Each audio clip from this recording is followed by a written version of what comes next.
of them that are current staff members now, or were current staff members last summer. I can reach out to people. A pre-registration doesn't require them to actually pay a deposit and sign up, which is, I kind of have to have that concrete number. You know, it's less than ideal, but until we have a deposit from somebody saying they're coming, it's just them saying, we'd like to come this summer. And we kind of ran into challenges with that in years past. So Seth, I got a question. Sure. What's the minimum number of campers do you need to break even on this program? Really about 18 to 19 a week, ideally, if we receive no other alternative funding. That's the break-even point. And again, some of it depends on scholarship requests as well. It could be, it could be 16, 17 campers could be feasible depending on scholarship requests. While we absolutely have a strong desire to break even, if it's close to breaking even and it provides a service that the community really needs, in our discussions with the rec board last night, we felt as if we had 15 a week, we feel like that's a real need for the community, and we felt like we would, as a department, be willing to try that. So, I mean, can you require 15 committed campers? Otherwise, you just don't have the program? And that's what we discussed last night. Yep. And that's our plan. Okay. Yeah, I would say if you don't get a minimum commitment, it's not going to come close to break even. Unless some of these alternative funding sources come in, that would also be a variable that we'll have to figure in. Yeah, well, I wouldn't count. I wouldn't count on a guarantee of additional funding. No, and we won't. That decision, we would have to know in advance that we have that funding prior to making the decision. We wouldn't make it, based on the thought that we may receive funding. Yeah, good. Okay. So I guess, what is it that you need in order to make your decision to move forward? I mean, ultimately it's a rec board decision. I guess just having a discussion with you guys, understanding that right now this is where we're at and this is what we're trying to do. We feel the community needs it, but wanting just people to understand that it's just not as simple as saying, yes, we can have summer camp this year and we're going to open it up. Just wanting people to understand that the guidelines involved are challenging, and we may not be able to meet that community need if the numbers are not there. And for us, that's really frustrating, because we feel like we've been able to meet the community's needs time and again, and not being able to potentially do that is not something we're happy with. And I certainly respect your feelings on this, Seth. I know that this whole entire thing has been borderline heartbreaking for you. So, and anybody that's on with us right now that does not know, Jason is with us. Jason is new to the rec board and also, I believe, the chair of the rec board. Is that correct? Yes. All right. So there's Jason, everybody. All right. Sandy, do you have any questions or comments for Seth? No, I just want to commend him for the way he's taken hold of this and all the hard work he's done. Thank you very much. Sure. Michael, do you have anything? No, I do not. And Seth, any update on the fundraiser that is going on currently?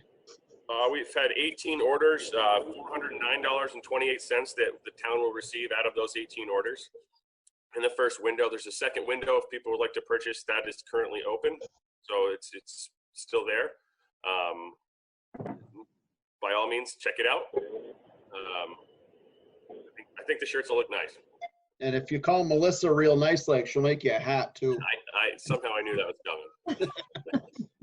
Perfect. And just to give a quick update on the, or lack thereof, on the pool, I'm sure people have questions about that. We really don't have any more information on the pool right now.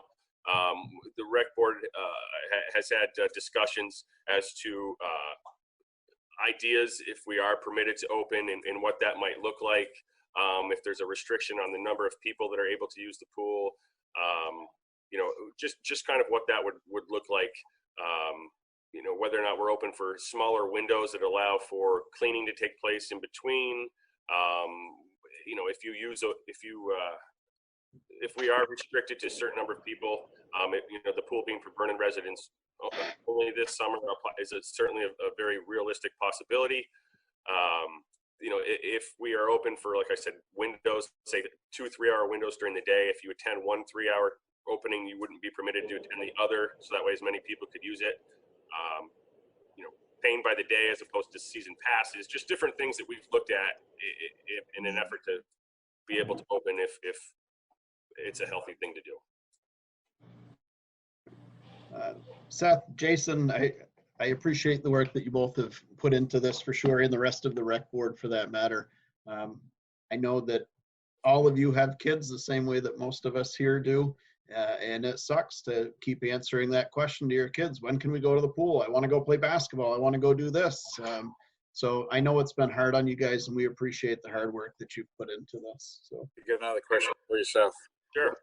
What's the lead time that, in other words, if the decision was made to open the pool, how long would it take to open the pool from that decision? We need about 3 weeks. 3 weeks. Yeah. And we're doing some steps now to try to get some things done now that we maybe wouldn't necessarily do right now, but we're going to get there. We're going to get the next, we'll start power washing things. And we're not going to paint it now because if we are not permitted to open, $2,100 worth of paint will have to be ordered again, just from fading and cracking and everything that will take place over the year now next summer. So the paint is on site. So there are certain fixed costs, obviously, to open the pool. Sure. I mean, it's going to be, those costs are going to be regardless of if you have 100 kids or 1 kid participating in the pool. Correct. Yep. More challenges. Seth, as we get closer to crunch time there, as the governor continues to lift things, if you need some volunteer services, I'm a phone call away, sir. I know how to roll paint. So, Thank you. All right. Anything else for Seth? Anybody? Seeing nothing. Seth, I believe that's all we had you for today, right? I believe so. All right. Have a good night, sir. Thank you much. Take care. All right. Report from the Solid Waste and Recycling Committee. We received a bundle of papers today that had all of their happy information in there. So, Mr. Spencer or Sandy, the floor is yours. Sandra Rulich is our chair, and Munson Hicks is our vice chair, and we have a really great committee. Some are on right now, and I serve as an advisor since I work at Wyndham Solid Waste District. So, and Tom Garino, Tom's on, is an advisor. So I would ask Sandra and Munson to take it on. Okay, shall I start, Munson? Go ahead. Okay. Sorry to send a deluge of paper your way, but we have some nice tables with lots of numbers on them for those of you who like to look at the details. The first recommendation that we're making is that you accept that the Board of Selectmen accepts the contract with Triple T. Bob and Bob worked with them in order to get a good contract. It's in fact, it's the only contract that we have. It's the, people are not beating down our door trying to deliver our trash. So, if not this, I don't know what. But it was carefully worked out, and we hope it will look good to you. Another.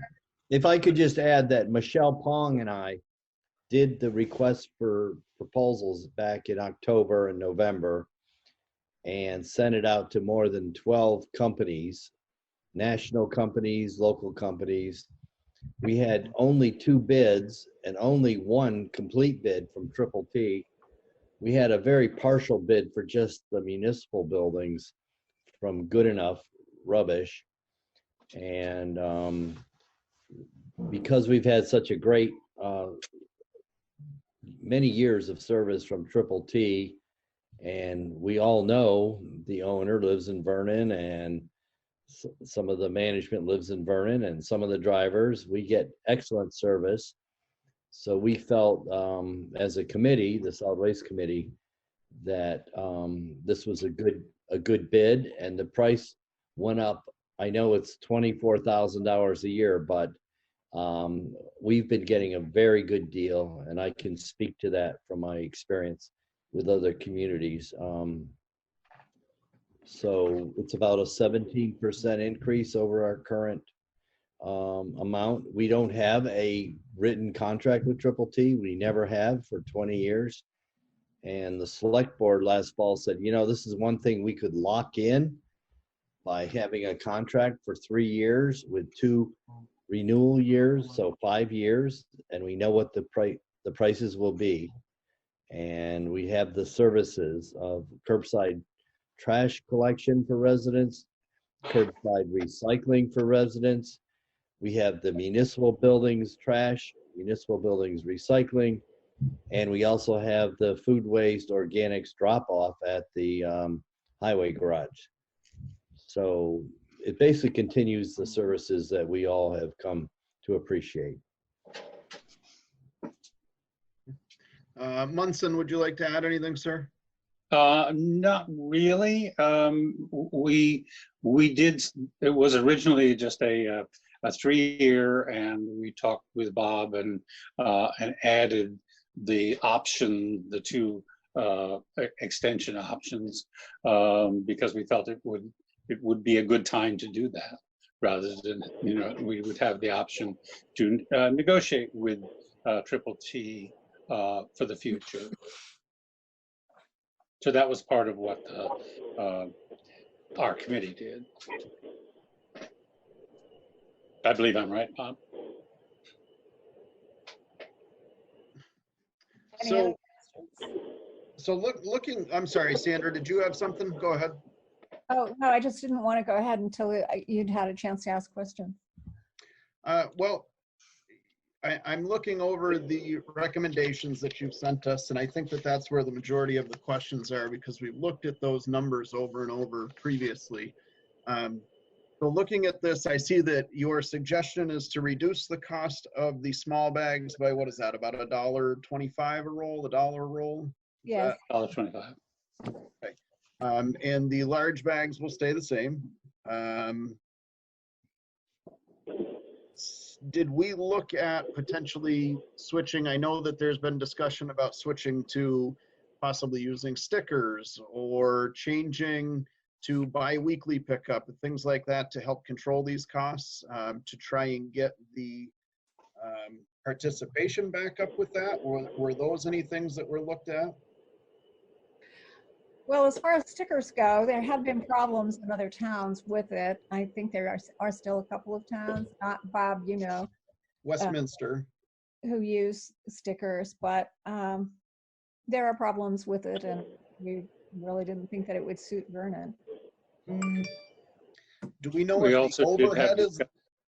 sorry. Go ahead, We also did have discussion about a brief discussion about switching to bi-weekly, as had been done at the beginning. We found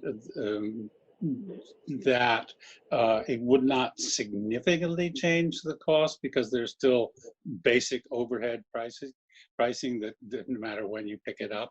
And if you remember, it was always a little confusing to remember which week you were in, and if you missed that week, then you've got your garbage there for a month sitting around, and that makes it less attractive, to my mind, for people as a whole.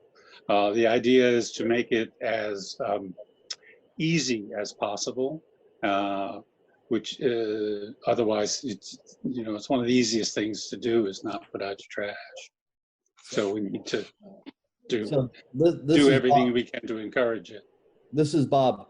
So Chris, we did look at stickers, and talked to Triple T, who would have to enforce it with their drivers, and it's really problematic. How is it any more problematic than enforcing a green bag versus a sticker that's on a bag? And I don't mean to No, ask that's the right. question that way, but I mean, you're paying attention to one thing versus another. And the only other reason that I had questioned the stickers is I was curious if the overhead was lower on those than having pallets and pallets of bags that sit out throughout different weather patterns. And then we get the complaints from the residents that the bags are of poor quality. They rip, they break, all of these happen. And I'm wondering if that has something to do with the lack of temperature control that we're storing those in. Well, I would say that we can still evaluate stickers, but to implement something soon, we decided to stay with the current bags because we have $100,000 of revenue inventory already. And to switch right now, we would forego that revenue.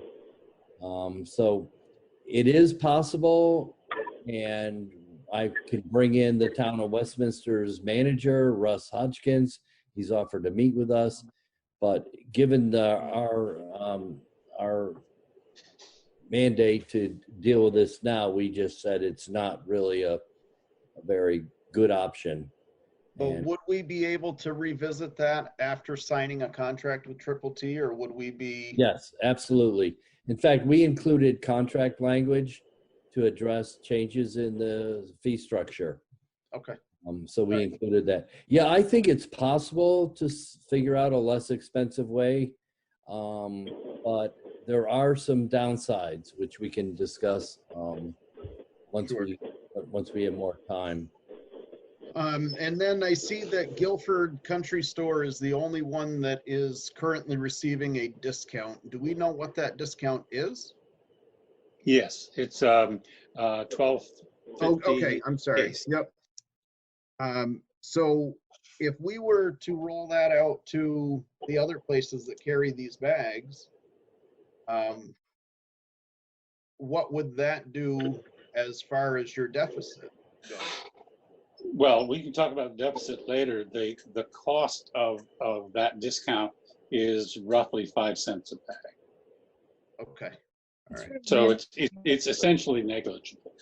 Okay. And it affords them a chance to be positive about selling. One of the reasons that the Guilford Country Store originally got it was because they were using up a fair amount of space, and they weren't getting anything for it, and the anticipated traffic was not enough to cover the cost. Okay. And would, so the suggestion here is to provide that to everybody in fairness. So would that include the clerk's office as well as the recreation department, or would that just be the stores? No, it's the private sellers. Okay. All right. And then I'll just cut to the chase here with you guys asking for the $2,000 to eliminate the shortage. I still 100% disagree with the claim that that program started negatively. You guys, when the pay-as-you-throw switched out of the solid waste, you were transferred over the inventory that had been purchased out of that previous account. Understanding that immediately you guys had to go out, and I apologize, I know most of you were not on the board at that time. But then the pay-as-you-throw committee had to immediately go out, purchase large bags, which left us with an overabundance of small bags because people were not purchasing those. So essentially that inventory came over, and that was your startup cost. And now this has gone on for 2 years that we've been discussing this deficit, and I'm not sure how that deficit is considered to be from lack of a startup cost, because you got free inventory out of it. That was your startup money. Bob Munson, would you like to? Well, I think that it's an accounting function, Chris, and Cindy, who's obviously not here, was involved with that. And I really can't comment on how the town decided to allocate the funds for that. So we as a committee said, you know, it'd be nice to start out with a zero balance so we can truly understand if the program is paying for itself. And it's very close. So it's not a serious deficit at all. It's reduced. And if the select board would want to just leave things as they are now, I think within a year or two, we'll probably zero it out.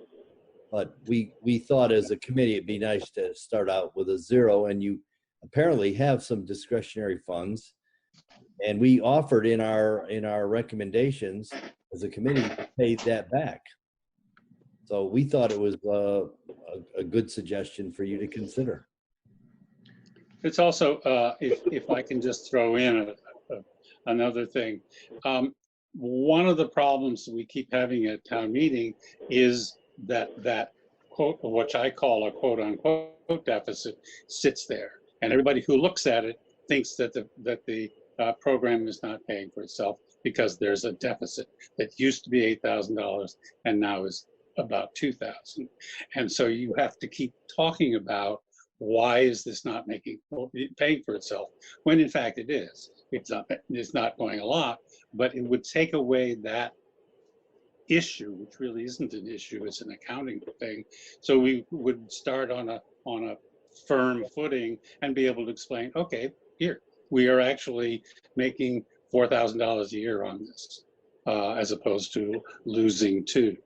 So it's partly, yeah, I mean, we can live with slowly paying down a $2,000 deficit, but if you want to take away the non-issue of everybody sitting saying, well, it keeps losing money, then go ahead and you can explain it. There's no requirement by the state that the pay-as-you-throw be self-sustaining, and there's no requirement by the state that the town can't run a deficit in recycling if it so chooses.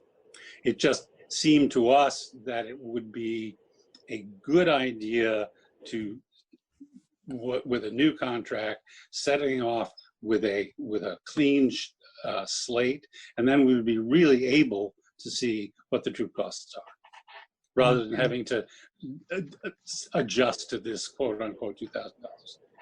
And I agree that we don't want anything to have a deficit, but since those two committees or one switched into the other and handed that inventory over, there hasn't been a clear inventory that's been counted. So there is no way to say that that program is not operating at a loss and that it is 100% due to the purchasing and the inventory. There's no way to know that because this program was not taken care of from the beginning. Consequently, why don't we start anew? I'm sorry? Why don't we start anew at zero, at no deficit? So why do we want to fight those battles over and over again when they are really non-existent battles? So can I ask what the bag sales are this year compared to last year? And I'm trying to look on your spreadsheet here. It's on the A chart with the green strip across the top. Okay. And there's a column that tells you how many cases were sold every year. Okay. So bag sales are down this year? They've gone down every year throughout the life of the program. The large bags, you can see every year, there are fewer cases sold. It's also true with the smaller bags. The price really dropped when it was raised to $13.75. It had been $12.50 for several years, and it was kind of not exactly the same every year, but it wasn't dropping. But then when you raised the price, bottom fell out. So bag sales are going down. Yes. Which tipping fees and all of our costs for disposal do not go down. They're Like the going bag up. sales, I'm sorry? They're going up. They're going up and the bag sales are going down, which is exactly my point. This program is going to fail somewhere in the near future, is it not? If the bag sales go down and the costs keep going up, there's going to be a deficit. Whether the select board says, here's $2,000 to put you at even, somewhere over the next couple of years, the deficit is going to return because the sales are going down and the costs go up every year. This program still doesn't work in my mind. And unless you guys can explain to me how it works, I'm really confused. Can I say something? Please. For when that program started, it was kind of mandated or whatever that you could not use taxpayer money. You're right, Gene. That So was, that's where you're that right. initial deficit came, when the money had to come from somewhere to buy the bags, but it wasn't supposed to, so it needed to be replaced. So that put that fund in a negative right from the start. Between the bags, and everybody got a recycle bin, that was purchased out of that. So to keep everything accounted for properly, it started negative, which is to say, okay, we're saying we're not using the taxpayer money. So, if the town people want to keep having this, then in my mind, the cost and the expenses need to be monitored and the prices adjusted. They clearly, I felt at town meeting, did not want this to go away. And many said they would pretty much accept, increases if that's what it meant. So the monitoring of where that program stands, to me, is important so that you can get right on top of needing to adjust the prices. But it seemed pretty clear that the townspeople really wanted this to continue. So that's where your negative started from at the beginning. That's a good summary, Gene, because I was on the committee with Heather and Peg Frost and Cheryl Franklin when we all put this together. We spent a lot of time on this, believe me. And if the select board doesn't want to zero it out, that's fine. I think it's going to eventually zero out because we've recommended lower small bag prices to increase revenue. And so far we have been. Question about that then. So the idea is you're going to lower the price for the small bags and you're going to sell that many more? Make up for the idea. That's the idea. I hope that would be the case. I don't know. Well, we don't know either. But we're just trying to not make a huge change.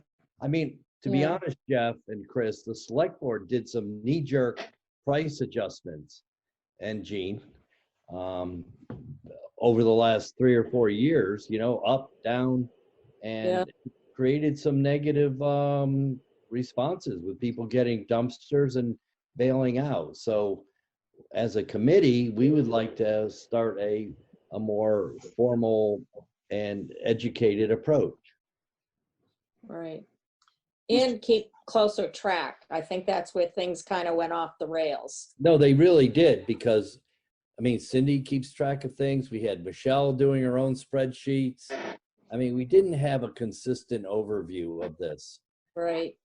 So we're just, if the select board doesn't want to spend $2,000 to zero it out, I don't think that's a big deal. Sandy, your thoughts? Sandy Harris? I would like to make a motion that we spend the $2,000 to pay off the so-called deficit and see what happens. It's $2,000 is quite a bit of money, but I think in the long run, it's well worth the experiment. I second that. I would like to give that committee a chance to start with a clean slate and really monitor how things go. Michael, your thoughts, and keeping in mind that we do have a motion and a second on the table, please. I like the idea of giving them a start, clean slate, but I don't think it should come from the taxpayers. It should come from the people that use the program.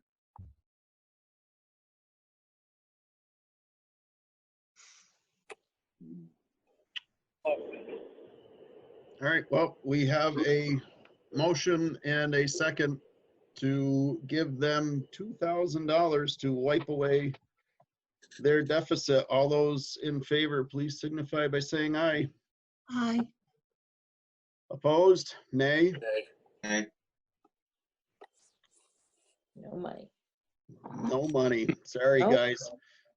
I just truthfully can't see how when the bag sales are going down and the costs are going up, even if it seems to me that we'd be chasing good money with that if we gave you $2,000, because somewhere that that deficit has to reappear. Bob, I respect the fact that you're saying that it'll eat itself away, and I will happily sit here in 6 months and apologize to you and tell you that you were right. Well, I don't and know, Chris. I don't know. I don't know. And that's the issue. I don't know, and you don't know. Right. So, and we're both approaching it from opposite sides, and neither of us know. So, So we're as a committee, we're fine with it. It doesn't really matter to us. We'll just keep doing our promotion and education, which we haven't discussed. okay. So, I guess that's there. What else would you guys like to discuss here? The third item was our educational program that we're recommending. Is that right, Sandra? Was that the third thing? It's actually number 5. Yeah. I suggest you go back to your recommendations. It actually is. It is the next thing on the Number 5. and we're recommending that the select board provide funding for us to print and mail an educational flyer. There's a whole lot that we need to communicate with the residents of the town about regarding several things with trash collection. On July 1st this year, the state rules are changing. Supposedly you can no longer throw food scraps away in your regular garbage.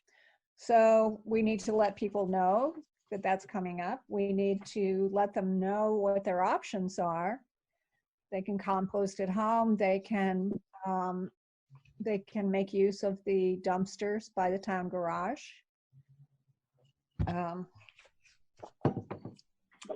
People aren't used to doing that. Probably need a little coddling and maybe a little information, a little help.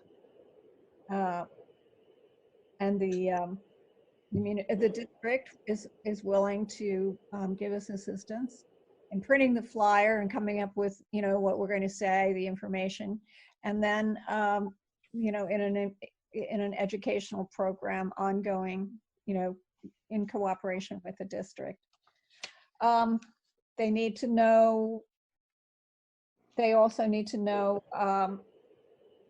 how successful the town has been in meeting the state guidelines, the recycling goal of at least 15%.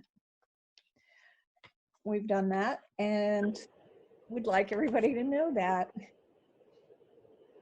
We can also let them know about the price changes with the bags, if you approve changes.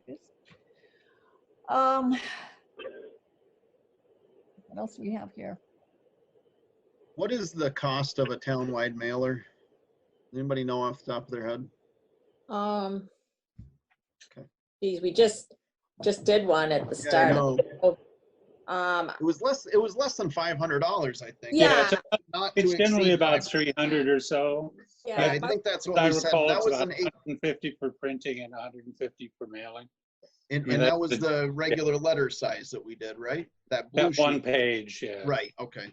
Yeah, So- and I think we said not to exceed 500 on that.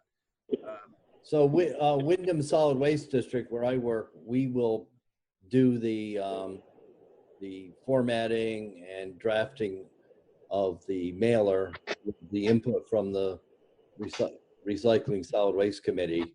So that'll save quite a bit of money. So what we'll need from the town, if you want to do this, select board, is basically the cost of the materials and the mailing. So 500 should be good. Select The- board, any comments? The last mailing was printed between the clerk's office and the library. We printed them ourselves. So you're not needing to do, you know, a professional printing. So it was really the cost of the paper and the mail postage.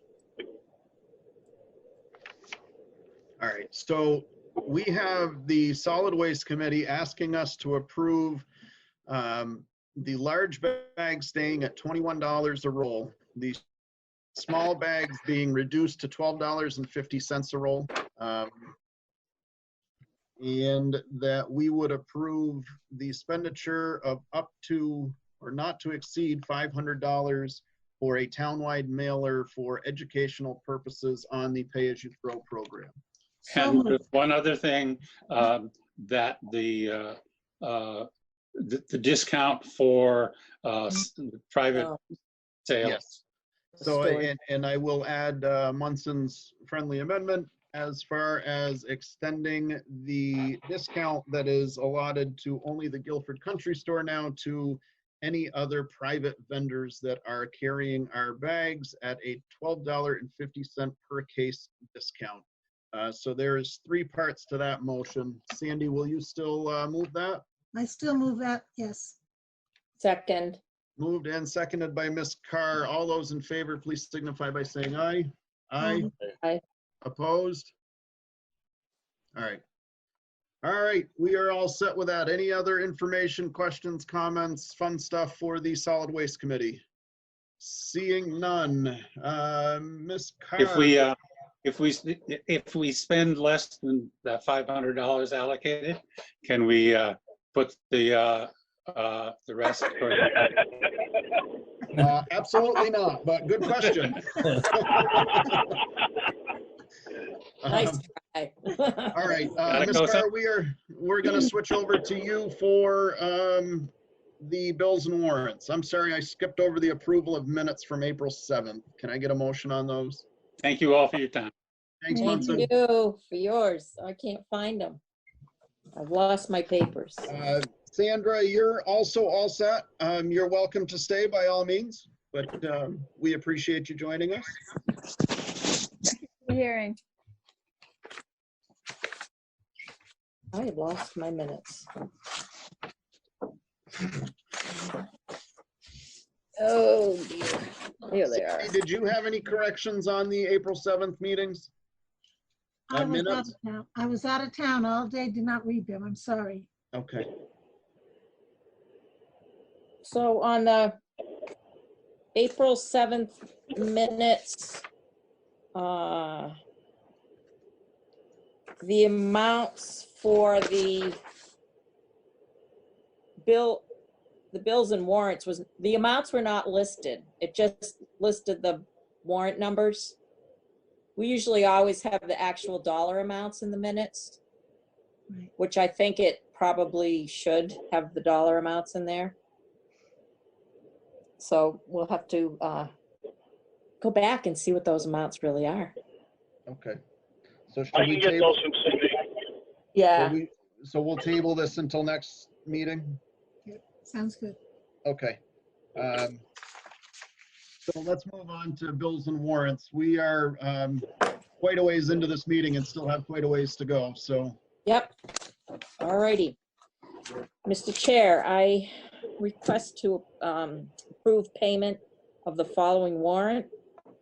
23T accounts payable, $1,768,801.38. 18S payroll, $6,724.57. And 19S payroll, $7,356.39. Second, And yeah, that includes a payment to the school district. That's why that 23T is so high. Yes. Okay. Yes. So we have a motion that has been seconded by Ms. Harris. All those in favor, please say aye. Aye. Aye. Opposed? All right, perfect. We need to reappoint our fire wardens. The recommendation from the state of Vermont is that the 3 that we have there would just be reappointed. I do not have any objection to that. That is Mr. Wielden, Mr. Jobin, and our fire chief that would be reappointed. All 3 of them are on board with that if the board so chooses. So moved. Second. Moved and seconded by Ms. Carr to reappoint Todd Capon, John Wielden Jr., and Jesse Jobin as the town's fire wardens. Tom, I'm sorry, all those in favor, please signify by saying aye. Aye. Tom, if you're still with us? I am. All right. I believe there was some documentation that needed to be signed for that. If whenever that's ready, I'll come and sign that.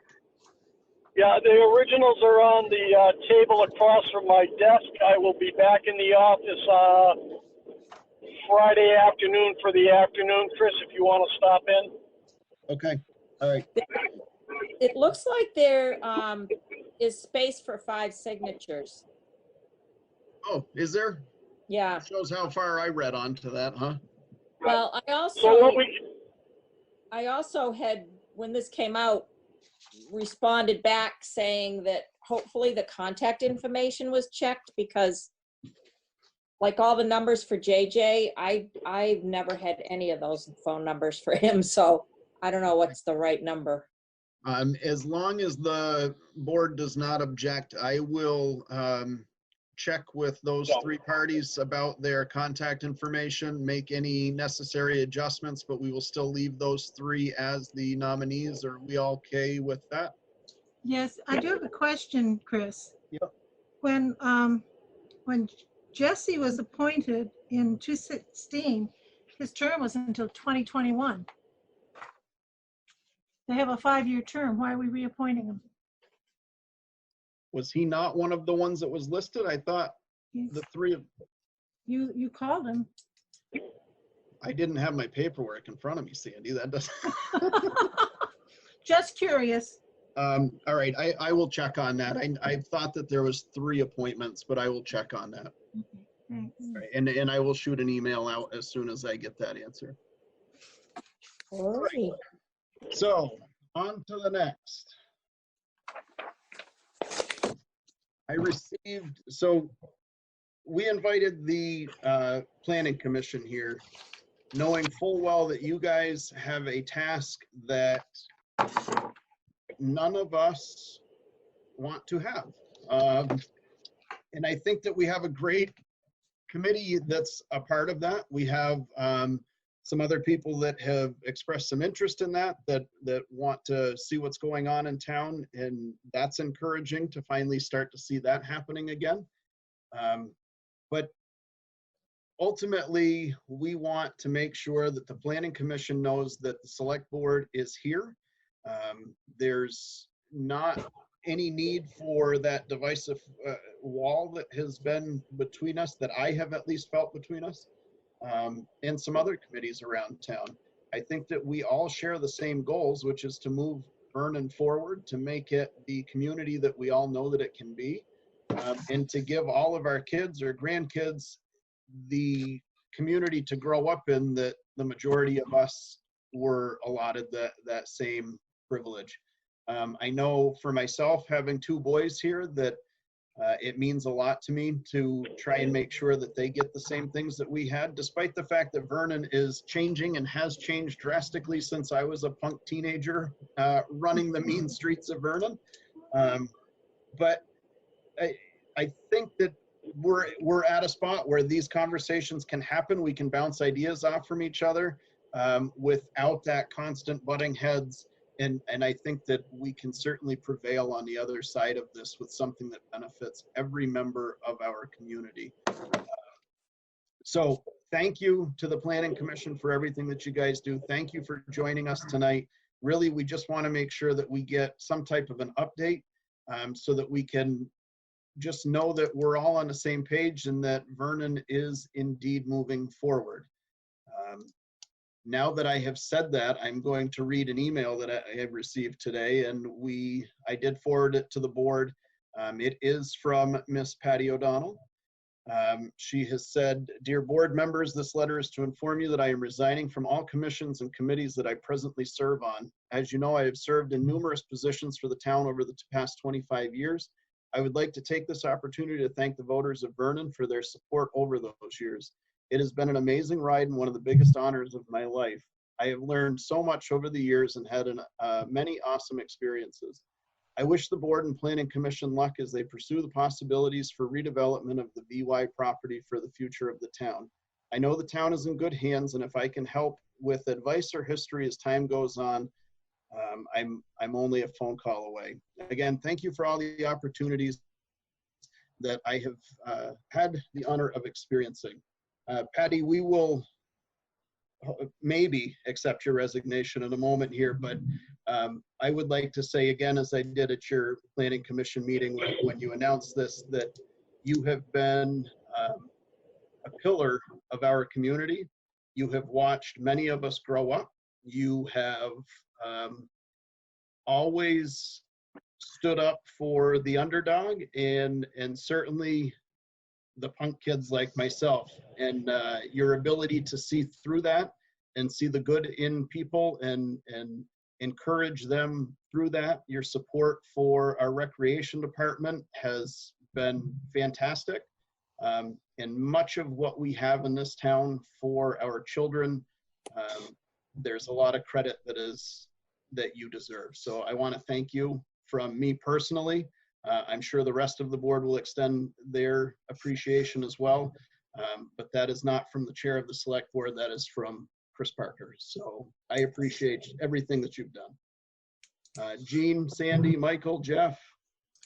Well, Patty, I think that you are the best thing that came out of Act 69.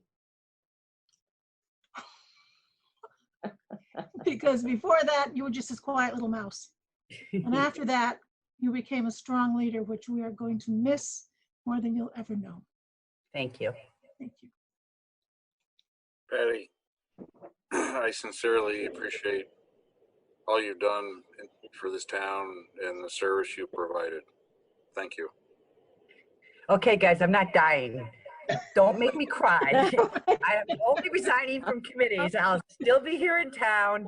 I'll still be a part. I just want to kind of enjoy my old age as I'm climbing upon it. So I appreciate all your kind words, and believe me, anything I've done for this town, I've gotten back tenfold. And you know, let's leave it at that. I don't want everybody saying mushy stuff, so I sit here and start crying. I thank you all from the bottom of my heart. So as I said, I'm a phone call away if you need anything. With that, I will reluctantly ask for a motion to accept Patty O'Donnell's resignation from all committees and boards that she currently holds a seat in. So moved with regrets. Second. Seconded by Mr. Dunkley. All those in favor of accepting her resignation, obviously with regrets, please signify by saying aye. Aye. Aye. All right, Patty, you're off the hook. No, she's not. Right, so at this point, I would like to turn this over to the Planning Commission. If we could receive an update. We also have Mike Renaud is here with some ideas or just wanted to participate in this and potentially have his voice heard as well. So Mike, I've unmuted you. Welcome to the meeting. And at this point, we are going to ask somebody from the Planning Commission to give us an update. Hi, this is Bob Spencer. I'm the chair. And we have on the Zoom call Tom Rappaport, who's our vice chair, Patty, who is no longer with us. And I can't say enough about Patty. So, and then, and she actually created the structure of this new economic development aspect and cultivated new members. So I said I can't say enough about Patty. And then we have also, let's see, we have, who else on the planning commission is here? Jason? Oh, yes, Jason, who is also chair of the rec department and a relatively new member. And is there someone else on? I can't see. We've got Maddie and Jeff. Oh, yeah, Jeff is on the select board and on the planning commission, and Maddie Arms. So we have 7 members and we now have 6. So we have a vacancy. The select board, I've talked to Chris, will advertise that we have a vacancy. We do have on the call today Natalia and her husband Greg, and Natalia has submitted her name as a candidate, and so far we think she'd be great, but we want to make sure other residents have a chance to join us. So Chris, would you like me to go through my quick summary of the planning commission stuff before Mike Renaud talks? Yeah, let's do it. Okay. Mike, hang in there. I'll be short. Oh, no problem. All right. So I introduced our members. We meet on the second Wednesday of each month. Not every month. Lately, we've been trying to not meet if we didn't have anything pressing. We have basically spent so much time in the last 10 years, and Jeff's been on the board, and Patty's been on the board, and Maddie's been on the board, that we have an updated town plan from 2 years ago. We have a really good town plan by all accounts of what a town plan should have. It qualifies the town for a significant amount of grants and funding that if we didn't have an updated town plan, we would not be eligible for. It gives us standing on any statewide reviews under Act 250 or Section 248, which is Public Service Board functions. Given that we don't have any zoning in town, those are the primary mechanisms for the town to have input.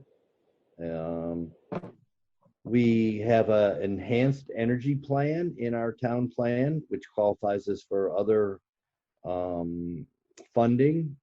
We have a hazard mitigation plan in development, and some of the select boards involved with that. Maddie Arms is on the Nuclear Decommissioning Advisory Panel as our representative. And she also is the town through the select board's representative or liaison with North Star Services. So Maddie's wearing multiple hats here, a very important role. Thank you, Maddie. We have a new municipal planning grant funded from the state, which is matched with $30,000 from North Star. And this is working with Antioch, New England's graduate school program to look at some detailed engineering and environmental assessments of the Vermont Yankee site in terms of its development potential. That's about a 30-month. Oh, Martin Langefeld, you're on here too. I'm sorry, Martin. I just let him in. I didn't realize. I hope you hadn't been waiting long, Martin. Yeah, Martin's on. Martin, I wanted to make sure you were acknowledged as being on. So we have the new municipal planning grant. We have the $30,000 North Star match, which is really a very good use of state and North Star funds. It's in their interest, of course. And then I also wanted to comment that as the Planning Commission, we have had a really strong working relationship with North Star.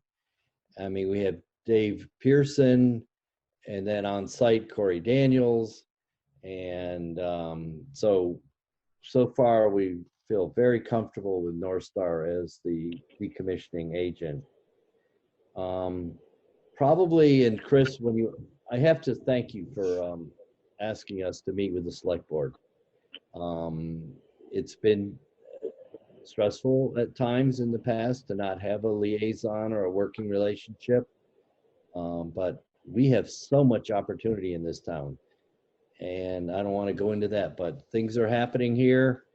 And I was told actually by Chris Campany of Wyndham Regional Commission this week, Martin was on the call, that real estate is being snapped up in southern Vermont as a result of the COVID pandemic with out-of-staters. I think Martin said a house went on the market and one day it was sold to an out-of-state buyer. Is that right, Martin? This is, yeah, in Vernon. I'm not sure if they were out of state, but I think so, yes. So, I mean, we're all looking for some positives from this pandemic, and we may see a resurgence in our real estate market. 9/11 actually did have some of that impact. So the new opportunity that I want to talk to the select board about, and Martin, once again, is taking the lead on this, thank you, Martin, is federal funding for nuclear communities that are facing closure. And it's through the Federal Economic Development Agency. It's in the tens of millions of dollars. And Martin and me and some others are starting to work on an application. And we would bring that to the select board when we're ready, but it's happening fast. And Martin, maybe you could just fill us in on where we're at with that. Sure. So this is funding that was finagled by somebody into the 2021 federal budget. It's $15 million that is going to what they call nuclear closure communities, places where nuclear plants are closing up. It's modeled on a previous program that's been running for 3 or 4 years for coal communities, places where coal in one form or another was part of the local economy, but the coal mines have shut or the coal processing or shipping or whatever has shut. So this is for nuclear, and we fit the bill. We fall into the Philadelphia region of the EDA. The Philadelphia region is getting about 5-point-something million out of the 15 million that was appropriated. And this is just, parceled out by the number of nuclear plants or something like that. And the grants are two possible different grants. One is a planning grant, and the floor for the planning grant, the lowest amount possible, is $100,000. The other kind of grant is a project grant. So if you have something that you've got ready for actual shovels in the ground, then you can apply for a project grant, which can be $300,000 to $500,000. These need to have a local match. So that's a consideration. We knocked this around at the Planning Commission. We also talked to the Wyndham Regional, Chris Campany. We talked to folks at BDCC. And it seems like a planning grant is the smartest thing to go for. We do not really have a bricks and mortar project, a shovels in the ground project ready to go. So the way we're thinking about shaping this is a planning grant that will continue the work of helping us to figure out what the right kinds of businesses are that could use that site or nearby property, and also keeping in mind that we have an agreement with North Star under the MOU, Memorandum of Understanding, that was ratified by the Public Utilities Commission to allow North Star to proceed.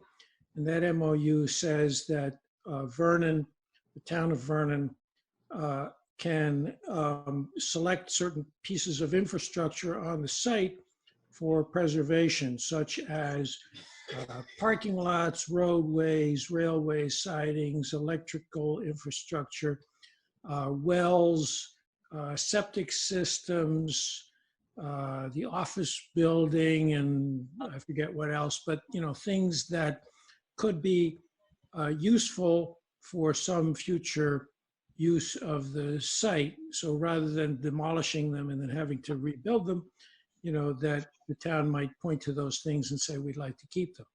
Right now, we have no basis to select those things. And we do have a current planning grant that was given by the state of Vermont, matched by North Star, that is doing kind of a baseline mapping project to kind of figure out what's on the site and look at possible ways of reusing it. But it's not a big enough grant to go far enough to help us to really identify those things. So the grant that we are considering applying to the EDA would really go in much more detail, do a survey to figure out what the right kinds of industries are, or the potential kinds of industries are that could reuse that site, and what kinds of infrastructure they might like to use on that site, and what other kinds of infrastructure might be useful to have on the site. So it could go as far as actually, drawing blueprints and saying, here's where the road goes, here's where the lot lines are, here's where this kind of business can go, here's where that kind of business can go. And, all of this might seem a little bit premature, given that North Star has got at least 5 years to go before they're finished. But, these things take time, and you don't want to be in the position of 5 years from now saying, okay, they're done, now what are we going to do? You want to be in a position of having a plan and being able to roll it out in advance of North Star's completion, so that we can start even in a year or 2 or 3 from now to talk to potential tenants on that site or buyers of portions of that site for redevelopment. So that's where we are right now with this opportunity. And we as I think we had part of the discussion with Chris Campany, there are various folks, including us, including the Wyndham Regional Commission, including the EDA, and maybe even the NRC, which we don't have any lines into, but who are excited about the idea that this could be the first post-nuclear or nuclear plant site that really gets reused in a meaningful way, instead of being turned into a green field and forgotten about, which has been the case in a bunch of the places that have been so far that have been totally decommissioned. So, we want to be in a leadership position. I think North Star would be interested in having us do that. North Star certainly is interested in decommissioning other sites. There's going to be dozens of them around the country. They want to do a good job in Vernon. They want to build a good relationship in Vernon. And I think they would want to support efforts like this for the reuse of the site. So, so we are hoping also to talk to North Star about potentially matching the all or a portion of this EDA grant if it comes our way. And the timeline, Martin.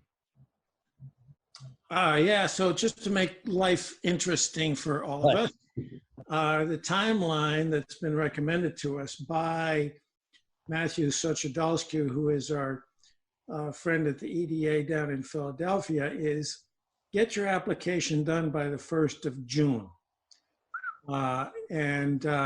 That's a tall order, but we're going to do our best. I have worked with Matthew once before on a major grant that did come through with all kinds of matches. And so, you know, hopefully we'll do this again. But that's kind of, I think, my life for the next couple of weeks is to work on that and see if we can't get in under the deadline. It's not a deadline.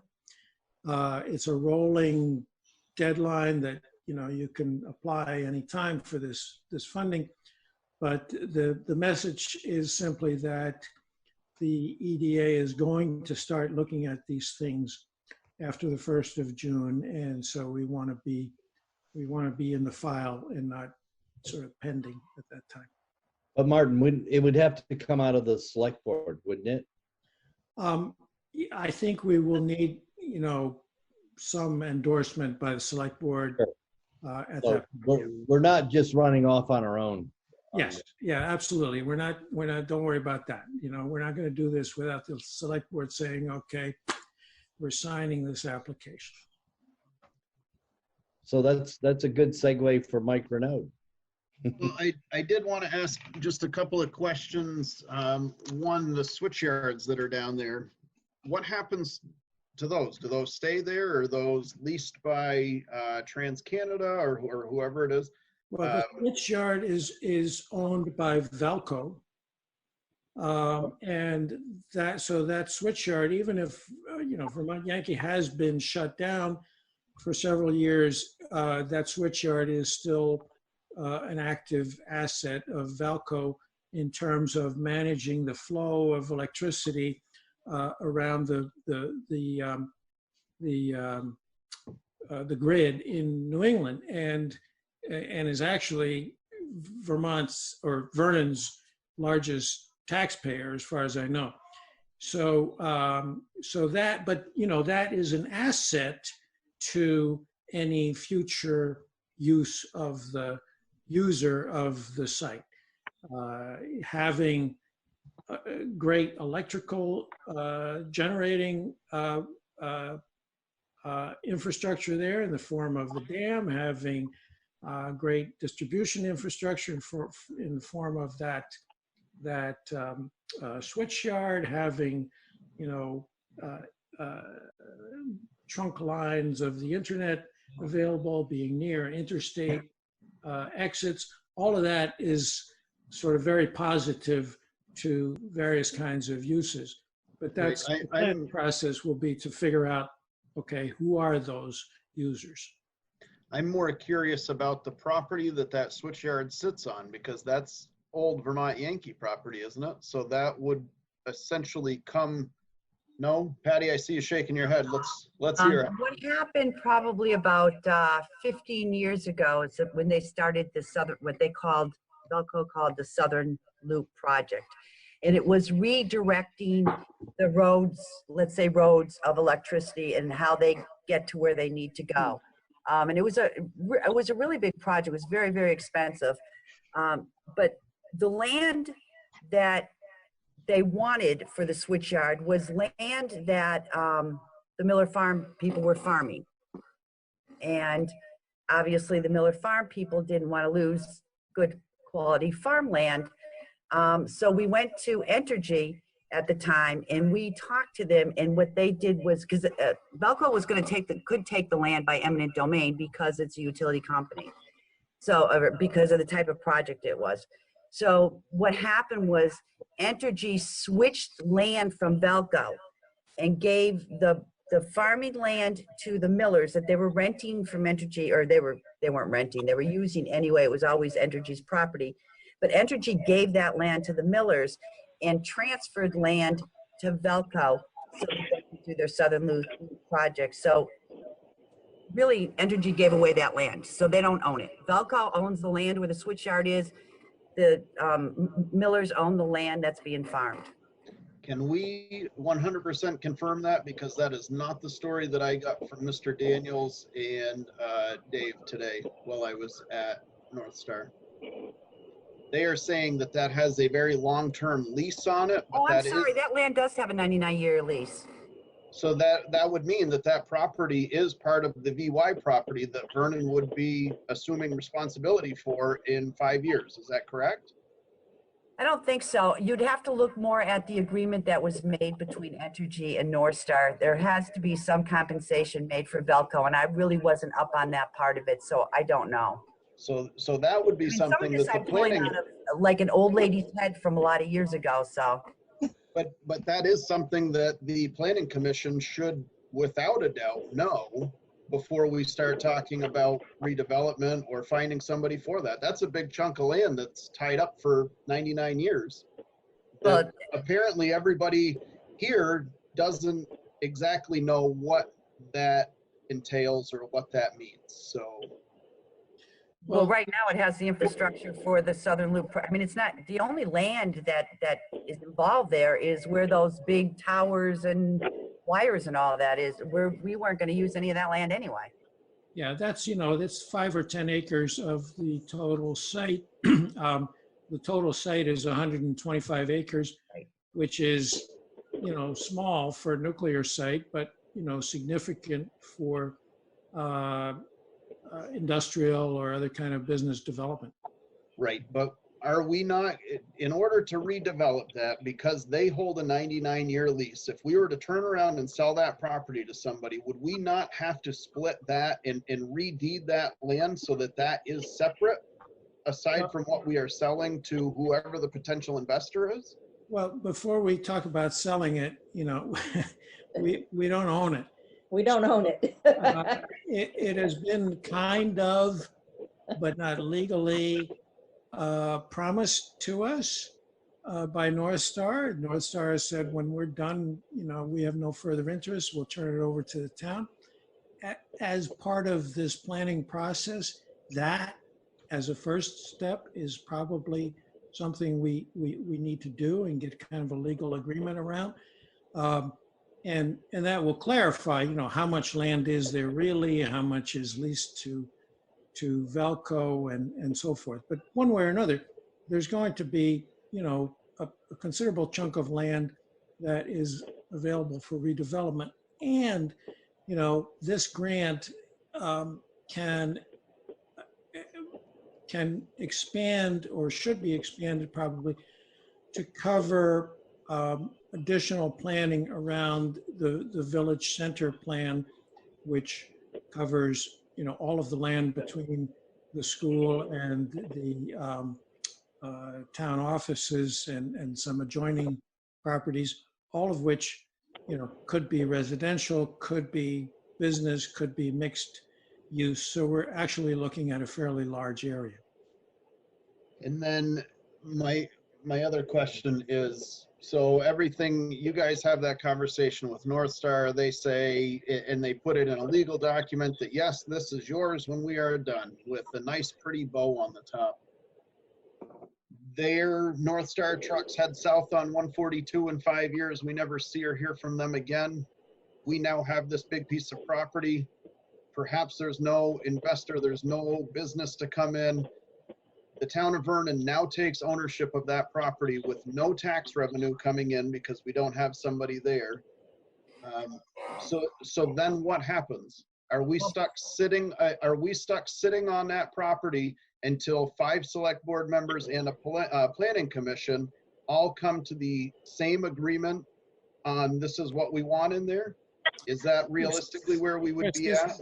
This is exactly the reason why we should now be jumping into a planning process to figure out what it is, so that when that day comes and the trucks are heading south, we're not saying, okay, now what? We, at that point, would know what we want to do with that property, and we would have long since have attracted interest and made deals and, pre-sold portions of that, or pre-leased portions of that, so that, we would not be in that situation. If we do nothing, that's when we're going to be in the situation you described. Besides that, Chris, Go ahead. when the plant is decommissioned, the land doesn't have any value anyway. What has value as far as the tax base are the 50 or the 100 and something casks that are going to be on that property with the dry cask storage. And those will be assessed at $1 million a cask. So I don't even remember what the total number of casks are, but that's where the value of that land is. Nothing else has any value. So while they're in the process of doing this, as Martin said, that's why the committee has worked so hard to try to make sure they can maintain control over the land, because now is when we try to recruit somebody. And you just talked about real estate and the difference the pandemic is having on real estate. Don't you think there are companies out there that would like to bring their company to Vermont and employ their people here, where they never have to worry about the safety of the people that work for them or the safety of their families? So, you know, I think there's a lot of possibilities that nobody's kind of sitting back on their heels, except for me now. But nobody's sitting back on their heels waiting for anything to happen. There's been a lot of work that's been going on. So this committee is ready to hit the road running and start trying to recruit, along with the help, hopefully, of BDCC, but trying to recruit good quality businesses to come in and run a clean, good, efficient company on that property. And with that, unless Gene, Chris, yeah, go ahead. Chris, this is Bob. I'd like to ask Maddie to comment. She's been our liaison to North Star, and she's also been in discussions with some potential developers of the site. And Mike Renaud is on the line, and he's interested. So I think we're going to see some interest. And Maddie, do you want to say anything? Now I can say something. I think that Bob is absolutely right. I think that there are going to be people that are extremely interested in this site, and we want to do things the right way. We don't want to jump before we have a really well thought out plan for vetting anybody who wants to be there, because we want people that are going to be good Vernon citizens as well as good business people. And we have some interest from some development companies that we can't really discuss. Mike, I'm gonna turn the floor over to you, and then we'll see what the rest of the select board has for questions. So Mike Renaud, go ahead. Okay, well, I just wanted to say, you know, I have interest in the property just because I live here, and my family live here, my grandkids live here, and I don't want to see it end up with a developable piece of property that we can't sell. You know, I've owned different properties over the years. The time to sell it is when you got a buyer for it. I mean, there's a lot of vacant property in Brattleboro. There's a lot of vacant property in Springfield, Vermont. Huge properties. But, you know, I think that we should, as North Star is done with the piece of property, we should section that property off. We should be, I don't think we should wait 5 years till we try to find somebody to move in there. I don't know. I mean, I've just seen how you're waiting for some study to come through that's going to tell you who wants it. Well, that doesn't really sell property or doesn't build a business. I mean, the everyday, when you got a customer that wants to move in there, that's when you need to move. I've been working. I'm really not at liberty to say the name, but I've been talking to a developer that needs a lot of power, and they've developed this type of property before, and we're trying to put a plan together for an actual customer, not playing for, you know, somebody who we may try to attract. I don't know who you would attract. I mean, you could stand out there all day waving a flag, but unless the right person comes by, it's usually a case of being in the right place at the right time. So I just, you know, I think that it would be hard to get the town, or if the town ends up owning a property, I think it's going to be tough to get everybody to agree what to do with it. I mean, I don't think the town should try to end up owning the development rights on this. I think that they should bail out of it just as soon as they can, so that they never miss a beat on collecting the tax dollars. That's kind of the way I feel about it. I don't personally need to own it, but I have a lot to at stake, because I'm a big taxpayer in town, in my opinion, and I want to see whatever can be done so that somebody else is paying a lot of taxes, so I don't have to keep paying more of them. So that's kind of the way I'm looking at it from a business aspect. I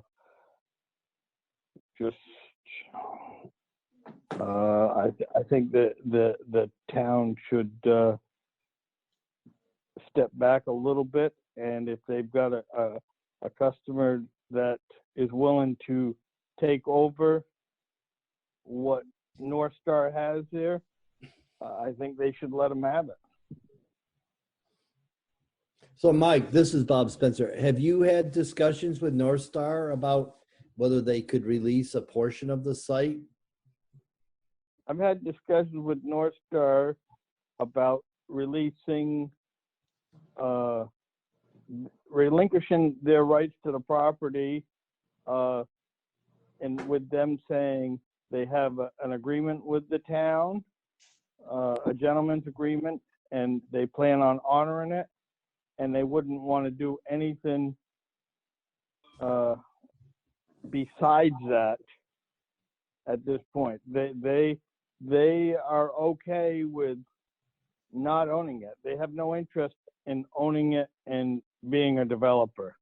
But they did make the verbal commitment to the town to turn that over to the town, and they don't have a problem with turning it over to somebody else with the town's permission.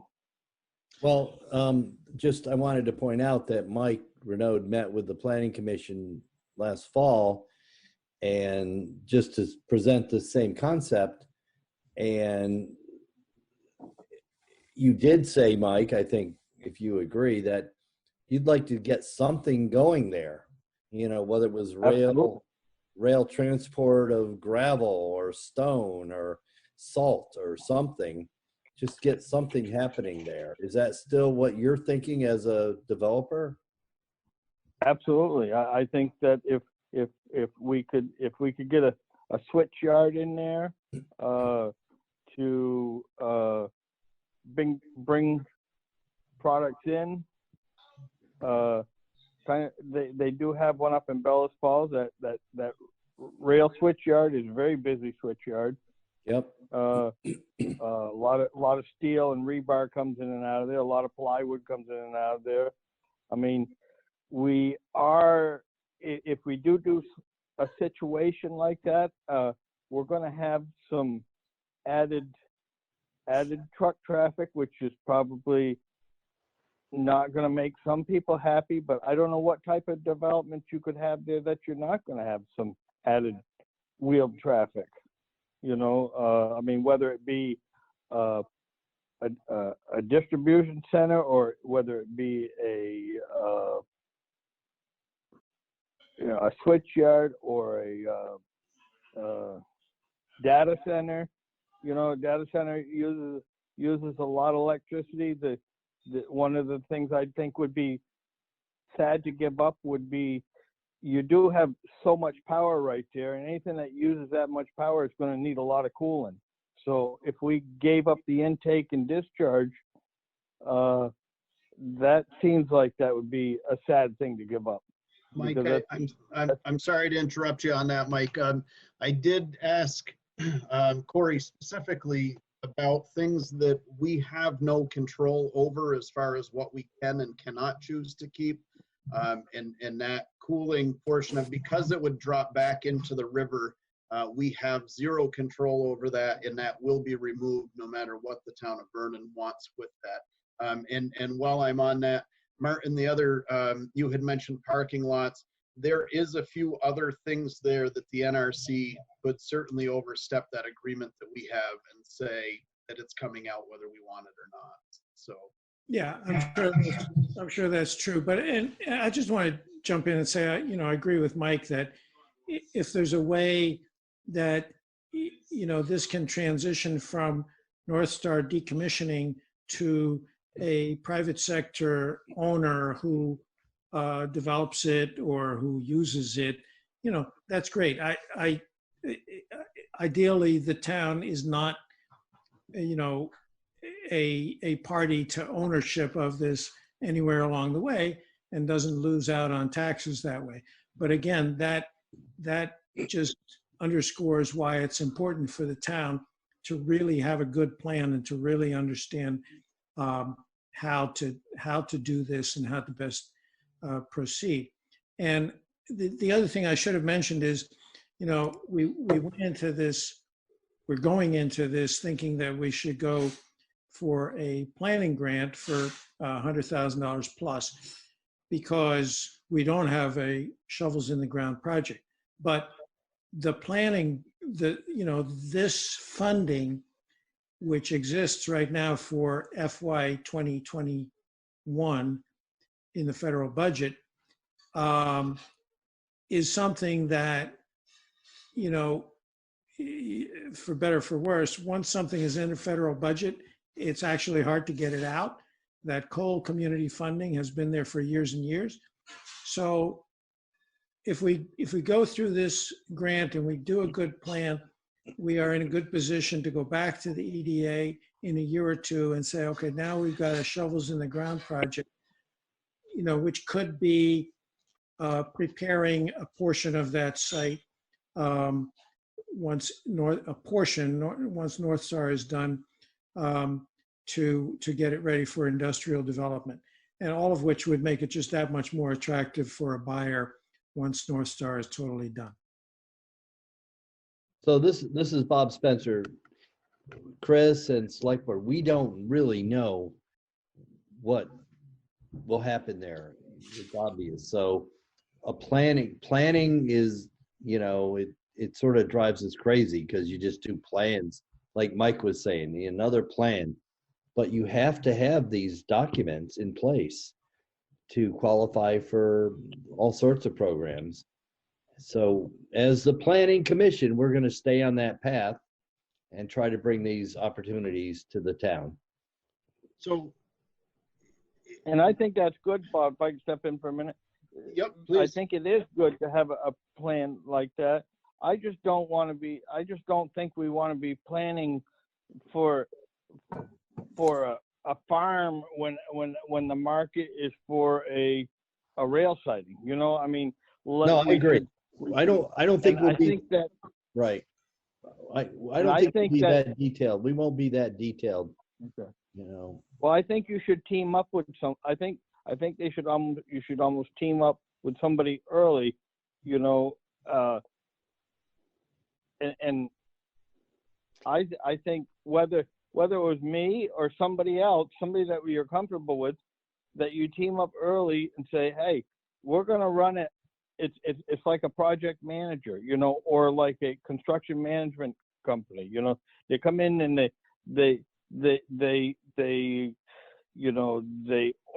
organize the things. They get you in the path that you want ahead. They build what you want, your plan. So if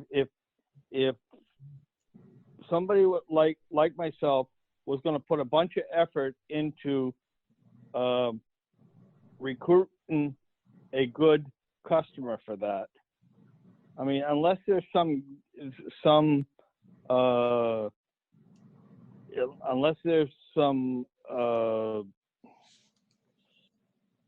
way for lack of a better word, unless there's a way for me to make a buck at it, you know, or somebody else, they're not going to put all the effort into it.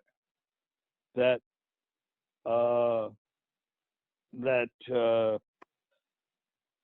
is going to get the right.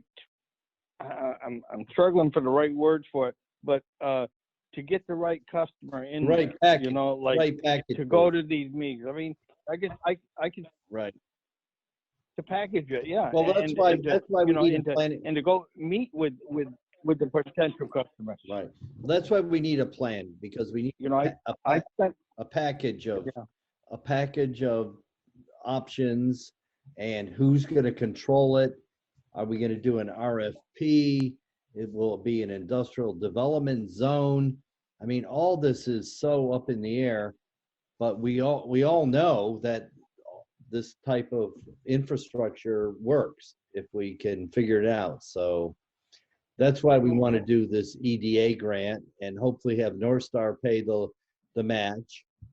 And, you know, we're doing the best we can as a planning commission. I mean, and nobody's trying to take that away in any way, Bob. I know it's just tough. Sure. It's so tough. It's frustrating. And I can certainly see Mike's side of this, and I can see the Planning Commission side of it. And we can sit here and we can say that real estate is booming right now, but I mean, all we have to do is look back a couple of years and realize that it's not. It could change in 5 years. Yep. This pandemic has proven that everybody's lives can change overnight. So if we're going to hold out with hopes that real estate is booming now and it's going to hold true in 5 years, then I think that we're foolish on that side of it. Chris, I'd like to just say one thing. Considering all the trouble that this town has gone through and Entergy went through with the state of Vermont, I think it behooves us to be extremely careful that we don't run afoul of the state in doing anything on that property. And I think it does take some thought and planning. And it also takes knowing what they're going to permit and what they're not going to permit. And that's what the plan would look at, right, Maddie? I think so. I think it has to. Yep. So this is all very current, happening now. Martin and me and Maddie and others on the planning commission will give the select board a draft of an application. Believe me, it's going to take a lot of hours on our part, but this is like a great opportunity, and we are in a planning phase. There's no way around it. We just can't go to redevelopment right now. North Star can't, NRC won't allow it. So it's a great opportunity to take advantage of some federal. But we don't know that the NRC won't allow that, because North Star doesn't know that the NRC won't allow that. So until we know that that is a definite hard no, I think that we need to refrain from saying that it can't happen. So it might happen, is what you're saying. I'm saying that North Star doesn't have that answer, and they are willing to look into the potential of splitting that off in phases. See, that would be huge. I think we should. That's what Mike Renaud's saying. And so please, I'm begging the Planning Commission to please not take this as snarky, but those are the answers that you guys should have. Those are the things that should be a part of the plan, and those should be early on in the plan, that we would have those types of answers. And I know that you guys are working hard, and I say again that you are doing something that I truthfully don't want a huge part in, because of the amount of groundwork that you guys are doing and the unbelievable amount of hours that you're putting in. But we're trying to not put the cart before the horse, but we're putting the cart before the horse by trying not to put the cart before the horse. I mean, it seems like we're just in this big circle and we're missing a few key answers that are very a huge instrumental part to moving forward here. So I think maybe we need to Yeah. engage with some legal advice on this. It would not be out of the question to have someone actually look into all of this. And Agreed. that's something that we don't have as a group. We are, we're volunteers. We don't get paid for this. In fact, we don't even really have a huge budget. But I think if that's the way the town feels, we need to engage a lawyer. I'm not sure that that's how the town feels. I'm saying that that is an option. And at this point, when we're 5 years away from the end of what has been a nightmare, we need to have every possible answer and avenue that this could potentially go. We need to have that covered. And if we don't, then we are doing a disservice to the town, and we're not as prepared as we should be. And again, I'm begging you guys, please don't take this as me coming at you aggressively or saying that I disagree with what you're doing or telling you that it should be done different. This is exactly why I wanted this meeting, was so that we could all discuss these things and be on the same page. The meeting that I had with them today, I did ask, or I did mention to them that I think in August, realistically, we could potentially have like face-to-face meetings. And by then we would have hopefully a permanent town administrator back in the building. So I would like to see that the Planning Commission, the Select Board, North Star, the new town administrator, perhaps we invite Larry down for it. And we have that meeting where everybody is involved in that. We could warn it. Maybe we do it at the school and we invite members of the community. I'm not sure. But I think that we need to have that input, and we need to get that feeling from people, not to ask everybody what they want to see on VY's property, not whether they want Amazon or they want Walmart.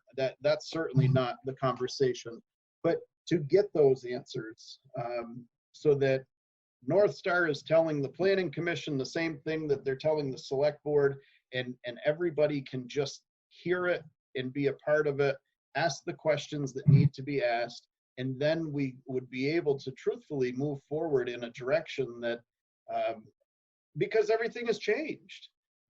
Everything has changed as their deadlines have changed, as they've sped things up. So I think that we need to be able and willing to change as quickly with them and the potential for that property. I 100% agree with you, Maddie, that you guys should be entitled to some type of legal counsel to be asking those questions and to get the answers. And I'm not sure what that looks like. I would ask that Bob and maybe somebody with a lot more knowledge than me finds out how we could get that support to you guys or make that available for you, because the legal portion of that is going to be probably the biggest part of that moving forward, with the exception of the NRC's approval.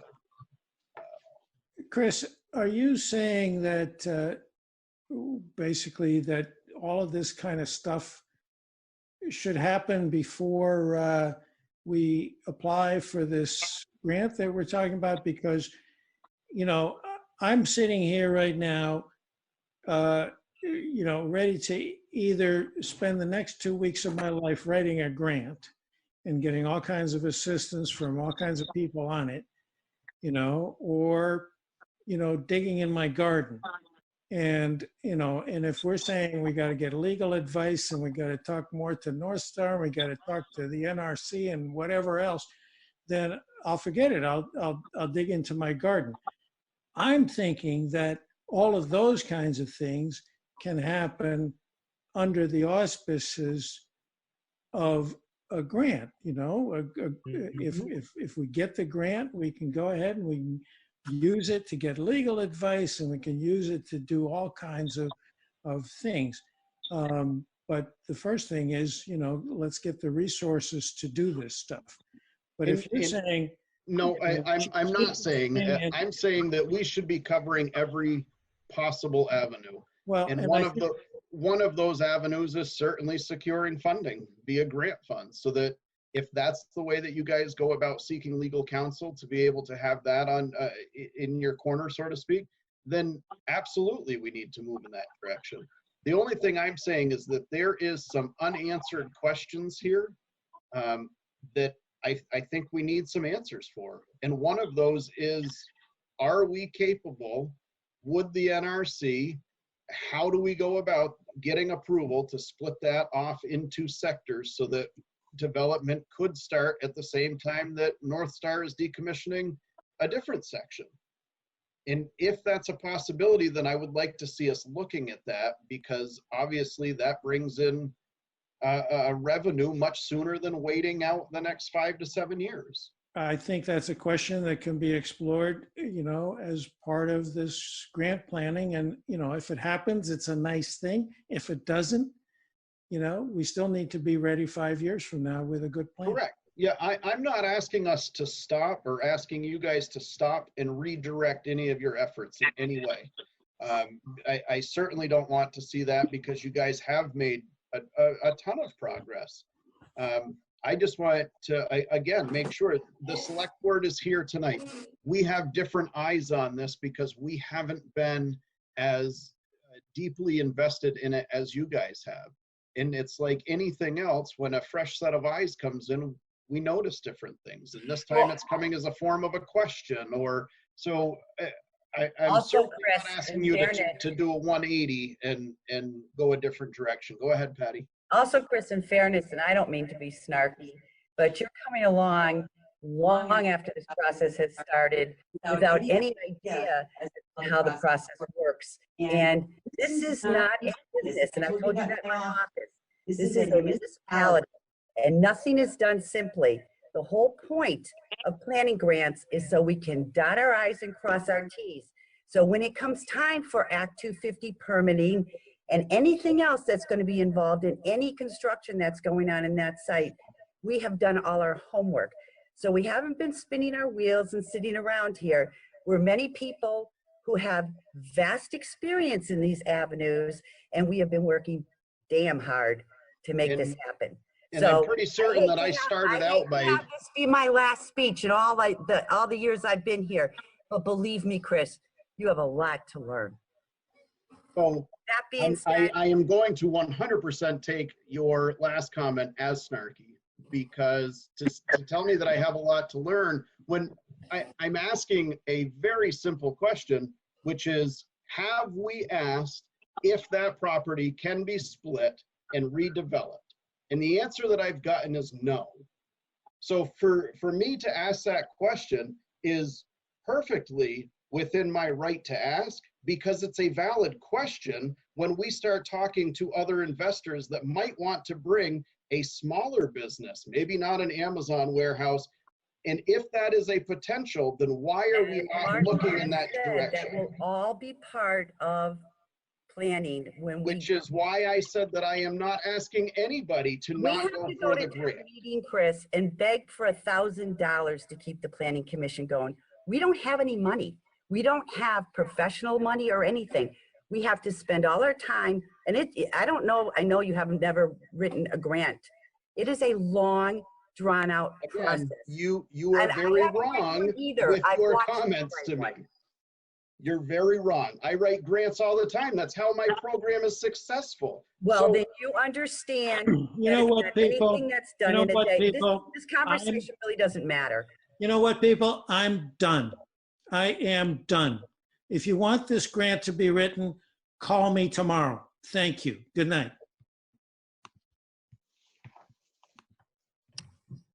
Patty, I'm not really sure what I could have possibly said this evening that set you off, because I was extremely careful to make sure that I acknowledged all of the hard work that has gone in from the Planning Commission. I in no way have been attempted to take away from that. I have simply asked some questions because the previous board member that sat where I'm sitting did not return any information to us. So there is a large part of our select board that is blind to what is going on. And that can fall directly on us for not asking the appropriate questions, and that's fine. I'm sitting here now and I will take the blame for that. But I still have questions that need answers. And that is not me coming at anybody aggressively. That is me asking a simple question. I'm not asking you guys not to write the grant. If you guys need more money, then come to us and express that. Talk to us about this. This is what I wanted this for, was so that we could work together and not against each other.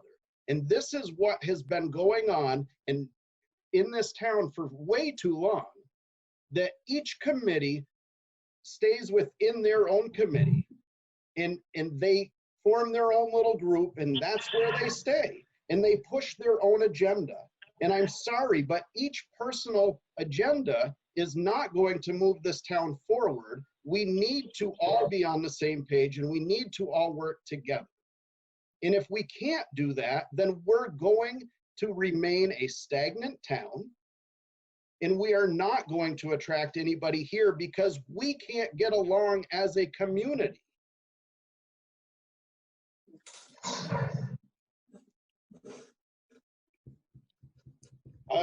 Go ahead, Bronny, you've got your hand up again. Go ahead. I don't want to get in the middle of this, but I want to remind Bob that there's also a part of the town plan that could help with the development, this planning grant process, not just Bob, all of you on the Planning Commission, and it's the fiber optics set, which given what's going on with the school closures and all the need for even this meeting, the way we're meeting, that's a very important present and future need. And so I just would like to insert that in the planning development, the planning grant thing. That's it. No, we appreciate that, Brana, and Munson and you have done a fantastic job on the fiber optic initiative. And it's obviously on our agenda to pursue. And with the redevelopment of the VY site, it's an integral part. So it's not going away. So I actually feel we've had a very positive meeting. Chris, thank you. And the Planning Commission, I know Martin got a little frustrated. We're going to stay on track for this EDA grant, at least I will. And, you know, we have a huge opportunity here. So, I mean, we don't know which way we're going to go. Mike Renaud has ideas. The select board has ideas. North Star has no idea. So. Anyway. I also think, you know, Bob, you're absolutely right. But if people want a little bit more insight into NRC and what pieces of land are going to be released first and how that is all going to figure out into the big game plan of this, maybe we should get, you know, Bob Leach to talk to you guys, because he has a really good handle on that. And it might give you a little bit more insight. We've listened to him for a long time, and he was one of our expert witnesses with this whole program. So that might actually help. We might actually be able to get Bob to sit in on one of these, and you could ask him your questions. But I think he was very specific about where they would release, and if there was going to have to be additional shielding put up around the casks before they would allow any construction. So yeah, it's kind of it is a quandary. Yes. But people can't lose their patience because somebody doesn't have an answer right at the tip of their tongue. Answers are available, but just tell us what you want. We'll do the research and we'll get the answers to you. So Maddie, I will apologize if you think, or anybody on the Planning Commission feels that I was attacking them or taking away from the hard work that anybody has done. I didn't expect anybody to have the answers at the tip of their tongue. I simply asked. Then maybe you should have prefaced it that way and said. Okay, but I prefaced this entire thing by saying that I appreciate all of your hard work, and I have still been taken to be a jerk, as I have been called via text message since people have left this meeting. I think that I acknowledged the work that everybody has done. I have expressed how appreciative I am, but I have also acknowledged that I do not have the information here, and that is not the Planning Commission's fault. That is the Select Board's fault, and I'll just leave it at that. So, Well, maybe we should try this again, you know, So- and just give everybody a chance to cool down. but what you just said as far as, and I'm sorry, I've already forgotten the gentleman's name that you, Birch Beach, what did you No, say? Bob Leach. Leach, okay, I'm writing it down so I don't forget it now. Those are the types of things that I want to know. That's, hey, you can get some more information from here. Those are the things that I'm missing. And I don't think that that makes me naive or stupid for not knowing these things. That means that I am new to this. And when I accepted the nomination from our board as the chair, I made it very clear that I did not have the answers or the knowledge to do everything, and that I was going to rely on the other 4 members of that board. So Chris, this is Bob. Yes. So Yep. you met with North Star, who, with Corey? With Corey and Pearson. So I'm just curious, are you the liaison with? No, I set up a meeting with them because I went to your planning commission meeting last week and was told that I should have set up a meeting as the new chair. So I did that based off from the recommendation from your board, so that I could try to be more in line with the decisions that are being made and have the answers necessary to make decisions. So I did what was recommended from your committee. No, I think that's good. I'm just wondering because Maddie is now the town's official liaison. And that's fine. I did it as the chair of the select board. It was nothing more than a meet and greet. And I made it very clear that the next meeting that we set up, I wanted to make sure it involved both the planning commission and the select board. Well, I don't want to have the select board chair going and making decisions by himself. I want to make sure that these are educated decisions that involve every party, which ultimately involves our entire community. Yeah, we just don't want to go down that path again. And that is in no way. So last week, Patty O'Donnell made the recommendation that I set up a meeting with North Star. So I immediately did that. And I really am failing to see where this meeting took such a drastic turn this evening, because like you, Bob, I thought that we were actually doing quite well. No, trying to be on the same page. And the entire purpose of this meeting was to be able to ask questions. But if I can't ask questions without it being taken as me being aggressive towards it, then I apologize if I'm coming off that way, but. Listen, Chris, I think we accomplished a lot. There were some, disagreements about approach. So let's just thank you for arranging this. It's like any family, right, Chris? You've got your disagreements, so we're a family, okay? All right. Yeah, does the select board have any further questions? No. Sandy? No. Jeff? No, I'm good. Thanks. Michael?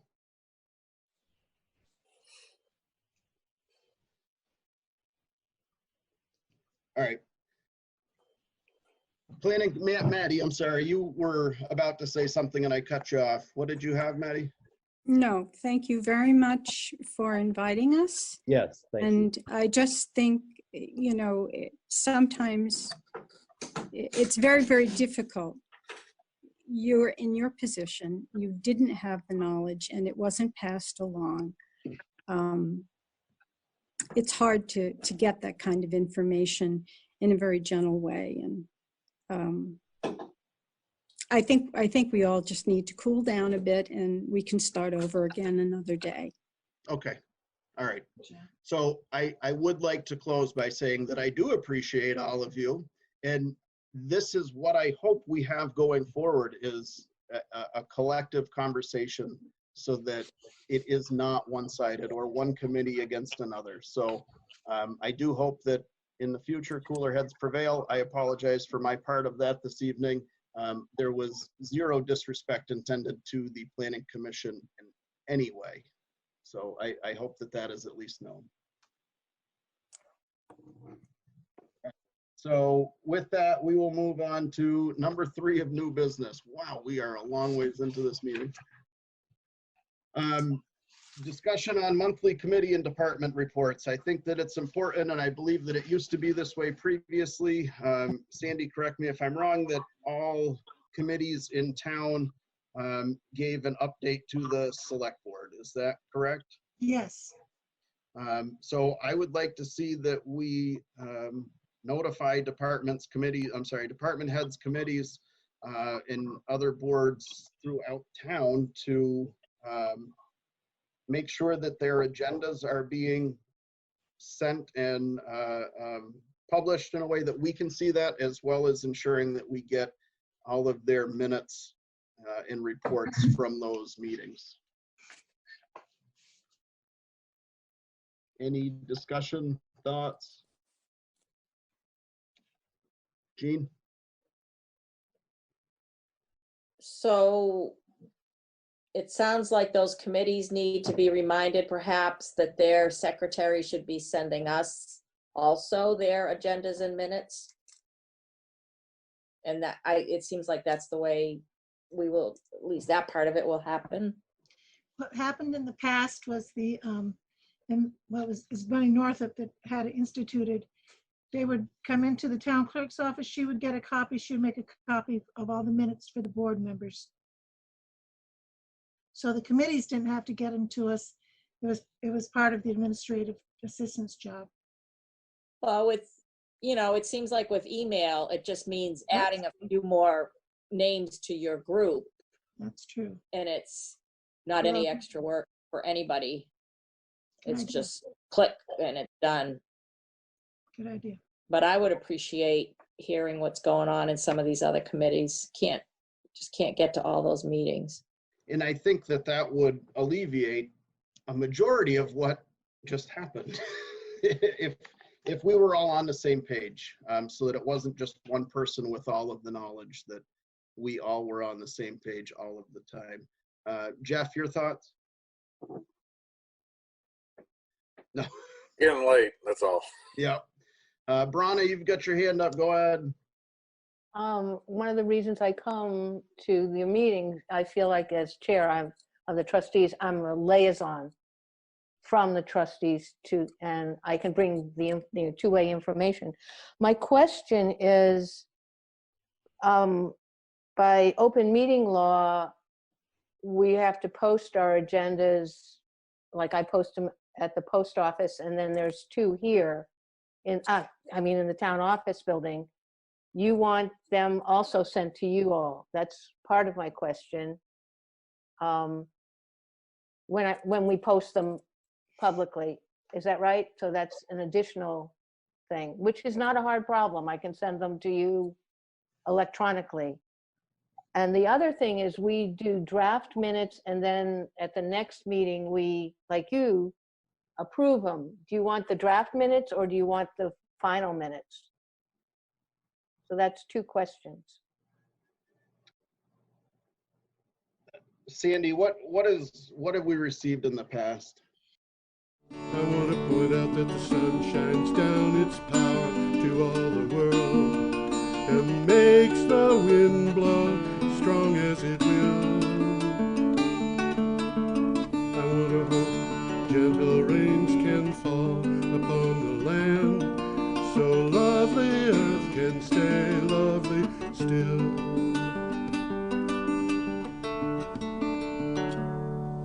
Hello, ladies and gentlemen. Welcome to the, what is this? The 372nd edition of Energy Week with George Harvey and Tom Fennell. That's right, guys. 372. Yeah, there you go. This is George Harvey. I'm going to change my name to Bob. That's an acronym for bald, overweight, and I forget what the third one was. That's probably the third one. There was a third one, but I forgot. And the amazing Tom Fennell. In the flesh. By the way, everybody, Tom actually is amazing. I'm not kidding. Okay, Energy Week is based on a blog that I have called geoharvey.com, geoharvey.com. We're going to keep you apprised of the dates of the articles that we're talking about, the dates they appeared at the blog, not the dates they were published. And we're starting on May 21st, 2020. May 21st was a Thursday. Today is, I'm sorry, we're starting on May 14th. Today is May 21st. Yeah, there you go. There you go. Tom, did I confuse you? Yeah, I thought I lost a week. Probably so did some of our viewers. Anyway, you can go to the blog. If you're watching this at the BCTV website or at YouTube or wherever, there is probably going to be another place that you could go posted that you can get a link to, or you can even get a file that shows you the program that you could follow along with if you want, and it shows the pictures that are online, so people are going to be able to watch this looking at the pictures if they don't even have a TV screen in front of them, but can get the sound as they would in a what do they call them, Tom? Podcast. Okay. Oh, okay. Oh, yeah, right. There you go. So we're starting on May 14th. We have a picture of a rendering from a planned project in Maryland. That's what it says. An item from E&E News. And Looks like a little fishing boat there, huh? A little fishing boat. Yeah. Well, what it says here is it's a FERC order that could bar offshore wind from the U.S. power market. This is crazy. Well, FERC has been working on this for months. Huh? And FERC has been working on this for months, and we've been reporting on it. Yeah. A controversial order from the Federal Energy Regulatory Commission issued late last year could block offshore wind developers from the nation's largest capacity market, analysts say. Now, states with ambitious clean energy goals say they are grappling with how to respond. And there's a bunch of things that they could do to respond to this. And Tom, you probably have something to say about that.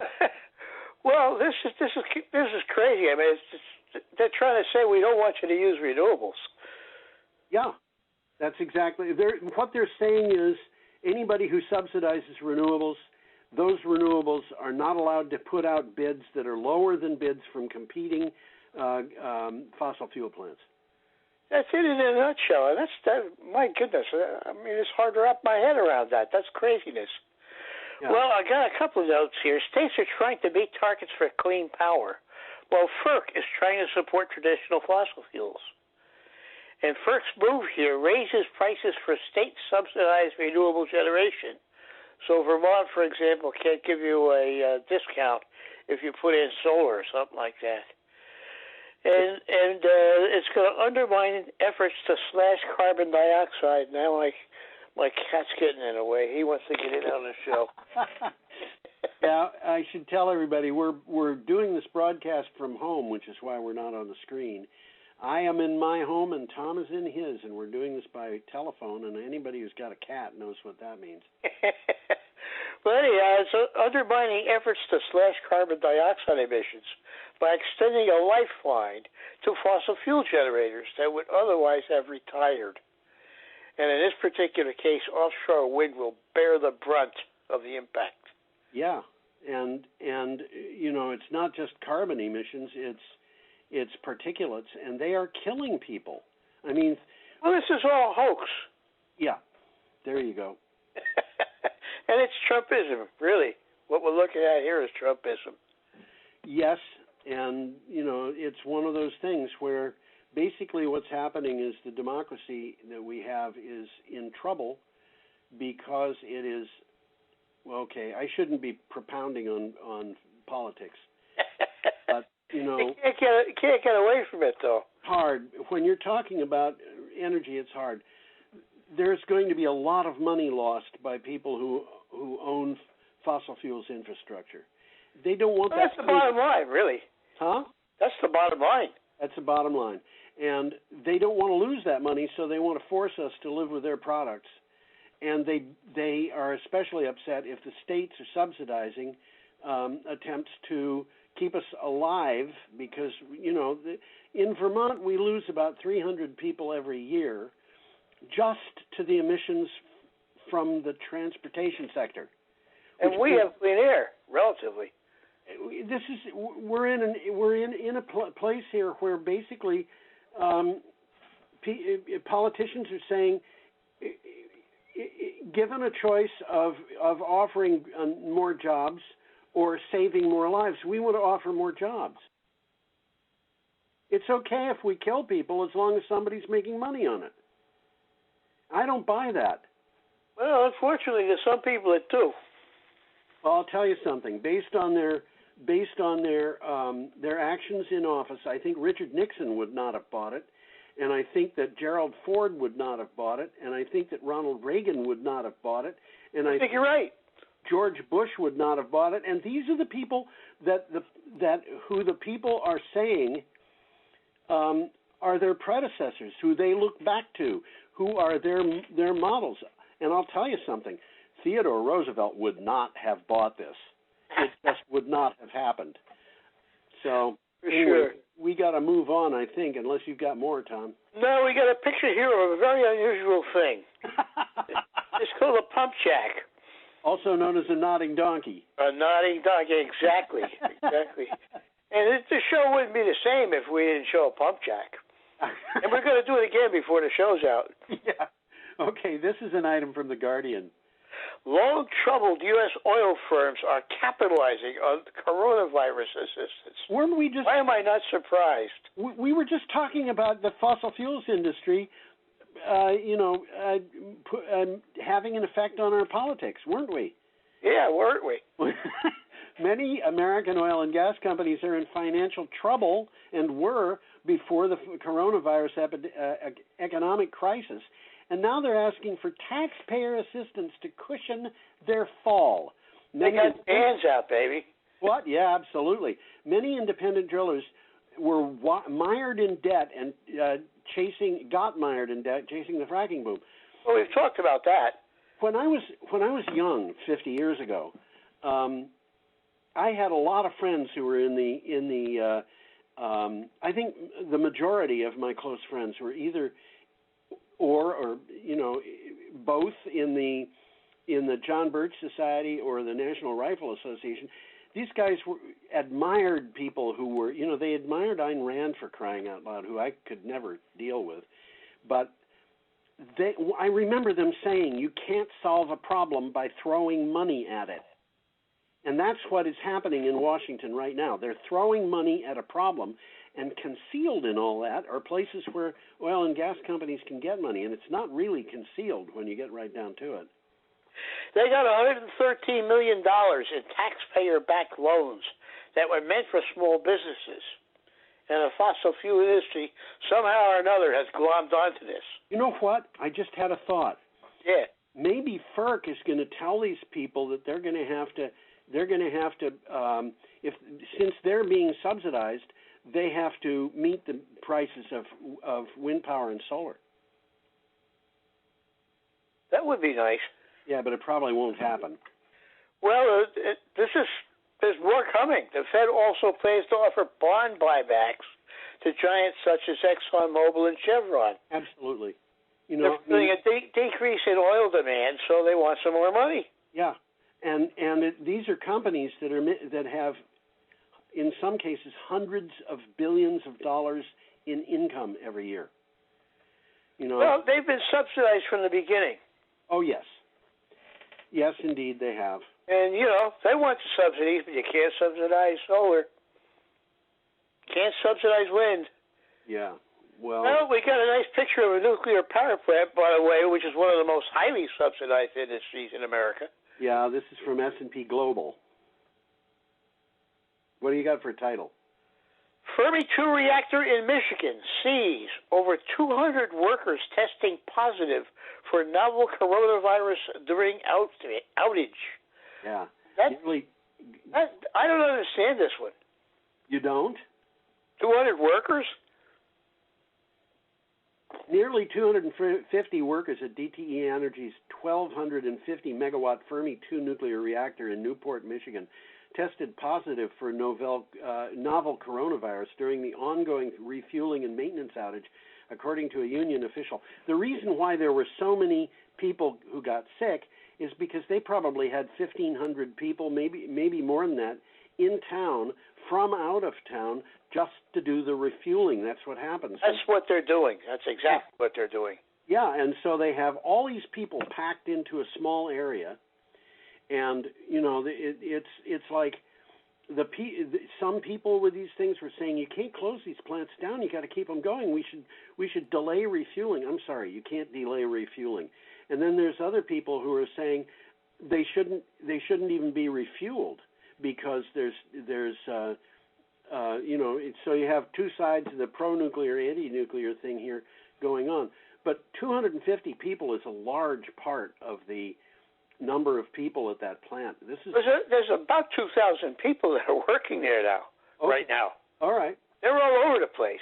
So this is 12.5%, and that's 12.5% that we know of. Yeah.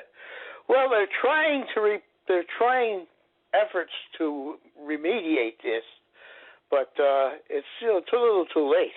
You know, now they got mandatory face mask usage and stuff like that, promotions of physical and social distancing. They should have done that in the beginning. They should have. There's no question about it. Well, let's move along. This next one is very interesting and very important, I think. Yeah, and it's got an interesting picture of a solar farm seen from behind. So it looks like a black line across the screen.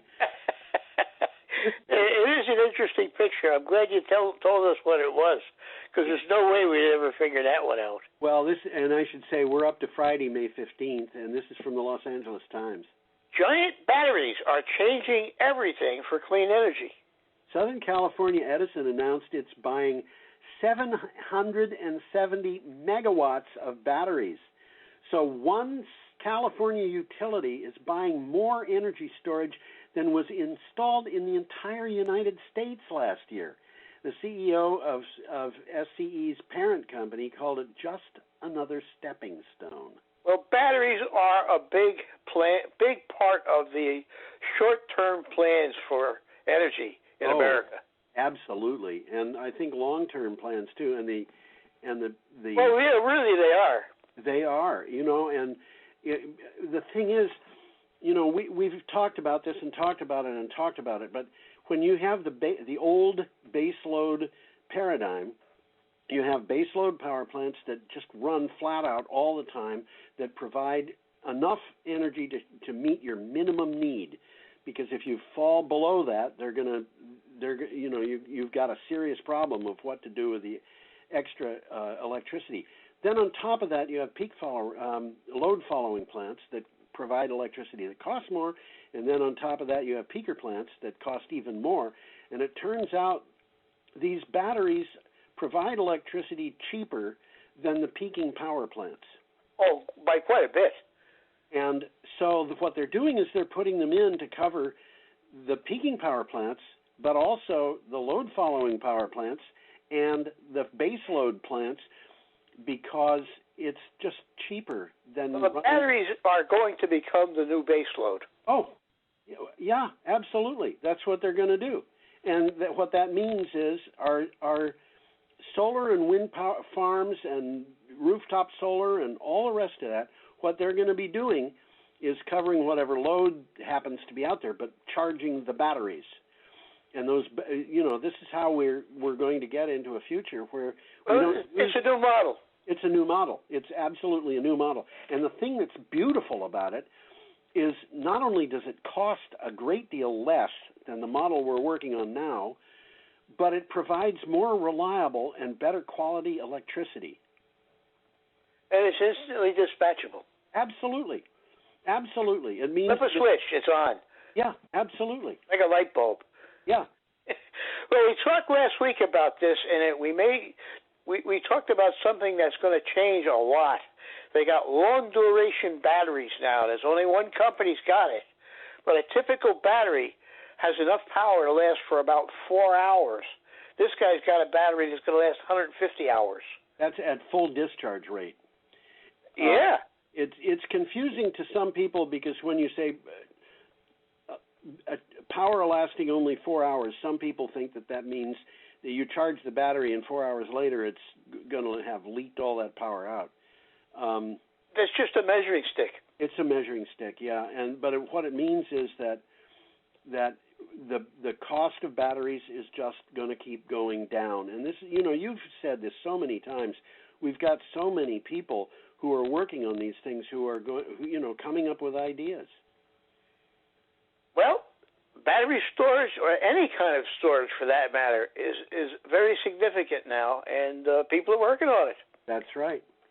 Okay. Let's move along here. We got a nice picture coming up of a glacier, Berry Glacier.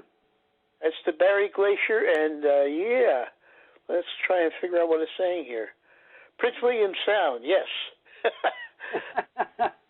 I'm getting confused between Iceland and Greenland and Alaska. This is in Alaska. Yes, it is. And it's the Berry Glacier. That's what this article is about. And scientists warn about the risk of a massive tsunami in the Prince William Sound. And before you read about it, I will mention what the Prince William Sound is. It's a large body of water in southern Alaska, near the Aleutian Peninsula. Yep. And it goes right into Fairbanks. Fairbanks is at the end of this. This is a pretty big-sized piece of water. It is. This is from Anchorage Daily News, and when I saw this, I actually got kind of scared. Well, it could be a bad thing. It could be. A landslide in Prince William Sound could trigger a large tsunami in an area sometimes frequented by hundreds of fishermen and recreational boaters, according to scientists and state officials. The slope, and if you look at the picture, the slope on the left side there is getting unstable because the glacier, which is on the right side, is retreating due to climate change. And so, one of the things that's interesting about this is you've got climate change, which is just a tiny little change in temperature, which is raising the temperature of the water so that the ice is melting a little bit faster than it used to melt. So the glacier is slowly retreating, a few dozen feet a year maybe, or a couple 100 feet a year, I don't know, but it retreats. That glacier is supporting the side of the mountain. It's unstable. It's unstable, and when they're talking about a tsunami here, they're talking about a tsunami in a very confined piece of water. And a tsunami in 1964 and an earthquake killed more than 100 people. Yeah. So there's nothing to sneeze at. Well, when these tsunamis happen in confined waters, you can have what's called a mega tsunami. And they had one of those in Alaska that was survived by two people who were in a fishing boat. How they did it, I don't know. But the wave was over 1,000 feet tall. Well, this landslide is happening as we speak. Yeah. It's moving slowly right now. Yeah. But earthquakes, heavy rainfall, or rapid snowmelts, or flying permafrost could make this thing slide quickly. It could happen instantly. And it could put up a wave that would be very, very tall. Not maybe 1,000 feet, but it could maybe it doesn't have to be 1,000 feet, but it could be a very serious tsunami. Yeah. And it could wipe out parts of Anchorage. Yep. Okay. And it's scientists are talking about it. They say it's possible that it could happen within a year, and it's likely that it will happen within 20 years. Right. So they're going to have to start getting serious about keeping people out of the water in that area. Either that or make it happen and everybody knows it's going to happen. Yeah, that's something that occurred to me too. Maybe they can figure out a way to have parts of this go consecutively so that, they have little bitty tsunamis instead of one great big one. Well, let's say there's got to be some smart people working on it. There are undoubtedly are smart people working on it. Well, we got an interesting picture coming up. I wonder what it is. Well, it says it's a coal-fired power plant. Yeah, how about that? And this, by the way, comes from a publication called Green Matters. Oh, I got a different one from Boonsey 66. Oh, the picture is from Boonsey 66. Yeah, right. Okay, the article came from Green Matters. I got that. U.S. expected to generate more electricity from renewables than coal this year. We've talked about this before in respect to other countries. Yes, and there was an article that I put up today, so it's not going to be in this week's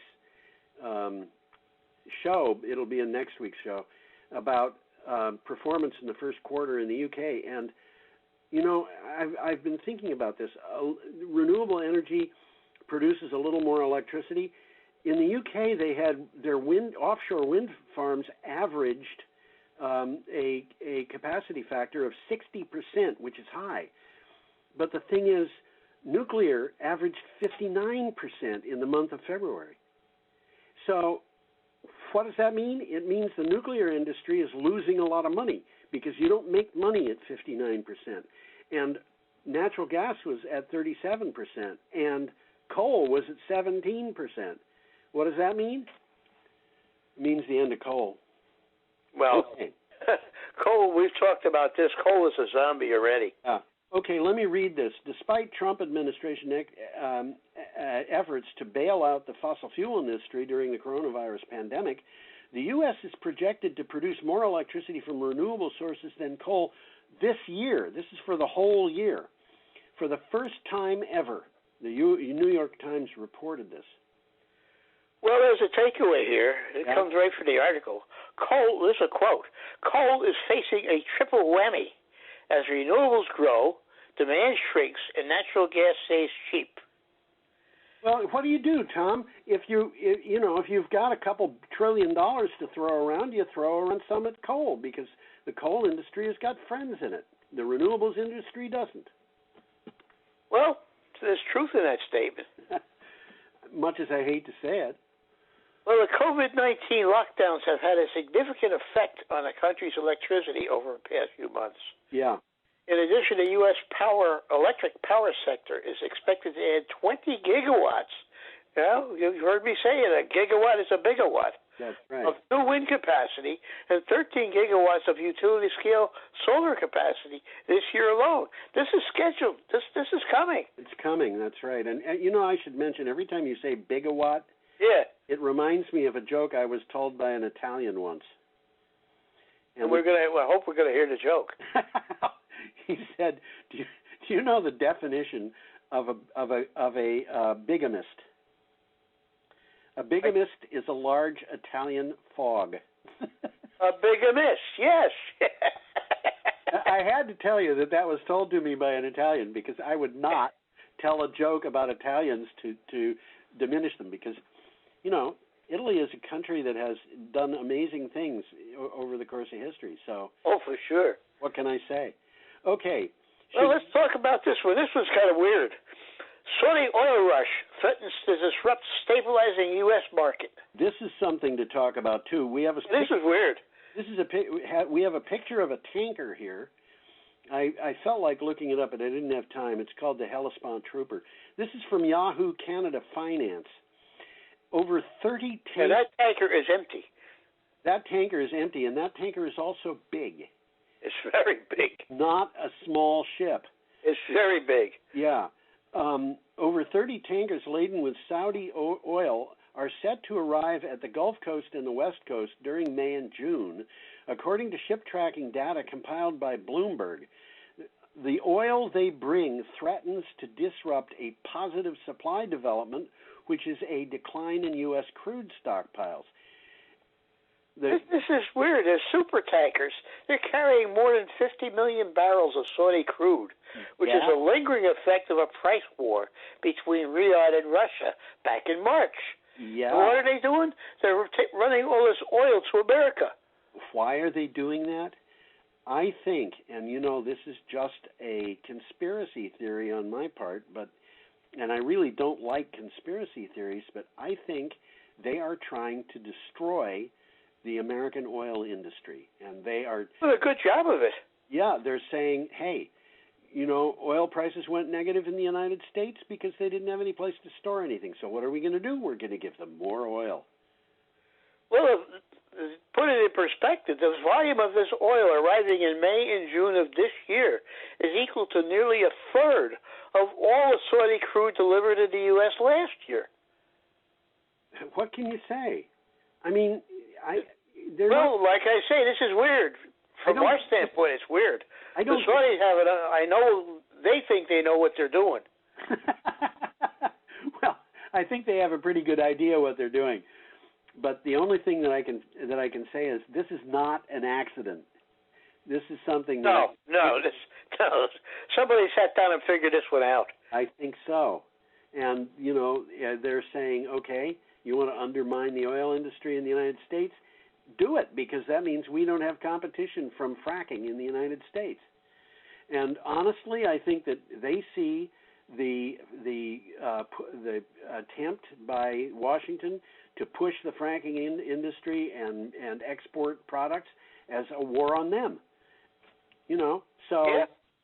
Saudi Arabia and Russia have an oil war, and they both shoot at the U.S. That's kind of neat, isn't it? It's a very weird. We live in strange times. Okay, we're up to Saturday, May 16th, unless you've got more about that. No, we got a great picture here. This is a great picture. This is Monument Valley, which is one of the most beautiful places in the world. Yeah. Well, I look at this like I always look at Arizona highways, for example, and I look at the thing and I just say, these pictures are so beautiful, and I'm so glad I'm not there. I would get such terrible sunburn in a place like this. Well, Monument Valley it's a juncture of 4 states. Yeah. And it's absolutely a beautiful place. I have a screensaver of Monument Valley, so I look at it a lot. I'm not surprised.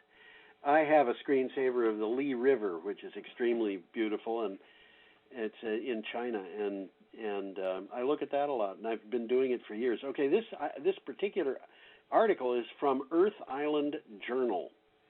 The Bureau of Land Management is planning a vast overhaul of the Greater Chaco Land Management Plan. And the Greater Chaco is that part of the 4 corners of U.S. Yeah. that includes the Monument Valley. Which is what you're looking at. Exactly. And they're planning this during the pandemic. The U.S. Bureau of Land Management is holding final public comment sessions on oil and gas drilling in the Greater Chaco region online through May 28th, effectively excluding local Navajo and Pueblo Indians because they don't have internet access. So, it's like most of Vermont.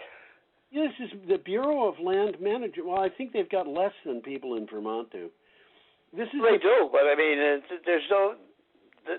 These are places where there's no phone service or anything, Yeah, exactly, and these people they're supposed to be given an ability to say, to voice their concerns, and the Bureau of Land Management is just excluding them by saying, well, we've got a pandemic going on, so we'll do it online.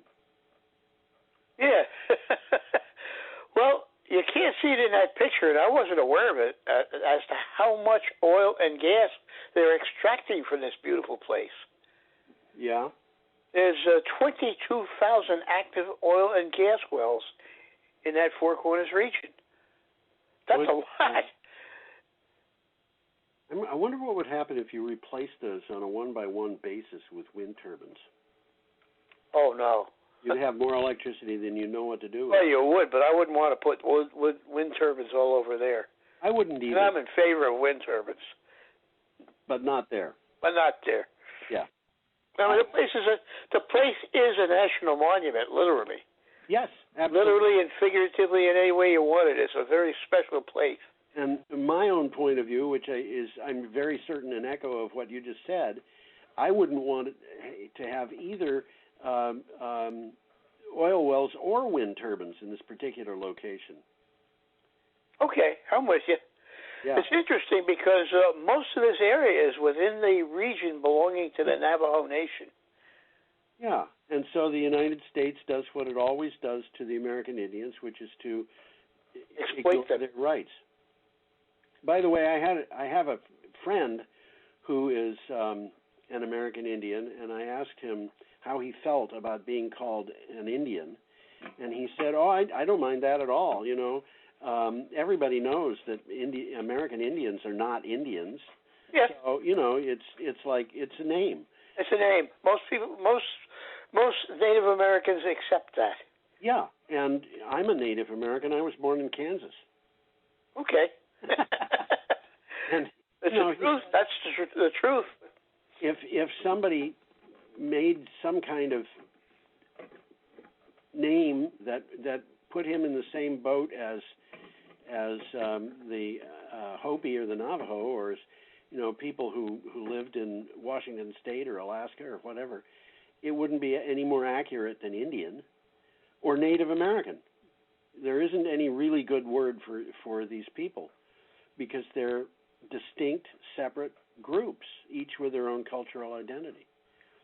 So, in most of these indigenous native languages, they refer to themselves as the people. The people, that's right. That's what Inuit means.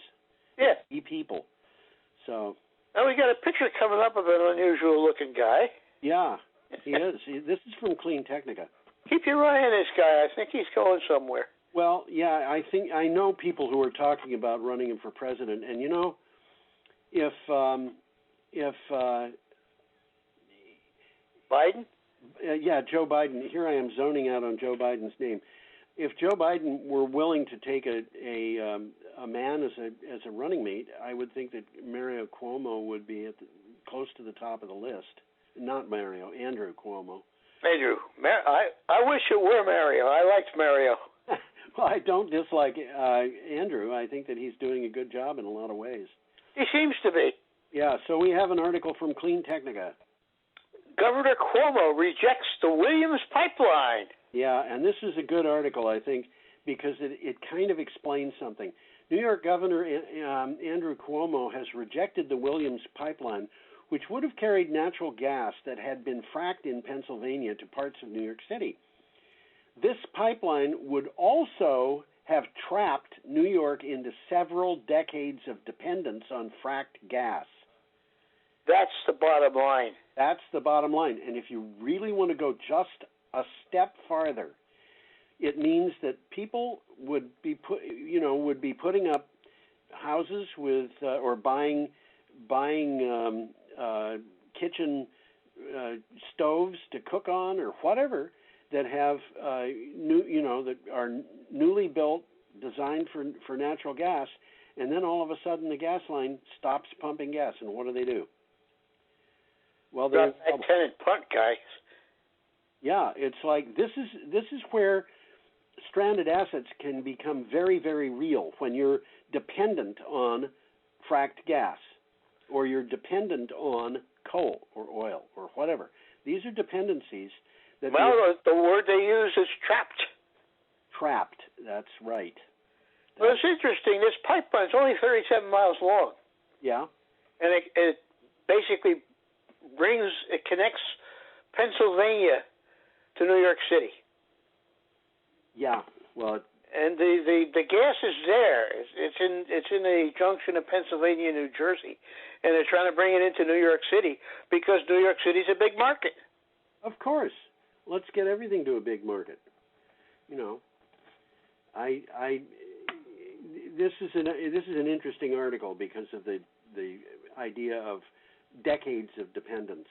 Well, that's what they're trying to do. Yeah. Basically. Well, let's move along here. It's Sunday, May 17th. Yep. And we got an interesting picture. This is a very interesting picture of a Dutch surge barrier. Yeah. And look at it. It looks like these things open and close depending upon what the tides are doing. Yes, and storms and things like that. I think that's exactly what they do. And the Dutch have got a lot of expertise on this because most of their country is under sea level. And what it looks like they do is when there's a big surge coming, they close the dam. Yep. And what they're going to do when the oceans rise, I don't know. Keep that closed most of the time. Well, at some point, even this is going to be overwhelmed. Yeah. And well, unfortunately, I think you're right. The taller the wall gets, the faster the cost increases. Well, from the article, let's read what it says here. Okay, good idea. This is from the Maritime Executive. Climate options, seawalls, flooding, or emissions cuts. Yeah, climate change, it's fair to say, is complicated, and it's big. One of the main challenges of responding effectively is simply getting your head around the scale of the problem. A study subsidized by the journal Nature Communications clarifies the system through cost analysis. Well, the study, it looks at the costs of protecting coastal communities from climate change. And given the costs of flooded coastal cities, scientists suggest that it would save money in the long run to build improved sea defenses around the coastline. And that's what they're talking about here. Well, that's going to be expensive. It is. We'll talk again about it in this show. Yeah. We got another picture coming up, and guess what? What? Pump jack. Pump jacks. Oh, my gosh. Imagine having pump jacks on this show. Imagine that, huh? Imagine that. This is an article from Clean Technica. And it's our friend Bill McKibben. Yes. As big oil declines, Bill McKibben says, so will its political power. Well, you know, I think he's right. I think he's right. In a recent editorial, Bill McKibben declared, quote, big oil is not so big anymore, end quote. At least 90 fossil fuel companies are part of the Federal Reserve Coronavirus Bond Buyback Program. We just mentioned. We did. But the key point, McKibben reminds us, is as the industry flags, so will its political power. That's accurate. Yeah, so what's happening here is they're in trouble because of their own, I think, bad business practices. And the virus comes along, so let's throw money at the problem, and that means that there's lots of money around, and nobody can keep track of $2.2 trillion, and it's grown to be way past that. And so they're kind of standing there, as you said, with their hands out, and that'll keep them going for long enough to get some of that money into their own pockets.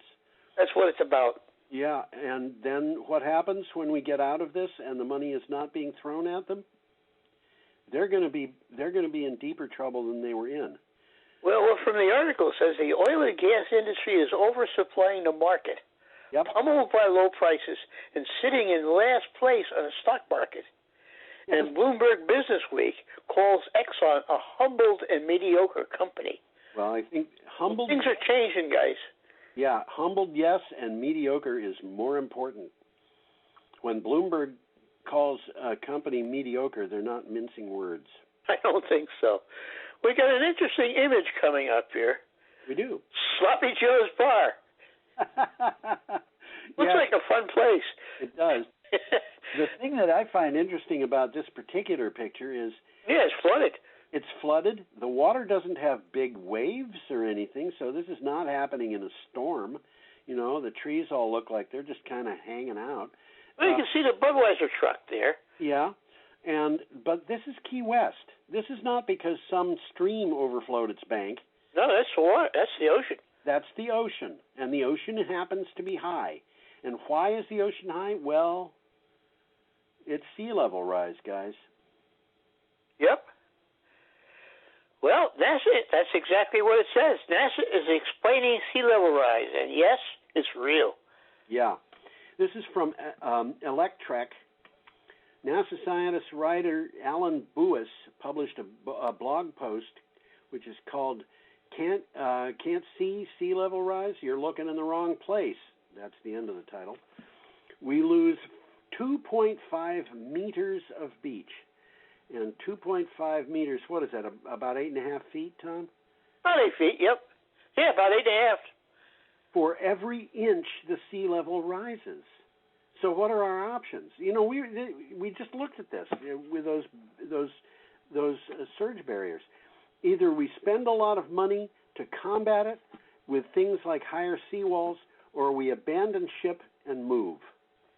And that's happening. It's happening already. Absolutely, it is. And you know, it reminds me of a thing about the. I'm thinking that it's the Fukushima Daiichi nuclear Daini Fukushima Daini nuclear reactor. It's nuclear plant. It's the plant that did not melt down of the two Fukushima plants. Okay. And they had a problem, which was, you know, they had this seawall, and the seawall was too low, as they could see by the fact that, you know, the Fukushima Daiichi had the seawall topped, and so they decided they were going to build the seawall taller, and they projected putting some amount of money, and I don't remember what it was, but it was billions of dollars, into building a higher seawall in order to meet the problem that maybe they were going to have another tsunami one day. And then somebody came along and said, wait a minute, this new seawall that you've got is not tall enough. Wow. You know, it's like the ocean, this is not ocean level rise, but the point that I'm making is the initial seawall was many millions of dollars, I'm sure. But because they were doubling the height or tripling the height, they were putting billions and billions of dollars into it. And the reason is, of course, if you're going to build a seawall, as you build it up, you have to build it out. So it's not going to increase in price according to the height. It's going to increase in price according to the square of the height. The volume. Yeah. What are we going to do when the ocean level is rising and it gets to a point where we can't build those seawalls anymore, because that's going to happen. So that all has to be taken into account in the whole thing too. Well, in this particular case, this is Key West. Yeah. Monroe County in the Keys has admitted that they can't save whole neighborhoods because it's cost prohibitive. Yeah, absolutely. And that's true all along the coast of the Gulf, and it's true all along. They got a solution. What's that? They suggest that the residents get boats. I think that might be a good solution. And Indonesia is moving its capital, Jakarta. And Yeah. there's 10 million people in Jakarta. Yeah. And it's due to sea level rise. Interesting video about that. Yeah. Okay. Well, Joe Biden has created a climate task force, and he's named Alexandria Ocasio-Cortez and John Kerry as co-chairs. And she knows what she's doing. I have a lot of respect for her. You know, I have always been rather conservative, but I've also had respect for the other side. And But she's a smart lady. She's going somewhere. She's only 30, I think, now. She's young. She's young. And she's got a ways to go. She has a ways to go. And like I said, she's very smart, and she's very well informed, and she's activist. She's passionate. Okay, and I want to say one more thing about this flooding. Yeah. One thing that it reminds me of is Roy Rogers. Roy Rogers? When Roy Rogers was a little boy, his family was rather poor, but it was on the way up, and his father decided to put the family on a houseboat. We're talking about the Lone Ranger here? Yeah. No, not the Lone Ranger. This was Roy Rogers, who was married to Dale Evans. Yeah. Yeah, who was not the Lone Ranger, but he was a cowboy. Yeah, right. I was thinking William Boyd. And he got them on a houseboat. Uh-huh. And then they decided that they were going to buy a piece of property and they were going to build a house on it. And then they had a big flood. And they took the houseboat to the property, and when the flood went away, they were living on their property. That's neat. That's funny. Okay, we're up to Monday. Work out, don't they? Huh? Sometimes things work out, don't they? Yeah, sometimes. We're up to Monday, the 18th of May, and we have an article from Hellenic Shipping News Worldwide. And a lovely picture of a fracking operation. Yeah, isn't that lovely? Well, U.S. oil and gas rig count plunges to a record low for the second week. The second week in a row. And that's a big drop. The U.S. rig count, an early indicator of future output, fell by 35 to a record low of 339 in the week to May 15th. Data from energy services firm Baker Hughes Company shows. The data goes back to 1940, and the previous record low of 374 was last week. This thing lost 10% in 1 week from a record low. That's exactly what it says. Global fuel demand is expected to drop roughly 10% in 2020, prompting companies to make drastic cuts in spending, lay off thousands of workers, and close production to offset the glut. Yeah, absolutely. Should we move on? Yeah, I think we can. We have an item from WTSP and a slide of Yeah, a flooding picture of a Jeep running through some water. in Hurricane Harvey. What do you have for title? 6 years in a row, a named storm forms early in the Atlantic. Dude, you got to explain what that means, but that's significant. Yes, for the 6th year in a row, a tropical cyclone was named before the official start of the Atlantic hurricane season. Reportedly, there's even a debate going on in the National Hurricane Center in Miami over moving the hurricane season opening to some date in May. Well, this year, Tropical Storm Arthur was named on May 16th, and the hurricane season officially begins on June 1st. There you go. And the hurricane season is dependent on, what happens in nature, and it was started on the 1st of June because most of the hurricanes came after that. And now,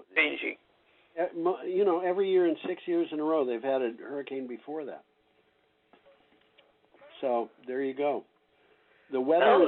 From the article, and we've talked about this, one of the main drivers of tropical cyclone development, and a cyclone is like a hurricane. It's a circular storm with a low pressure in the middle. Right. And one of the main drivers is warm water temperatures, and climate change has made that commonplace. Yes, and as the article says, warm water is the fuel for tropical systems.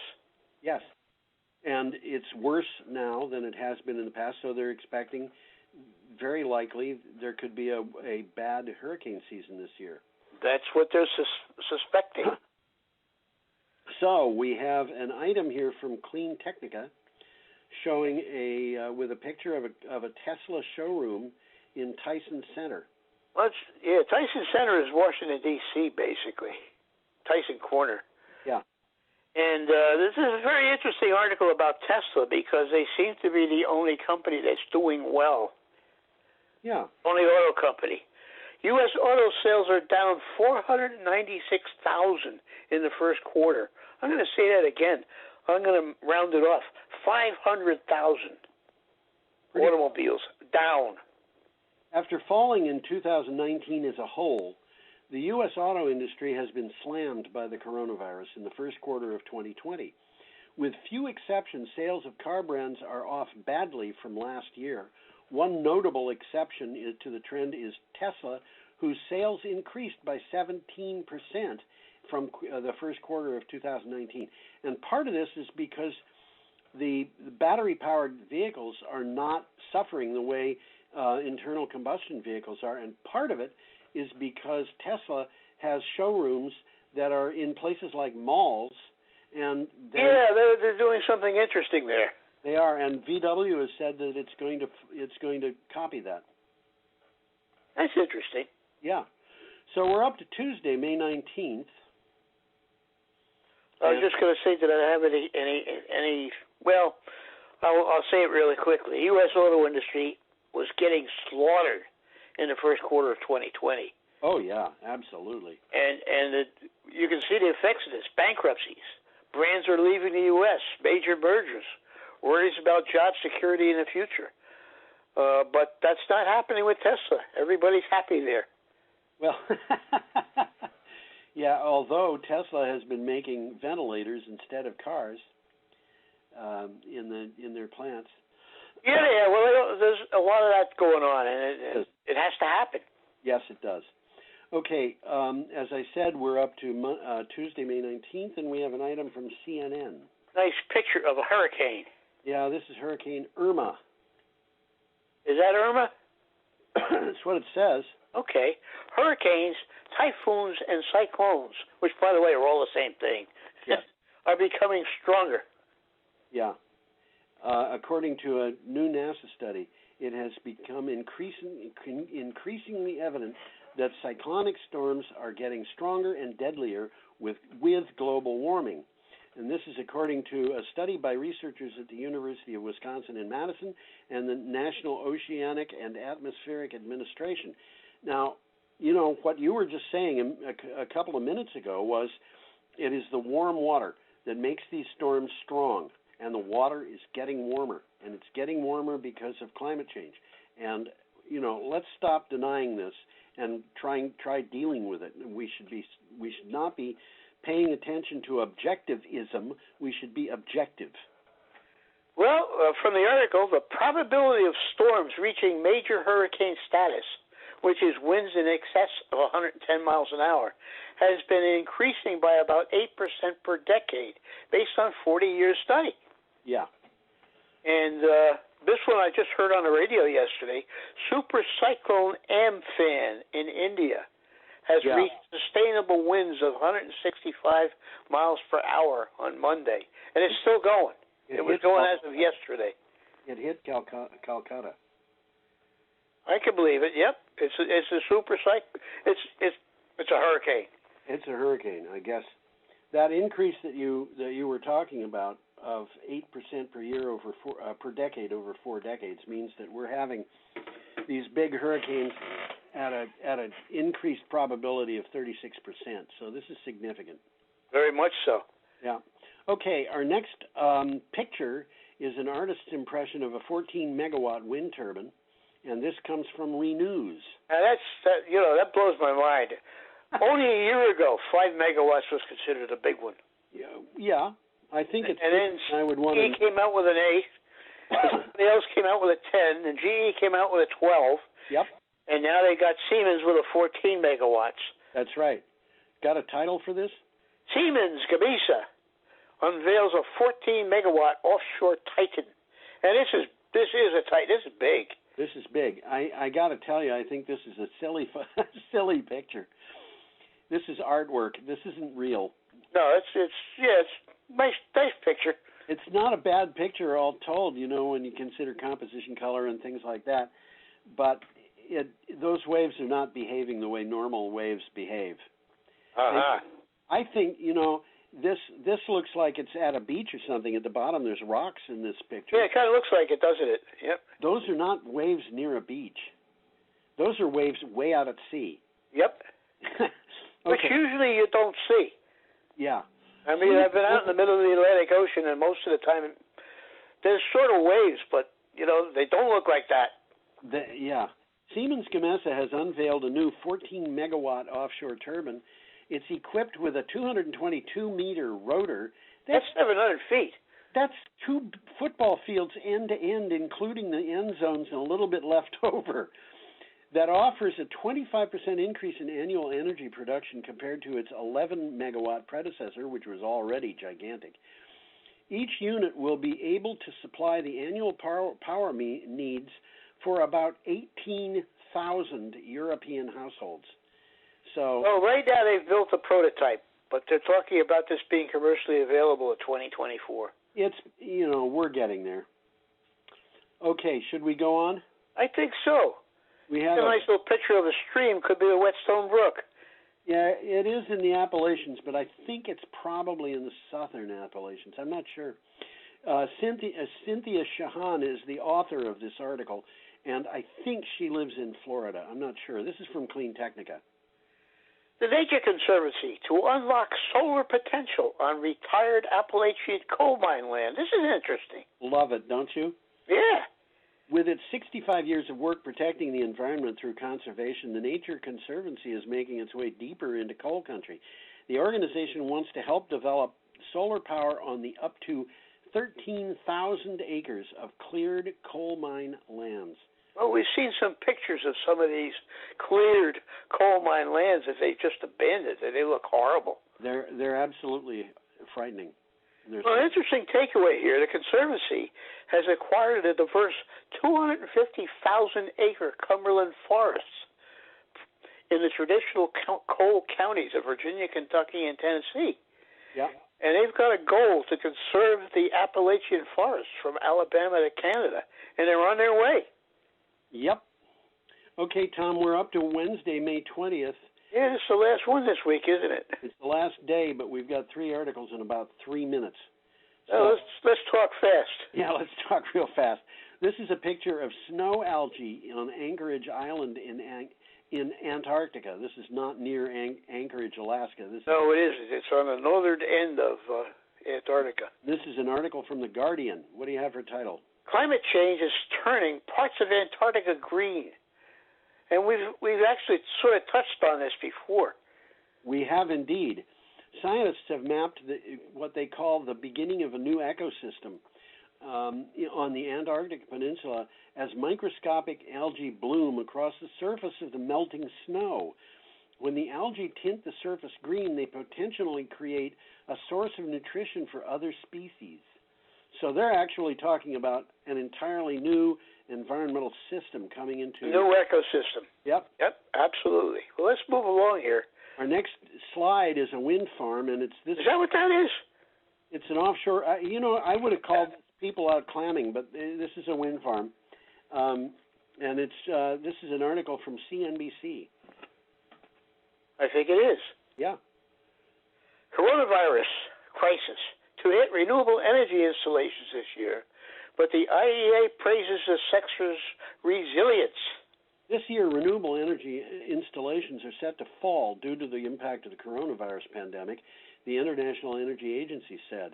The agency's renewable market update projects the first decline in growth rate in 20 years. But as you said within the title, they're saying this sector has good resilience. So well, supply chains have been disrupted. Some factories have had to close. Yeah. But that's the big EIA is noting that 2021 is forecast to see renewables bounce back to 2019 levels. Yes. What they mean by resilience. Yes. Well, let's take a look at this picture. Now, we've seen this picture before. Have we? Well, not this picture, but this installation. Oh, really? Yeah, it looks familiar. Oh, okay. Very much so. Okay. We should go on. This is our last item here. Yeah, well, this picture is not of what they're talking about. This is an existing... yes, it is. It's an existing wind farm. And they're talking about a massive 1,000-megawatt baseload wind, solar, and hydrogen plant. Oh, you're talking about the next picture, a solar array. Yeah. New economy. This is important. Okay, read that again, Tom. Massive, 1,000 megawatts. That's a gigawatt, baby. Yep. Baseload wind, solar, and hydrogen plant pitched for New South Wales. Infinite Blue Energy proposed a 3.5 billion Australian dollar or 2.3 billion US dollar concept called Project NEO, N-E-O, all capitalized, which would see combining up to 1,000 megawatts of wind, solar, and hydrogen fuel cell generation capacity to deliver continuous power around the clock in New South Wales. And this is important because it says the time has arrived. We can combine wind, solar, and storage, in this case hydrogen, to produce a complete kind of off-the-shelf replacement for baseload power. Well, from the article, by converting the solar and wind energy into green hydrogen, it is possible to provide electricity via its fuel cell technology when there is no wind or sun. In other words, they're storing it. Yeah. The company estimates that the project would require 235 wind turbines and 5 square miles of solar generation. Yep, and it is doing this at a cost which is probably half the cost or less of nuclear power. So we have a final slide, which is our goodbye, that says, have a fantastically untroubled week. I hope we do. I hope we do too. And thank you very much, Tom, and we hope that everybody comes back next time. Well, all right, let's hope so. Okay, bye-bye. Adios.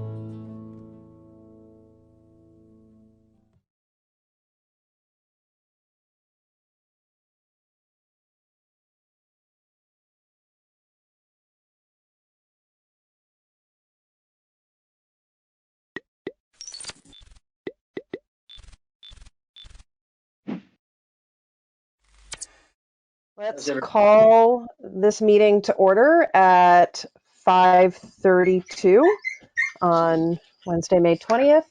And just to let folks know as you're coming in, if you would like to speak, please send a message through the chat box. Otherwise, Karen will likely mute you all, but if for some reason she doesn't, please mute yourselves so that we don't have tons of background noise. And are there any adjustments to the agenda, Karen? I have one. Okay. I want to add under select board items, under VLCT select board rules of procedure, I want to add Town of Putney Emergency EMD delegation of authority. EMD delegation of authority. And we did get the paperwork on that. Yes, you did. Okay.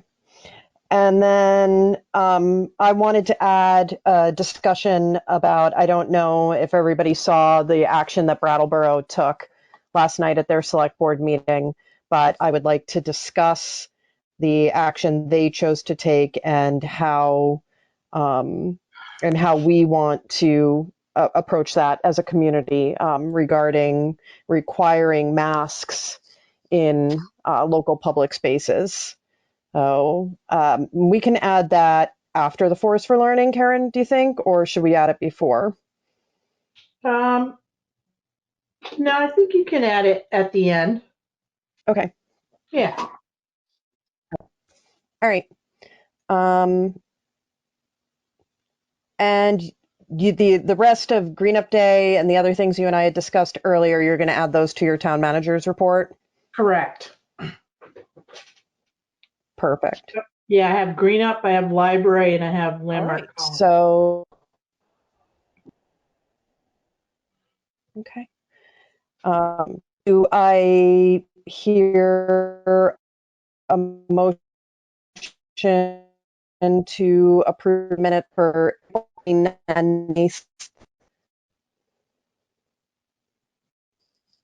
are you? Can you repeat? Is it me that's lost, or is it them? You're freezing up a little bit. I'll make a motion. Okay, am I cutting in and out? Yes. I'll make a motion to approve the minutes of April 29th, and I believe it was May 6th. Is that right? Correct. Yeah, okay. And I'll second that. Okay, it's been moved and seconded. Is there any discussion?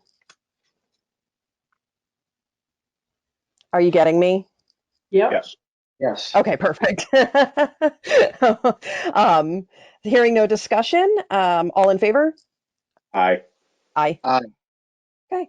So that's Did been we passed. have minutes from from last week's meeting as well? Yeah, we did. Those were separate, right? Yeah, they're separate Yeah. and they're not done yet. They're not done? Okay. Not done.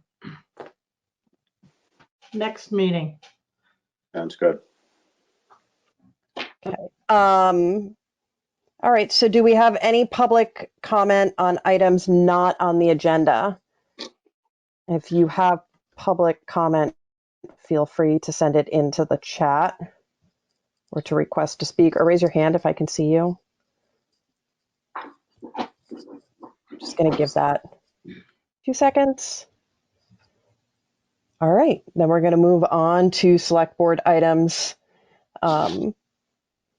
Putney Mutual Aid is up first, and I'm not sure who on Putney Mutual Aid wants to speak first. We have several members of this group here. So I see Jamie, I see Ruby, and I see Ellen. Am I missing anyone else? Excuse me, I just burped. Am I missing anybody? Sorry. Hi, Jamie. Can we, Karen, you can unmute yourselves. And yeah, go ahead. Yeah. I imagine you designated somebody to speak, so. Can you hear me? Jamie, I can't hear you. Try it now. Oh. Hold on. I think. Can you hear me now? Yes. Kind of. Can you hear me now? There you go. Better. Yes. Is it any better? There you go. Is that better? Yes. Yeah. Okay, better. that was my headset. Sorry, I was trying to make it so no one else had to listen to all of us.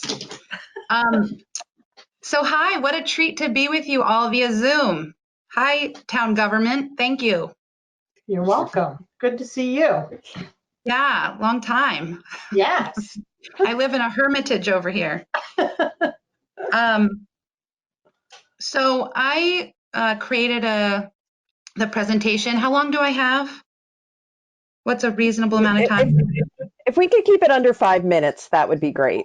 Okay, if that's the case, I'll just do high level reporting and let you know that everything I'm saying is in a written report that I'll email to Laura as soon as I get off.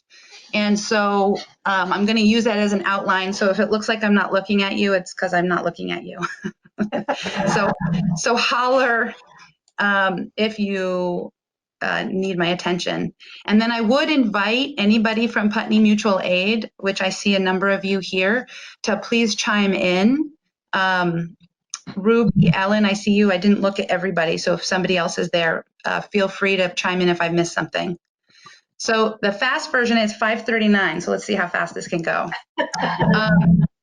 The fast version is that a group of us in the middle of March started reaching out to the town and our state representatives, folks of us in Putney who were realizing that COVID-19 was going to be a real thing and that it might require some upping the level of support of our town government and our state systems. And so a group of us started saying, what can volunteers do?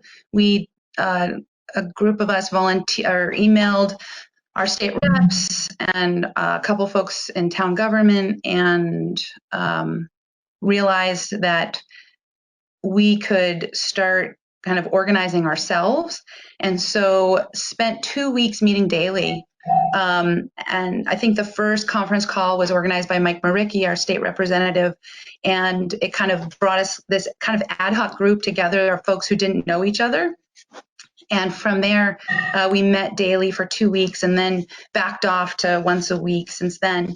We've been going strong for 2 months now, and we've created a couple of resources, all of which are linked on the town of Putney's COVID-19 update website. So thank you very much. You're welcome. And I have all the links that I'll include in my report to you.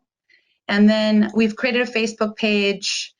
We have a Google Voice number that's a local number now for folks who don't have access to the internet. And then we have an email address.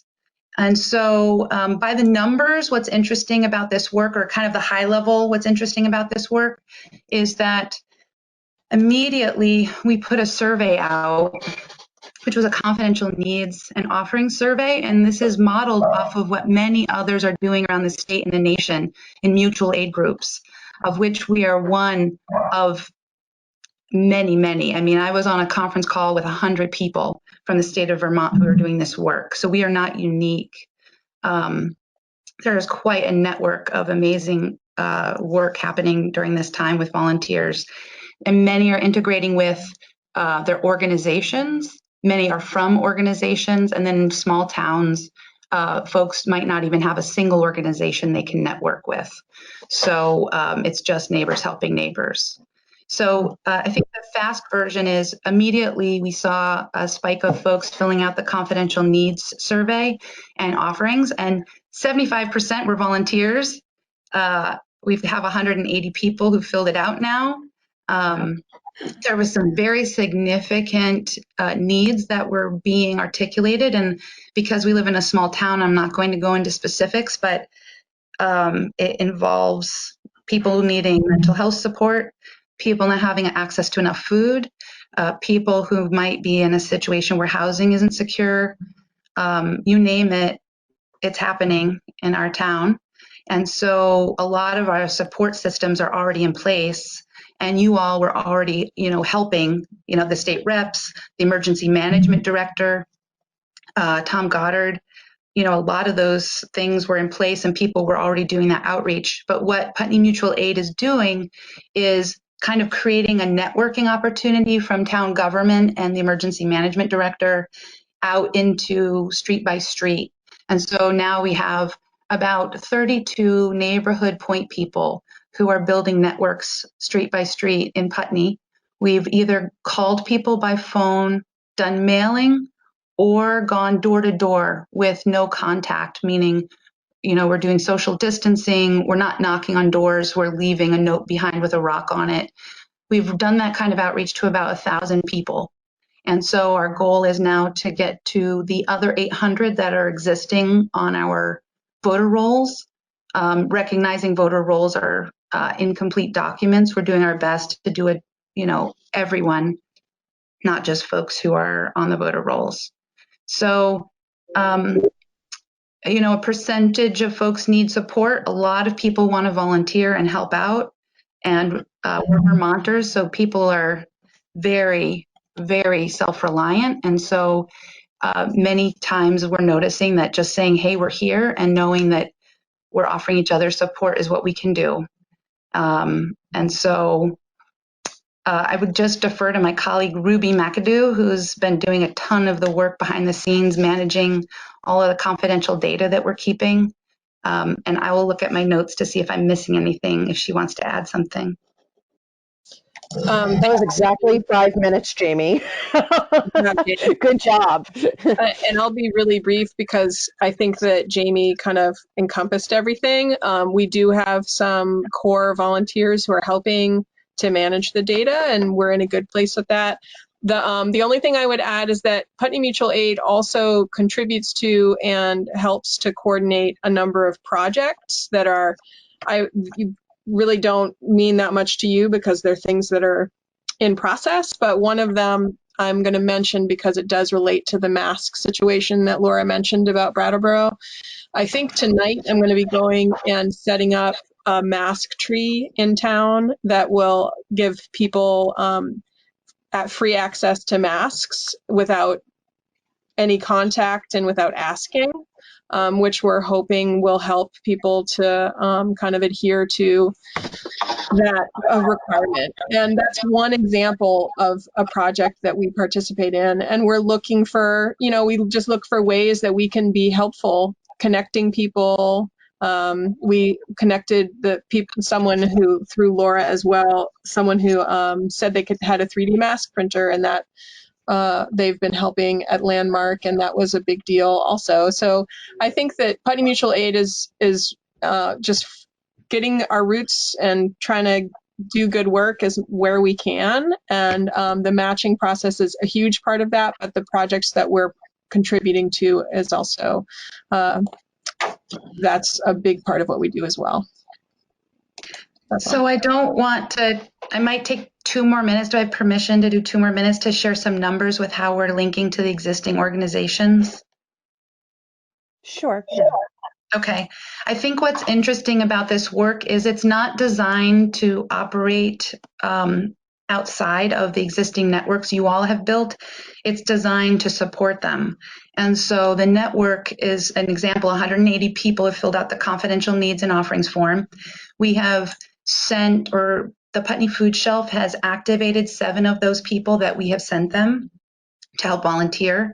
We have sent 10 folks to the Putney Food Co-op to help with delivery of groceries. We have sent Putney Community Cares 2 volunteers for Meals on Wheels. We've offered and sent Putney Central School meals work 8 volunteers. I don't know that they're going to activate them, but they were offered and they have them.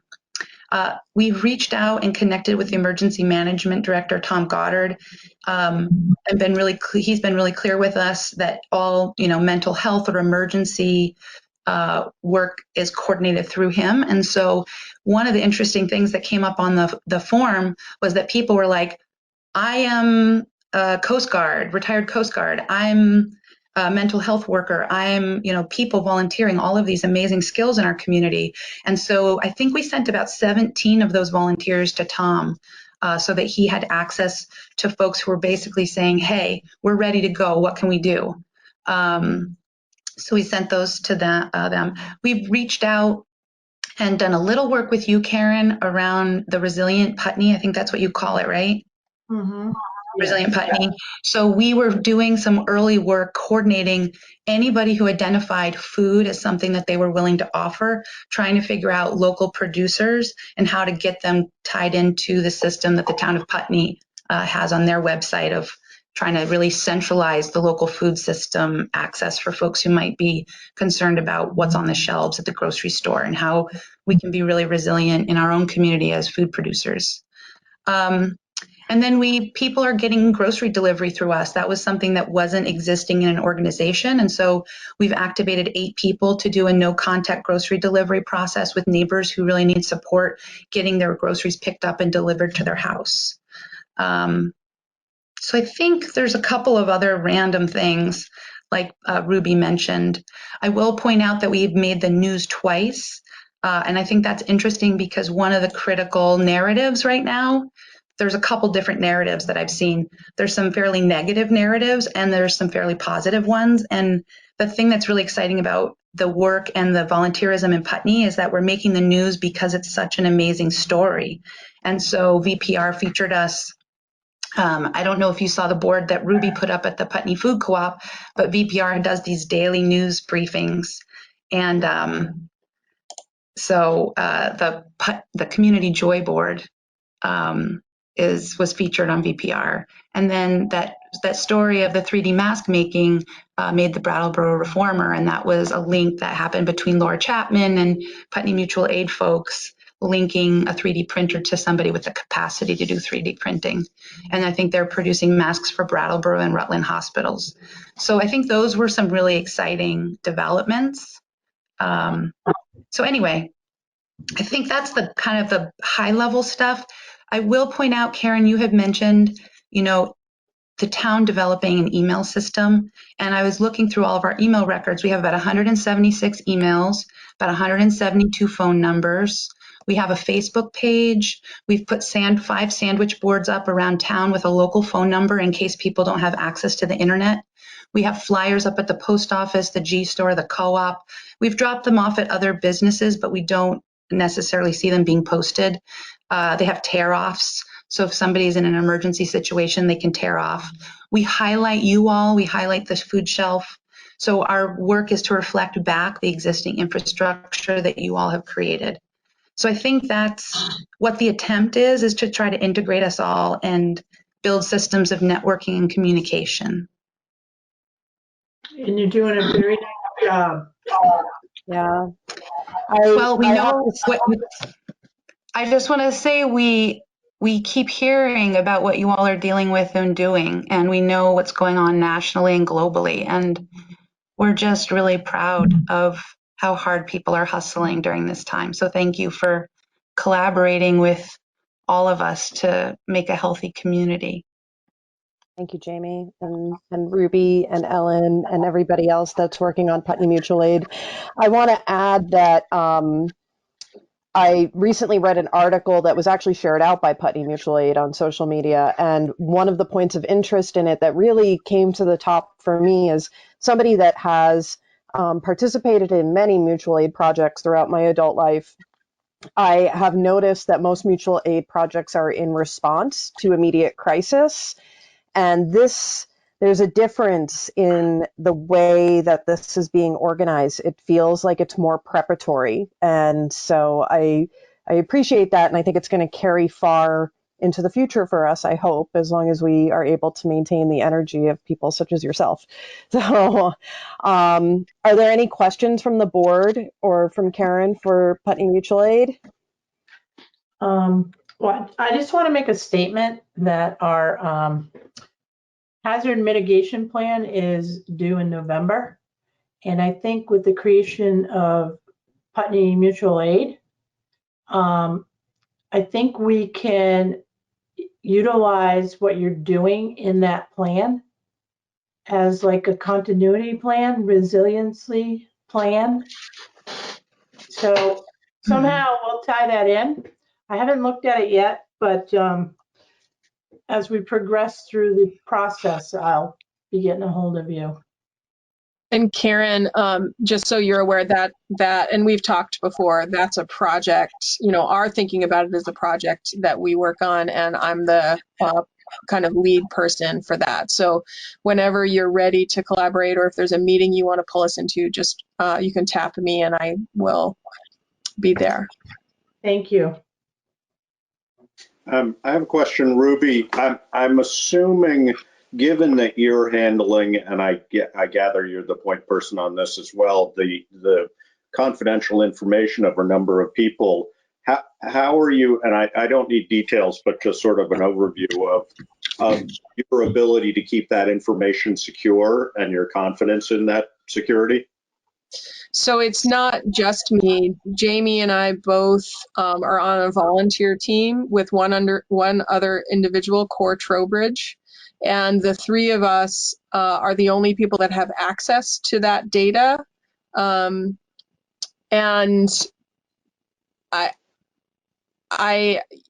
it is as secure as Google Drive is secure. I don't know if there's any way to share that data and have a form and protect it any more than we are, which is by only giving access to those three people.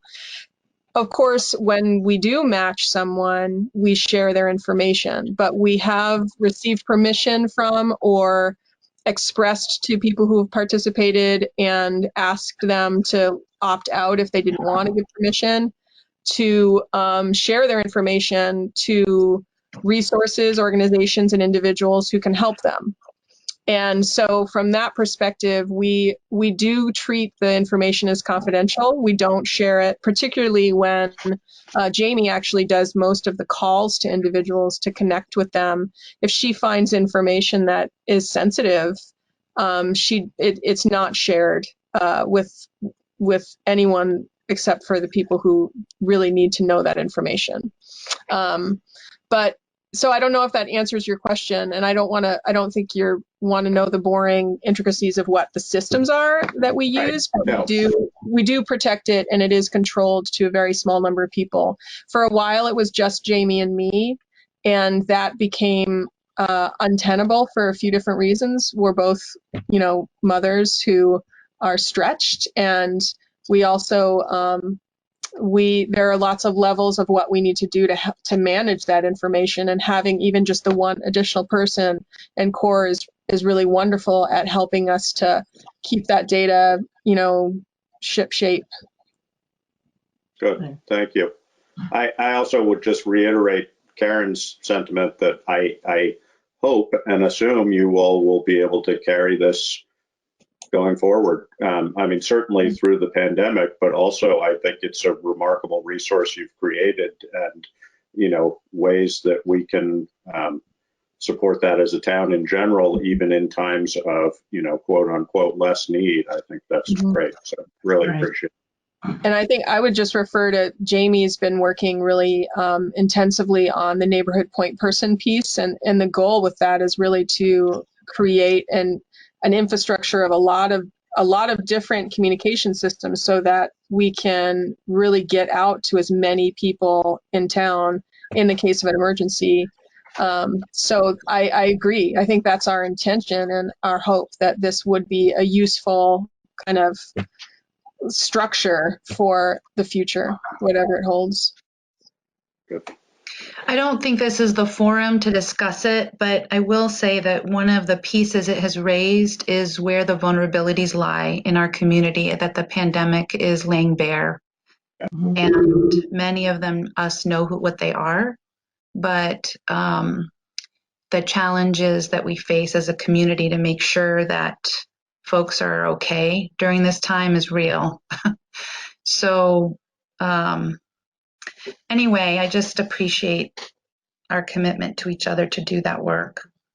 Yeah, I think, and I highlights it. Of course, many of the people that you are reaching out to individually are people that often, because of their nature, et cetera, are not likely to come forward to ask for help. So I think that's really meaningful to be able to actually get to people and say, we're here if you need us, and we're not going to bug you if you don't, but we're here, and that's great.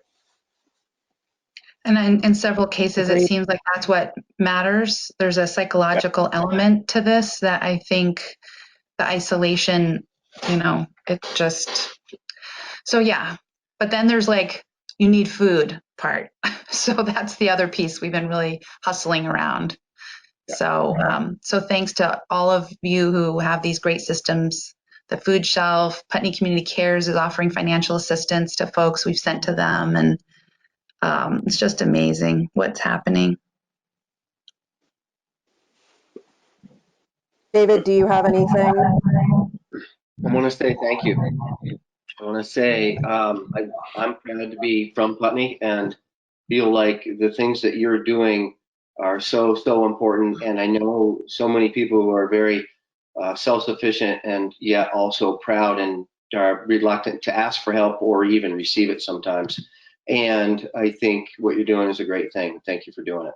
Thank you so much. I feel in so many ways less affected, I think, than most people by this because I work at home and have a successful business and a fairly large group of people around me that I help and who help me because of all my years of being here. But I'm also isolated and don't know many of the people that you know that you're dealing with. And thank you for everything that you're doing. I think it's a great system. Thank you. Maybe the last thing I'll end on is just that to Josh's earlier point, we created generic sandwich boards, which arguably are difficult to read. So it was a learning lesson, but they are in places where people are walking by. And the sandwich boards were made generic. We were going to put COVID-19 on them, and then we made them generic so that they could be used indefinitely. And so it's like Putney Mutual Aid, neighbors helping neighbors. So it's a resource that we invested in, banners that go over sandwich boards so that those will be there if there's going to be another time that they're needed. That's great. Thank you. All right. Thank you. Thanks for joining us and for all the work you're doing and this update. We really appreciate it. And please keep us in the loop and reach out. I know I meet with you pretty regularly, but if you have anything that comes up, definitely reach out and let us know. So, Thank you. Thanks all.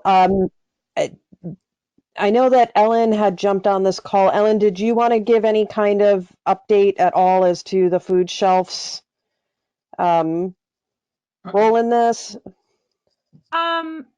I kind of just wanted to hear the update from Mutual Aid, but I will say that the food shelf has, as you've probably been aware of, sprung into action, and our numbers continue to grow with our curbside pickup. And we have about a quarter of our customers each week are getting a home delivery. So that's something new that we've started. And people have been so generous to us, and to David's point,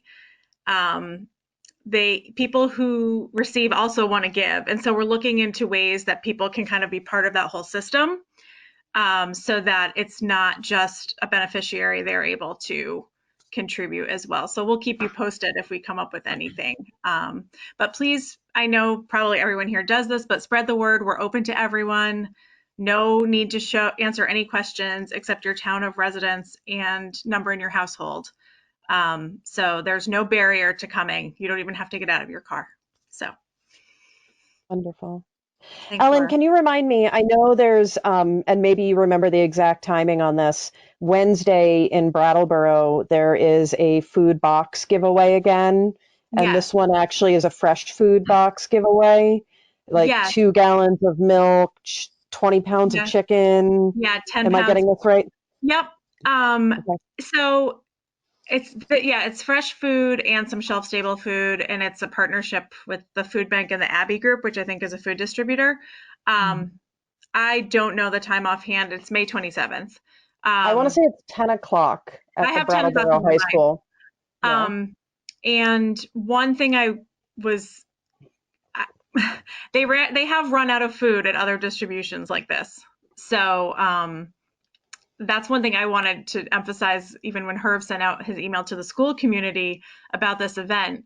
We don't ask questions either, and we give away pounds and pounds of food to each person that comes. So if they run out of food at that distribution, come on Saturday from 9 to 11 to the food shelf, because I took a picture that I can share with you separately, but we sometimes give out a full bag of produce, extra produce that we get from the food bank a full bag of shelf-stable foods, and then extras like dog food or diapers or whatever we have. I mean, it's 3 to 4 bags full of food every week to each person. So Fantastic. I just found the flyer and it's Wednesday, May 27th, 10 a.m. to 2 p.m. at the Brattleboro Union High School. 2 gallons of milk, 7.5 pounds of Cabot cheese, 20 pounds of pre-cooked chicken, and 25 pounds of fresh produce per box. Yep. So, great. Thank you so much, Ellen. Thank you. We appreciate all you're doing, all of you. Thank you. Right back at you. So, I have a question for Ellen. Yeah. Ellen, this is Karen. Is Soundview supporting you with paper products too? Yes, they are. And you probably know that they have been for a long time. They've always said, "Oh, just give us a call if you need anything." Yeah. They dropped off, I want to say, 144 rolls of toilet paper and 50 or so rolls of paper towels last week. Nice. And that's been so great. And every week we give away either one roll of toilet paper to each family or a roll of paper towels. Nice. So they are continuing to be awesome partner for us. Great. That's good so to hear. Alan, this is Josh. I'm just wondering, I know I never connected back with you about masks because I had already left them at the food shelf. There are still more of those masks. Are those something you all would still be able to use more of? We definitely can use them, but we have plenty left. I'm on the outside team. If you haven't seen what our setup looks like for the food shelf, people pull up in their cars and we have greeters who kind of preview how it's going to work. And one of the questions we ask is, do you need masks? And so we'll hand out a couple of disposable masks, or if we have reusable masks. So they're great to have. I've put one on a couple times when my reusable mask has gotten really, uncomfortable to wear, but we definitely still have a good supply left. Okay, sounds good. Well, the rest will be at the fire station if you end up needing more. Okay, thanks, Josh. Fantastic. All right. Well, thank you so much to all of you. And now we're going to, seeing there's no other, Ruby said she's bowing out to go to a school board meeting and hopefully put up the mask tree, but thanks us all. And we'll be watching for the public pool update.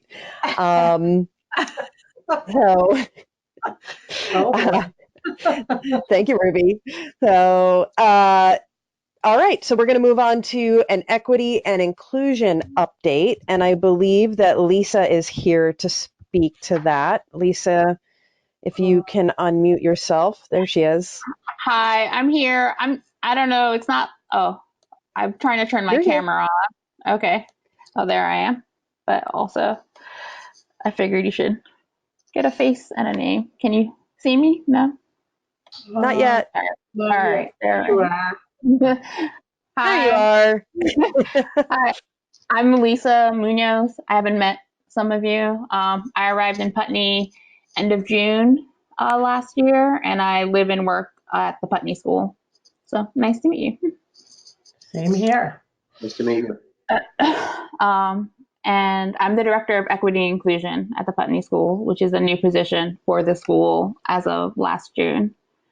And I'm here to share, is it possible to share my screen with you all so that you can see where I'm reading from, or? I can't, I'm not a presenter. Is it possible? Hang on a minute and I can maybe do that for you, Lisa. Thank you. If you make her a presenter, Karen, she should be able to then share her screen. Try that. Yep.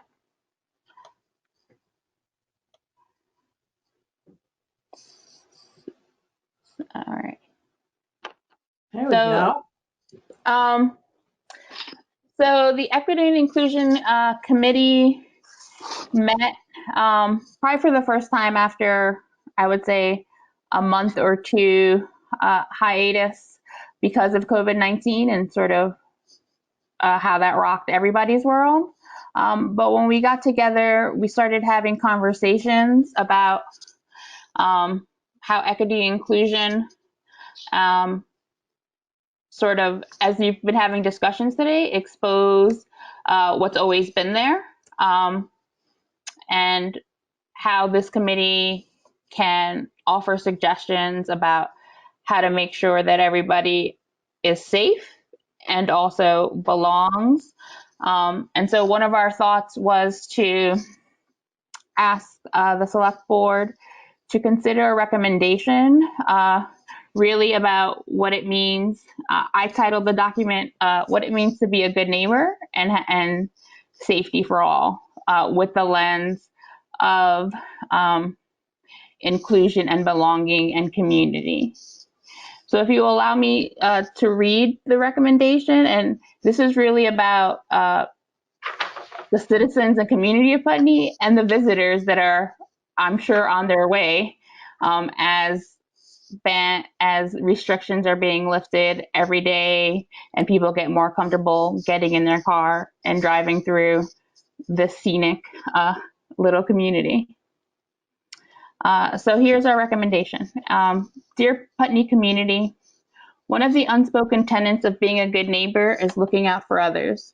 During this global pandemic, please remember that looking out for others does not mean we abandon empathy, civility, and humanity.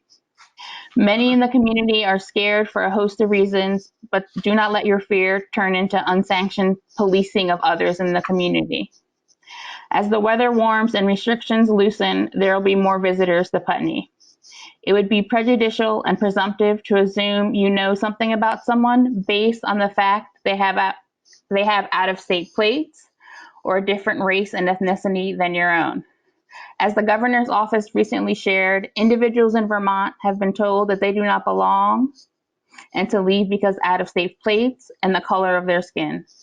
These biased incidents have no place in Vermont or in Putney. All people, residents, and visitors are deserving of safety and compassion. As a result of hearing about these incidents of bias, the following is an endorsed recommendation from the Equity and Inclusion Committee of Putney. And here's what we would like, I guess, publicized in some way. We know that we're in difficult times and that the tensions are high right now. In an attempt to create an environment of civility and respect, we ask that if you see someone without out-of-state plates, someone not following the state or store's policies, do not approach them. In cases where you have concerns about someone not wearing masks or using social distancing, please inform the appropriate people. In a business setting, please ask to speak to the management. If the concern is more global and involves policy, please direct your concern to the town manager or the Putney Select Board. The aforementioned people have been trained to properly address any situation of noncompliance of state, town, or store policy and will address any relevant challenges. We recognize that the residents of Putney rightfully may expect that everyone in our town respects the guidance provided by the state of Vermont. Vermont currently has the lowest increase of COVID-19 in the nation because we have put the needs of the community above all. Echoing the words of Dr. Maya Angelou, if you know better, all of us need to do better for our community and those who visit Putney. I'm going to stop sharing.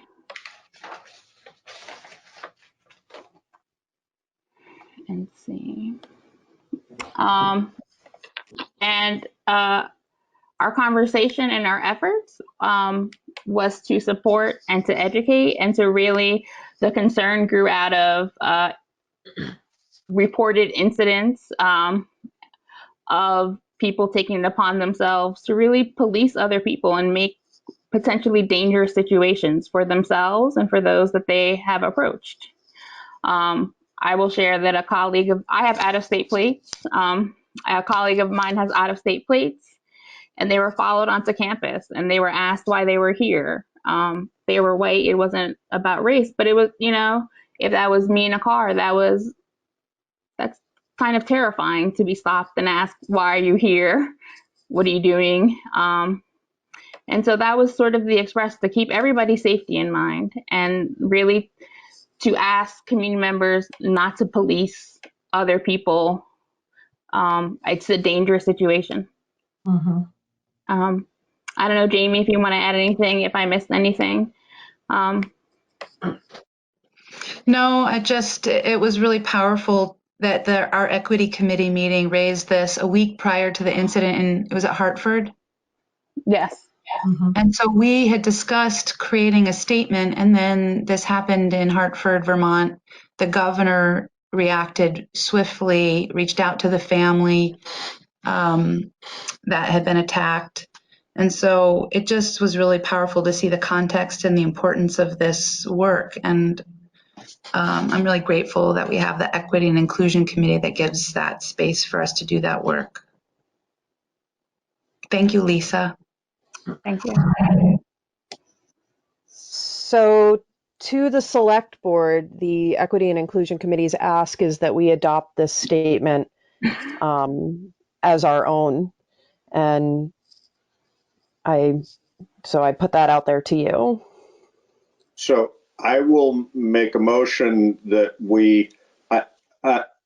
I'm happy to adopt it as our own, but I almost feel like it might be more appropriate for us to endorse it as a statement from the Equity and Inclusion Committee, and maybe that's just wording, but I'd like to make Thank you. To endorse the statement from the Equity and Inclusion Committee and to post it as we are able in public places, i.e. our website, etc.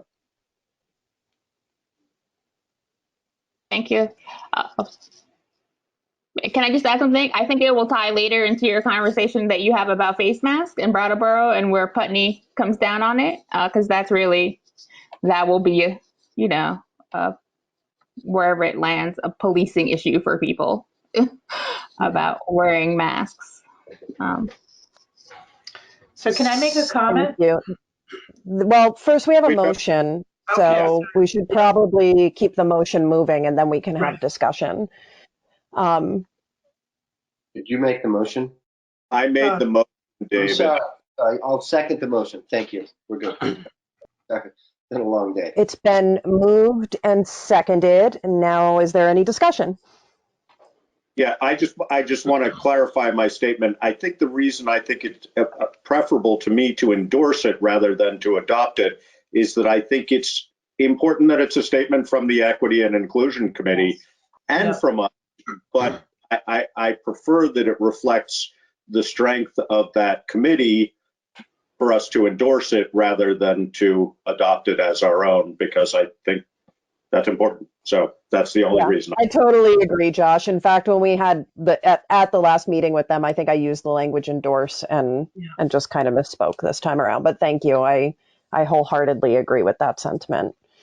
Oh, Karen, you had a question? I have a comment. So when we state policing, so concerns are coming to the town manager or the select board. So we have no ability to enforce. So how are we going to handle? We have an ability to direct, and if it is something where law is being broken, then we can redirect to the sheriff or we can redirect to the survey link, or depending on the circumstance. But honestly, if it came to me, I would probably redirect it to you. If it was a policy thing, then we would discuss it as a select board. So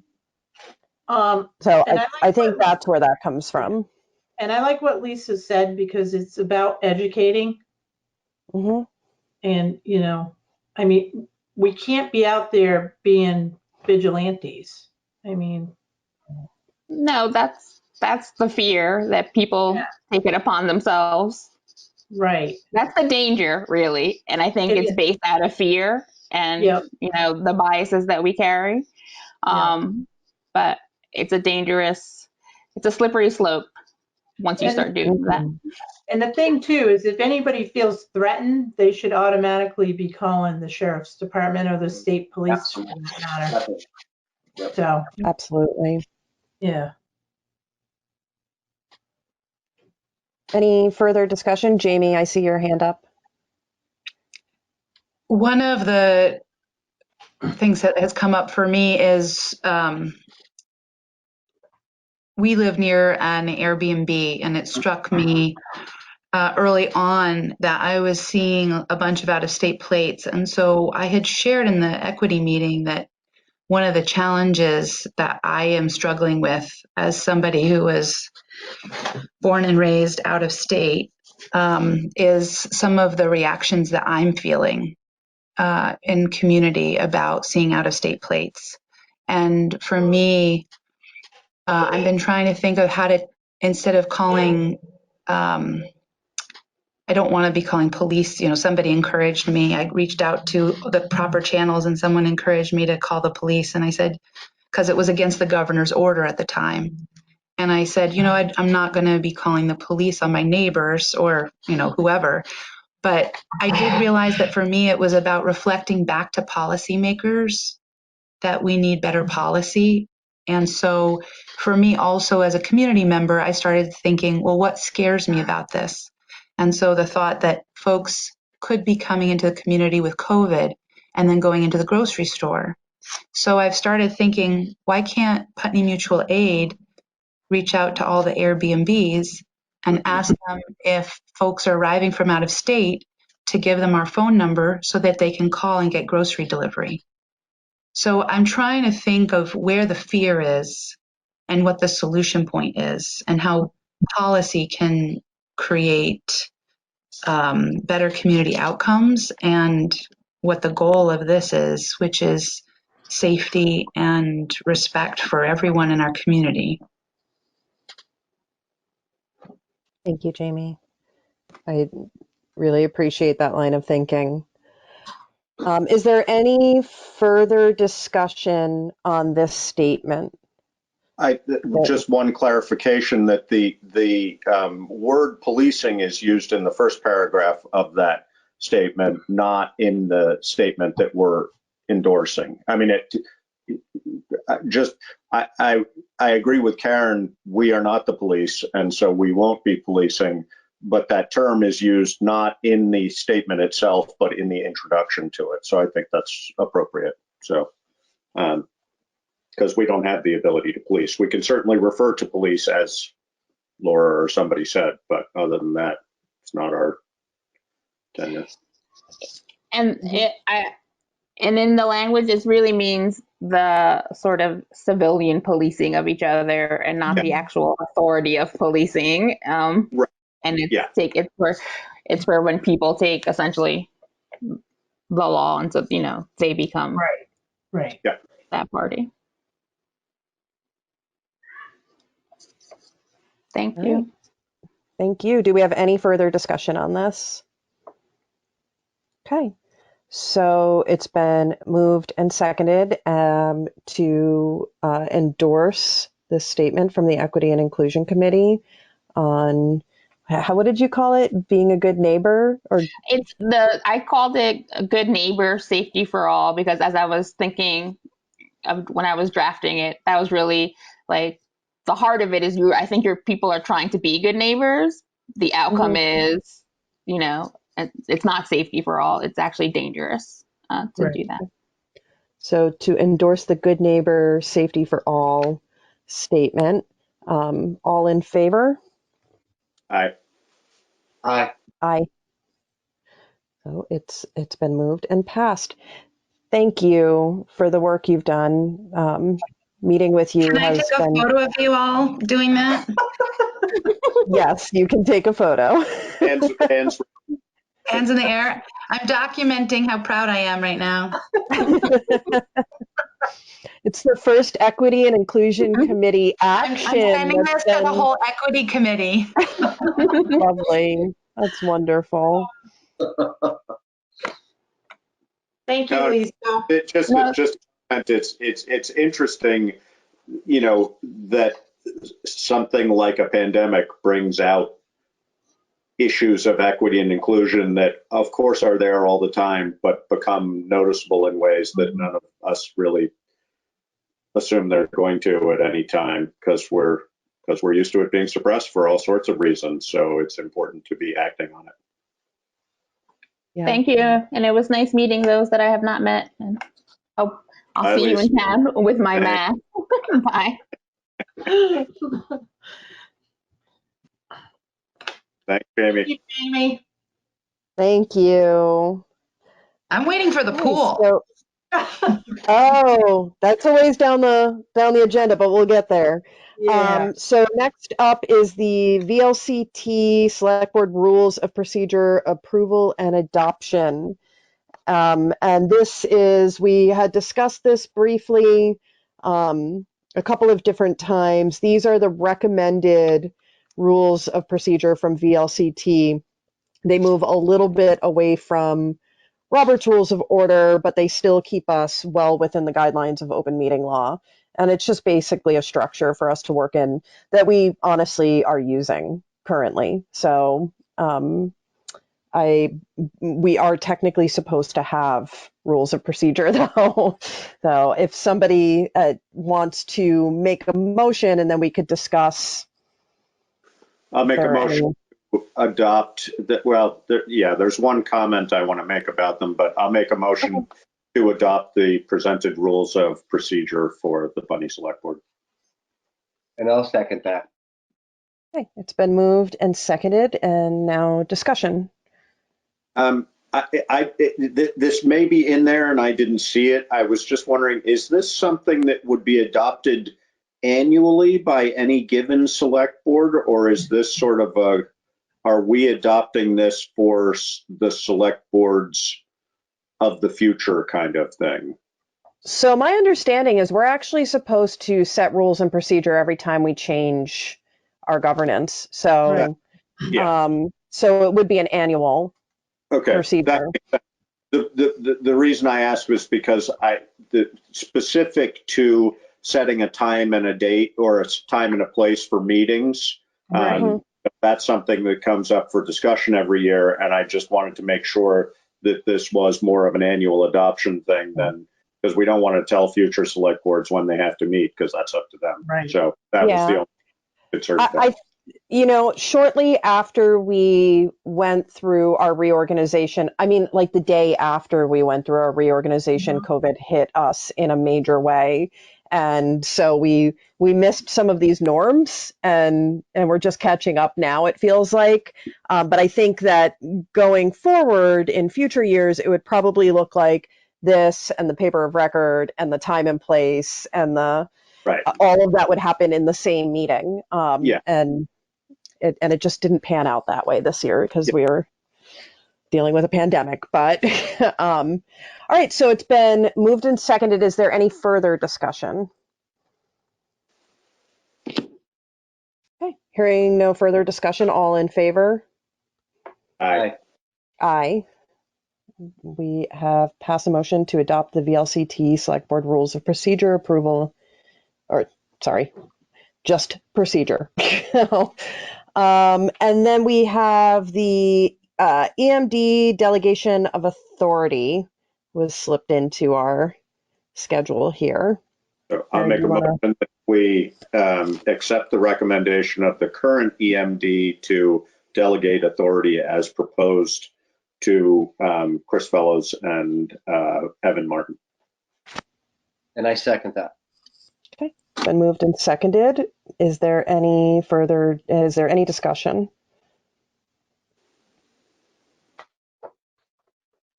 Hearing no discussion, all in favor of delegating Mark Fellows and, oh, wait a minute. Yes, Mark Fellows. No, I'm mixing up names. Chris and, remind me. Evan Martin. Thank you. Evan, Chris and Evan, thank you, to the EMD position temporarily. All in favor? Aye. Aye. Okay. So, and now, oh, go ahead. Can I presume that Laura's going to sign this document? Yes. Sure. All right. It's in your mailbox at the office, Laura. Okay. I can. Only requires a single signature, I think, right, Karen? Yes. Okay. Yeah. Okay. next on our agenda is fire warden approval. This is something we actually already approved, Mark Fellows and Russ Ellis. We just need signatures. Is that correct, Karen? That is correct. Okay. So my understanding is, David, you've signed, Josh and I are the negligent parties here. We need to get in and sign. Well, Okay. Is there? yeah, the documents just came like last week in the Okay. mail. Okay. And then we had to have Mark and Russ sign them. But you guys did approve the fire wardens with the slate of appointees back in March. Yep. So. All right. So we're not in trouble, Josh. So we'll get in and sign those. Karen, when do you need those by? I'll try and get in tomorrow. So they terminate on June 30th. So. Okay. So it should, yeah, July 1st, they'll start their new term. Okay. So those are in your box as well, Laura.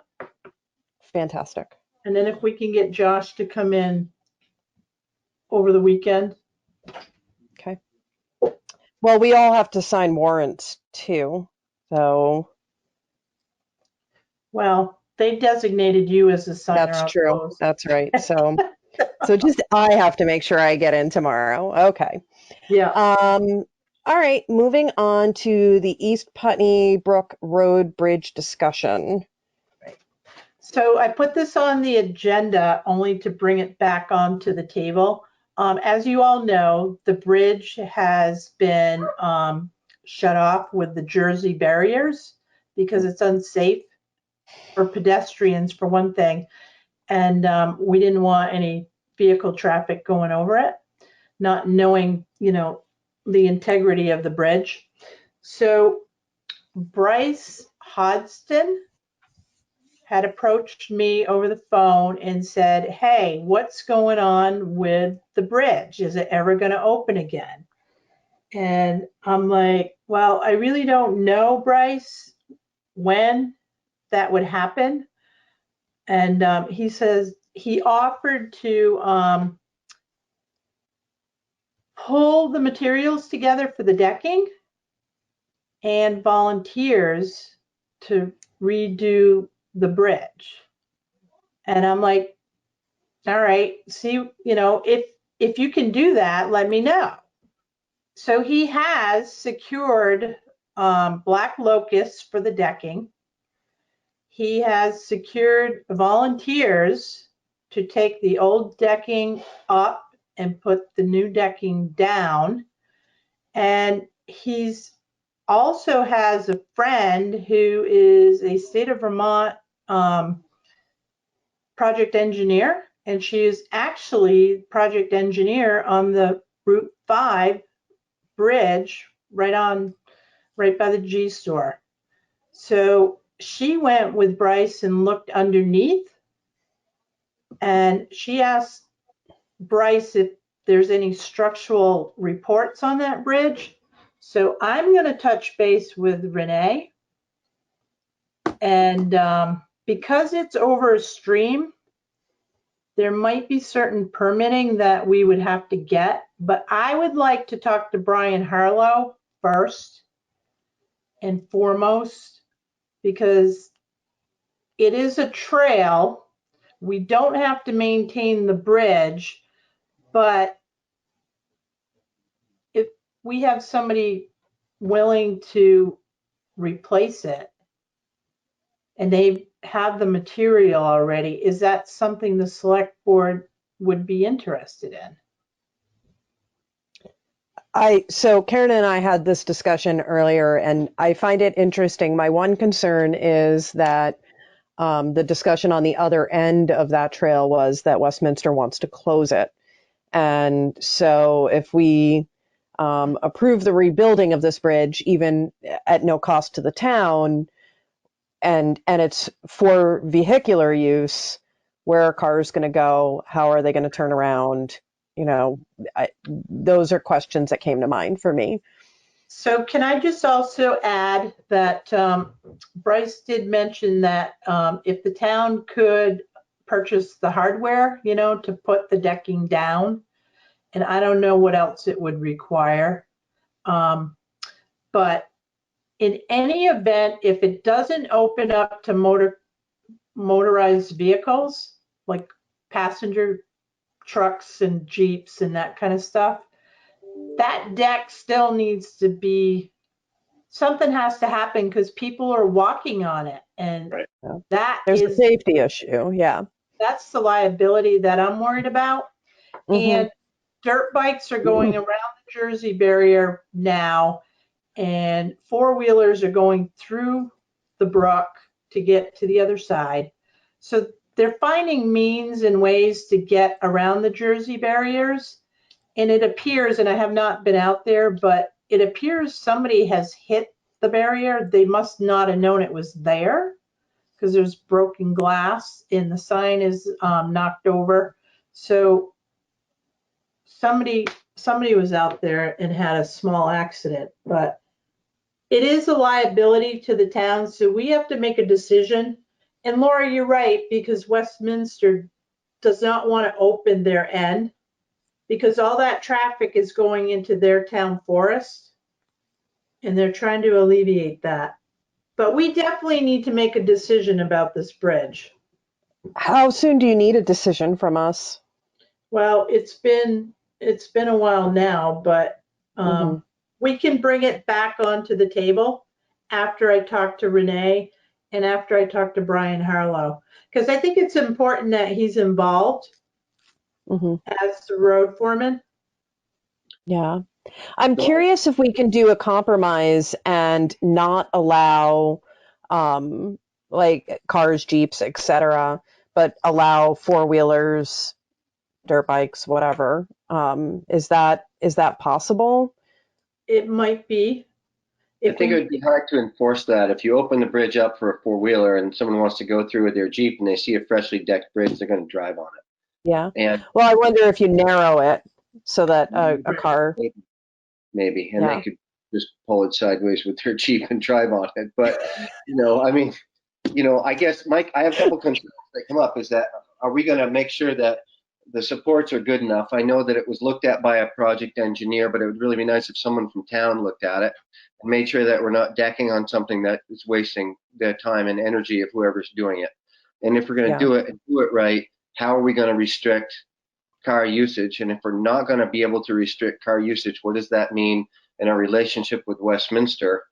And so if we're going about replacing this bridge, should we think about the future too and the development of the land beyond the bridge? There were people that were interested in having us rebuild this bridge so that they could use the land, which might add houses and people to the tax roll. And so maybe we should think about it in a bigger picture. Right. Yeah, that's good points, David. Be a culvert, maybe it ought to be finished and done right, even though we can't afford to do anything right now. So I think it's a great idea. It's wonderful that someone's volunteering the materials and the time, but I think we need to look at all those things. Yeah. Excellent points, David. I think that as far as Westminster is concerned, I don't remember exactly how long a trail this creates for us on our side. My recollection is maybe a half mile to a mile, but I might be wrong.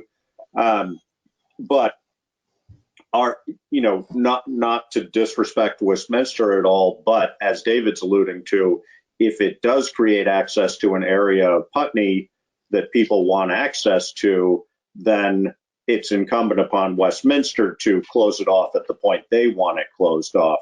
Right. Not that this shouldn't be part of the discussion, but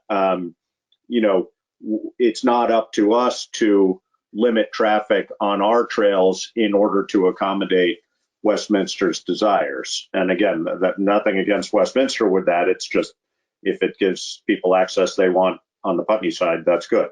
I think that we would have to be also sort of to David's point, if it's going to be brought up and we improved or repaired, and we are going to endorse that in any way, basically by allowing it, that potentially opens it up as a liability for us. So we would need to make sure that it was done to the standard that the state would require. If so, that's, and Brian certainly would be aware of what that would be. And I'm assuming, Renee, you're talking about as a state person? Yes. Okay, so I think we just need to know that first, what the standard, I mean, I think I agree, it would be great if this was done, because I think people are using it anyway, and we should do it if they're using it anyway. Right. Or if somebody's doing it at no charge, that's great. And I'm certainly in support of supplying hardware, et cetera, but that also probably implies that it needs railings, it needs, Yes. there will be more to it. So I think we would need to know what that standard is and the actual expenses to the town involved, even with volunteers. If we were then, if volunteers, for example, just put a deck on it and then we were responsible for railing, what does that imply, et cetera? So yeah. All well-made points, and I think that part of my concern around Westminster is that I thought that we had this conversation with them as we were going through this the last go around, and so I just want to make sure that we haven't indicated to them in any way that, like, hey, we're going to close this off on our end too, and now we're suddenly shifting without communicating with them. Right. So I don't mind talking with Westminster, but I first want more information on the bridge, because if we're not able to even repair it because of the structures underneath, the rails, because somebody said they were, it's like steel beams from a flatbed truck. So I'm thinking maybe this bridge only becomes a walkway, So, because we don't want to put a new deck on something that's going to fail anyways, because it's still a liability to the town. exactly, yeah. My thought is, All if it's only going to become a walkway, we really ought to think about what we want to do with that land in the future before we go and build a walkway in a spot where we might actually want to put a bridge someday for cars. So if we build it down and then have to tear it out and build it up again, maybe that's not the thing to do. Right. So just a thought. Maybe the thing to do is to take this bridge down and put in a little walkway bridge somewhere else. Right next to it, we still have the site or something else. And that might be. Yeah. So I think we need to really research this further and look at all the factors and the variables. Because I know the land on that trail, David, there's access from 2 other roads on the other side. So those people already have access. So I wasn't concerned with shutting the bridge off right now. But in the future, we definitely got to think of something and have some sort of solution. Well, the other thing also to that point is that if maintaining any bridge of any size gives us a grandfather clause in respect to future development, we would want to be cautious not to lose that, because getting permitting to build new bridges is not that easy.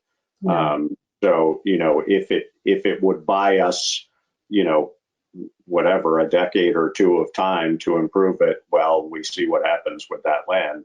That might not be a bad idea. But we did also have this discussion and all agree that we didn't really need this access. So, I think the place to start is to explore, if we're going to do something, what has to be done, and then we revisit the conversation. Seems logical. Yes. Okay. All right.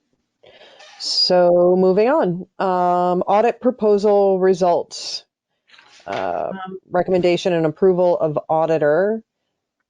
So you've got some quotes. Yep. And then I sent you the spreadsheet with all the costs. Yeah. Thank you. That's helpful. See that? I'm only aware of having received one proposal, and I didn't see a spreadsheet, so I'm not familiar with this yet. Okay, so I got all the different proposals, but not a spreadsheet. I don't know, maybe I didn't open it right, but I saw the different companies and what their bids were. so the So- spreadsheet went out this afternoon. Oh, okay. It went out later than the original.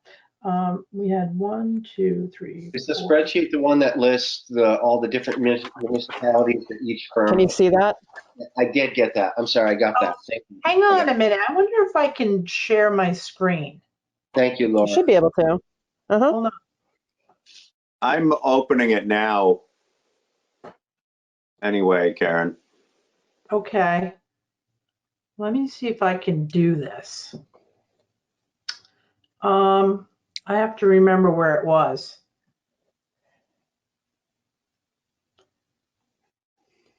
It's the title is Auditor's List. Let me see if I can. Do you guys, do you see this? I see your screen, but holy smokes, Karen.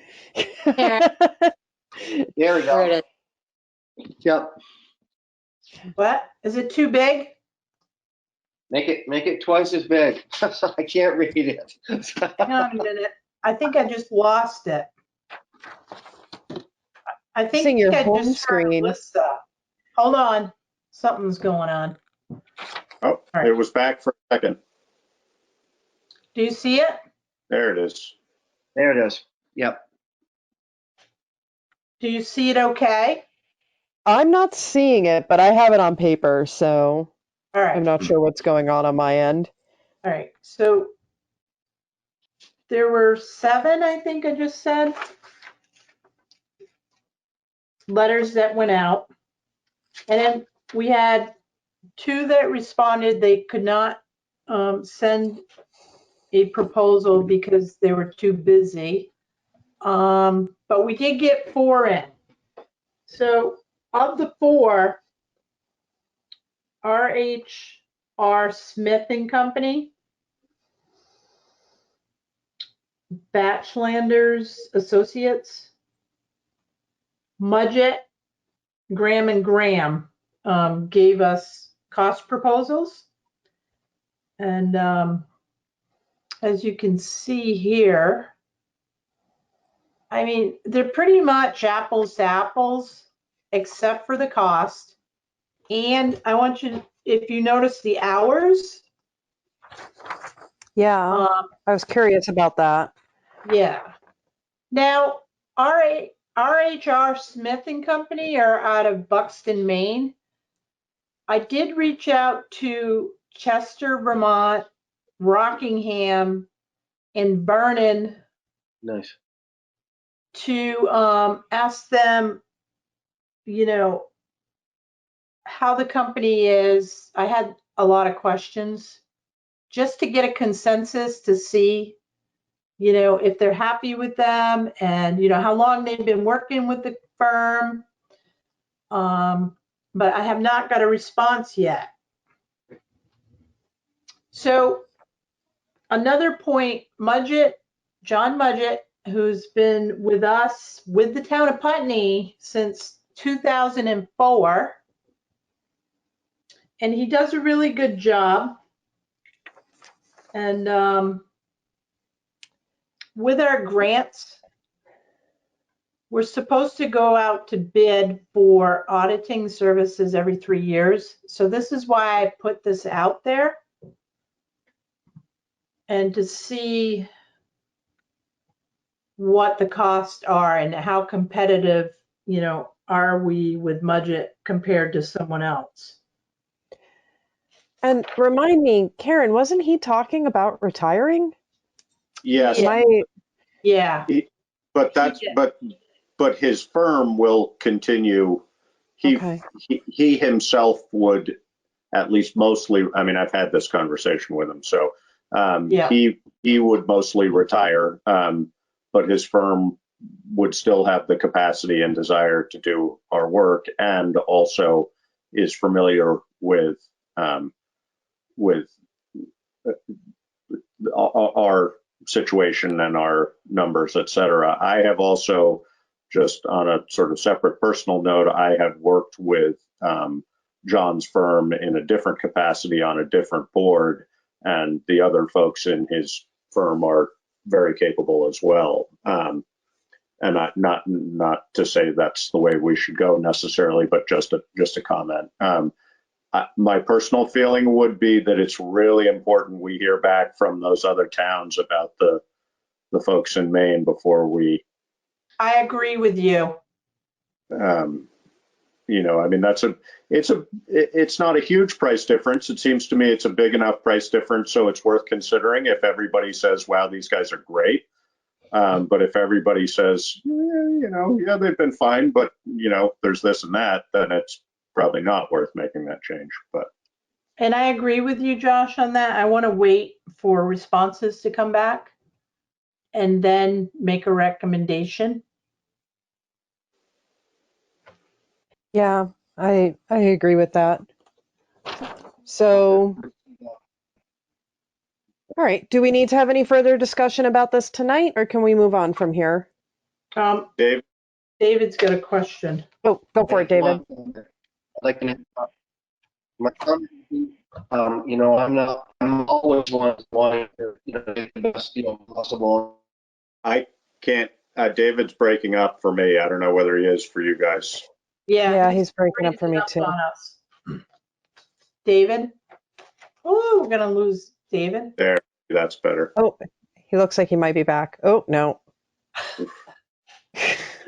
Oh, David. Can you type your question in the chat? Can you hear us?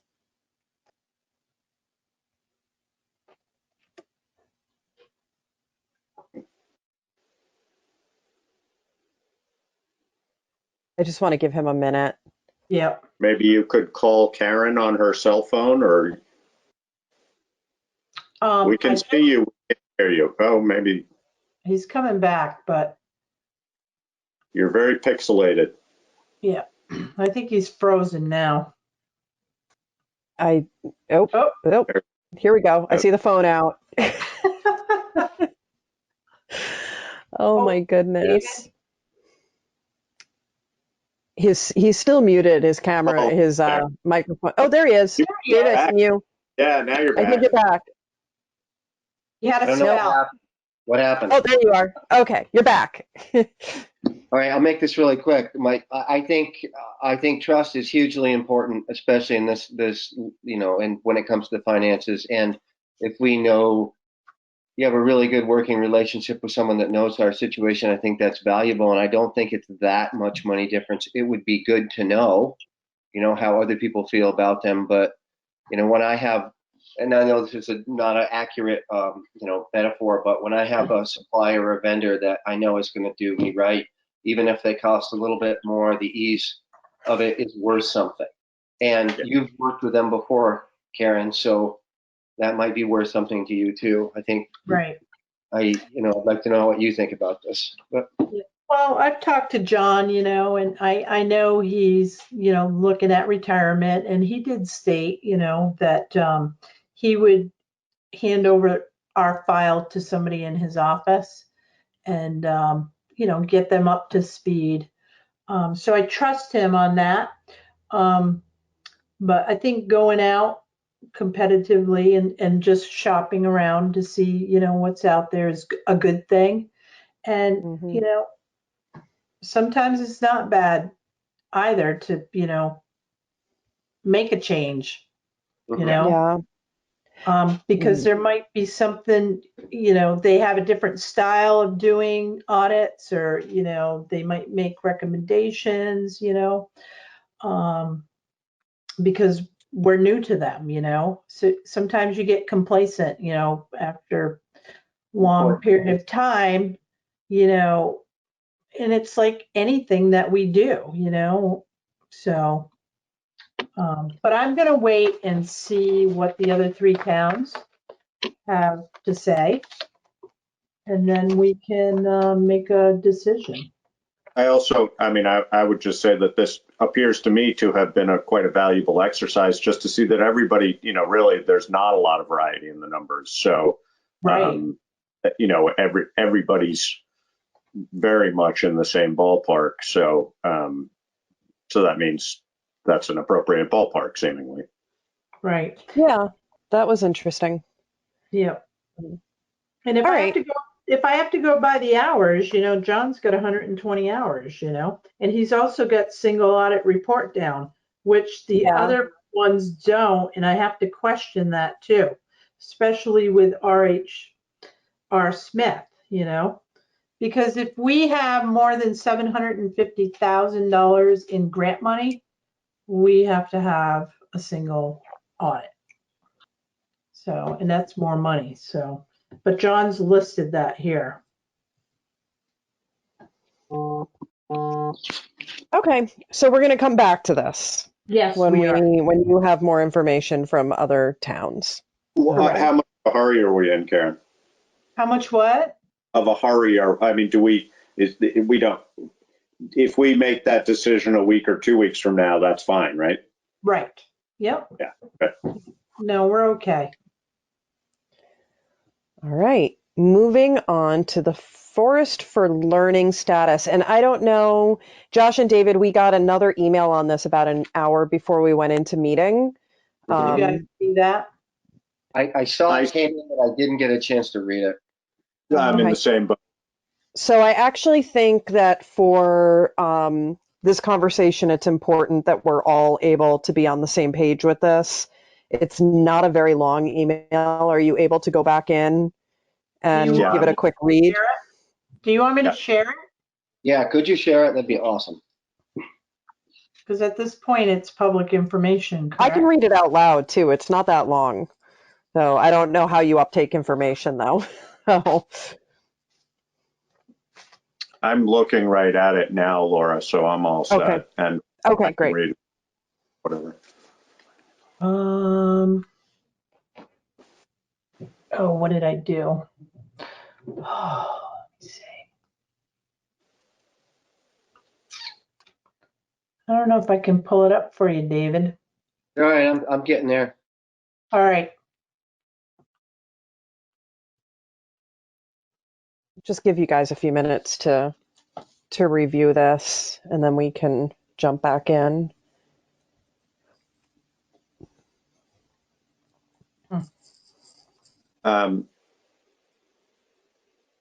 Regarding any conveyance. So the veto power that he's referring to would be conveyance of an easement, I'm assuming. Is that correct, Laura? Do you know? I can't remember. I might be able to answer my own question, but hang on. Yes, that we wouldn't have veto power for conveyance of an easement. Right. Which, I mean, frankly, I don't feel the need for that. I just feel the need to secure that it's going to come back to us should anything happen. Should anything unplanned happen, I want to know that it's going to come back to the town of Putney, not go to the state, not go to the county, not go to IRS. wherever. Yes. Yeah, no, I would agree with you. I mean, I think that my assumption based on Lionel's capabilities and experience is that he's going to seek and get a really appropriate easement for it. Agreed. You know, if that appeared not to be the case, I think the publicity from that would probably be something that would end up, for all practical purposes, vetoing that anyway. So I don't think that's a power we need to have, in my opinion. Yeah. I think that's sort of overreach, not necessarily, but could be.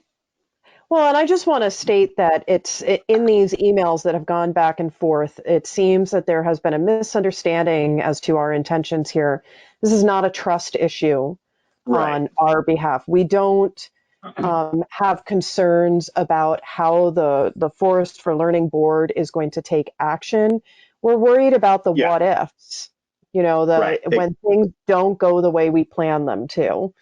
And, Yeah. and so that's really all this is about, is ensuring that that forest stays in the hands of the people of Putney, Right. or for the purpose of the people of Putney. Not necessarily the hands of, but Yeah.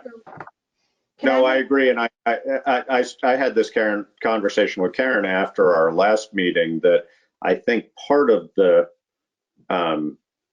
confusion or frustration perhaps on the part of the Forest for Learning board, and particularly Lionel, was perhaps related to the language that Bob Fisher used in conveying the message from Larry, which was basically, it implied that our intentions to convey the land had changed.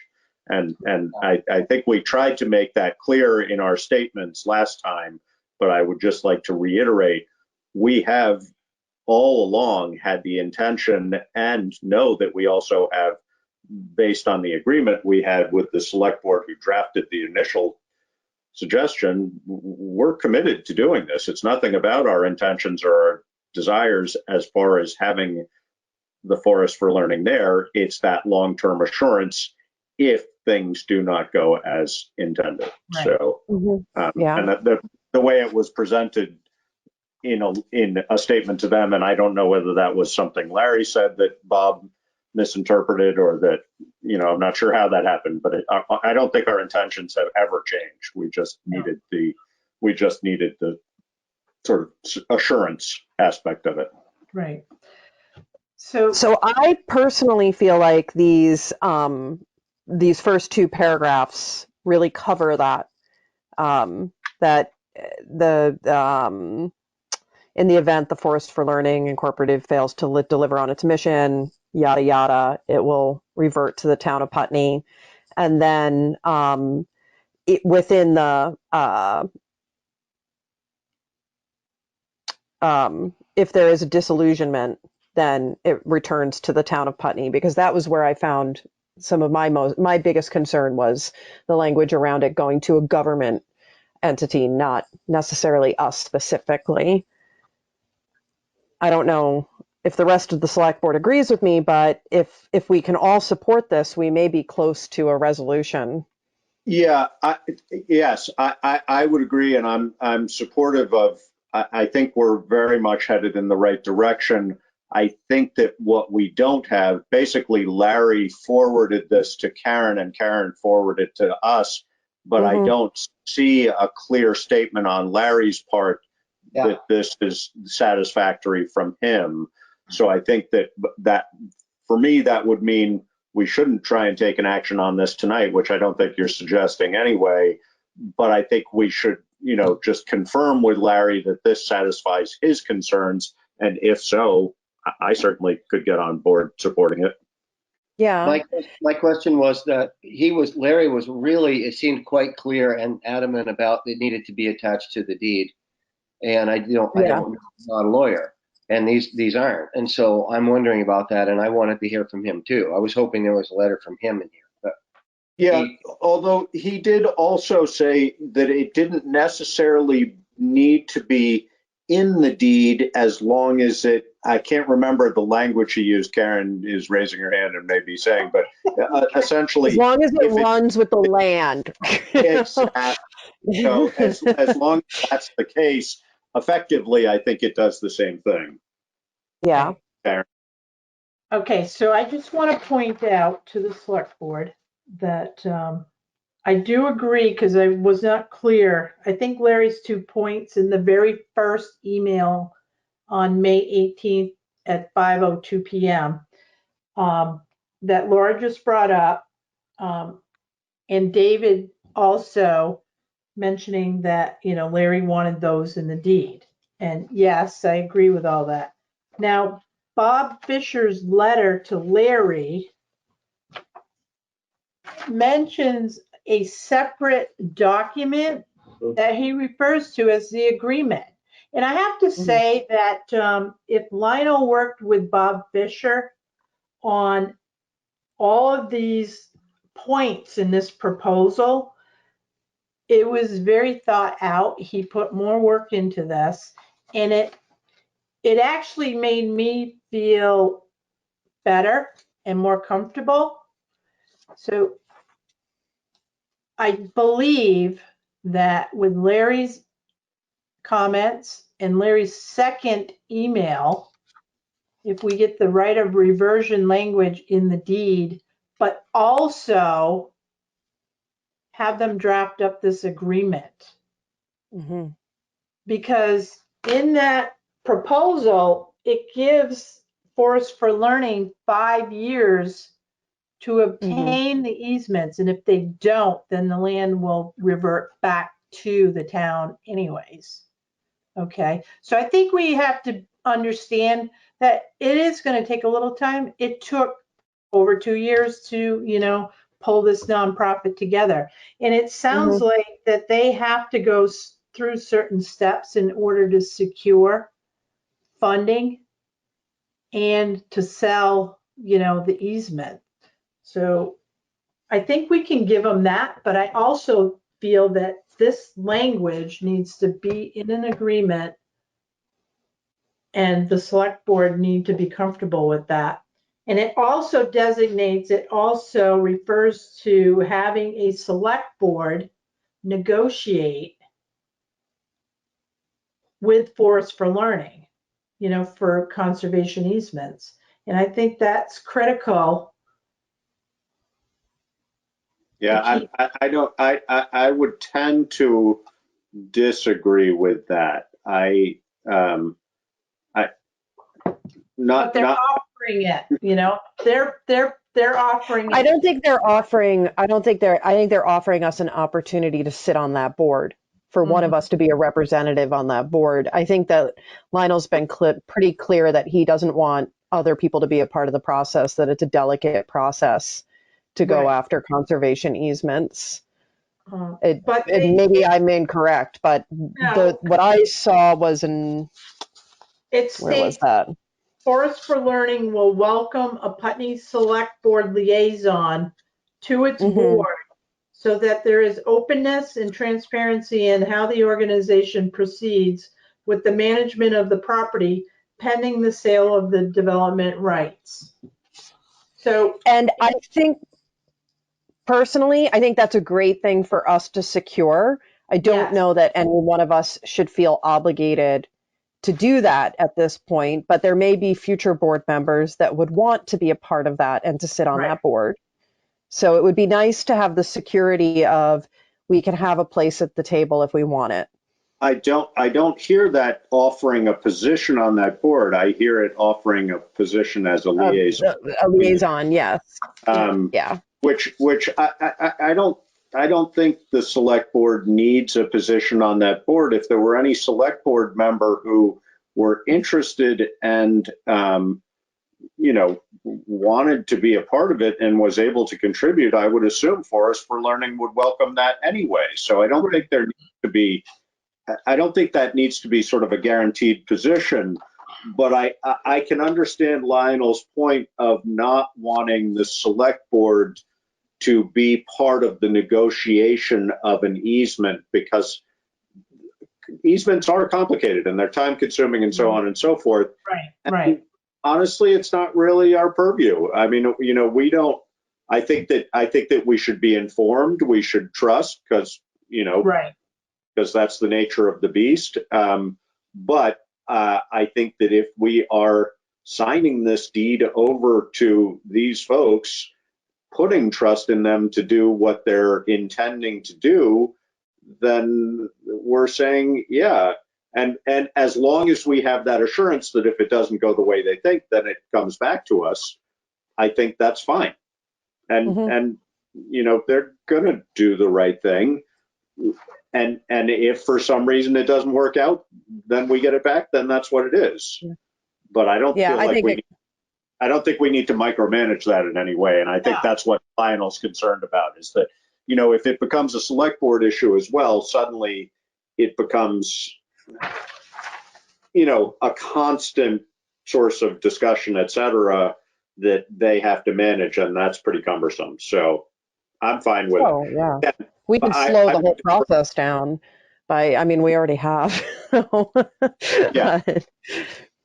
No, Again, I would defer to Larry's opinion on the appropriateness of the proposed inclusions, et cetera, that Bob is proposing. And I think we see what Larry has to say about it and then go from there. Well, in Larry's email on May 18th at 5:02, he did make a statement, your suggestion, meaning Bob's, of an agreement which would survive the deed and be recorded in the land records is a good suggestion. Yes. Yeah, I saw that. Yeah. So what would the select board like to do at this point? So it sounds like everybody's agrees that moving forward, and I mean, from what I've read, I feel comfortable. So I think at this point we need to have Larry give feedback. If Larry is comfortable with what Bob has proposed here, then I think, and correct me if I'm wrong here, but I believe that we could move forward with this process with Larry and Bob making an agreement on that, making the additional updates that we would need, and then it could come back before us. And as long as Larry and Bob have come to a full agreement on this language, I'm comfortable with this. It sounds like the rest of the select board is comfortable with this. We just need to hear from Larry that this is good enough for him. And if not, why? Like what would be? What's missing? Yes, exactly. So, and then if that can happen I mean, we're already looking at 3 weeks behind, almost 4 weeks behind where they expected to be at. I would love to push this. If Larry says tomorrow, this is great, I would love for us to try and reconvene very quickly just to make this happen. Yeah. Or to say now, well, no, because we agreed on a different document, and this would be an additional document. So we would have to meet again. We would have to call a quick emergency meeting to just all come together and agree on it, and then we could sign it and be done with it. Or, I mean, if we're intending to meet next week anyway, I'm not sure. We're not. We're not. Okay. So no, yeah, we were gonna. I think that 2 weeks, in order to be assured that this is the case, and that Larry agrees, et cetera, before we vote on something, my feeling would be we need final documents presented from Larry and or Bob that they both agree to and that we can essentially endorse and agree to. So I think we have to have the documentation, and that may be the part that slows it down a little bit. But as soon as Larry has a document in front of him that he can get on board with, I'm comfortable getting on board with that. So Agreed. And from the language that I'm seeing in these emails, it looks like they're really close. The two of them agree that they're really close. Yes. So I would love to see this resolved before our next meeting. I know that Forest for Learning would love to see this resolved before our next meeting, but we will. So it's not going to happen this week because Larry was prepping for a Supreme Court case. So priorities, Karen. Come on, push the guy a little bit. Hey, I got all of this from him this week, so it's all good. That's good. No, I think we're definitely headed in the right direction. Moving in the right direction, and a lot came out of this, so everyone's done a good job. So I'll touch base with Larry, and Monday's a holiday too, so that's going to be another day delayed. So we're going to have patient, okay? Yeah. I guess my point to the board is just that if we get this, I would love for us to be able to call a quick meeting and resolve it for these folks. So, all right. So we're moving on. We added the conversation around masks to the agenda. And I don't know, David and Josh, have you had a chance to see what the town of Brattleboro chose to do regarding? No. Okay, so I'm just going to give you a quick rundown of that. Last night, the town of Brattleboro chose to basically require that face coverings are required in all public premises. And so it reads that starting May 20th, 2020, all establishments located in the town of Brattleboro that invite the public into their premises for the purpose of receiving services, purchasing products, or otherwise transacting business shall require both staff and customers or visitors to wear cloth face coverings or face shields over their nose and mouth while inside the establishment. The exceptions are cloth face coverings should not be placed on a young child under the age of 5, anyone who has trouble breathing, or anyone who is unconscious, incapacitated, or otherwise unable to remove the mask without assistance. And they have posting requirements. This is an ordinance that the effective period is that it shall remain in order until the Brattleboro Select chooses to amend, rescind, or suspend this order, or until the governor declares an end to the COVID-19 state of emergency in Vermont, whichever occurs first. So the governor has, in his wisdom, decided not to make a decision on this and to kick it down to the towns and put us in this position. And I reached out to our business owners today, as many of them as I could speak to, and got most of the responses that I got from our business owners were that they would appreciate us passing something like this because they feel like they are in a really hard position right now. Some of the feedback I got was, we're afraid that if you do something like this, we'll lose business. And so they would rather us make it a recommendation than a requirement. I will say that was the first business I spoke with that was more like, hey, recommendation, not requirement. 3 of the businesses I spoke with after that asked very clearly that we make it a requirement. So I'm just curious as to how the select board feels about it, and I wanted to bring it up because it feels important, and in light of all the discussions that we've been having, like something we should really be thinking about.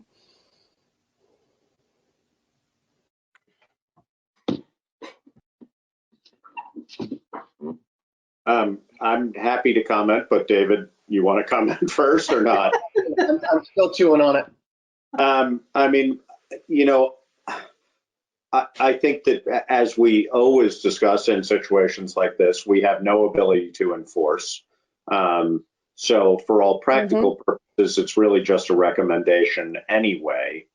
I think actually of somebody in a business like David's, where if we were to say all businesses in town are required to do this, David runs a business, and we shouldn't bias our decision based on David's business, obviously, but the nature of his business is that, he's got a big open door, there's airflow, so on and so forth.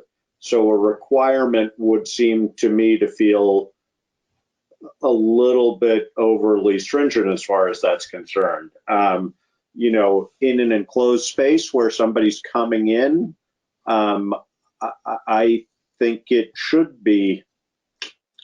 I guess my feeling would be, if there's any way we can word it so that it's required based on the desire of the business owner, that might be the best way to do it. But I don't know whether that's something we can do or whether that's helpful in a way that is at all meaningful. I guess that depends a little bit on whether it's a business owner or their clients who are resistant to do this and what the feelings about that are. I mean, obviously somebody who's going to a business can either choose to, they can choose to go to the business or not, but the business owner can't choose who they allow into their store or not. So we want to give the strength to the business owner to say, you have to wear a mask if you come into my business. But I don't think we necessarily want to say that that applies to all businesses in town. And I'm not sure how we do that. So I guess. So my thought was that we switch the wording. Instead of saying required, we request.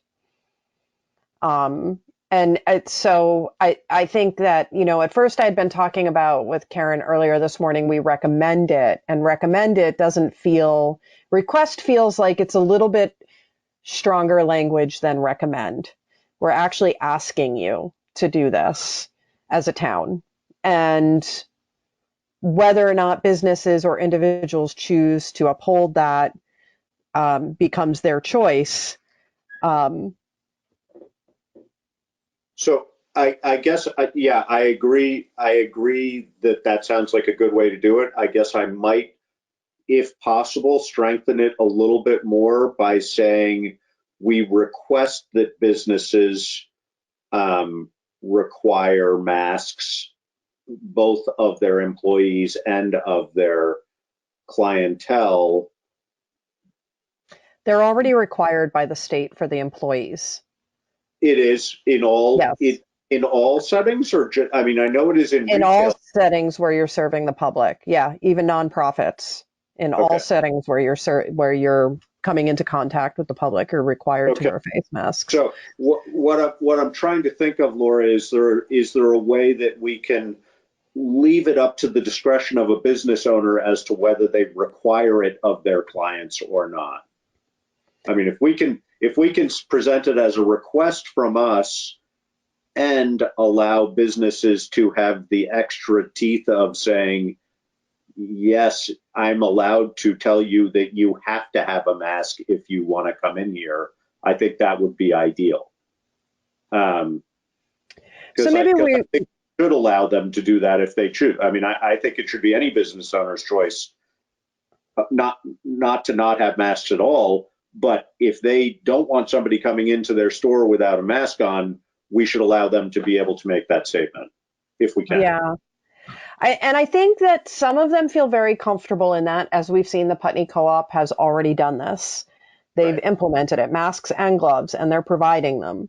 But I think that what I've heard from a couple of our business owners is that it's hard enough at this point to interact with folks that are choosing not to do this, and then to not have something behind them saying that this is, and so that's what they're looking to us for. And so I think for us to, I mean, maybe we request and recommend, and you can put on your signage that the town of Putney requests and recommends that. Well, except again, if we said the Putney Select Board requests that all customers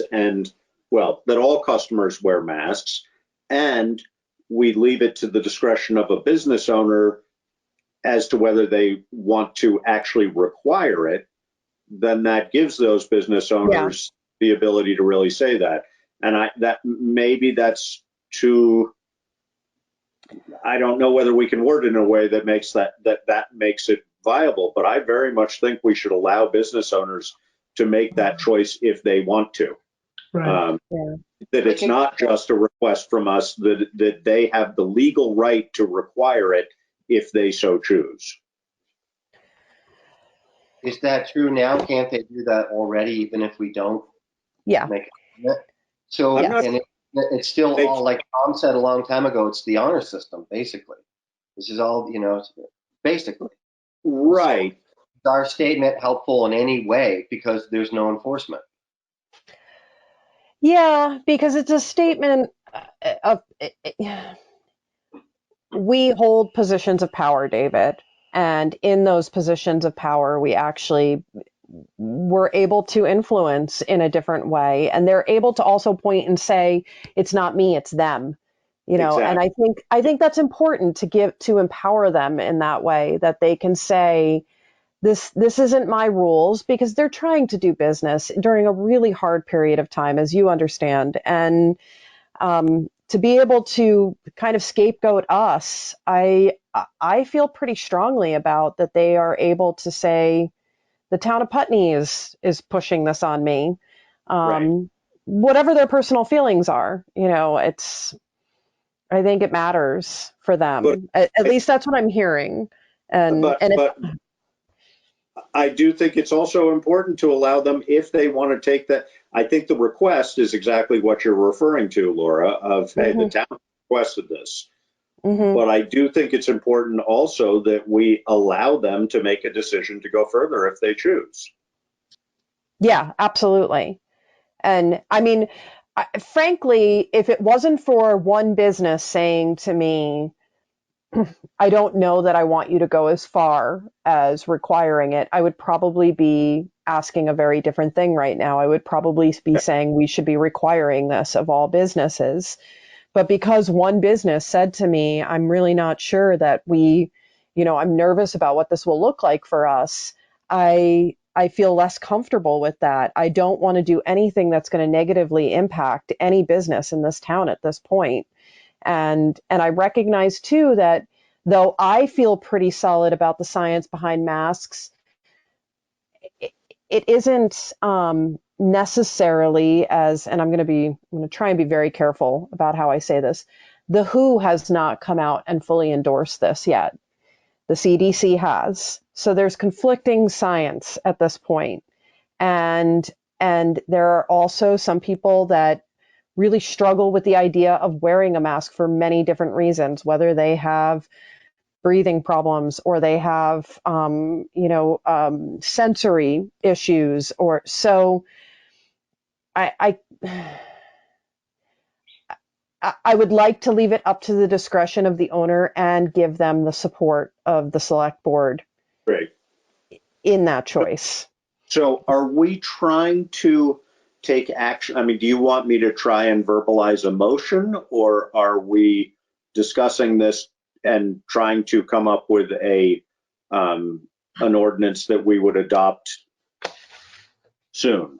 I think it would be great if we could come up with something tonight, just because we're not going to meet again for 2 weeks, and this is rolling fast now. Yeah. We know that we have our seasonal folks coming back into town. From what I heard from the few people that I spoke to today, I spoke to 5 different business owners total today. From what I've heard from them, they are definitely seeing that, and they're seeing a change in masking, and it's making them a little nervous. So I would love to be able to do something about this tonight. And whether we choose to adopt the Brattleboro Select Board's language, switching it out from required to recommended, I'm pretty comfortable with that. Karen's raising her hand. I can't, you're all frozen on me, so definitely shoot me a message if can you hear Karen? I can hear y'all. I just can't, Okay. you're all Karen, froze. question. So can I just make a comment? Josh, you mentioned ordinance.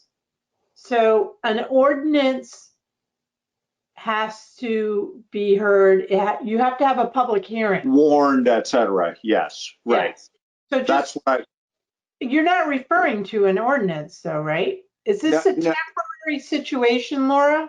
Yeah, so the way the town of Brattleboro did it, and they did it without, and they caught a little bit of flack for it last night, but they said they'd own it because this is emergency circumstance.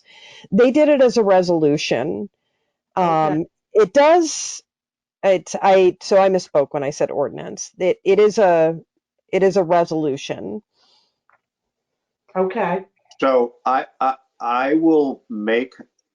I don't have the Brattleboro one in front of me, so I can't base language. But I will make a motion to adopt a resolution to request that all clientele visiting businesses in Putney wear masks, and allowing business owners to require clientele who are attending their business to wear masks.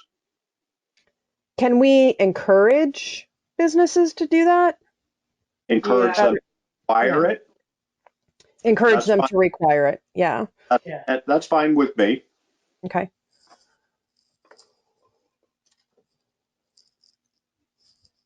David's not sure about that one.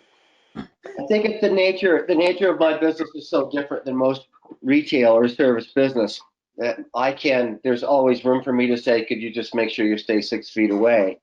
Right. And I frankly talk so much all day on the phone and to so many people. It's a steady stream. And it's almost impossible for me to do that with a mask on. And I have a serious hearing impairment, and it's really hard for me to hear people talking when they're wearing a mask.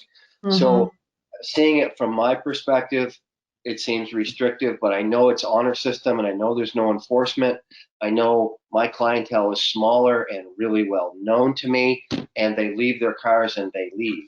So I don't deal with them for any period of time, and they're not inside my building. So there's lots of needs that retail people have and concerns that I don't have. So I think it's important that, we recommend it, and I think it's important that they get to require it, but I don't know if we need to go any further than that.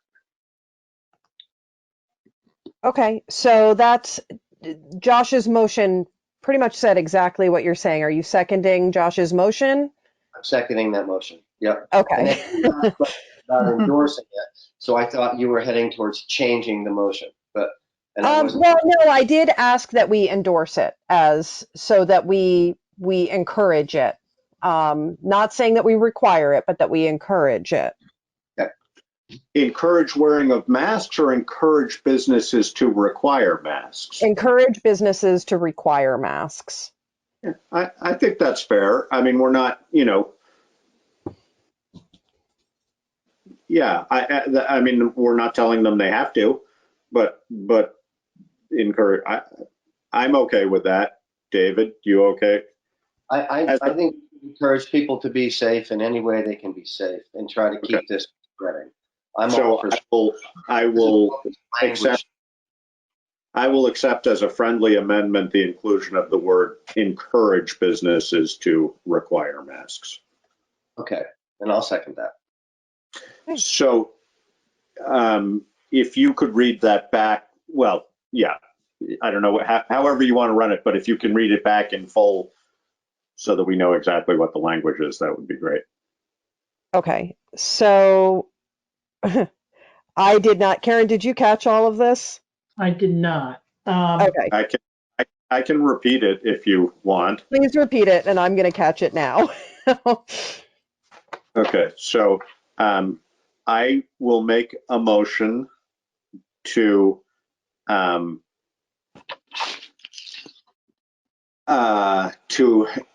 adopt a resolution that requests that all clientele visiting businesses in Putney wear masks, and that would allow business owners or would encourage business owners to request their clientele to wear masks.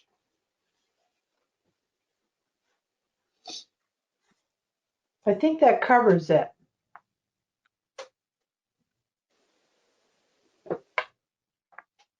We can always amend it later if we find that something's wrong with it. Laura just disappeared. Uh-oh.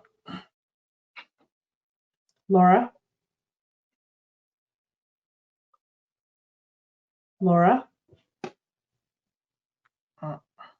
Hopefully she comes back in. She had put in a landline to try to improve the connection, didn't she? That she said. I think they were working on it. They hadn't done it yet. Okay.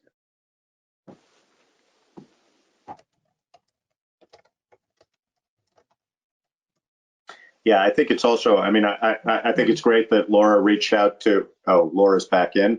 Yeah, she's that was weird. That was really weird. Josh got stuck on mask and it just kept repeating and repeating and repeating. Weird. I can't see it. Oh, hold on. Here we go.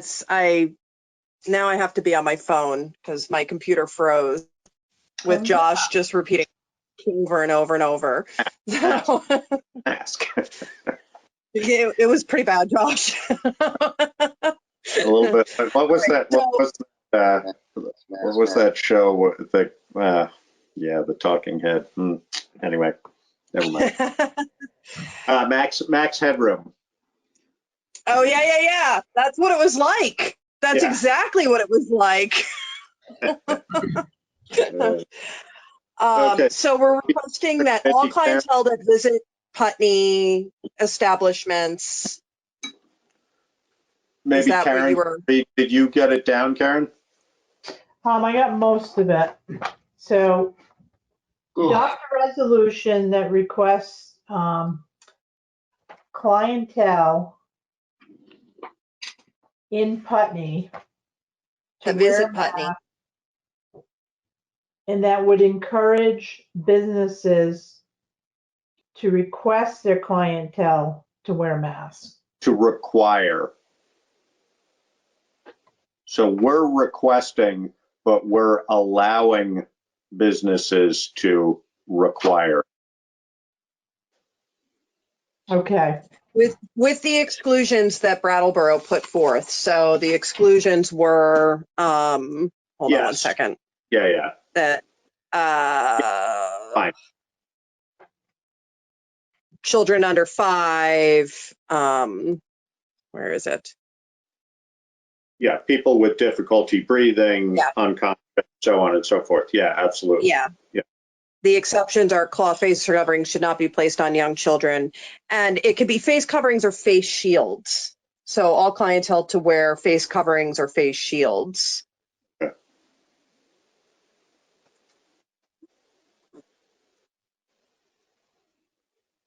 All right, I'm going to read this back just to make sure we have it.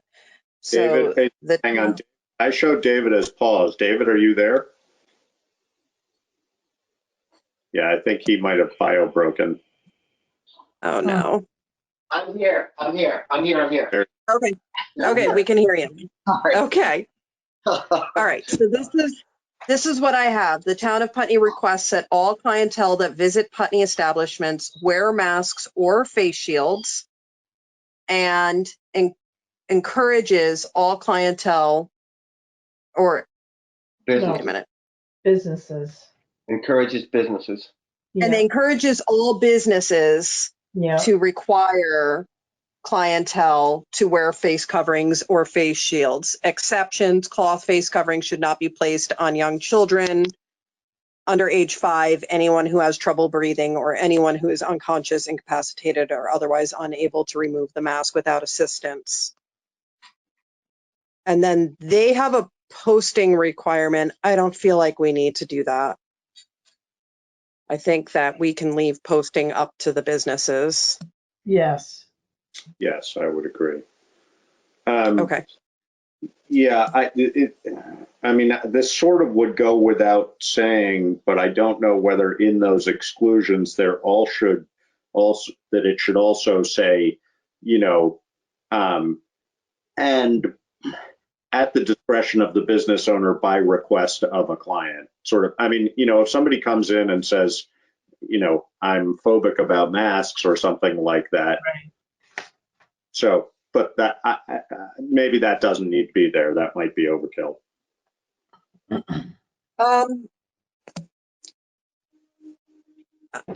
I feel like I'm just trying to, now I'm using one device, which I feel like that's kind of covered in this with the. I think it's implied, so it's probably fine. Yeah. I mean, anyone who has trouble breathing could be somebody that has sensory issues or that has PTSD or asthma or So, okay. All right, so that's been moved and seconded. Do we have any further discussion on it? David, are you still with us? I am with you, and no, I'm no more discussion for me. Okay. All right. Hearing no further discussion, all in favor? Aye. Aye. Aye. All right, then it has been passed to create a resolution that requests all clientele that visit Putney establishments wear masks or face shields and encourages all businesses to require their clientele to wear face coverings or face shields with exclusions as laid out. I guess now we've already voted, but it probably should say encourages and allows. And allows.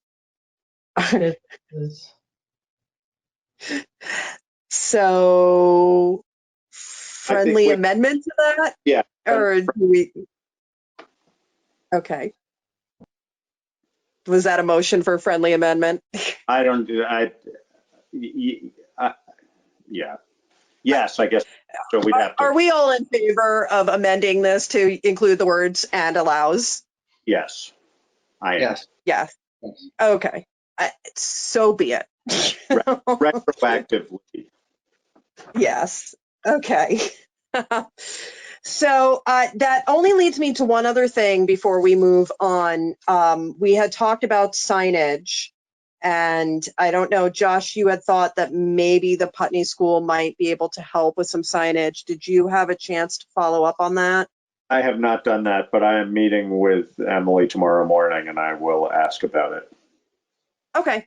All right. And if not, then Karen and I had found some signage that might be appropriate. And we can discuss that at another time. Okay, so town manager's report. All right, I'm going to move through this as quickly as I can, okay? So I have faith in you. All right, Route 5 State Bridge project. As we all know, it started up on Monday. And in your packets is the schedule and the announcement that has been posted on social media and iPutney. The schedule has not been posted anywhere, but has everybody taken a look at the schedule? I quickly reviewed it. I didn't spend a lot of time on it. You know, I don't have a whole lot of concerns because Renault Brothers is a really good firm. And so it'll be interesting to see if they can maintain the current schedule and the original schedule. So the bridge will close June 15th and then reopen on June 29th. Just from the schedule, it looks like most of the startup was April 6th, but it's just basically getting, you know, everything in order for them to start construction. But so I'm confident that they'll stay on schedule. If anything changes, I'll let everyone know. On June 2nd, there's going to be a virtual public meeting. We will get that notice out to the public. It will be at 5:30. And I think it's just to touch base with the community and let us know what's happening and, you know, what it's going to look like down the road. So, and you will see things happening down by the mill. So they've had a boom truck. They're working underneath the decking right now to stabilize things so they can work under there. They're marking sidewalks too. You know, I don't know what that's all about. I will find out from Renee, the project engineer. But so that's moving ahead. I noticed that. Are you referring in front of the, I noticed in front of the Catholic Church, they were marking sidewalks. Is that part of that? I think it's part of that project, but. I couldn't quite figure out why that would be, but maybe it's just a reference. Yeah, I'm going to ask the question because I'm not sure why. Yeah. Maybe it's a point or something that was surveyed. Exactly. That would be my guess. That's probably what. Right. So it's come up several times through the public, and my understanding is, and correct me if I'm wrong, Karen, but the state route for diverting traffic from the bridge is to go to 91. Our local route is over Sand Hill. Is that correct? All tractor trailer trucks will need to take I-91 north to Westminster and come back down Route 5 to the mill. Unless they're turning on to Mill Street, but no tractor trailer traffic is going to be coming through town when the bridge gets closed. Okay, so for a while there, that bridge will be one lane. But when it's closed, local traffic will have the option of Sand Hill Road as long as they're not driving a tractor trailer.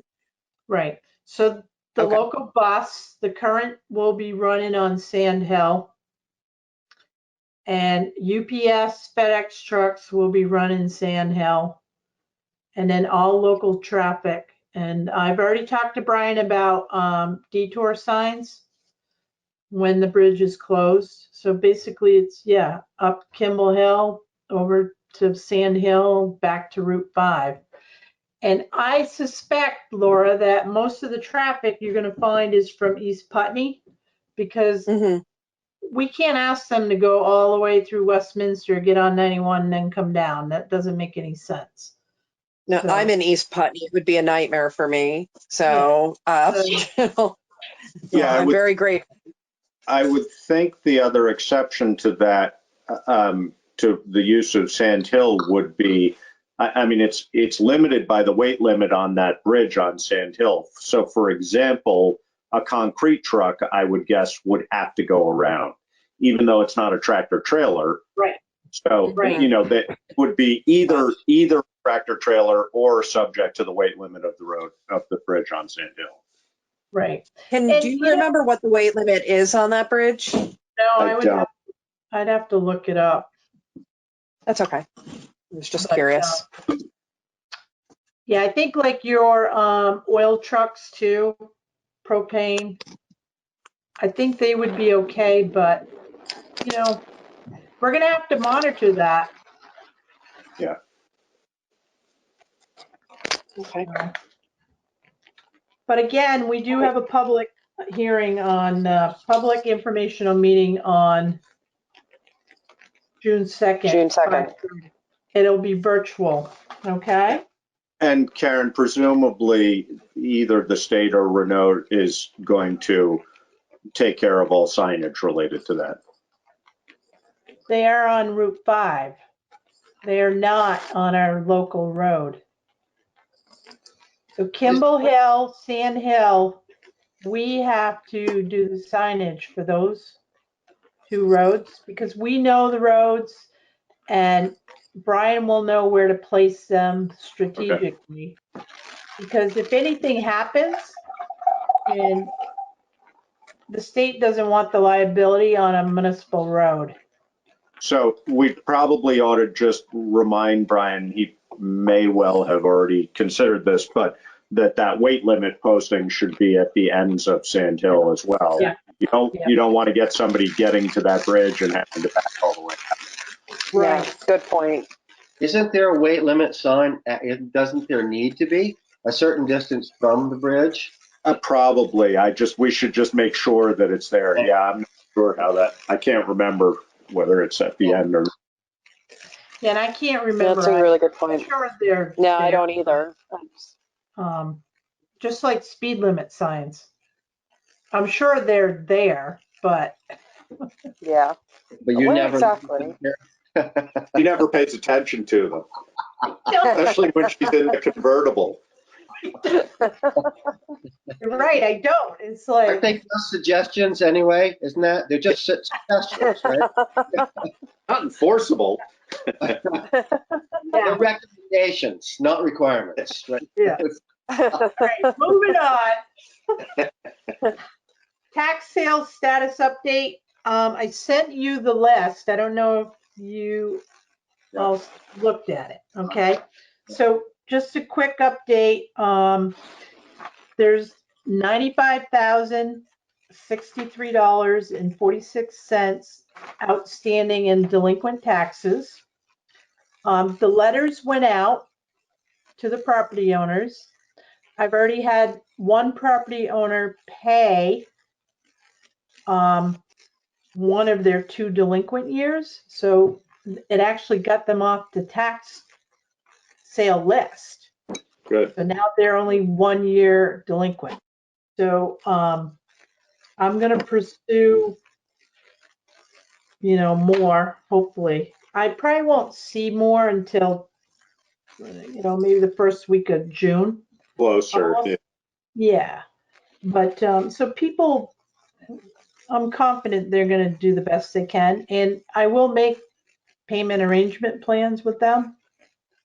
So On the two properties that are listed that went to tax sale, but we could not sell, why couldn't we sell them? What happened there? because nobody bid on them. Is it? Okay. So But desirability of the property. right. But it's okay because one of those 2, David, I have a neighbor that's interested in one of them, which is a good thing. And then the other one, I had somebody interested, but it doesn't sound like that's going to go through.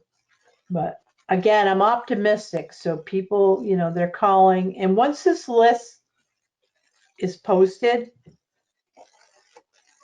people will call because they're going to want to know where the property is. And I've already got calls about some of them anyways because of the condition of the property. Okay. So the mobile homes are going to be harder because they're personal property and they don't tend to sell. Right. And they are all in on Locust Lane, which is owned by Wyndham Windsor Housing Trust.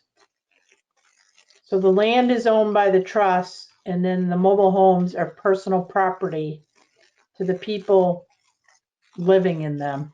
Well, that was really complicated. I can see that. Yep.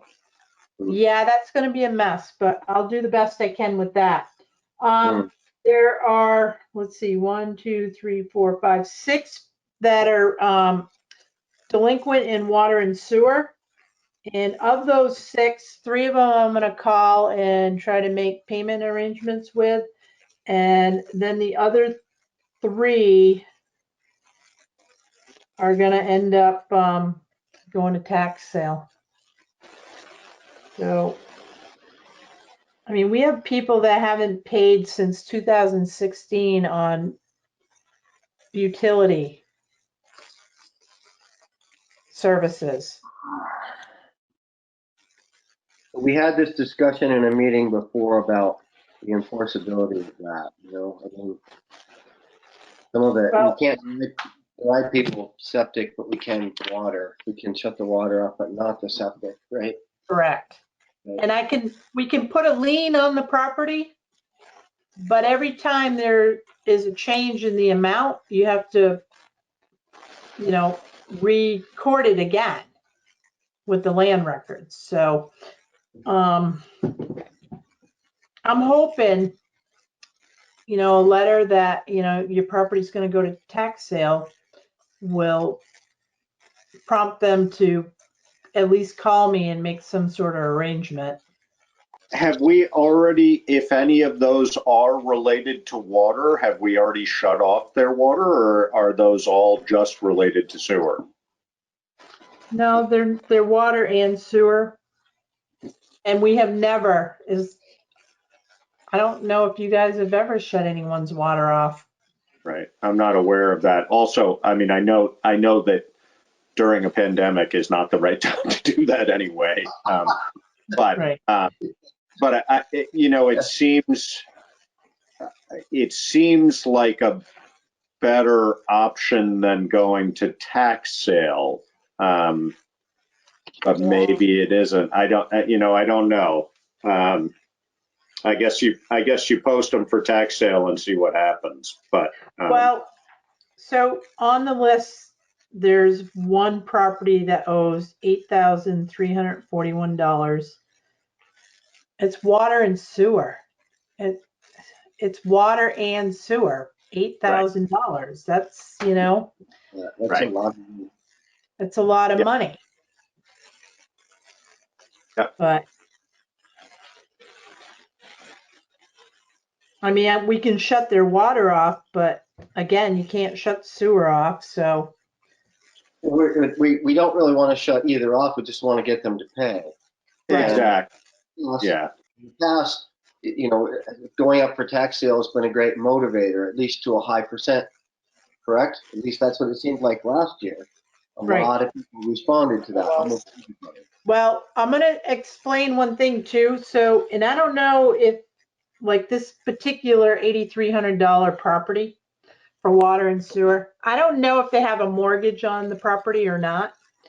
So if they do, the bank automatically will get involved because they're not going to want to lose the property to a tax sale. So they'll pay it and then they just, deal with the property owner.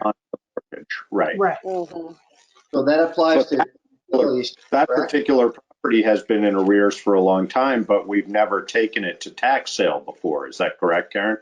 That's correct. Right. And that's because they're only behind on utilities, not in taxes. Correct. Got That's it. correct. Yep. Okay.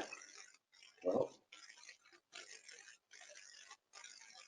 So when we revisit our policies too for water and sewer, maybe we can put something in there that reflects a better way to collect for utility services. If people there should be like 2016 is a long time. That's 4 years in arrears. Right. And if the users are paying for the system, it's not fair to the other users that, there's almost like $20,000 in arrears for utilities. Yeah, no, and I mean, again, I would just say that I think that, going forward, when we do revisit that policy, maybe we look at, at a year out, your water gets shut off because you got to pay it. So, because otherwise you're going to be we've talked about this before with the tax sale concept, and maybe the shutting off the water is the carrot or the small stick before the big stick, of saying, hey, we're not mucking around. And if you don't want to go to tax sale, you got to pay this. So we're going to shut your water off until you do. And if you still don't pay it, then you're going to go to tax sale. So, right. And we got to do that more quickly too, because like you said, if a bank is involved, then it will get paid more quickly. It'll get done. Right. And that's really actually in their best interest too, of course. Right. So we lost Laura again. No, I'm still here. Oh, you're there. Not on film. Okay. So anyway, so we're at about $116,604 in revenue right now. So I just wanted to bring that to your attention. And I'll keep you posted as I go through the process. And again, I'm optimistic. Broadband status update. In your packets is like a 32-page feasibility study. I don't really want to talk about it tonight because it's going to take up some time. So I think we should table it. And just some short notes that I spoke to Sue West at Wyndham Regional today. There's going to be a webinar in June. We are moving ahead. We're still on schedule. There's 10 towns now in the Deerfield Valley Communication Union District. And, oh boy, what happened? Whoops.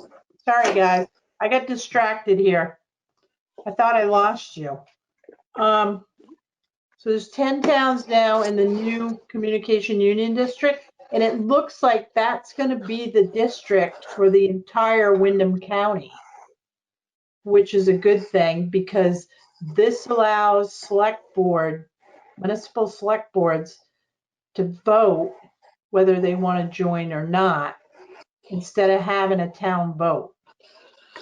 So My recollection is the last time we talked about that, there were only like 2 or 3 towns involved in that. Is that correct, Karen? yeah, there's Yeah. 10. There's 10 Great. now. So the business plan is going to be the next step, and that basically is going to look at how this district will work together, the cost to build the infrastructure, and then the fundraising in order to build that infrastructure. So there's a lot going on with that right now. And like I said, we can talk about it more in detail after we go through the feasibility study. When is that meeting, Karen? In June? They haven't set a date yet, Laura, but I will keep you posted. Okay, great. Thank you. Okay. And by the way, there's supposedly some funding that's coming out of the CARES package because of the COVID-19. So Windham Regional is looking at that, and the other towns. So they're trying to secure some funding right now. So this might move a little bit quicker than we anticipated. So that's my spiel on broadband for tonight. You all set, David? Oh, I could give you a list, but anyway.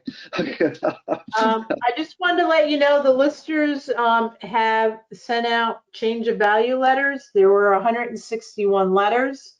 This gives people the opportunity to grieve if they choose to. The lister's grievance has scheduled May 27th through go-to meeting to do all their grievances, if any come to them. I don't even think they had one last year, so I'll keep you posted on that. That's unusual, though. That was a first. I think that was a first for me. Yep. So, and then let's see, abatement. There's an abatement meeting. Jonathan has set that up for May 28th. That is basically with his abatement board to kind of go over like the go-to meeting and how they're going to handle abatements. We already. But that includes us, David, if you're wondering. That's right. So the I didn't make select it board. last year's meeting, but I wanted to this year. Yep. Yeah. The select board, JP, the treasurer, or I should say the interim treasurer, Lissa Harlow. I'll be in that meeting too.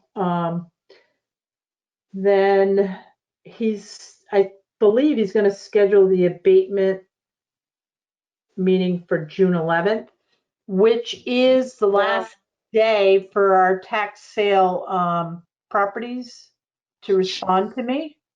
So the timing of that coincides. So I'll keep you posted on all of that. Any questions? Okay. Beatrice Aiken Trail cleanup. So the Beatrice Aiken Trail is off of Old Route 5. We've had some complaints. So people have been using the trail, but they noticed a structure that was being built out there, kind of like a wood structure. And there's been a couple fire pits and there's empty beer cans out there. So I asked the deputy sheriff if he could go up there and just kind of check it out. Dana Shepard did walk up in there. There is a four-wheeler trail, and it looks like it's coming off of Shagbark Hill. But because there's a couple homes up there, we're not really sure who is driving down there and who is hanging out and building structures. So Anne and Lionel and Ellen Strong, maybe. A couple other people went out on Sunday. They cleaned up the trail because there were some trees down.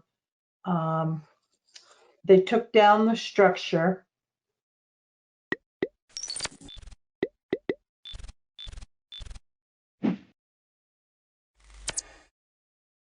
Us, and I'm going to call us to order at 3:03. Welcome, everybody. I know Lyle wanted to add an executive session, and I think, is it on a contract? Yes. Okay. And then I think I've got maybe 2 others also around contracts. So I think at the end of this, we're going to bounce in and out of executive sessions. Otherwise, let's get to the approval of minutes.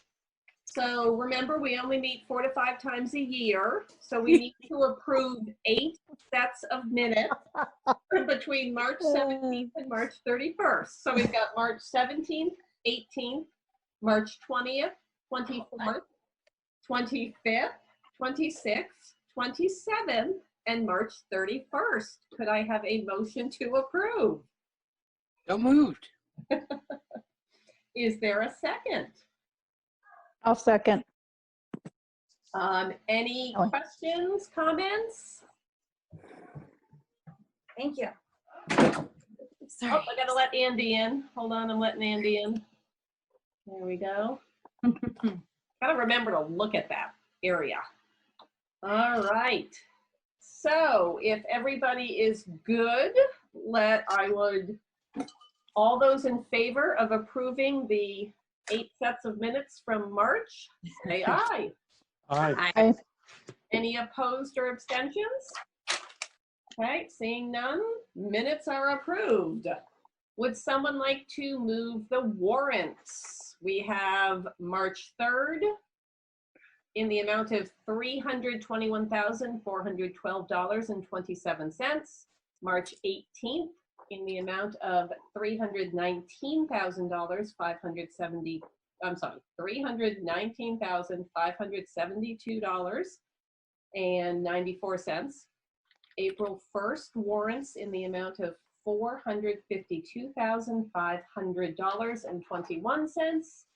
April 15 warrants in the amount of $349,155.15, and payrolls of February 28th, March 13th, March 27th, and April 10th.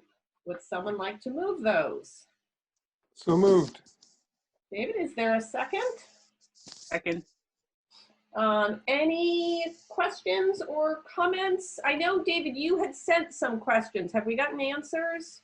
I think I haven't gotten answers from Frank, but they weren't. They aren't anything that would obstruct the voting. They were more informational than anything else. Okay, so you're comfortable moving ahead? And yeah, I think I got the answers to the SD warrants, but I'm not sure, and I haven't looked carefully today to see if I got have answers today. But they're not questions that should. You're hold all us. right. Yeah. Did anyone else have questions? And feel free, once you get the warrants, if you do have any, send it to Frank, CC me, and then I'll keep track of if people have got concerns, and we can keep following up. But otherwise, all those in favor of passing the warrants and payroll as stated, say aye. Aye. Any opposed or abstentions? Okay, hearing none, that is done. Next up is new business. So Lyle, I'm taking this as you.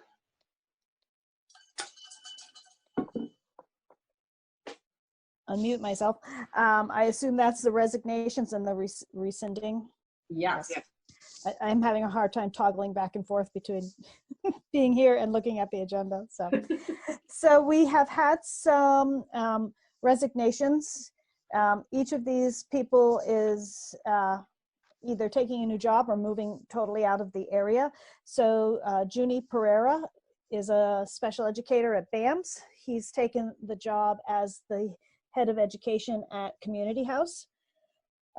Gabrielle Polito is another special educator at BAMS. She actually is moving back to Pennsylvania and has taken a job at Penn State University in the athletic department.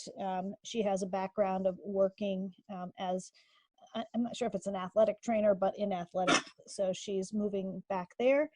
And Alexa Schultz, I hate the fact that we're losing I hate the fact we're losing anybody, but Alexa Schultz is a school psychologist. She started dating Soren Pelswalsh a few years ago, who also is now, he joined the Army and he's now stationed in Washington. And so she's moving to join him where he is. So I would ask that you accept with regret their resignations. Would someone like to make that motion? So moved. Is there a second? Yes. Oh, I saw Michelle's hand Okay. first. Michelle gets it. Okay, any comments, questions? I'm assuming we're refilling all of these. These are all. I would not make that assumption. Okay. Good to know. All right, all those in favor of accepting the 3 resignations with regrets, say aye. Aye. Aye. Any opposed or abstentions?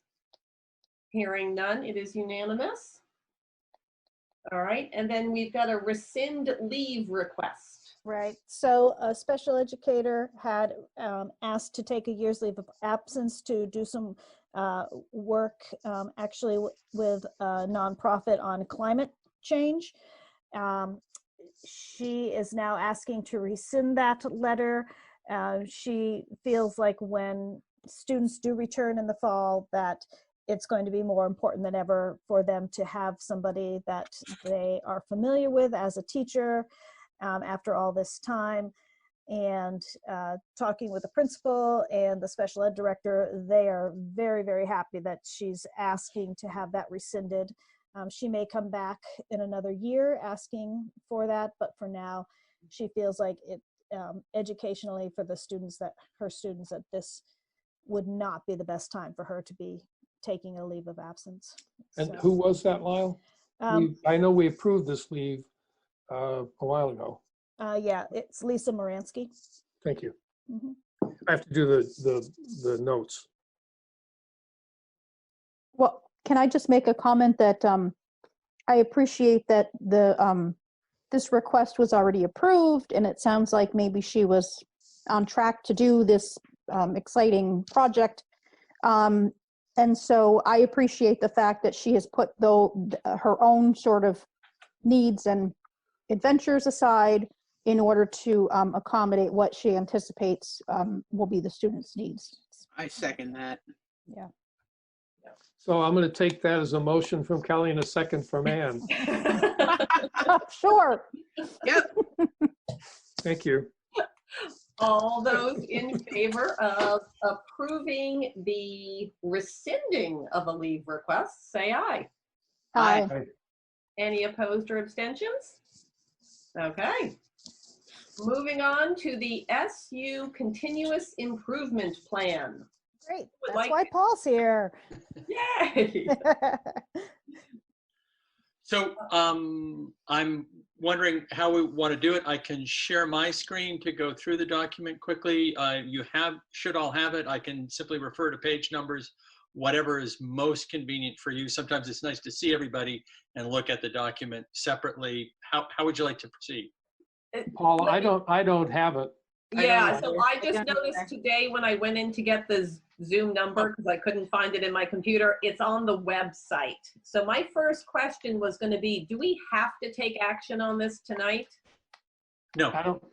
Well. Okay. So we could have you walk us through it. Sure. We could then all read it in our own time and then come back in a month and approve it? Is there a deadline for this? No, there isn't. And it's my apologies. Probably some cross communication about getting it out to you. So yeah, that's fine. That works fine. So yeah, I mean, do you want to share your screen and sort of walk us through Sure. and give us the highlights? Sure. Can you also just give us kind of the background? Why do Yeah, I we was going to do that What's anyway. going on? Let me do that first. Okay. Great. For as long as I've been in the district, there has been some process of, broadly speaking, strategic planning. Sometimes it's called an action plan. Sometimes, for a while, it was being called the Green Mountain Star Plan. And it's currently being called the Continuous Improvement Plan. And the plan formats change over time and the drivers change over time. Right now, this particular plan is more about, is grounded in some of the improvement theory that's come out recently. And so, but on its base, it's a, what are the things that we think are going to be really important going into the next year? And what are some SMART goals, specific, measurable, achievable, relevant, and time-bound? What are those SMART goals that we can identify that we want to use to drive some of the work that we do in the next year? And the SMART goal idea has been around for quite a while. Even in the older action plans, that was sort of how we base things. Broadly speaking, the notion is to look at the data that you have for your district, compare that to where you want to be, say, in terms of a vision statement. And then if you aren't there, try and identify what are the things that are keeping you from being there, and then what are the actions you can take in the near term that will get you to where you want to be. And so that's sort of how this particular document is laid out. It's a plan for work that we think is particularly important and we really want to highlight going into next year. I will say that this plan was largely written prior to the pandemic and doesn't have a specific reference to the pandemic, but I think in the presentation you'll see where the relevance comes up. Okay. Any questions before we jump into the document itself? I think I can see everybody on the screen. So, all right, so I'm going to share my screen and go and see if I can find out where it is. I think, oh gosh, where is it? There it is.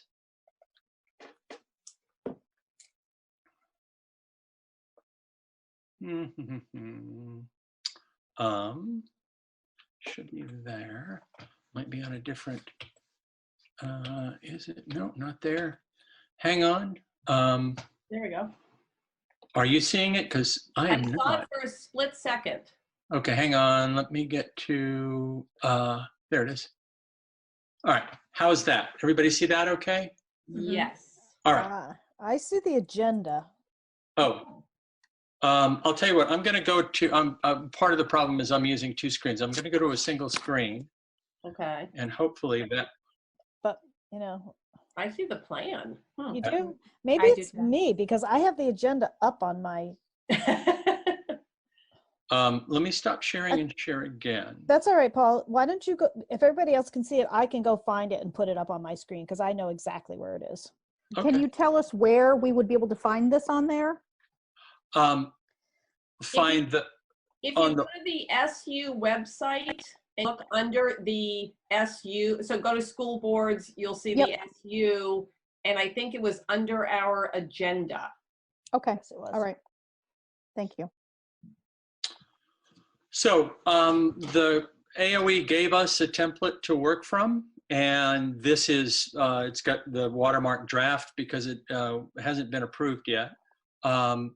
And as I said, there's a number of support documents and sort of guidelines, the improvement science documents that go along with this. But the body of the report is essentially this. First page is talks about. Yes. I'm seeing your folder structure right now. I don't know about anybody else. Yes. Okay. Let me see. You're seeing. I think the document is over to the right. All right. Let me try one more time. I'm going to make sure I have that document up, and then I'm going to share my screen. And it should be this screen. Oh yeah, I see. That's what I did. Okay. Oh, looks good to me. Yep, that's it. Okay. All right. I had been looking at one screen and sharing another screen. So this is the first page is simply talking about who was in on the creation of the continuous improvement plan.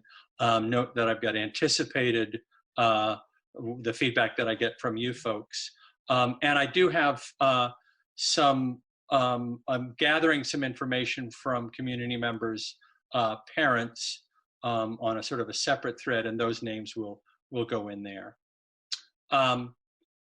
The next piece on that page is just is not just, but is our SU level vision. WSESU schools will be safe, inclusive, and supportive environments where all students grow academically, socially, and emotionally, are challenged to reach their potential as local and global community members. That has been our vision statement for some time. That's the SU level vision statement. School level vision statements are similar, but crafted uniquely to each school in the district. And one of the questions on the action plan is, well, so you've got this great vision, how do you monitor it? And really, I think for us, the main vehicle for monitoring our achievement of the vision is the monthly supervisory union level leadership team meetings, where we're sort of, the actions that were taken are framed against that vision statement. And I feel free to jump in at any time. Maybe I'll stop at the end of each page to make sure that there are, I can answer any questions. Page 2 is broad academic focus areas and problems of practice. The broad academic areas of focus comes out of a data inventory where we look at things like large-scale statewide assessment data, local screening and progress monitoring data, student climate surveys, parent satisfaction climate surveys. We've done analysis of suspension data. There's sort of a bunch of different ways that we look at it. And in that data collection, for us, two themes really sort of came out very clearly. Historically, or yeah, I'll say that. Historically, we don't do as good a job as we should in serving what are called historically underserved groups. And the state, in their accountability system, puts all students in those various categories. That is, students of color, low socioeconomic status students, students on IEPs, migrant students, homeless students in one pot, and compares that to the whole student group, or sorry, students not in that pot, and looks at the achievement of each of those groups. And if there's a gap, then that is of concern. And for us, and I will say for the state and for the country generally, historically, there is a gap between performance of low-income students, low-income as measured by free and reduced lunch eligibility, and students not eligible for free and reduced lunch. The size of that gap varies. For us, it's on the order of between 20 and 30%. That is to say, 20 and 30 percentage points. And we can look at that a bunch of different ways, but essentially there is that gap in performance. And that's what that first broad area of academic focus is. We need to address that gap in performance. The second, and I would say not independent at all, clearly related in terms of student performance overall, is a goal about safe and healthy schools. And I think you as board members will have heard on any number of occasions concerns expressed about the level of student behavior causing disruptions in classrooms and in some cases preventing learning. And as we dig into our understanding of the ways that trauma impacts students, as we look at the financial stresses that create huge pressures on families and end up potentially coming out in dysregulated student behavior, that seems to be an area that Excuse me. we've got evidence is having an impact on learning, and we want to address that. And so from those two broad areas of focus, we can sort of articulate it at the bottom of that second page as two problems of practice. There's a gap in achievement for students in historically underserved populations, and student misbehavior is having negative impact on student learning. To sort of frame it as a, here's what we see the problem is. Any questions on that? Okay, and feel free to jump in. The next page, page 3, is the geek stuff. This is the improvement science. And the notion is, well, if you have a problem, can you articulate why you have that problem? And there's a number of different ways to do it. There's what's called a fishbone diagram, and we tend not to go that way. We like the 5 whys protocol. And essentially, if you can name the problem and then ask the question why, and come up with an answer, then you can again ask the question why and literally dig down. And I think the text here is probably way too small, so I'm going to pump this way up so you have a sense of what we're talking about. Let's see if I can, oops, can I move this over? I think I can, yeah, okay.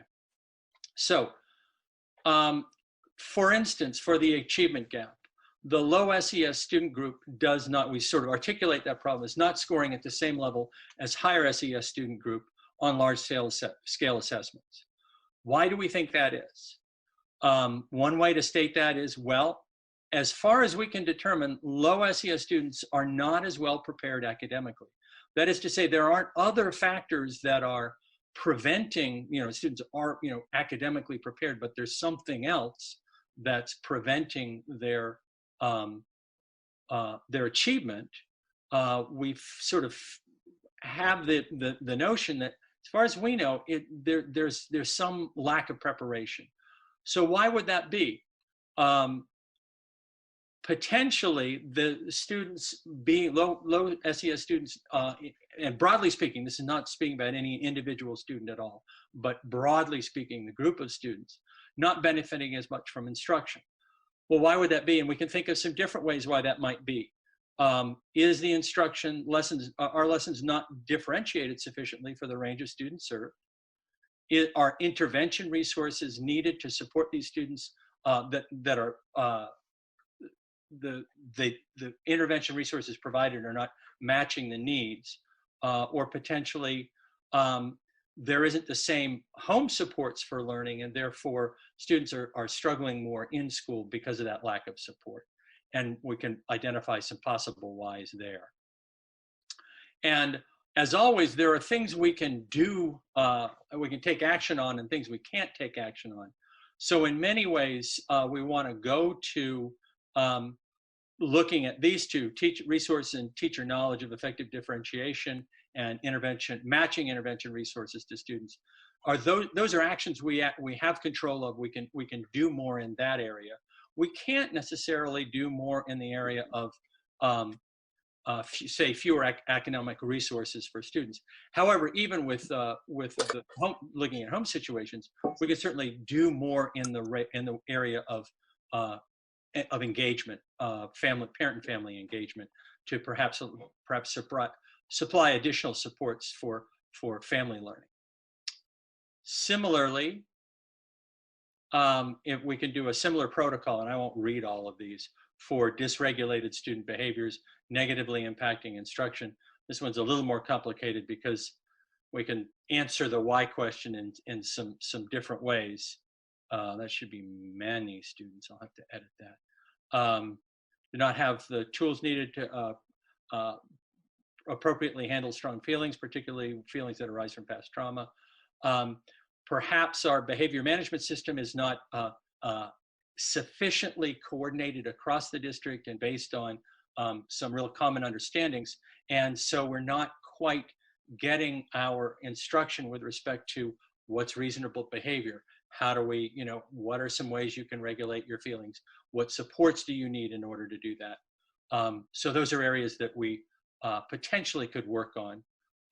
And that gets articulated in the long run as really, we don't have at this point a real unified vision for and commitment to social emotional academic development.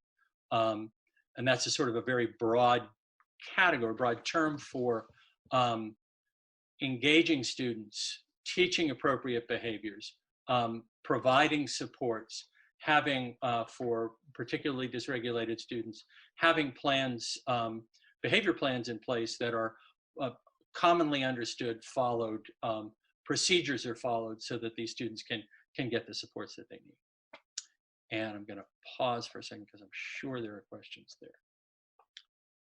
And apologies for how small it is in the document. I was just trying to fit it in. Otherwise, the thing would have got really large. I have these diagrams saved separately if anybody wants a sort of a bigger version of that. So far, so good.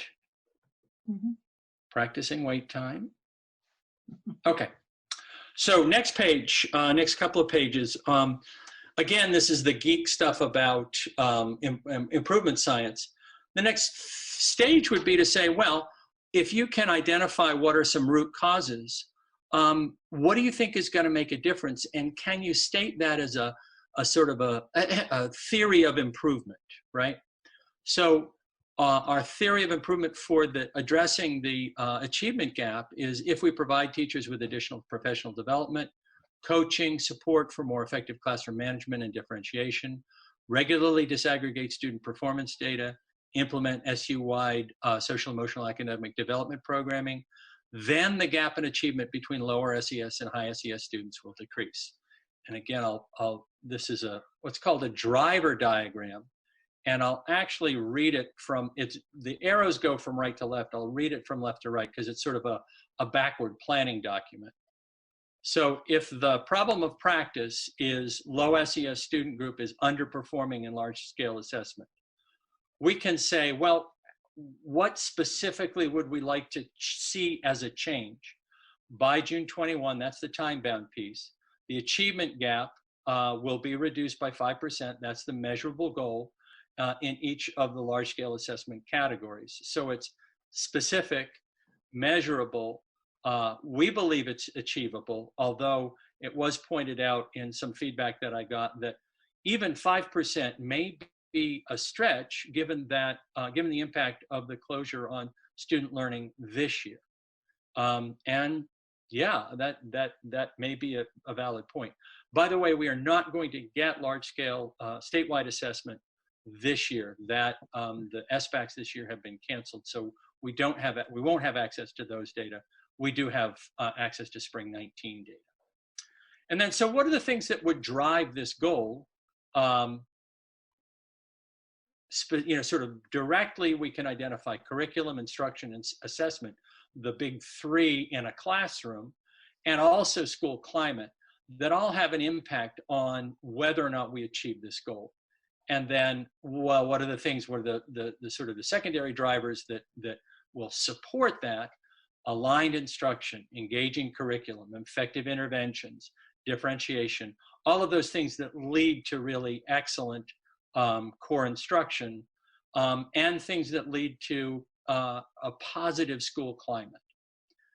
And then going further back, what are the specific things that we can do? What are the change ideas that will support these? So a change idea would be provide additional professional development and coaching to support more effective classroom management and differentiation. Regularly disaggregate student data, student assessment data. Identify and implement non-negotiable elements of an SU-wide social emotional academic development program. And then finally, what are the things that we can measure that'll tell us whether we're doing these change ideas? Sorry, that was a whole lot of talking on my part. I'll pause and listen for questions.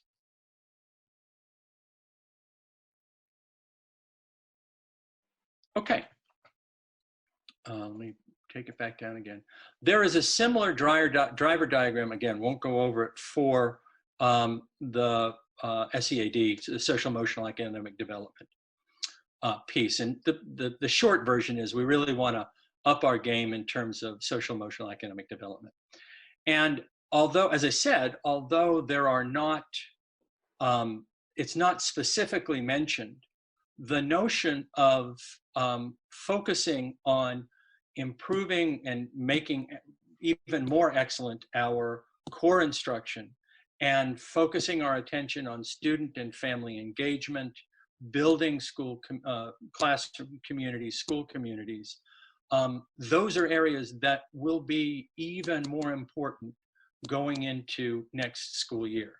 There is a lot of catch up to do in terms of school climate, student engagement,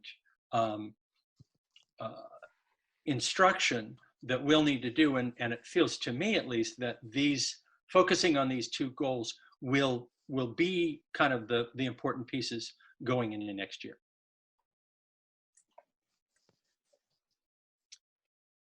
And I'll pause for just a second. Let me take this down a little bit more. And then the rest is simply identifying, well, if here's the goal, here's what we want to do, here are the changes, we're just sort of putting into text what you just saw in those driver diagrams. That's for the SES, the GAP goal, and this is for the SEAD goal. And then the last piece is here's what we had in prior years, sort of interesting. This is something that doesn't get done in a year. We've been working on this for a while, and it's even more important now. And some change ideas, measures that were in place, and the results that we have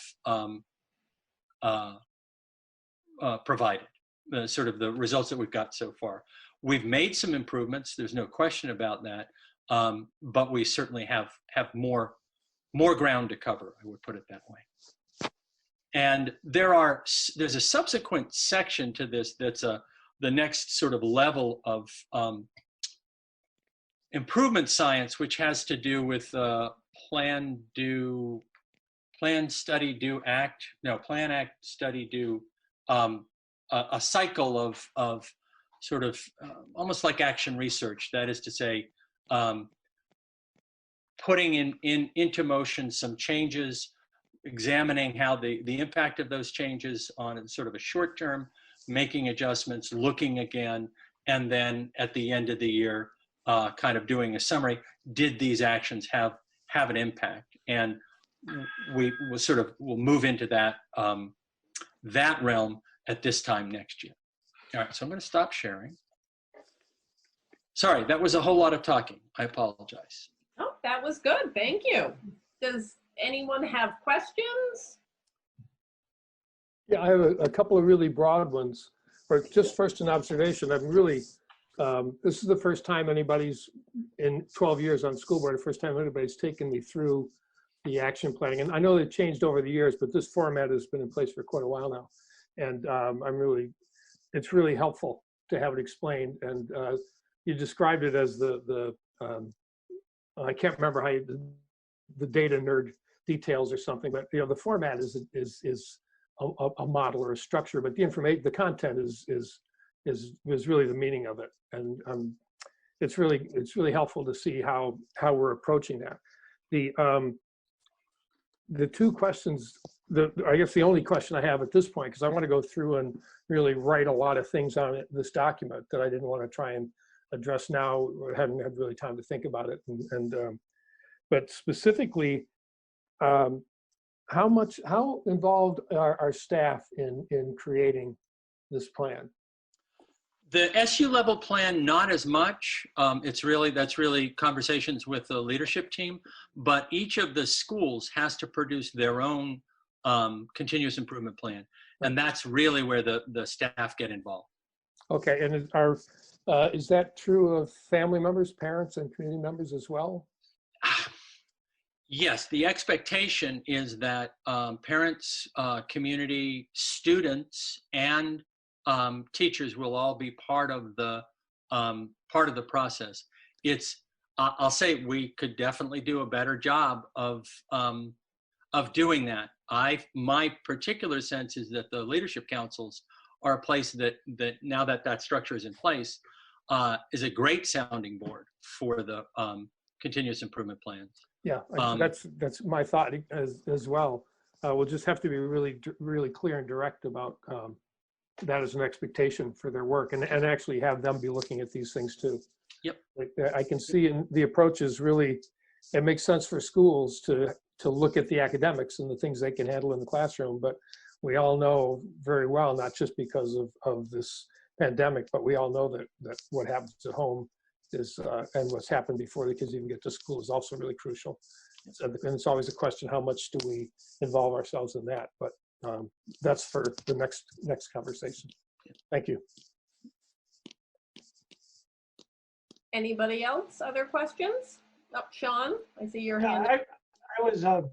I just attended a Guilford Leadership Council at 1 o'clock today, and a lot of these items, they don't necessarily do it with the bullet points and everything, but a lot of the issues are definitely up front and center in front of our principal and all our leadership council, because there are a lot of staff members on the leadership council, plus the former board members. So a lot of these things that you just highlighted are definitely not in that format necessarily, but they're definitely aware of them, and they're definitely things that they work towards very, very consciously. So that's really heartening to see. I was also my first question was gonna be similar to what David brought up, and that is, how do you integrate something like this, which has a little bit of the geek in it, like you said, how you make that palatable to, the carpenters such as myself. So, and people that like to cut firewood in the woods. And so how do you bridge that? How do you bridge that gap? I think you've given the answer. I know that Guilford, spoken with John. John and I have gone back and forth quite a bit recently on the Guilford Continuous Improvement Plan. I'm guessing what you got in some cases was the sort of the essence of the plan without all of the foofara of the format of the document. Yeah. I don't know how many people are going to be really keen about driver diagrams. They totally float my boat, but it's golly. We're going to find out.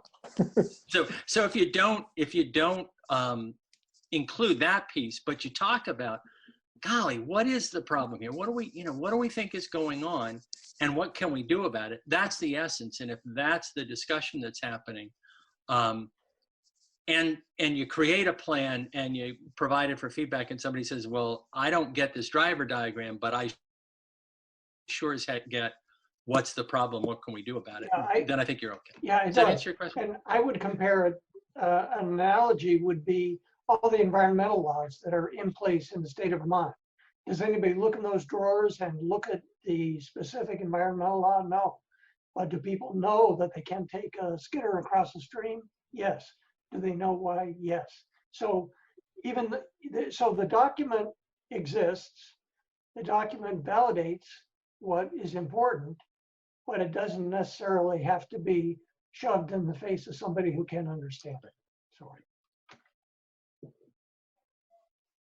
Other questions from board members? Michelle or Kelly or Ann? All right, I've got just a couple strange ones.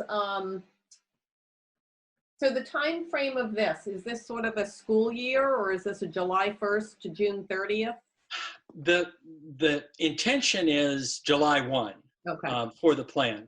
The plan originally had to be, it's now tied to our Consolidated Federal Programs grant, or was, until we couldn't meet in person anymore, and those deadlines got fuzzed a little bit. But in general, it's the timing is supposed to be related to the application that we send up to the state for Title I, Title II-A, Title IV money, which in a lot of ways drives the work that we're doing. The Title I money that we get from the state goes to academic support positions in the schools and in the Title I schools. And so the timing is more about the scope of the plan is next year, is FY21. Mm-hmm. The timing is, in normal years, is really about making sure that funding is in place to implement the plan that you've got in mind. Okay. How often do you guys review this? How often do you look at it and say, we're on track, we're not on track? Reviewing the document itself, not very often. Reviewing the notions, I mean, the number of times we have spoken about dysregulated behavior in the leadership camp, it's pretty much every month. Every month, yeah. When we talk about the achievement gap, that's part of the discussion on a regular basis. But reviewing the plan, not so much. And there's this added piece of every principal has essentially two plans to review, their own school plan and the SU-wide plan. Really what we try and do is keep the SU-wide plan at a kind of a higher level, and let the schools develop the plan, their school plan, almost out of that, but with more specifics, and they're paying more attention to the specifics in their local plan.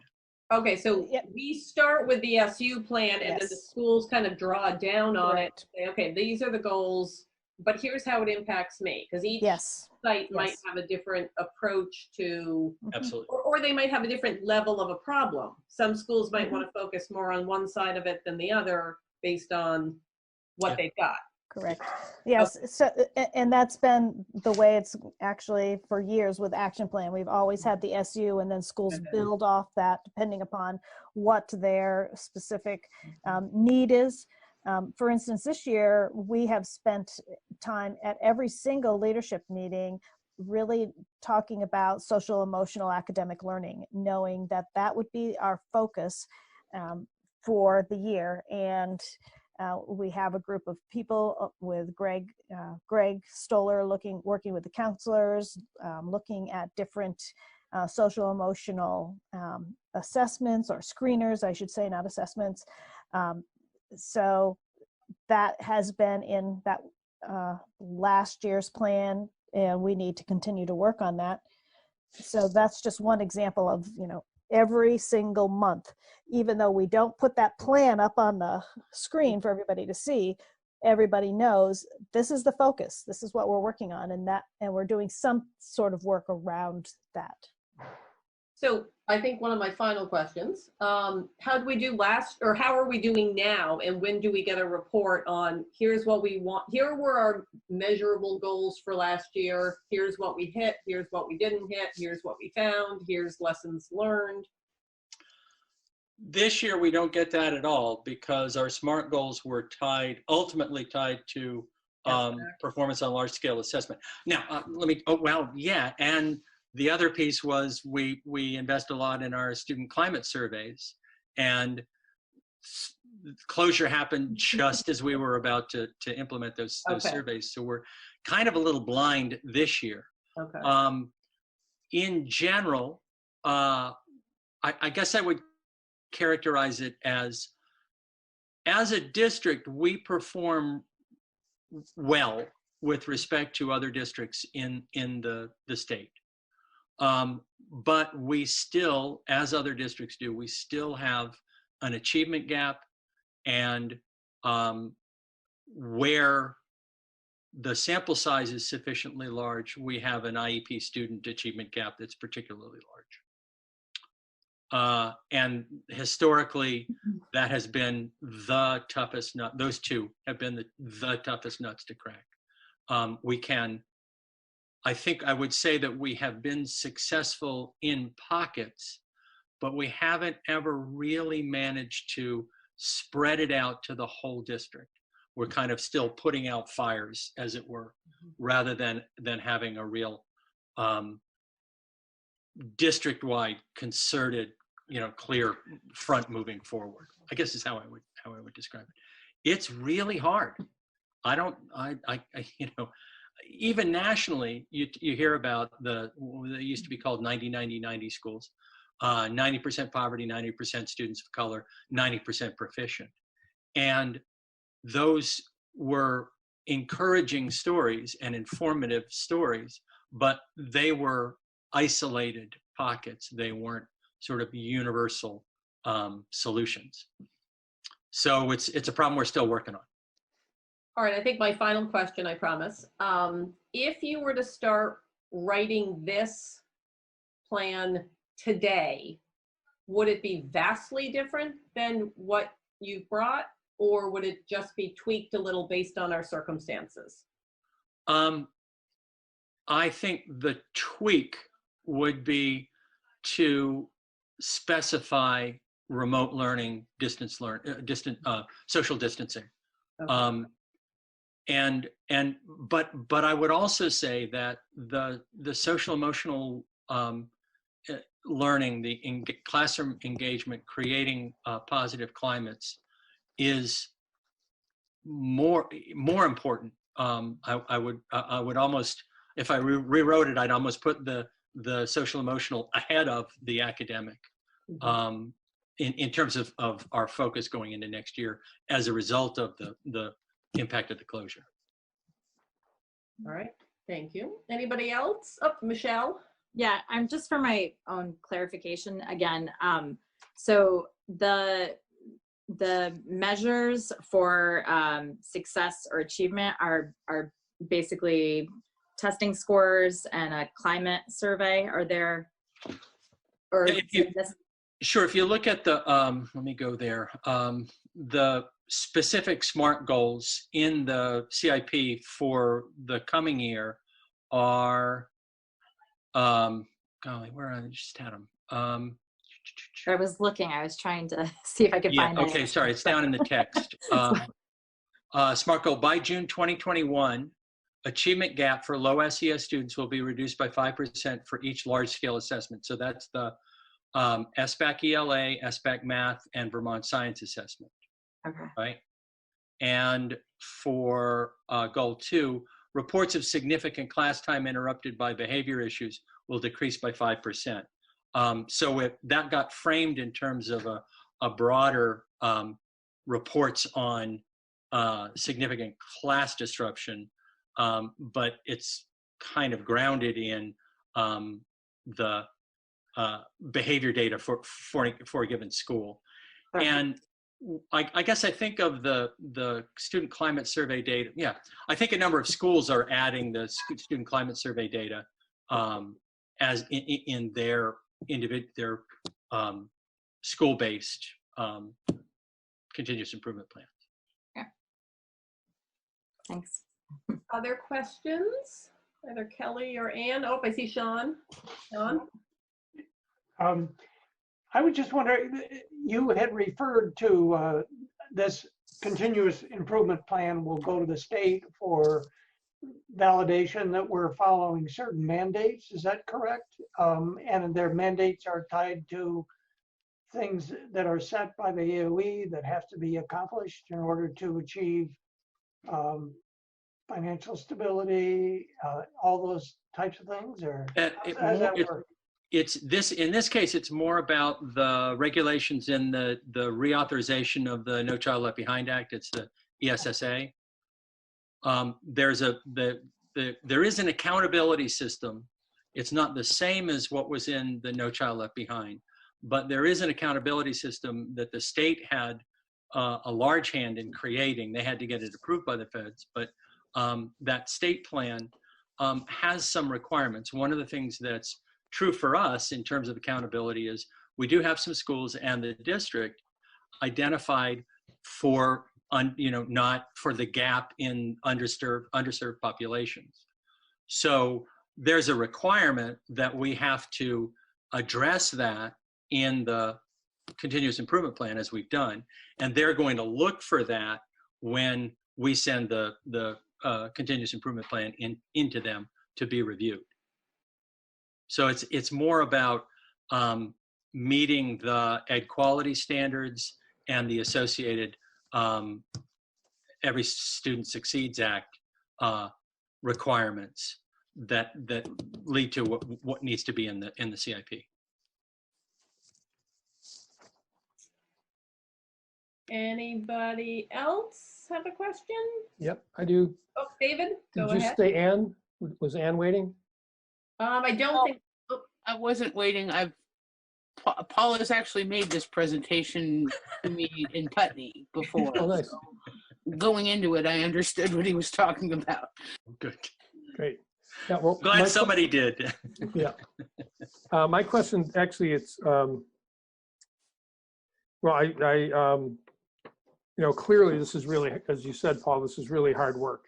And the results that we're getting they reflect the national results.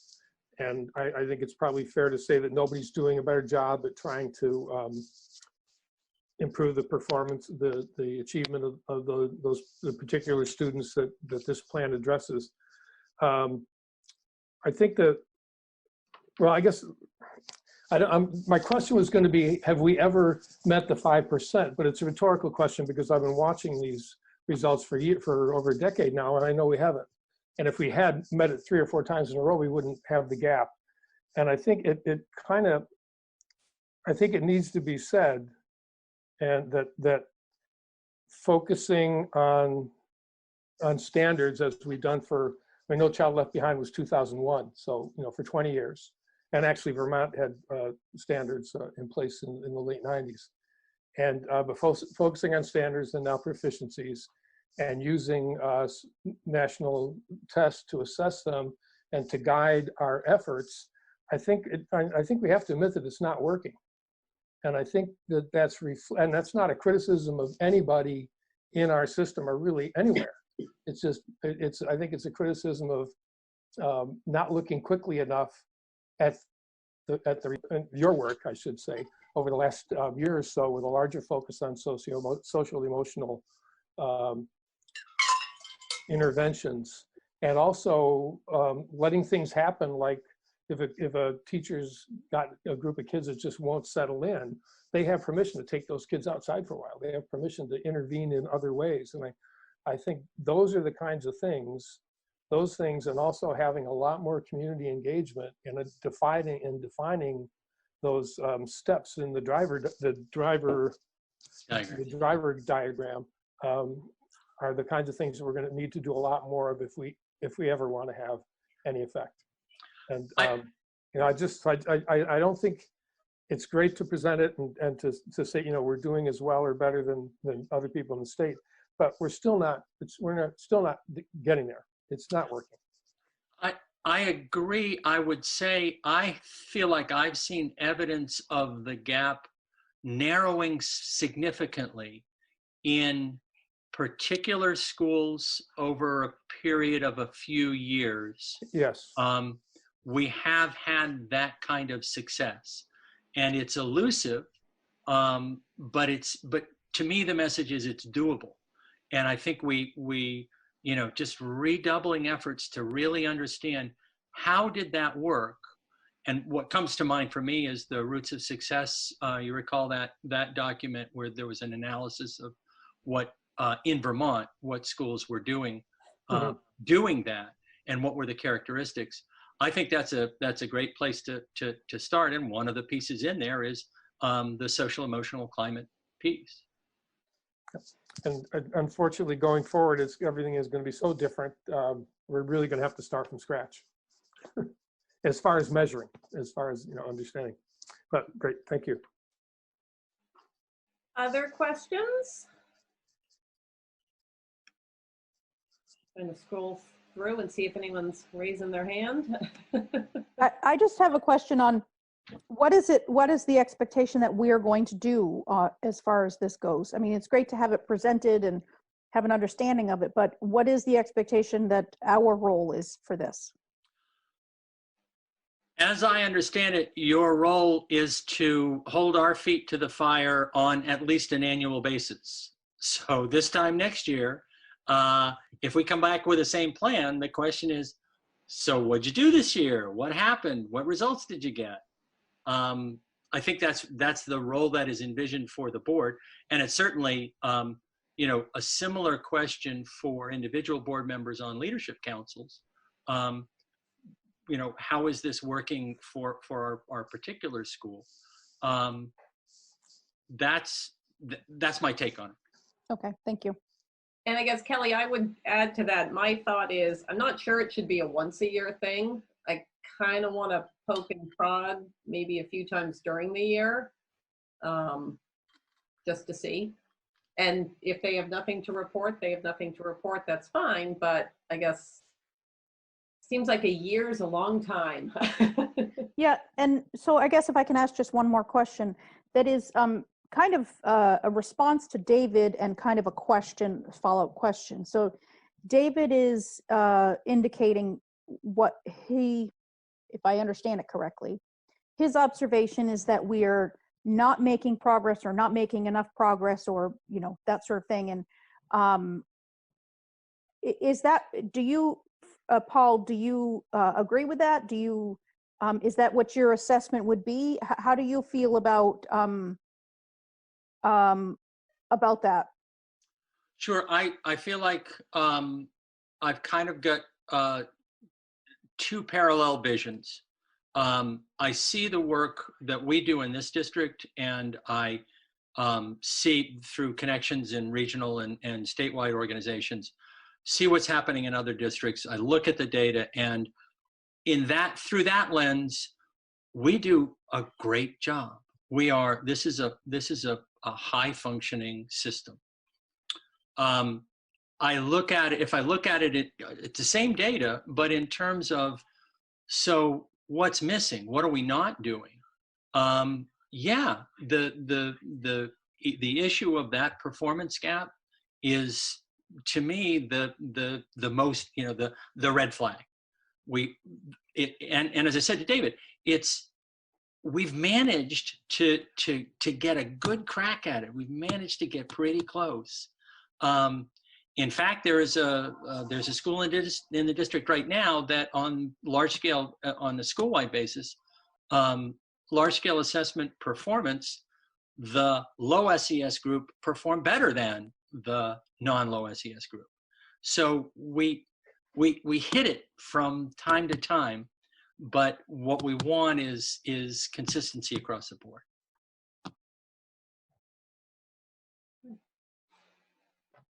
So how about we all read it on our own?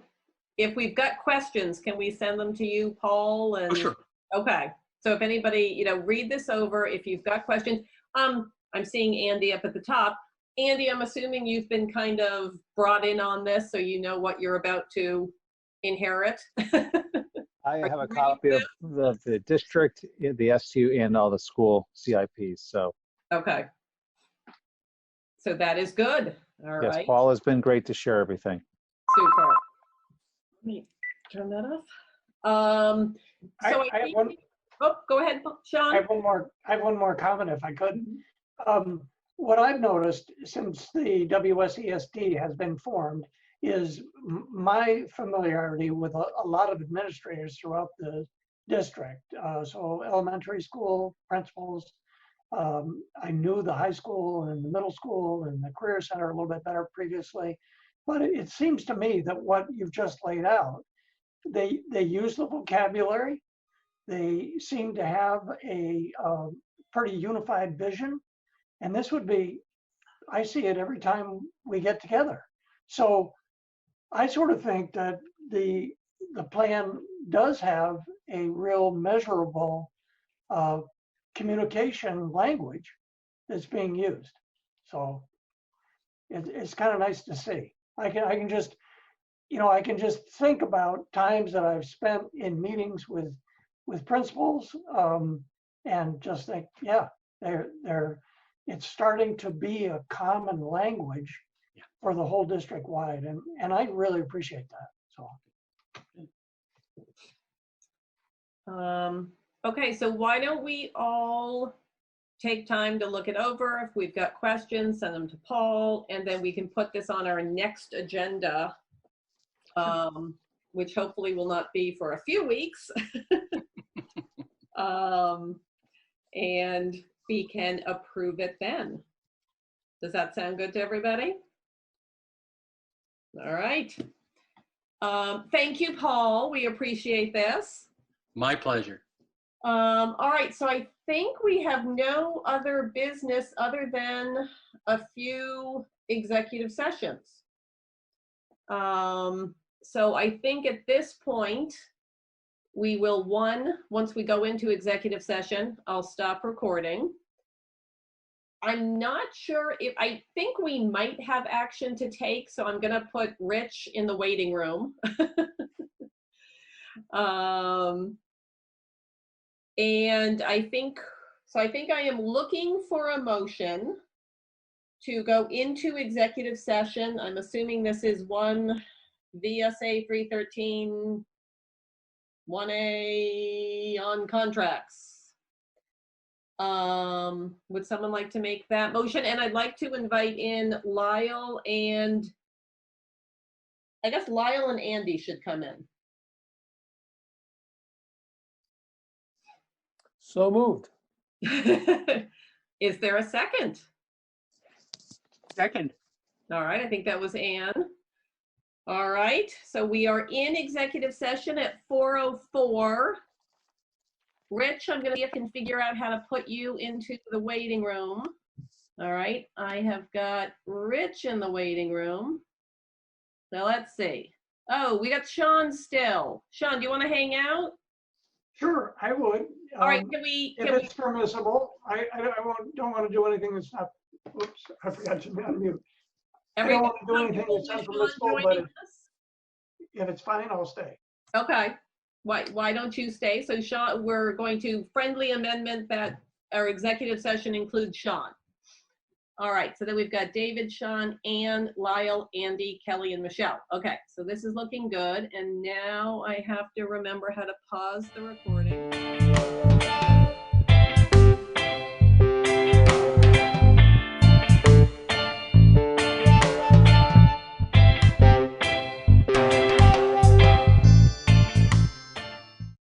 Zoom recording.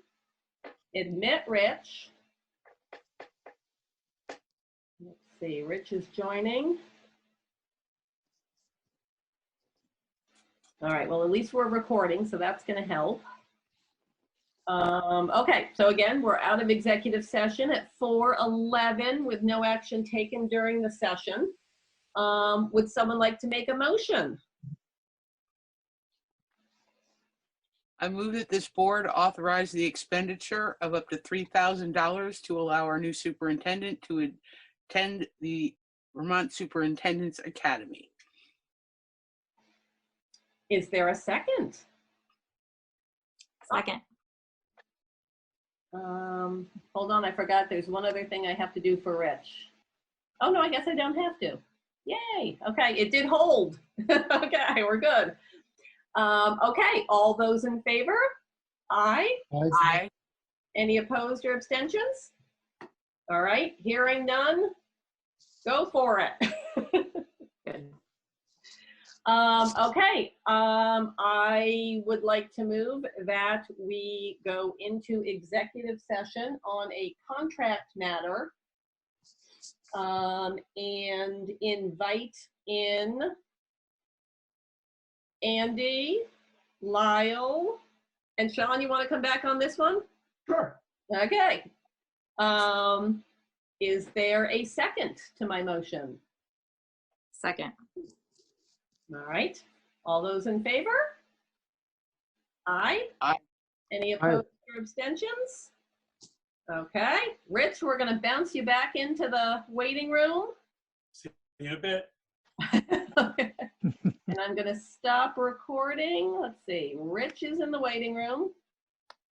Okay. We are pausing the recording. Okay. No.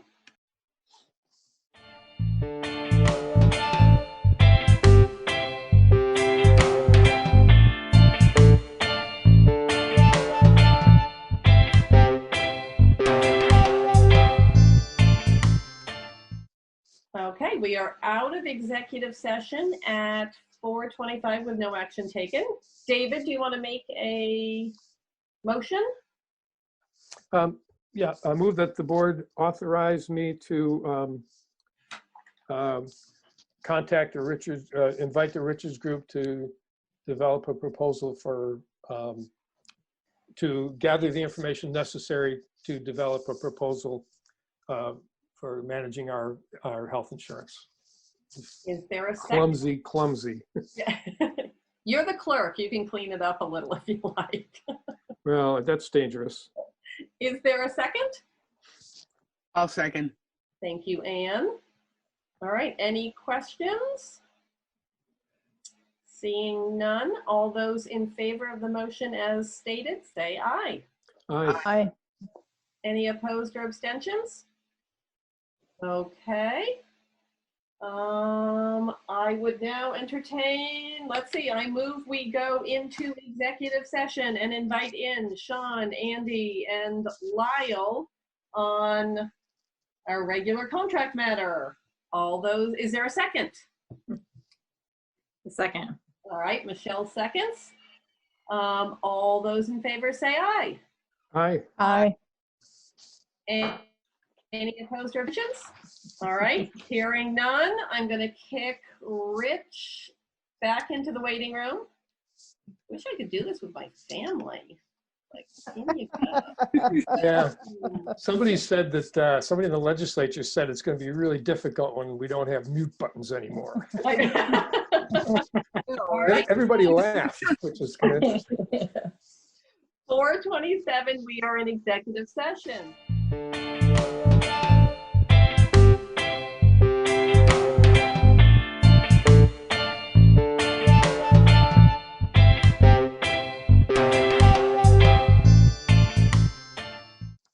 Okay, we have risen from executive session with no action taken at 4:49.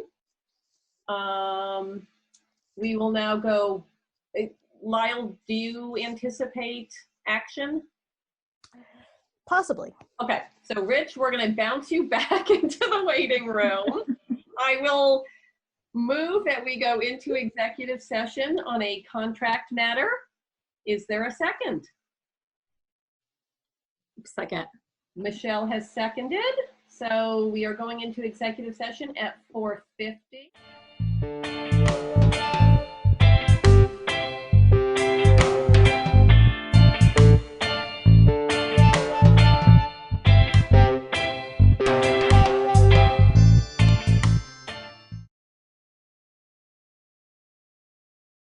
And we are recording, so we are out of executive session at 5:01 with no action taken. Would someone like to make a motion? Madam Chair. Yes. Wait, are we going to make a motion on what we just discussed, or are we just going to adjourn? No, Okay. no, we need the motion on what we just discussed. Okay, somebody else who wrote down notes, Dave, maybe you'd like to make it. Well, I didn't write it down, but I think I can articulate it. I move that we approve the administrative recommendation as presented. All right, is there a second? Second. Michelle, second. Any questions?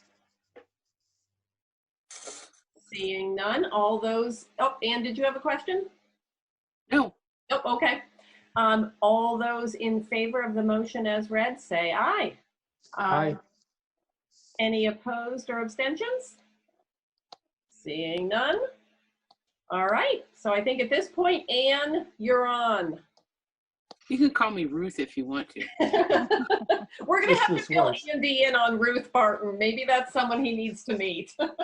Oh, yeah. Madam Chair, there being no further business before this board, I move that we adjourn. Is there a second? Second. All right. All those in favor? Aye. Aye. Any opposed or abstentions? All right. Thanks, everybody. Thank you. Hey, Have a great weekend, everyone. can I bug you for a second, Rich?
Okay, I'm assuming that other committee members that haven't popped their video back on yet are listening. So we will begin to look at S346. And so first we'll hear from Senator Kitchell on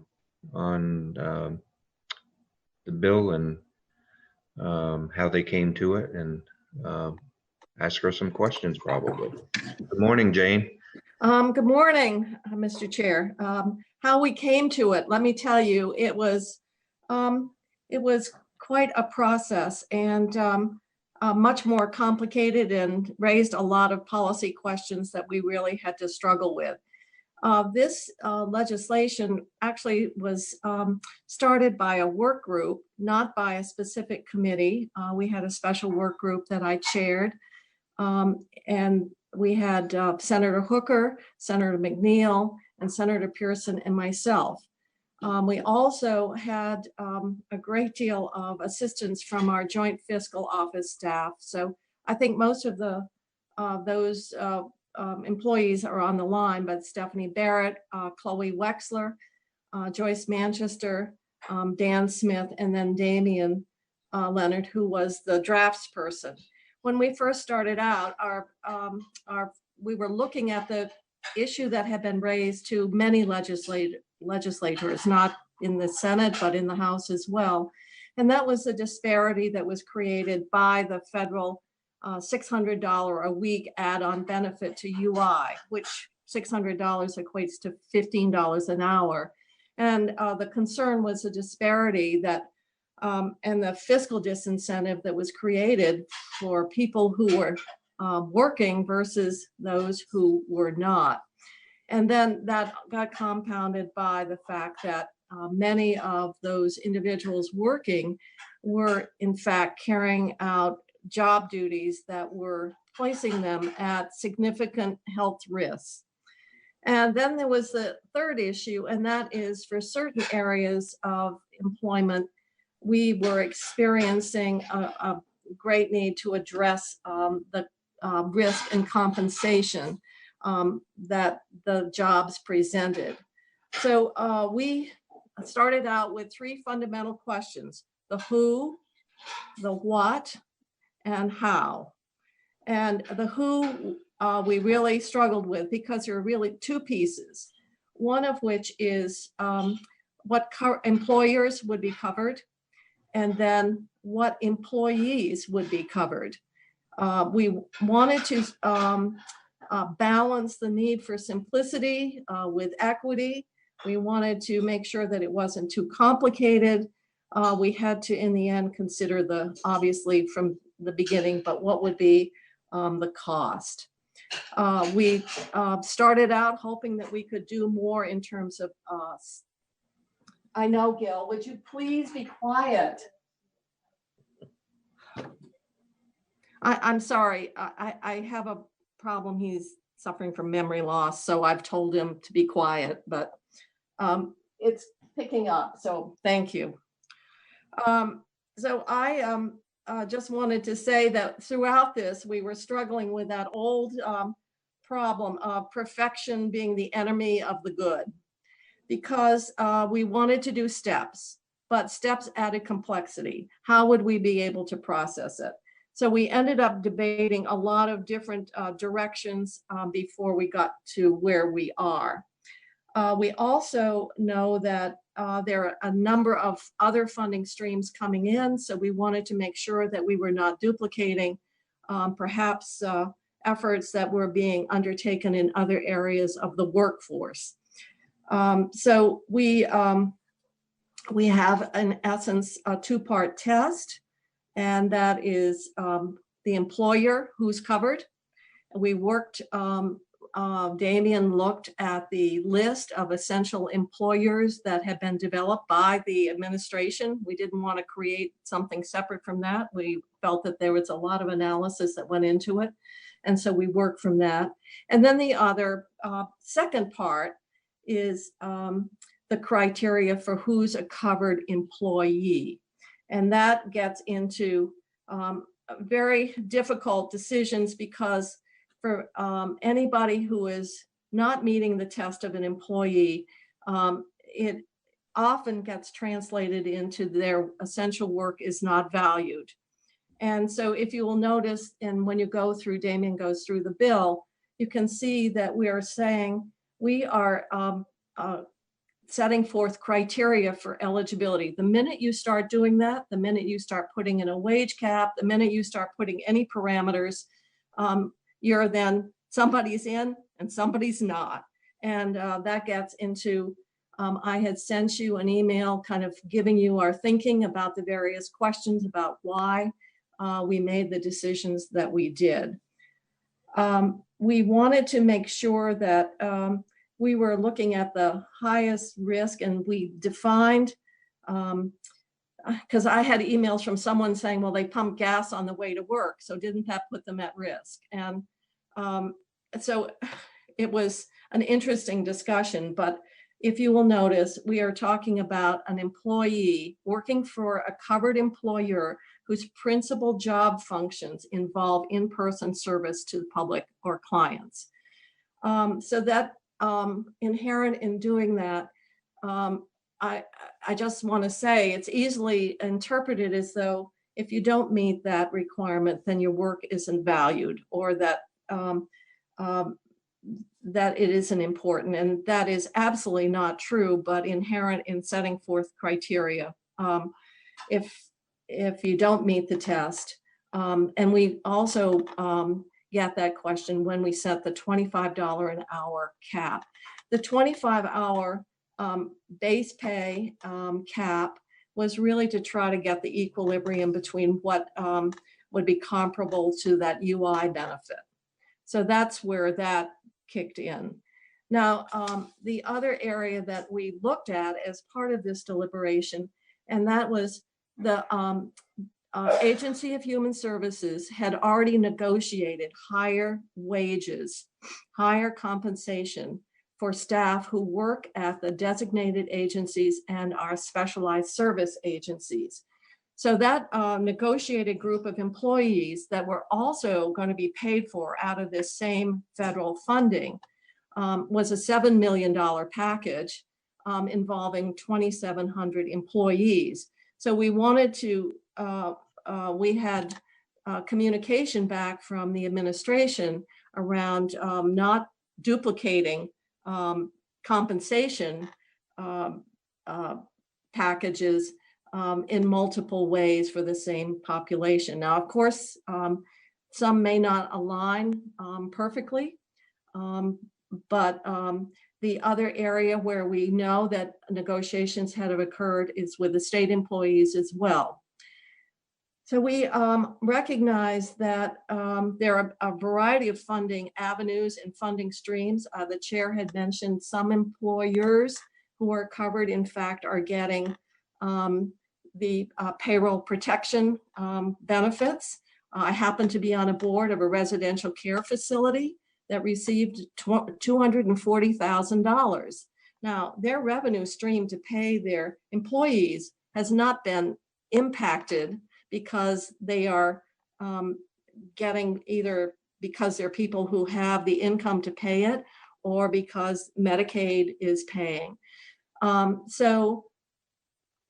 Some employers are able to mitigate the impact if someone, for example, earns $26 and they feel that that person meets the criteria, then some employers have the ability to address that.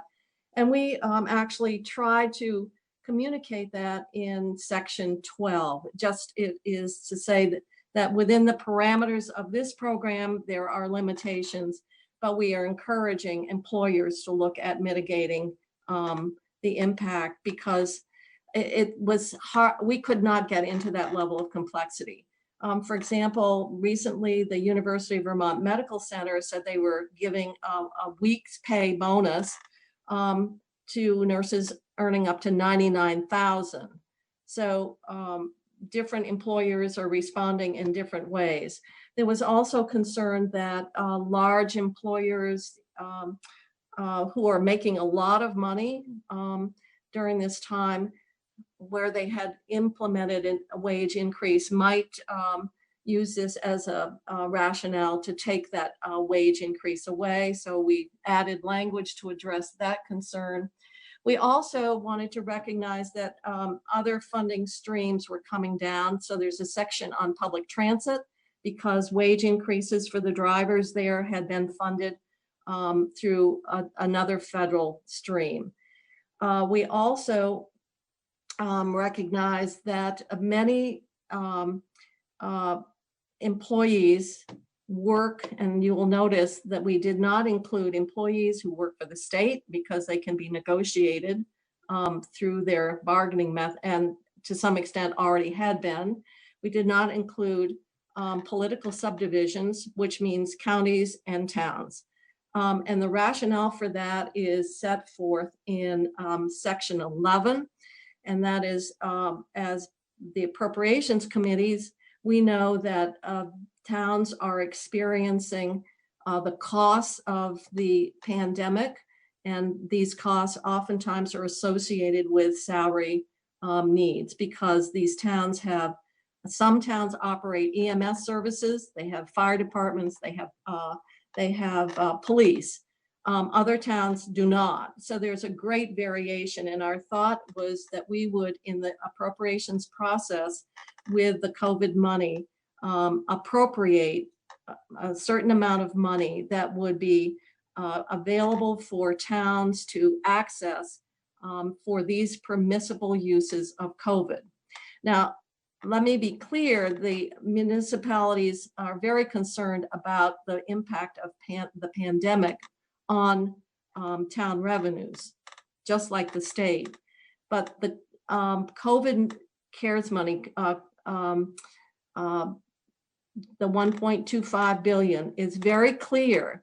The state nor the towns that money cannot be used to simply make up lost revenues. So towns are very concerned about non-payment of property taxes, water, sewer, and so forth. But those are not permissible uses of COVID. On the other hand, of the CARES Act money. So, but on the other hand, compensation for hazardous duty is. So our thought is, because there's such great variation, that we would create, and there would be maybe a variety of needs that municipalities, that we would do an appropriation, and then this would be a permissible use under that funding stream. So even though those employees are not addressed here, our intent is that they would be addressed through a different mechanism, the same as how mental health got addressed, the same as how the public transit drivers are addressed. So we ended up with, and this, I'm sure you have a copy of the summary that outlines in the end who is eligible and what's the benefit. Originally, we were talking about 3 months. In fact, that's what got negotiated with the mental health agencies, 3 months. On the other hand, we were very concerned. We were getting feedback in terms of what that appropriation would look like.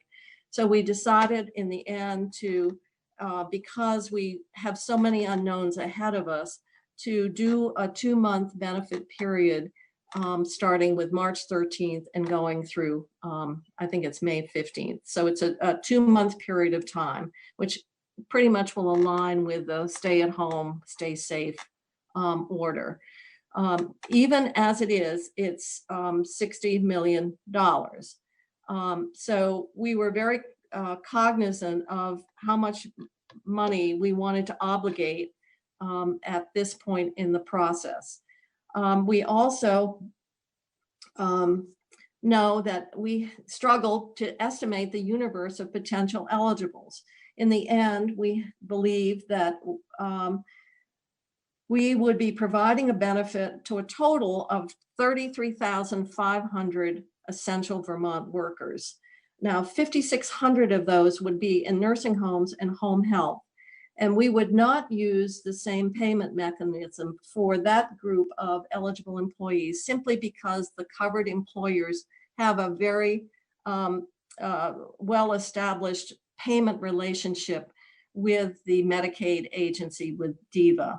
And so we have language in there that would have the payments to the eligible employees for these covered employers be administered through that payment structure that exists through the Department of Vermont Health Access. On the other hand, for other people, for example, the grocery clerks that have been out there from day one putting themselves at risk, we also had to figure out a solution for the many direct care providers who are paid through ERIS, a payroll entity. They technically work for the Medicaid beneficiary who needs care. These are usually choices for care. These are choices for care individuals, most of whom are seniors. And so technically they're the employer, but there is no way that we could take an employer-based program that this is and expect that that elderly individual would be able to go through that requirement. So we have a different structure. We're considering ERIS as the employer for the purposes of this program. The other thing that we're very cautious about, and that is the fact that our current state systems are overloaded. We're all getting complaints in terms of the UI delays, the processing. And so we felt that we really needed to look at something that was simple, that could be administered. So Dan Smith, who's our IT person at Joint Fiscal Office, and Joyce Manchester made some calls to figure out how we could do it through what would normally be a payroll entity. We are believing that these payments could be administered that way under contract and not put a greater burden on an existing state infrastructure, particularly the Department of Labor. And that once again balanced out what we needed to do for simplicity and ease of administration. So I think that we've tried to, in the summary material, lay out the parameters. I have to say that determining who is in is probably the most difficult. The more people how expansive you want to make it is obviously will drive the cost or reduce the benefit for the individuals where it's very clear that there is a high risk. The what is for full-time, we ended up with a full benefit of $1,000 a month. So it would be a maximum of $2,000 if you had individual who worked more than 108 hours for the 2-month period. And the how, except for the home health and nursing homes and what we've carved out from the agency would be done through a contracted entity. And that would be how we would approach it. We did have one area that we also addressed that was really a pressure point for care. And that would be the nursing homes and our home health agencies that provide the care to keep people from going into a nursing home. As you may have seen or heard on the news, the state of New Hampshire increased nursing home pay by $300 a week. If we had applied the $25 an hour limit on those home health staff, we would have not been able to, we would not have addressed the more than half of the nursing staff in those situations. So for that reason, and recognizing the nature of the work, the nature of the payment, we treated them similarly as the agency had already done for the DAs and SSA staff, where there is not that $25 an hour limit. So it was a way of addressing the high risk that comes with those communal settings. What is the wage rate reality for licensed nurses? And we realize that that does obviously create some boundaries of of who's subject to the $25 and who is not. But once again, it was a balance in terms of trying to address the most acute situations and setting up the criteria that addressed not only the disparity, but also the elevated risk associated, as well as selected areas of the healthcare workforce that were to a large extent totally funded through state payment mechanisms. So I think that is where we ended up. I know that the committee is going to go through with Damien and other folk the bill section by section. I will say that it to set up and design a whole program was a lot. I don't know. It really was quite a challenge. It was rewarding. We want to do something to recognize these employees. We recognize that we have Vermonters who are out there on the front line, who are not necessarily represented by a union, by an association, who are providing essential services and have been there from day one. And so we wanted to look at that workforce, not just within the context of whether those employees or that covered employee had a payment relationship with the state. So that, I think, is the other thing I will just say. This is an employer managed approach, which means that the covered employer has to make a determination as to whether that employee meets the criteria.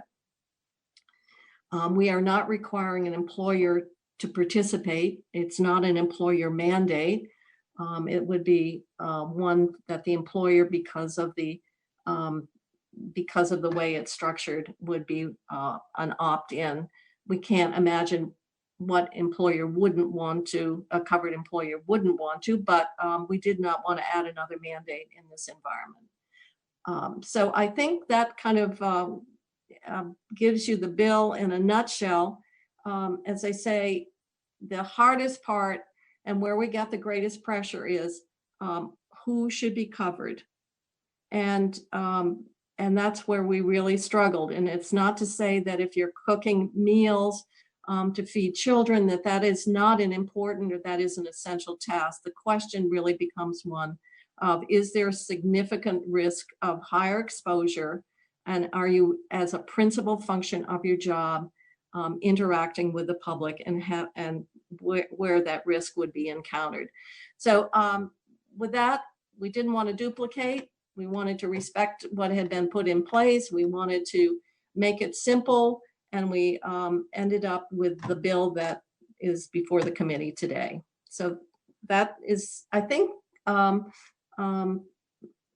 what I wanted to cover with you, because you're going to get into more detail with Damien and the other staff.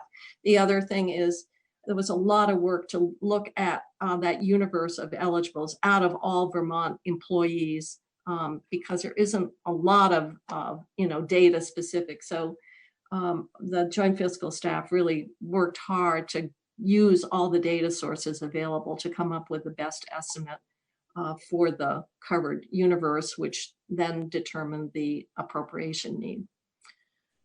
So thank you. Thank you, Senator.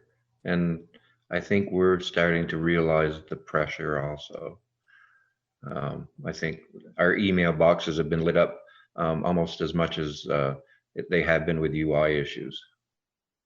Well, and then for some of us, you overlay the Vermont State College proposed closure, and the last few weeks has just been crushing in terms of communication. That's why I wanted to share with you the deliberations that the work group went through in terms of making the decisions in response to those requests. So people are saying, well, what about EMS? And we know it's split between municipal and then nonprofit, and so the complexities here are the more you get into it, the more you'll see. Yeah, Did you have any discussions about the sheriff's departments and? Yep, we do. They're a subdivision, counties are, and therefore they would come under, and those counties consist of all the towns and therefore could be funded under that appropriation that we would make available to municipalities, those subdivisions for permissible, which these salary adjustments would come under. Okay. Where the towns are really suffering though, it's from lost revenues, and you can't use the money from this source to plug those revenue holes. Yep. Questions for Senator Kitchell? Charlie.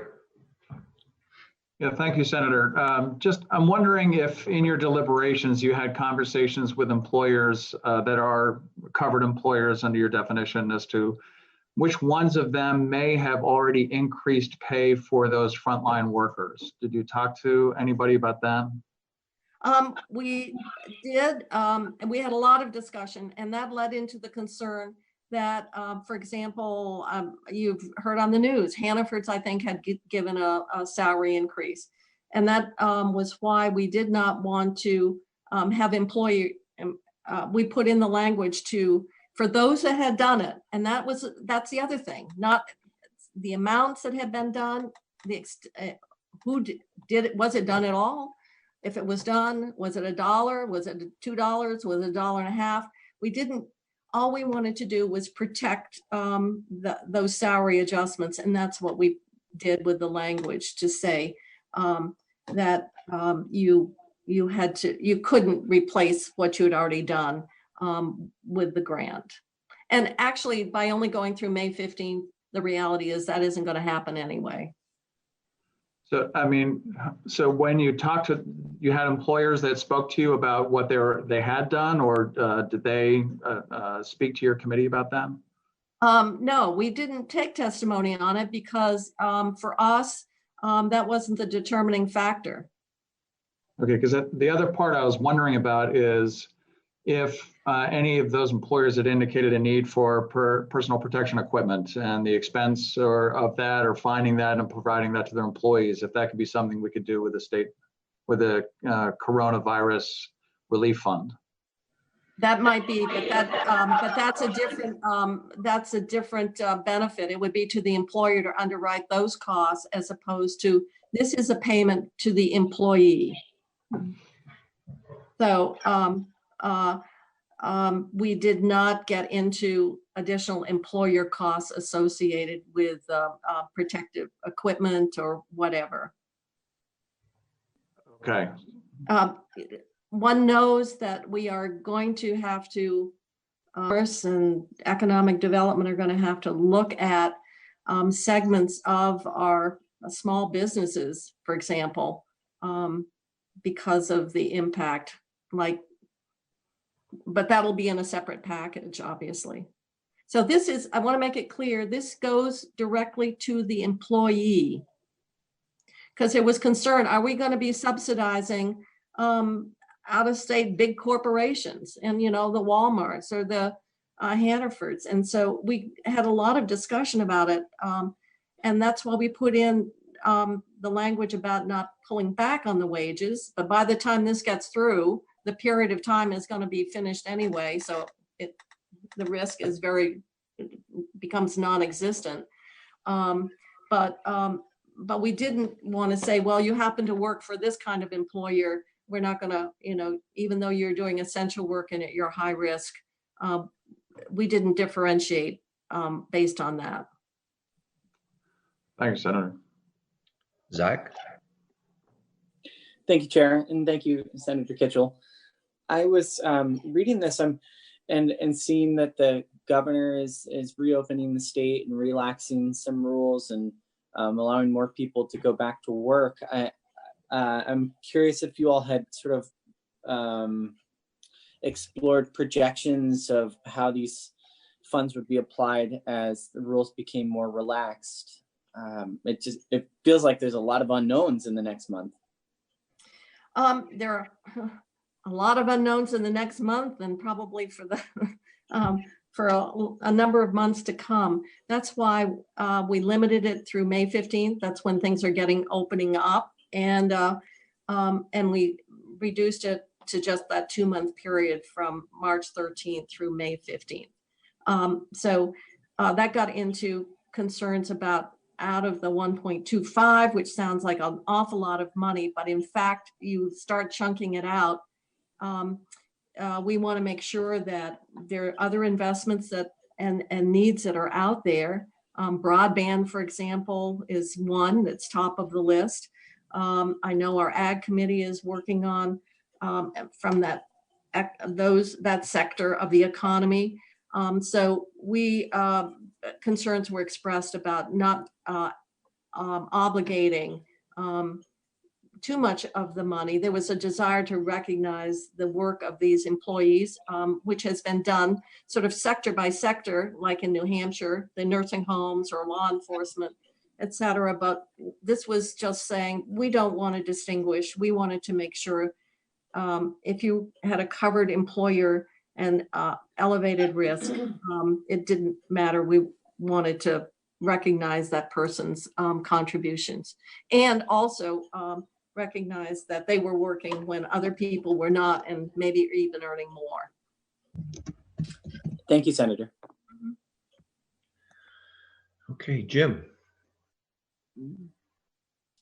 Thank you, Mr. Chair, and good morning, Senator. The question that I have that I've gotten from a constituent is why the $25 threshold, among others? I have other questions. The $25 threshold was established to create some comparability for UI and the $600 a week add-on. Okay. You could raise it, but then you're going to have to increase your appropriation, or you're going to have to reduce the benefit to the people that are lower paid employees. And we had a lot of testimony. Actually, one person was saying most of these jobs that we're talking about are really filled by women. So that's the choice you have in terms of the more you want to raise it, you either have to put in more money or you're having to reduce and prorate the benefit across the lower wage employees. Okay. So that was why we did it. But it was set you. at the comparability with the UI. Okay. Another point that this particular constituent brought up is that, and the way he summed it up is essential is essential is essential. And licensed nurse practitioners, LNAs, will be eligible in large part for this, but RNs won't. RNs that are working for nursing homes and for home health do not have the wage cap. Those entities are largely rate setted or dependent on Medicaid reimbursement.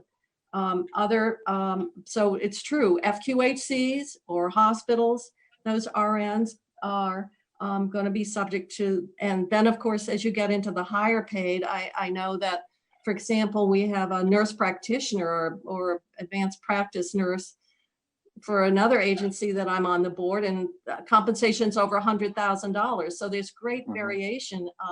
And that's why we put in section 11 that employers, if possible, can help mitigate this. And as I said, University of Vermont Medical Center is doing it for nursing staff up to $99,000.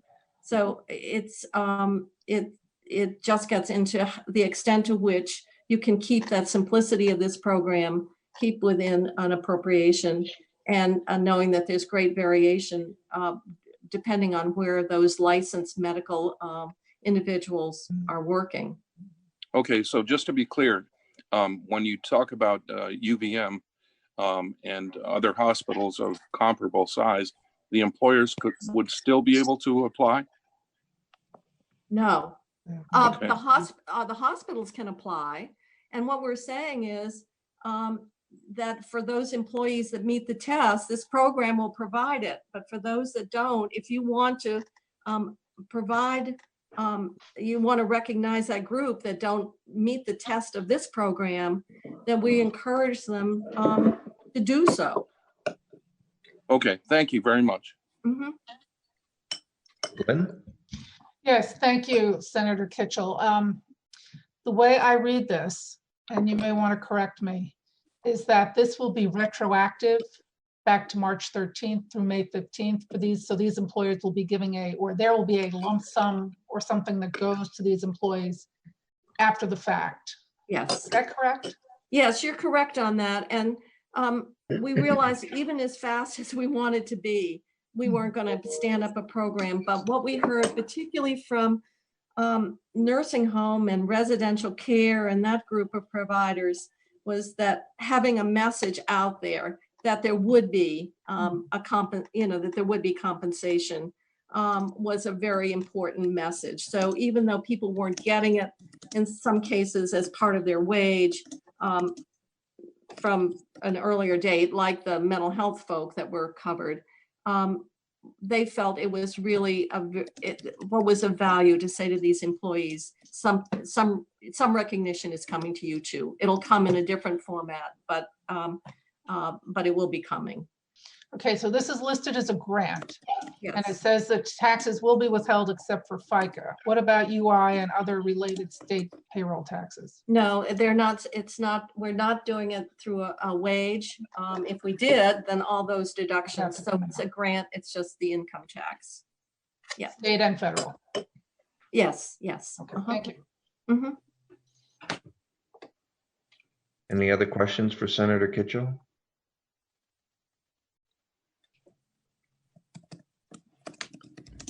I'm not typing. Senator, thank you very much. My husband's just rattling dishes. I apologize for that, but My fault. It's Damien typing, by the way. well, we have a slight problem remembering, so I'm sorry about the noise in the background. So I think the summary document and then the summary of the bill that section by section Damien's doing will probably will stimulate more questions as well. And I don't know, Representative Marcotte, I sent you the email, summary of the responses I had given in regard to certain questions. So that might be something your committee would find helpful as well. Okay, thank you. There is one more question. Christie. Thank you, Mr. Chair, and thank you, Senator, for the in-depth summary, at least on the explanation of the bill. Much appreciated. I think you're right in one of your statements a second ago. I have not had a more controversial bill than perhaps this one, or equally as controversial as the unemployment insurance issues and such and so on, and then with the state college issues. But pertaining to this one, the $60 million, and I'm reading it, I've got the bill up and I'm looking at it. The $60 million is provided by the federal government for the Coronavirus Relief Fund to the Agency of Administration for use in fiscal year 2020, 2021. So, and we're limiting the scope in which employees are going to be eligible, or employers' employees are going to be eligible to receive a benefit. And then you keep alluding to the fact, or you've mentioned a couple of times, that there are other programs that may be coming to fund municipalities or the county sheriffs or other maybe higher paid employees. Is there anything in the works that you're aware of, or do you know of other programs that are coming? When I'm giving an explanation to people regarding this bill and who's receiving a benefit and who's not, it would be nice to have the ammunition in our hip pocket to say that there are other programs that could be applied for or that are coming that would cover some of these other agencies or towns and cities. Well, there are two pieces to that. some sources we know already. For example, public transit. That is a federal separate funding stream from the CRF 1.25 billion grant. And so that's why we address those public transit drivers separately. And that is an existing known. We also know that, that the agency has negotiated higher salaries for selected workers at the DAs using this same COVID 1.25 billion. We know that some employers have gotten the payroll protection money, and depending on their circumstances could help fund above the $25 for people that are above that threshold. And a lot of the language we put in just to anticipate the possibility that before this gets signed into law, that there might be further action on the part of Congress, but we don't know yet. So we went through excruciating detail around that appropriation to try to envision every contingency of where money might come in that would be designated for this same purpose, and then that would allow this money to be used for something else. So a lot of the language is more anticipatory and contingent language. So a certain amount is known funding streams, and the other is just trying to put on the belts and suspenders around making sure that if there's another source for this group of workers, we use it, and this money would be available and for other things. Thank you for that explanation. I am also a second question, or a third if there was two in the last, regarding any duplication of efforts. I think that's the other thing that that is giving me some hiccups is you mentioned some employers are compensating their employees monetarily, either by hourly or with some other benefit. I'm not sure the PPP plan that employers are giving a bonus, if you will, or enhanced hourly rates. Like the employer I'm familiar with, they're taking advantage of this to retain their employees instead of laying them off. Mm-hmm. So I wasn't aware that, and they may be eligible to do that. I'm just not sure that was the implication that was going to be used for enhanced benefits. Once again, that's across the board. Absolutely. For many employers, they're using it to maintain their payroll because they have lost revenues. What I was saying is there are some providers, and I'm on a board of a residential care facility, where their revenues have not been impacted to keep their employees, but they still got the $240,000 in the case that I'm familiar with under that program. So it helped underwrite costs and could be used to fund, a higher compensation, say for anybody above the 25. Once again, there's so much variation in terms of which employers did what, which ones are hit with a significant loss of revenues across that whole stream, that it was impossible to deal with that degree of relationship and build in those rules. So we just know that that it's variable, and we just couldn't begin to figure out a way to address it without turning ourselves inside out, simply because the way the difference in employers, the nature of their revenue stream, what their payroll and wage structure look like. So you're right. It's going to once again be one of those. Well, if they're lucky, they're getting it, or some, and I'm not, that kind of thing. So we really struggled with it and came down. We had to be simple. We knew that employers were in different places. We knew that the $25, if you moved it to 30, you're going to have somebody at 31. You're going to, so everything came back to how do we make it manageable and fast. And we're talking about at this point 2 months, and it is our best effort to move it forward in a way that could move some money out to people. I would suspect that these grants go out, they'll be spent, they'll go into the Vermont economy. So you're absolutely right. There's great variation. And all we can say is we understand that, but there was no way this program could ever begin to accommodate all those variables. Zach? Thank you, Senator. I thought of a couple questions after I finished speaking before, and mostly clarification questions. There's a section in here that talks about rewarding people based on number of hours actually worked, and this includes if they contracted COVID-19 and were paid emergency sick leave. So does this mean that if somebody had gotten COVID-19 from basically anybody that had COVID-19 and received sick pay during these 2 months, even if they didn't actually work for the job during this time, that they would be eligible for these benefits?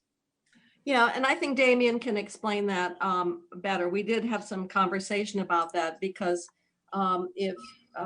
if someone actually had worked on a grocery line, at a checkout and had to be out of work, they might be eligible for workers' comp, but workers' comp just replaces a portion of the wages. And so this was simply saying, you took your job, put you at risk, you experienced a health impact, and we were not going to reduce your benefit because you had to be out for that reason. That's really the thing behind it.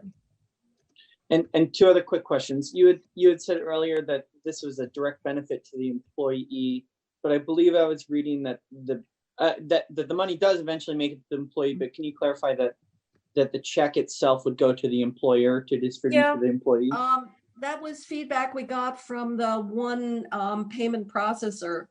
Said it would be better to take all those individual checks and simply mail them to the employer, who would then distribute them to the employee. But they are made out to the individual employee.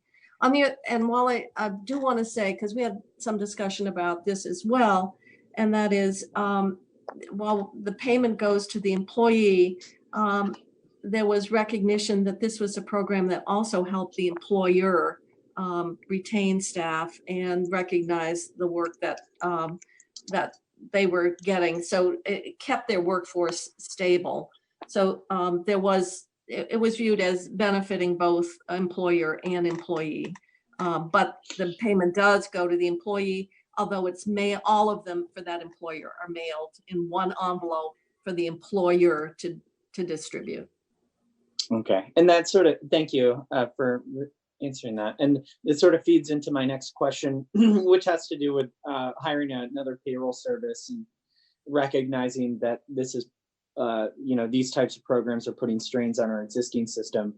And yesterday we heard a lot about Maximus, the system, the third-party system that's dealing with the Department of Labor, and the responses have not been particularly positive.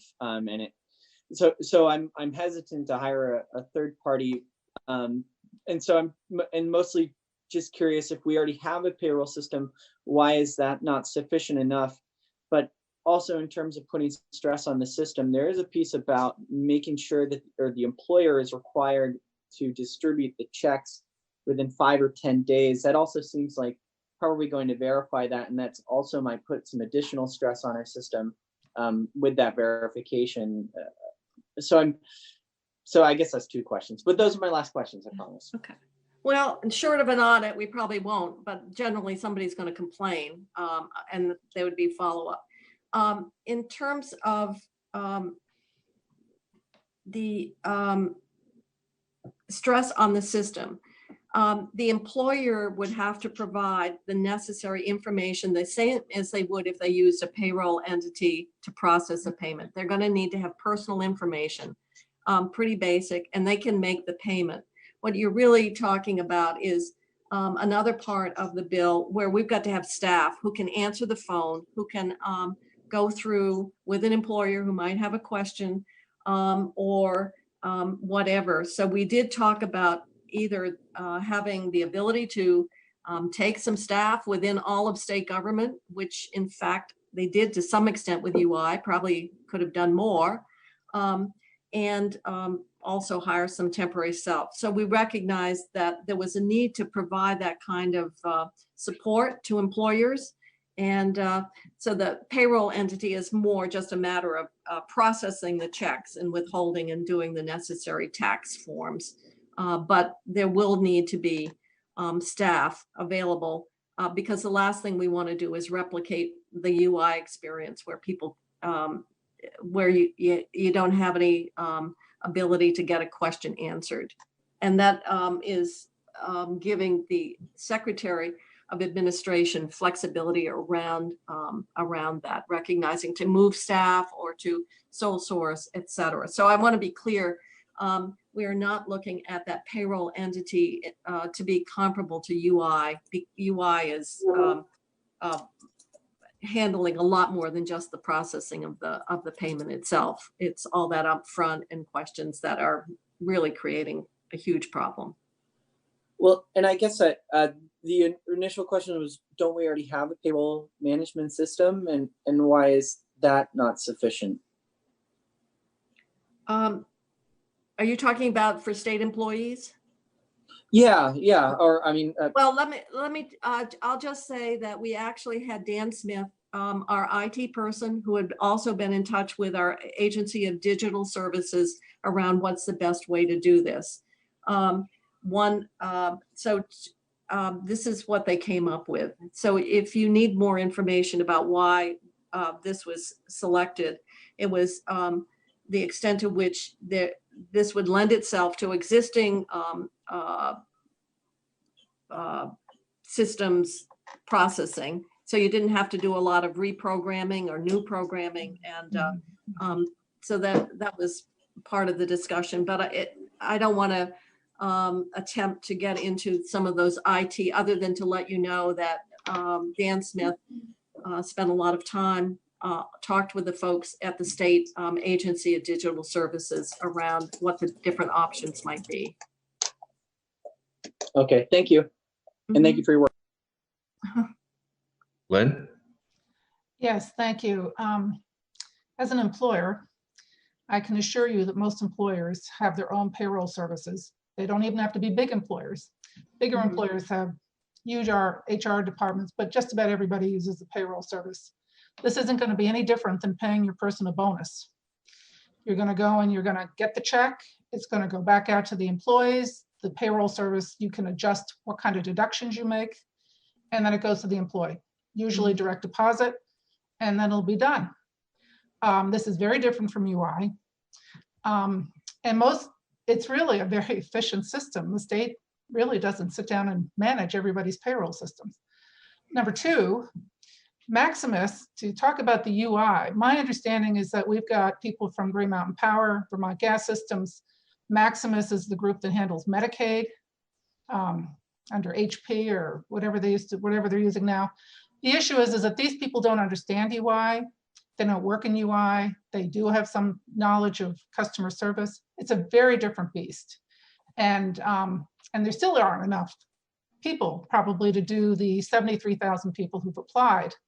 As time goes on, that will clear itself up, not because we're going to be wonderfully more efficient, although we probably are, but because more and more people are going to go back to work.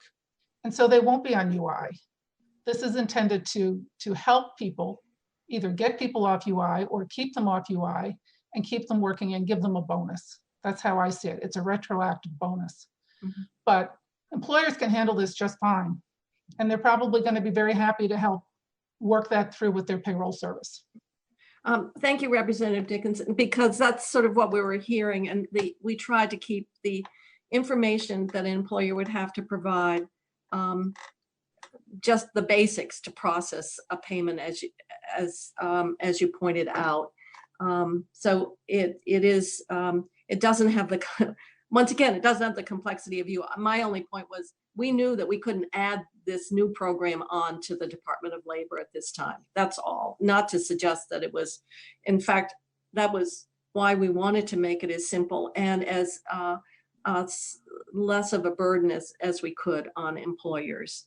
But once again, the employer is going to have to determine the criteria, because you can have a covered employer, but not every employee is going to meet that test of being at risk.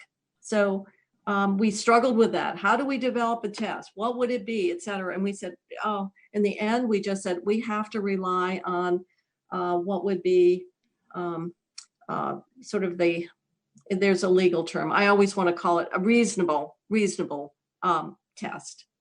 So that's how we ended up, and it does. I'm glad you can speak from the perspective of an employer in terms of what would be required of them. So thank you for that. Okay, Senator, I have a couple more questions. Just want to make sure from the people that are asking questions that they're questions of how the Senate came about this. If there are more questions about pieces that are in the bill that we can get the answers from Ledge Council or others, then we have half an hour left on this meeting, and we have joint fiscal with us. We also have our legal people, and I'm sure Senator Kitchell has other things that she needs to get to also. Yeah, like putting my dishes away. Charlie? And I'm sorry, Mr. Chair, I promised to be brief. I'm just thinking about the processing of this, Senator Kitchell, and how a third party, because you're going to have to make that political decision, a third party or somebody else, as to do they fit in the criteria. And so it becomes like ACCD and trying to figure out who's an essential employee, can they open, all that kind of stuff, and the sector guidance. I'm just wondering how that can be outsourced outside of an agency or outside of state government. And I'd love to get your feeling and if you had discussions about that. We did have discussions, and we felt that unlike knowing the nuances and the programming of the UI system, this would be more straightforward guidance, and we thought probably they'd have to hire some temporary.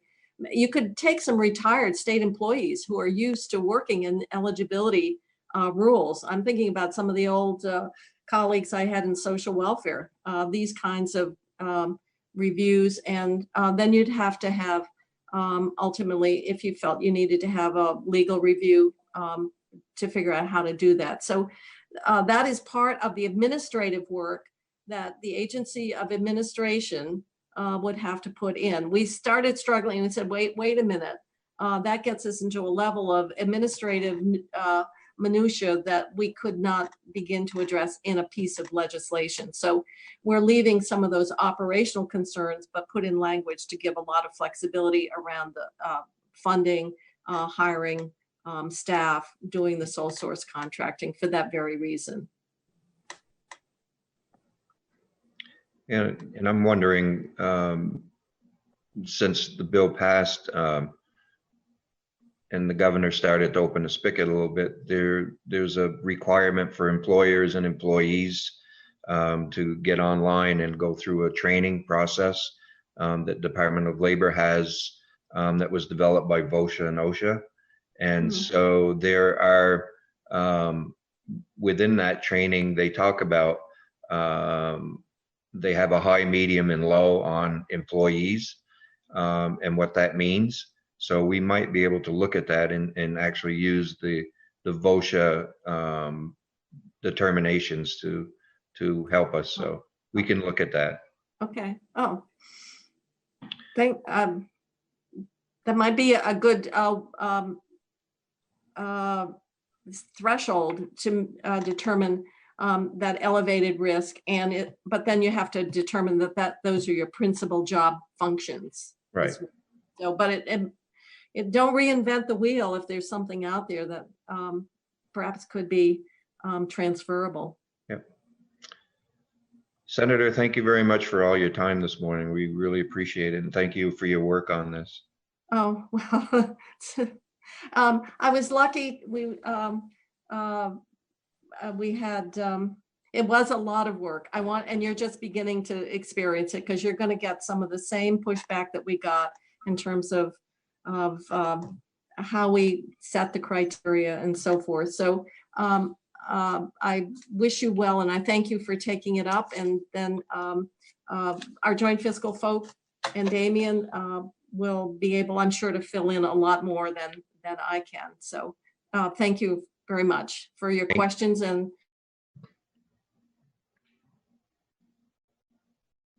thank you. Okay. I can't hear you. Okay. Yeah, you had, I think you froze up there for a minute. Oh, you did. I don't know. Maybe I did. Okay. All right. I'm going to go and get ready for my next call, but thank you all very much. Thank you. Thank you. So Damien and Rebecca, not sure that we're going to be able to get to looking at the bill. I'd like to bring joint fiscal in first, and we have 30 minutes left on this meeting, so we may have to put this off until next Tuesday to do the walkthrough, if that works for you. I think we have a time from 9 to 11 next Tuesday. I'll have Amy reach out to you then, but I don't believe we'll get through joint fiscal and then be able to do a walkthrough in half an hour. So I'm sorry that we had you on here, but and I hope we didn't take up your time where you could have been spending it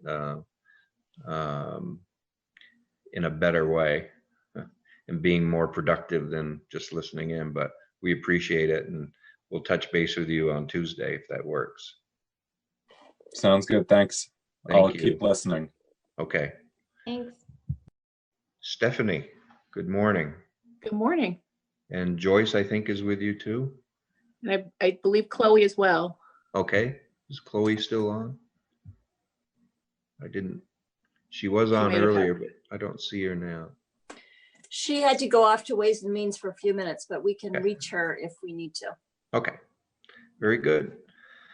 So Stephanie, if you could kind of walk us through a little bit, and I think probably the first question that we need to ask is this allowable under the CARES Act?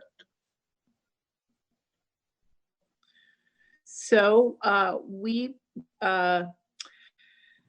the guidance that came out at the beginning of the week it has this statement that says asking them to define hazard pay, and they basically said hazard pay is hazard pay. And so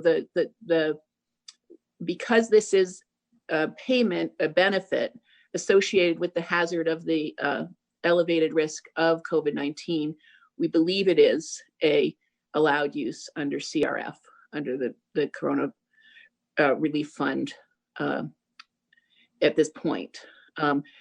We can't speak 100% for the US Department of Treasury, but given that definition and the fact that this is a payment, it's not a wage, it's not subject to the payroll taxes, but is a payment to employees for that hazard of elevated risk. We believe it's an allowed use under the CRF. Okay. Is there any way that we can we ever can get 100%?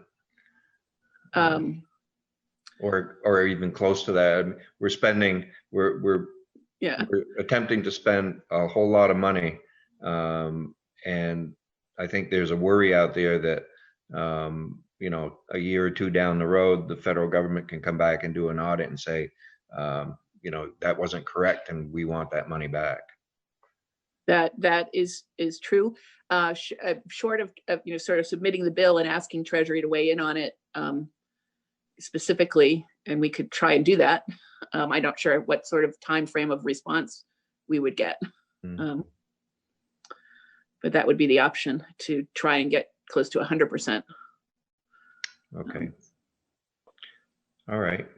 So if you could just kind of walk us through how you came to the determination of where we are in S346 as far as the money goes. So Chloe Wexler in our office developed a model based on the Department of Labor's employment data, and as closely as she could tied that, pulled the information from the Department of Labor and the identified employers in the bill, and applied what data was available on wage information and part-time, full-time employees as the basis for the estimate that we have, both for the portion of the program that has the $25 hourly cap and the portion of the program that is specific to the nursing homes and home health. We do know that the nursing home health estimate of employees comports with what the Agency of Human Services sees for that number of employees. So we have pretty high degree of confidence in that number of employees. If Chloe was here, I think she would say, it's the best estimates that we can make given the data that we have. I think the wage cutoff information is a little less clear than the total employee counts. And then the other piece is how many would fall into the full benefit versus the partial benefit. I don't know if folks have had a chance to look at that small cost summary sheet that we did, but that's where we made the most conservative estimate for the appropriation in that, in terms of assuming that a lower number of the higher number of people would be getting the full benefit given the range of full-time and part-time information that's available. So we're hoping that we have the best estimate for cost. We do have language in the bill that recognizes that if our cost estimates are off significantly, that second month payment could be prorated if the uptake is significantly higher than what we are estimating based on the data that we have. So we did sort of, belts and suspenders around that appropriation for that reason. Okay. Lynn? You're still. Thank you, Stephanie. About the numbers of hours that constitute part-time and full-time. It's not full-time or part-time work. It's the full benefit versus the partial benefit. Right, but it's based on the number of hours worked per month. Yes. They're low. The 34 hours is 4 days a month, and the 108 is like 13 and a half days. Oh, that's slightly over. It's about 25 hours a week. Yeah. Yeah, it's low. Is that based on the DOL numbers that you get for like the C101 or how did that get determined? Because that's really so that was a policy choice of the Senate in terms of and I think it ties back to, and maybe Damien can step in here too, but the one of the driving pieces behind this was the UI benefit of $600 a week. Mm-hmm. And that $600 a week is not tied in any way to hours worked. And so instead of saying you only get the $1,000 if you're a 40-hour week, they made a choice within that to lower the full benefit down to something that was a little bit more than half time, but still sort of recognize that the nature of that is, a cliff right at that 108-hour mark. If you're a little bit above that, if you're at 108 or a little bit above that, if you're just under 108, there's the difference, just like there is with the $25 hourly piece. Yeah, but that looks like it expands the benefit to a lot of people who only would work very short numbers of days in a month. They didn't. That was the choice to have the cutoff at the 34 hours. Okay, thank you. Jean? Thank you. I just have Stephanie. I just have a quick technical question because it'll drive me crazy later. On the printout under nursing home and home health on the lower right-hand side, it says 424 therapeutic rehab added. So I just want to know what that is. Oh, that was, so many nursing homes contract for therapeutic services like the physical therapy and the respiratory therapy. And so those contract employees will be treated as employees for the purposes of this benefit. It's a small number of individuals, but in the nursing homes, they tend to be the same employee, just serving the different clients in that nursing home through a contract arrangement. So that came up, and they addressed that in the language to make it clear that for that particular set of it's a very small number of specialized licensed therapists that who are not direct employees of the nursing home or the home health. That's how they cover it, is usually through a contract with those service agencies that have a pool of those types of therapists. Oh, thanks. A quick follow-up. So then, is there any possibility that these same contract workers would be working for multiple nursing home or home care facilities and they get duplicated, or will you be able to tie them just to one so we're not duplicating? So they're limited. I don't know if Damien's still listening, but they're limited to 2 checks. And so the question of whether or not you answered it. Thanks. Yeah. All good. Yeah. Okay. Charlie, I have you up next. I just want to make sure that people that are in the viewing audience, they can see these documents are on our committee page. So they can go to our committee page and see these documents as well. Charlie. Thank you. Stephanie, thanks. Just a question about, did you have any evidence that employers are, and I'm asking just from, I don't know how you would know this, but trying to answer the question of trying to retain employees because they're more tempted to go on unemployment and earn more money. And I think that's one of the goals of this bill, is to address the fact that employers are not able to keep employees because there's that incentive to go on unemployment. Do you have any evidence to that effect? We don't have any evidence. Obviously, there's been some anecdotal, you hear stories, et cetera, but there's nothing that we could analyze to we did have conversations internally initially when we were looking at where the sort of break points were in terms of what you would get under unemployment and how, but we don't have any data of how someone would, and Joyce might want to step in here too, how someone would make the calculation of taking the risk of going on unemployment for a period of time and whether their job would be there after the period of if they were leaving because they had to take care of a family member or because of a fear of getting sick or whatever. We just don't have a data set that we could go to and say that's what we can point to of the the risk of that. Okay, yeah, because what I was driving at is that I think the real question that we find with the employers and employees right now is those businesses that have been forced to shut down and those employees that are now receiving unemployment benefits and they can't reopen. And those employees don't want to come back to work when they can reopen because they're making more money on unemployment. But these workers that we're talking about now are still employed. They would have to have worked from that March 13th through the May 15th, or March 13th through April 14th, and then April 15th through May 15th, in order to qualify for this benefit if their principal job was one of these high risk for exposure jobs. That's who we are talking about getting this benefit, is people that are working. But the initial thinking about it was, would the workers in these jobs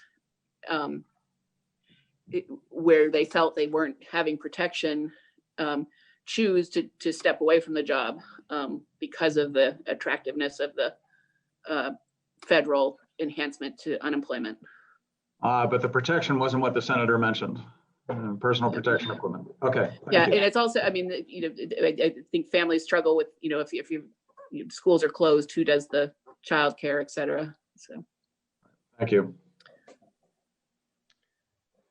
Any more questions for Stephanie or Joyce? Lynn, you're all set?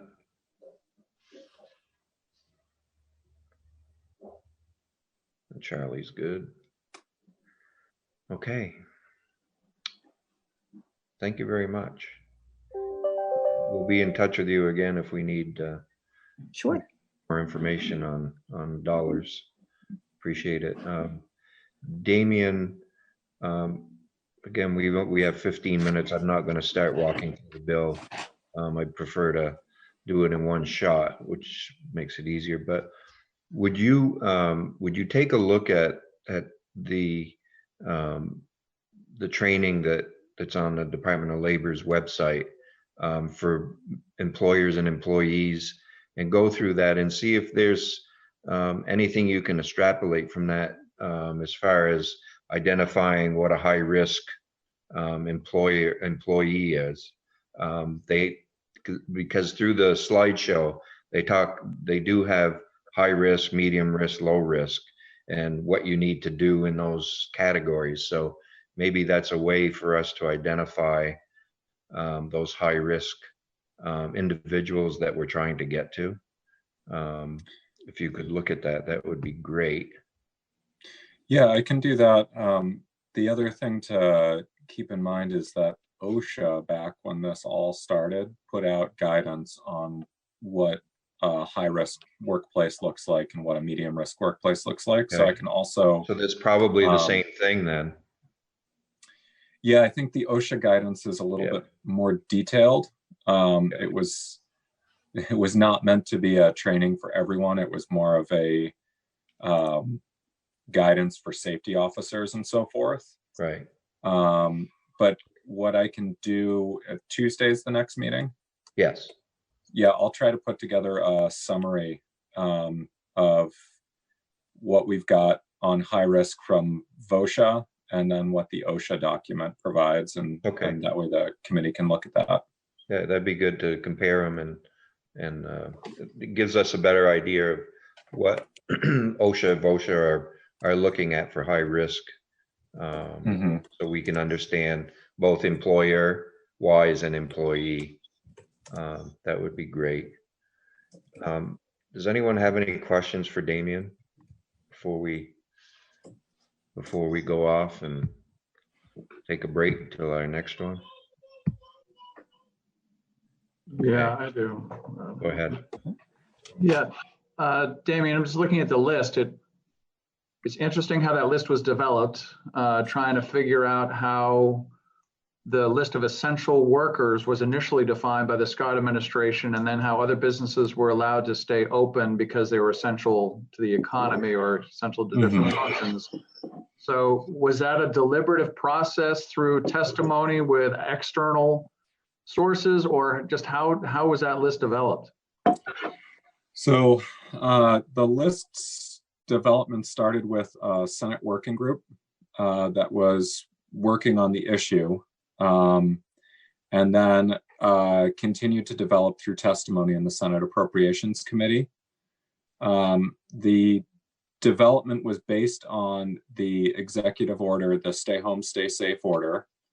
And what the group did is they started with the Stay Home, Stay Safe order list, and then they looked at the occupations on that list that required a great deal of contact with the public or in-person service to the public. So in other words, there are essential employers who are essential because they produce something that is essential to national security or something like that. Those employees don't necessarily have to interface with the public, so they're able to set up social distancing at their workplace. They're not like a medical provider who may be dealing with folks who are sick coming in, who may be dealing with bodily fluids, or a grocery store clerk who, the checkout cashiers are, dealing with hundreds of people within 6 feet of them every day. And so what they did is they kind of looked at that list and they ruled out some occupations where you could set up the workspace so that you're socially distanced or safe, or so that you could perform the work remotely or otherwise take measures to protect the employees. And then they looked at the other occupations where you either required sort of in-person service or very close contact with members of the public, or where you were cleaning or sanitizing or handling surfaces that are generally handled by the public and may not be sanitary. And that's the sort of stocking jobs, the cleaning jobs, et cetera.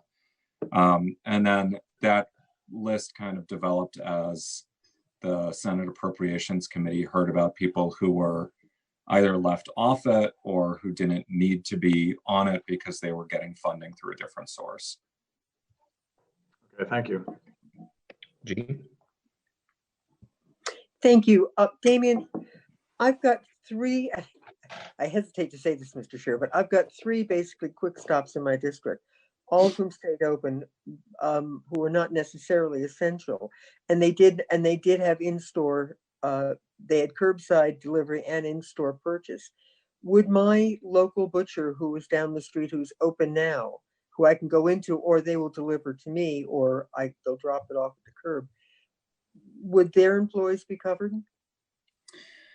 Potentially. So the question there is whether the Secretary of Administration is going to determine that they're a grocery store.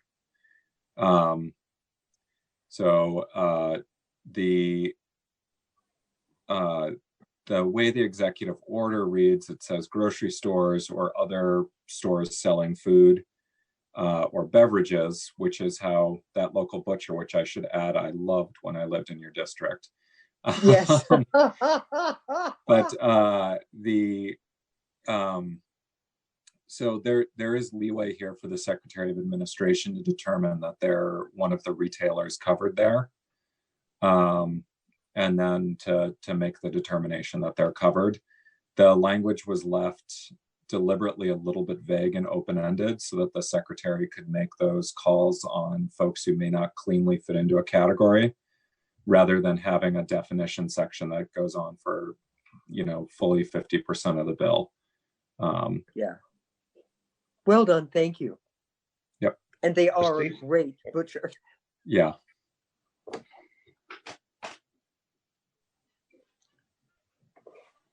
Christie, go ahead. Thank you, Mr. Chair. I'm not sure this is for Damien or not, but since he had a lot to do with the penning, the bill, maybe he can answer it. But I noticed on here that on the list, on the summary, dentist office, funeral homes are on here, and I thought they were closed to the public as well. I know they're dealing with issues, and there may be times when emergency surgeries or whatever. And then the other one, the program licensed by DCF as a residential treatment program. Isn't DCF part of the state?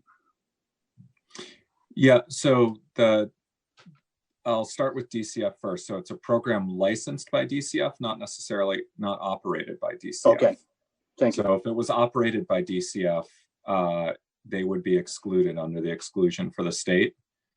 But this is a private residential treatment facility that's licensed by DCF.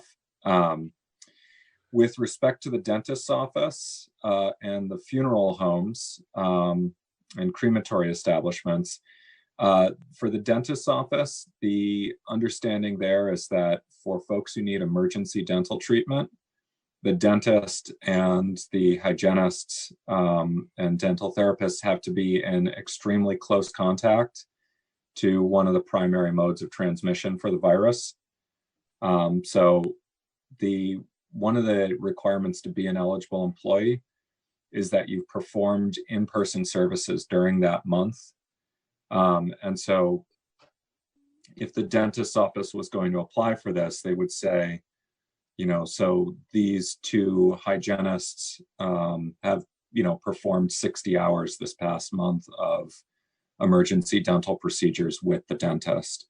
And so they're both eligible for a grant. So we're going to ask for that grant to give them a little, thank you from the state for performing that hazardous work.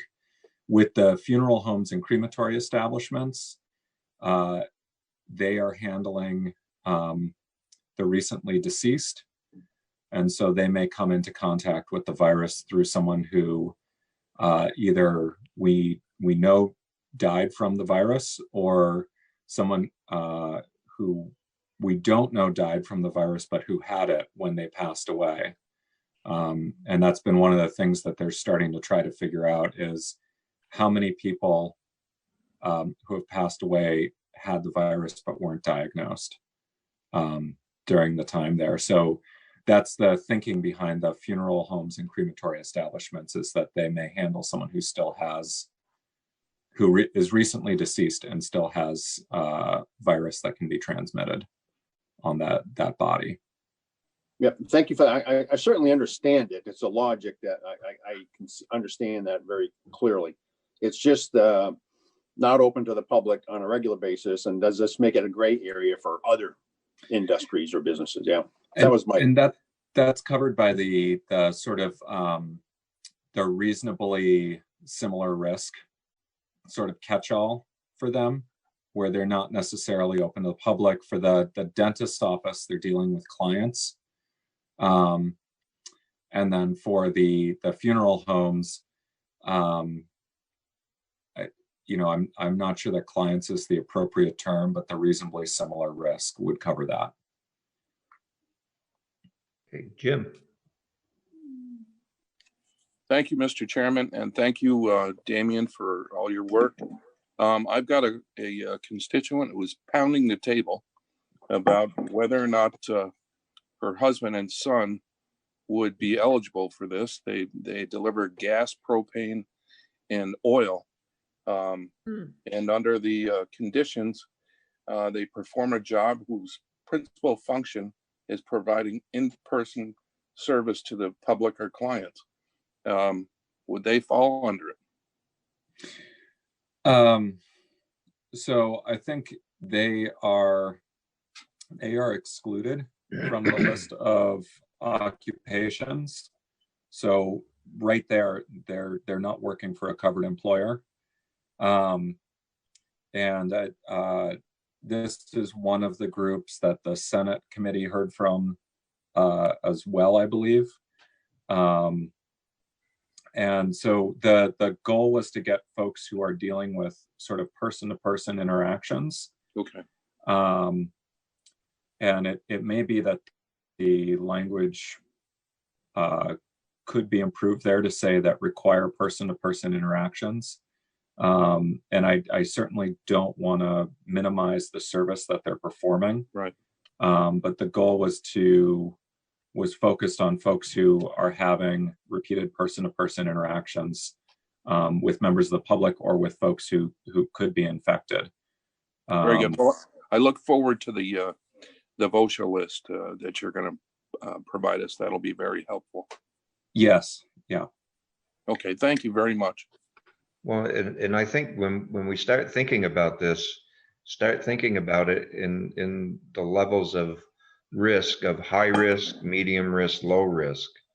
And I think what we're trying to do right now, and I think what the Senate is trying to do, is hit that high risk population of employees that are out there, that are public facing, that are with the public day in, day out.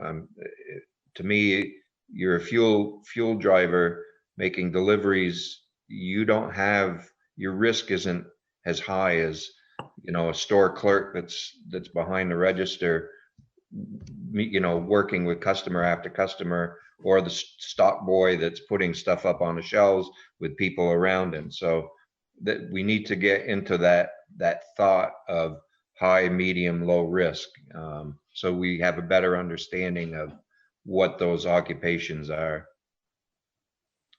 Stephanie. This is actually a question for the chair. I was wondering if next week we could hear from the Secretary of Administration or someone in that staff about this designation of essential employees and the administration of the grant of the program. Yep, we will walk through the bill, so we can go through that with Damien and Becky, and have a better understanding of the language. And we definitely will bring the administration in, and we'll bring in others that we think we need to hear from. So yeah, hearing from people is not off the table. Thank you. Bob? Well, I understand this may be a little early because we haven't seen the list, but I'm curious if personal in-home care people, PCAs? Yeah, fall within this, the number of groups that are listed here. The only one that I see that comes closest is provider of necessary services to vulnerable and disadvantaged populations. The answer is yes, they do. So we've covered them through, there are sort of three different avenues that they're potentially covered through.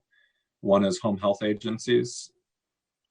Two is the providers of necessities and services to at-risk or disadvantaged populations.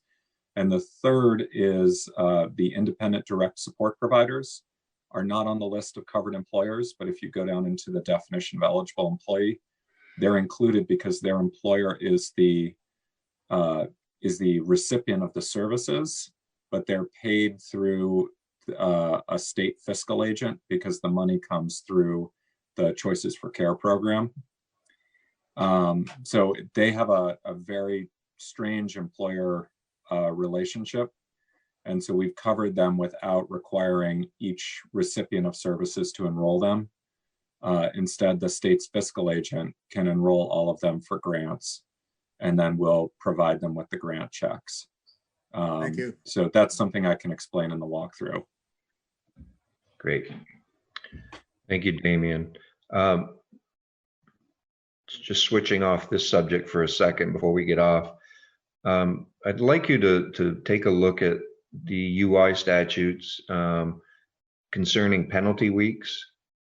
And I believe there's the ability for the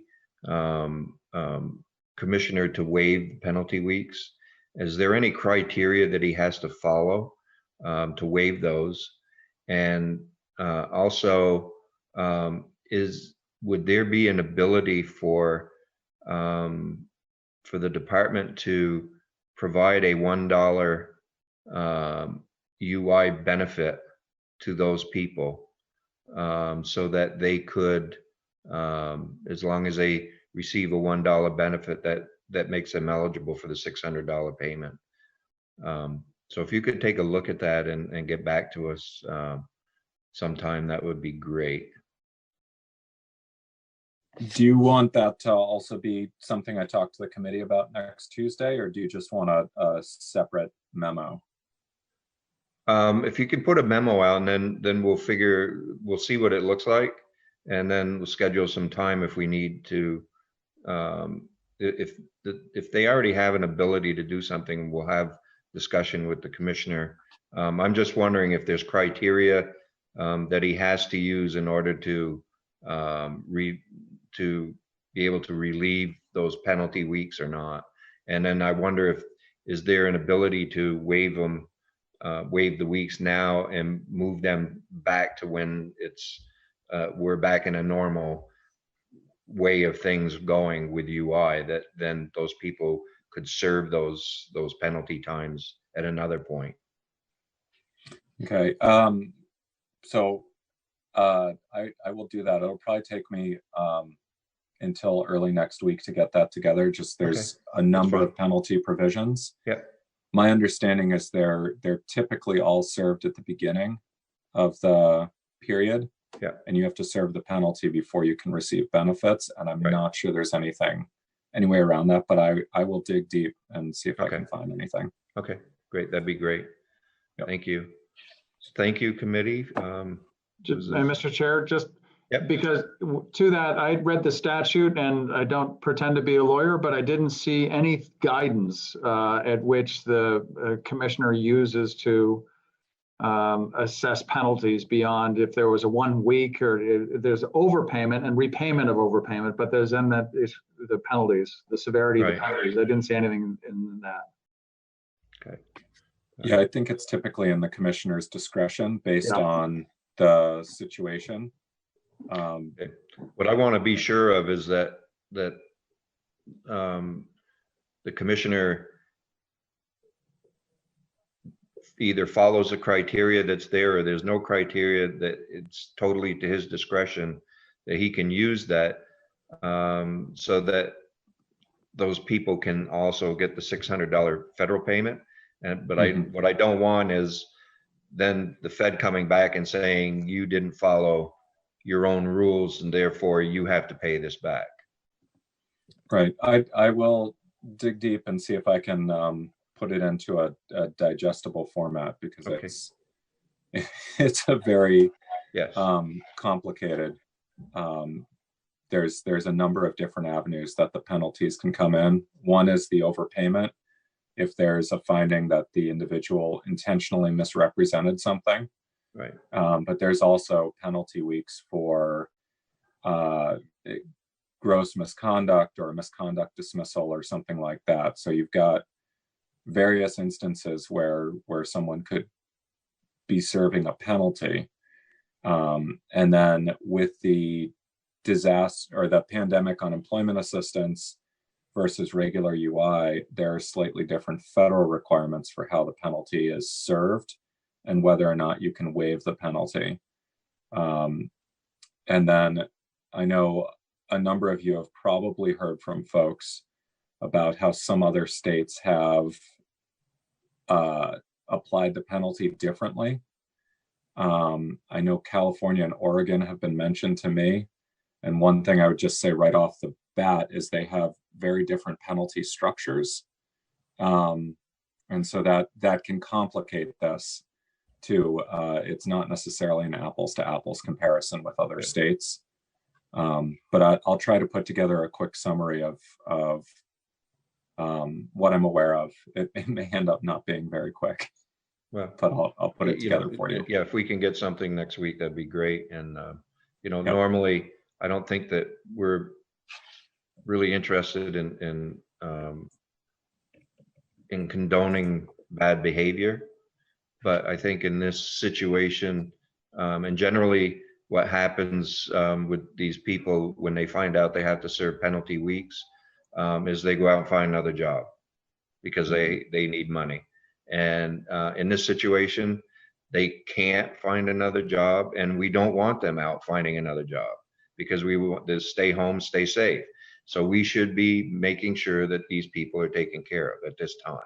So even though there's only 210 of them, that's 210 Vermonters that are suffering right now that we should be taking care of. So I continue, I think, to continue wanting to look at this and push it as far as we can to see if we can get those people some help too, and not be on the welfare rolls. We certainly, I would prefer somebody getting unemployment than having to go and get food stamps and everything else.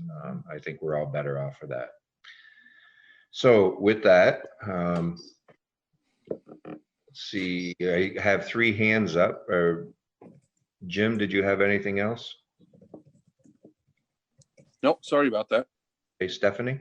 Yeah, I just wanted to thank you for asking that question, because I think it's important, and the commissioner apparently does have discretion, so if we could just get some rules on that, and he could apply that, perhaps looking at how old that penalty week provision has been for that person, and perhaps there could be some way to work around it. And I do like your idea of perhaps serving the penalty weeks after this crisis is over. Yeah. Lynn? Yeah, I just want to ask for clarification, maybe from Damien or someone. The federal $600 money, my understanding was that was going to go for 8 weeks. Has there been an extension or anything that anyone's aware of? So the federal benefit is available through July 31st. So it's really I forget, I don't have a calendar in front of me, but it's the week ending a few days before July 31st. But that's essentially through the end of July. The federal 600 is available. So folks who are serving penalty week right now are unable to get that. And so that I think is kind of the issue that's come up for some of these folks, is they had, at least in the cases I've been looped in on, they may have paid their penalty or paid back the amounts plus interest years ago, but now they're serving their penalty weeks.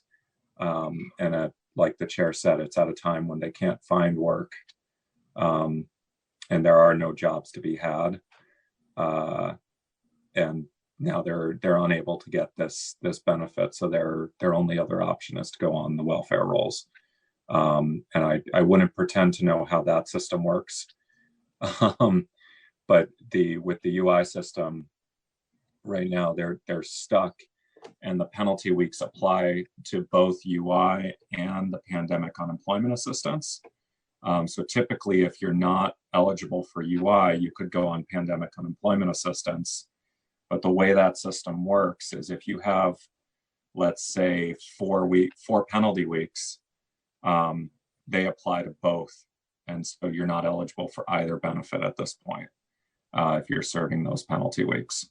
And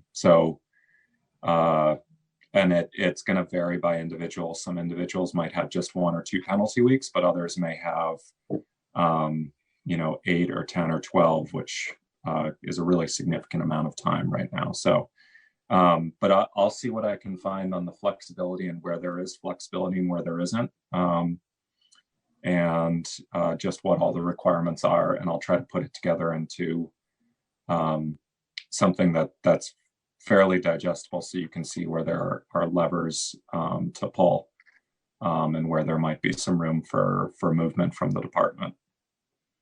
Okay, thanks, Damien. Yep. We'll get a couple more questions. Let's get going quick because we're 12 minutes over now. Charlie? Real quick, Damien, I think we gave the commissioner the ability to extend the period by which somebody's experience rating wouldn't be affected from 8 weeks to whatever the commissioner deems reasonable. So I think that's in effect, but the question was the 10-week requirement if somebody's out of work for 10 weeks and then they have to do job searches after that. Does the commissioner have the ability to extend that so that does not have to engage in job searches when the unemployment rate is really high? Yeah, I think the commissioner does have discretion to waive the job search requirement. And right now they've done it even for folks who are not just temporarily unemployed. So folks who have, for example, quit their job or just been laid off with no rehire period. I think we're all aware of some businesses that are casualties at this point and may not be reopening. And so for those folks, normally they would have a job search requirement, and that's been waived. So I believe that the way the statute is worded, the commissioner has continuing discretion to waive that requirement. Okay, thank you. Yeah, I believe you're right. I do remember that seasonal employers at one point, if they were able to give a rehire date, then the commissioner could waive that.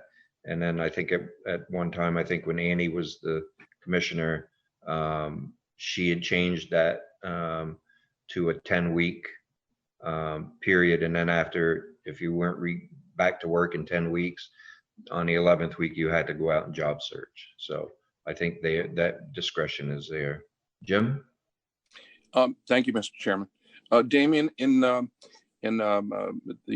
your research on the statute with respect to penalties, would you be so kind as include the parameters of PUA so that I can look at them side by side? Because I've had constituents that might fall under this.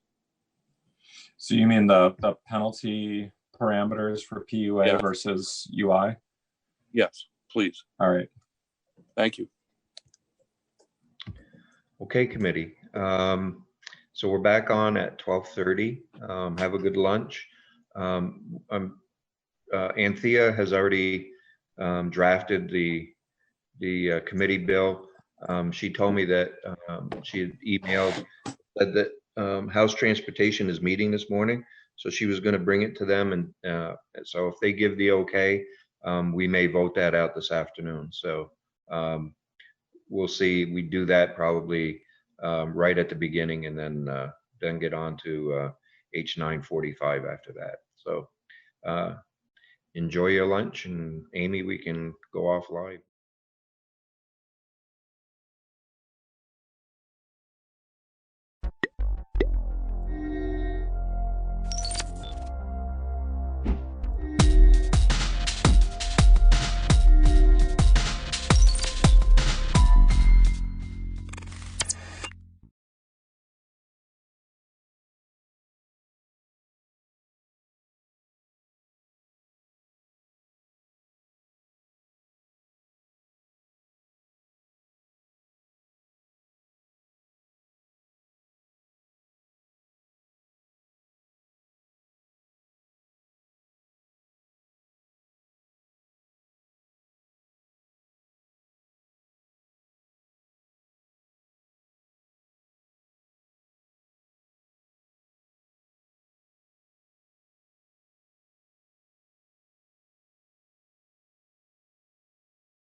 So I'll call us to order at 6:01.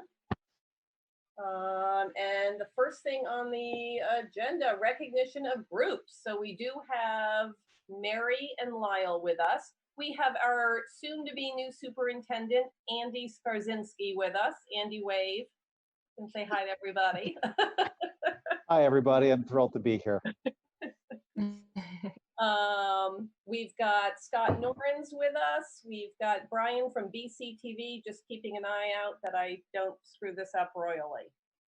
And Frank is supposed to be joining us soon as well. Okay, good, good, good, good. All right, so clerk's report. We have the minutes of April 13th. Would someone like to move the minutes? Yeah, Carrie, this is Chad. I read the minutes and they look good to me. I'd like to move, we accept the minutes. Okay, do we have a second? This is Hannah, I'll second. Okay, any questions, concerns, critiques? They looked good to me. All right. Yeah. All those in favor of passing the minutes of April 13th, say aye. Aye. Aye. Any opposed or abstentions? Okay, minutes are passed. Communications.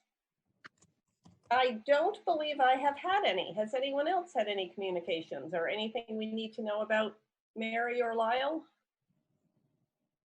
Nope. Okay. Moving on to finance. Would someone like to move the warrants? Yes, everyone got the warrants. I confirmed with, there was an email glitch, but I did follow up. So I think everyone got them. So would someone like to move the warrants? Hey, Carrie's Chad. I'll move the warrants. Okay. Is there a second? I'll second. I have to do that often. I'll second. Any questions, any concerns, any things we need clarification on? Okay. All those in passing the warrants as moved, say aye. Aye. Aye. Aye. Any opposed or abstentions? Okay, hearing none, that's done. Finance, I'm sure we're gonna, when Frank gets on, we'll let him talk to us about where we're at. So I don't think the SU has had a meeting. I think we're good on SUSD negotiations, Lyle. That's on our agenda. I feel like that's done. Okay. That should be all done. Okay, I will get that off for the next one. So I think we're moving right into administrative report. So Lyle, you want to go? Actually, am I unmuted? Yes. Mary and I are doing a joint report because I took so long last time. Mary is going to start this time and I'll just fill in at the end. Thanks, Lyle. You do share well. We try to share. We do. So good evening, everybody. I hope you're doing well on this rainy and nasty day. Maybe the snow will turn things into flowers. I'm gonna do a screen share if that would be okay. Sure. Because I kind of wrote up a few things and it might be easier to read and listen. So bear with me just one second.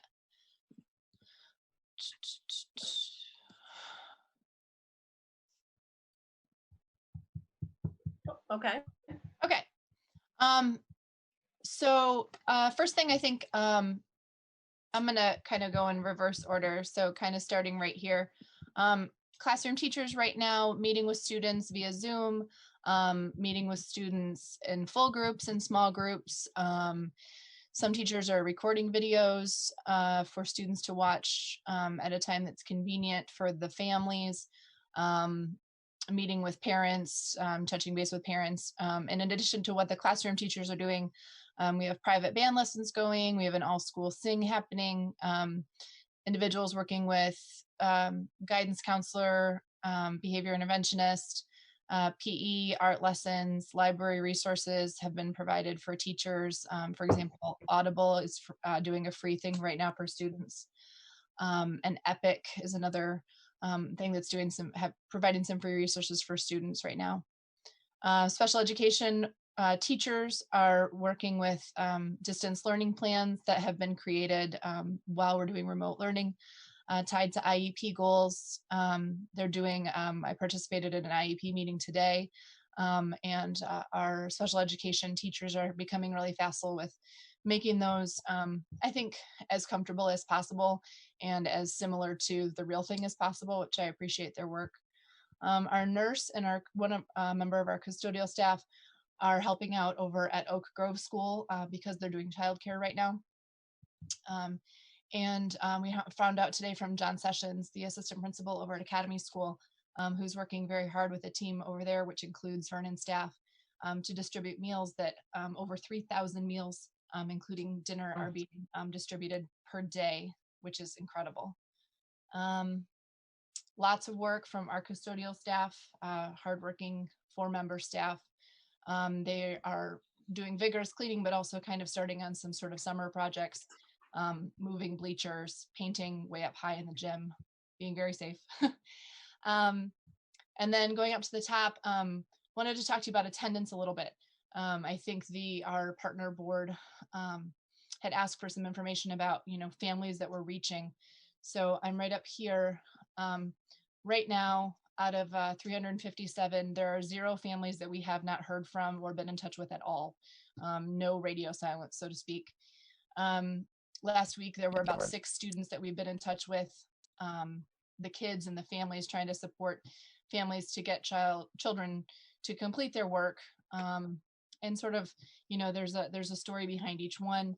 But basically, I want you to know as a board that classroom teachers, in some cases, special educators, Jamie Card, our guidance counselor, various other staff members, including myself, are in touch with families saying, what do you need? What support would be helpful?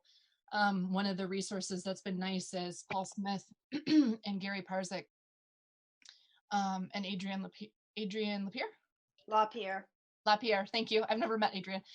They put together a helpline, kind of a tech-based hotline for families if the technology is wonky. And I've had some good feedback from, I think, 3 different families that helpline has been really useful for them and met their needs. And so 150 out of 157 are engaging with work regularly, in constant communication and contact with their teachers. So I will be sending out, I've been trying to do kind of a weekly robocall to not overwhelm folks.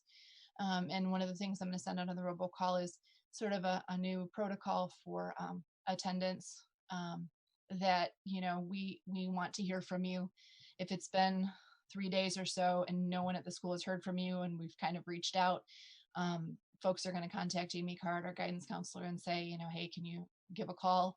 And if she still doesn't hear, I will try to reach out to one or both of us. Basically, at some point, probably after about 4 days, we may reach out to the Wyndham Sheriff's Office to do a well child, just to, be checking in on families like we can't do when the kids are, we can't do visually like when they come to school. So the intent there is to make sure we're, knowing that kids are safe, not to be intrusive.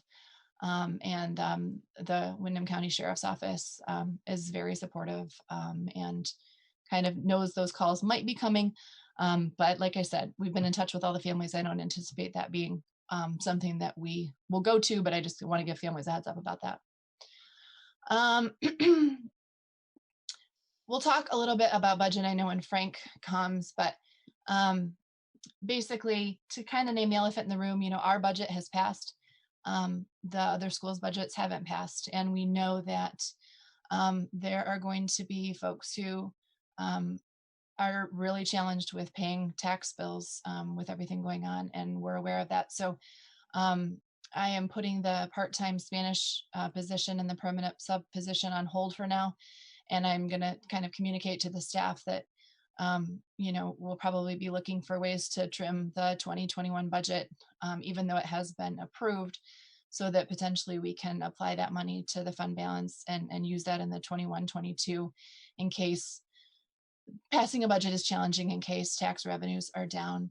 But I hear from staff pretty regularly, have you heard anything about being furloughed or laid off?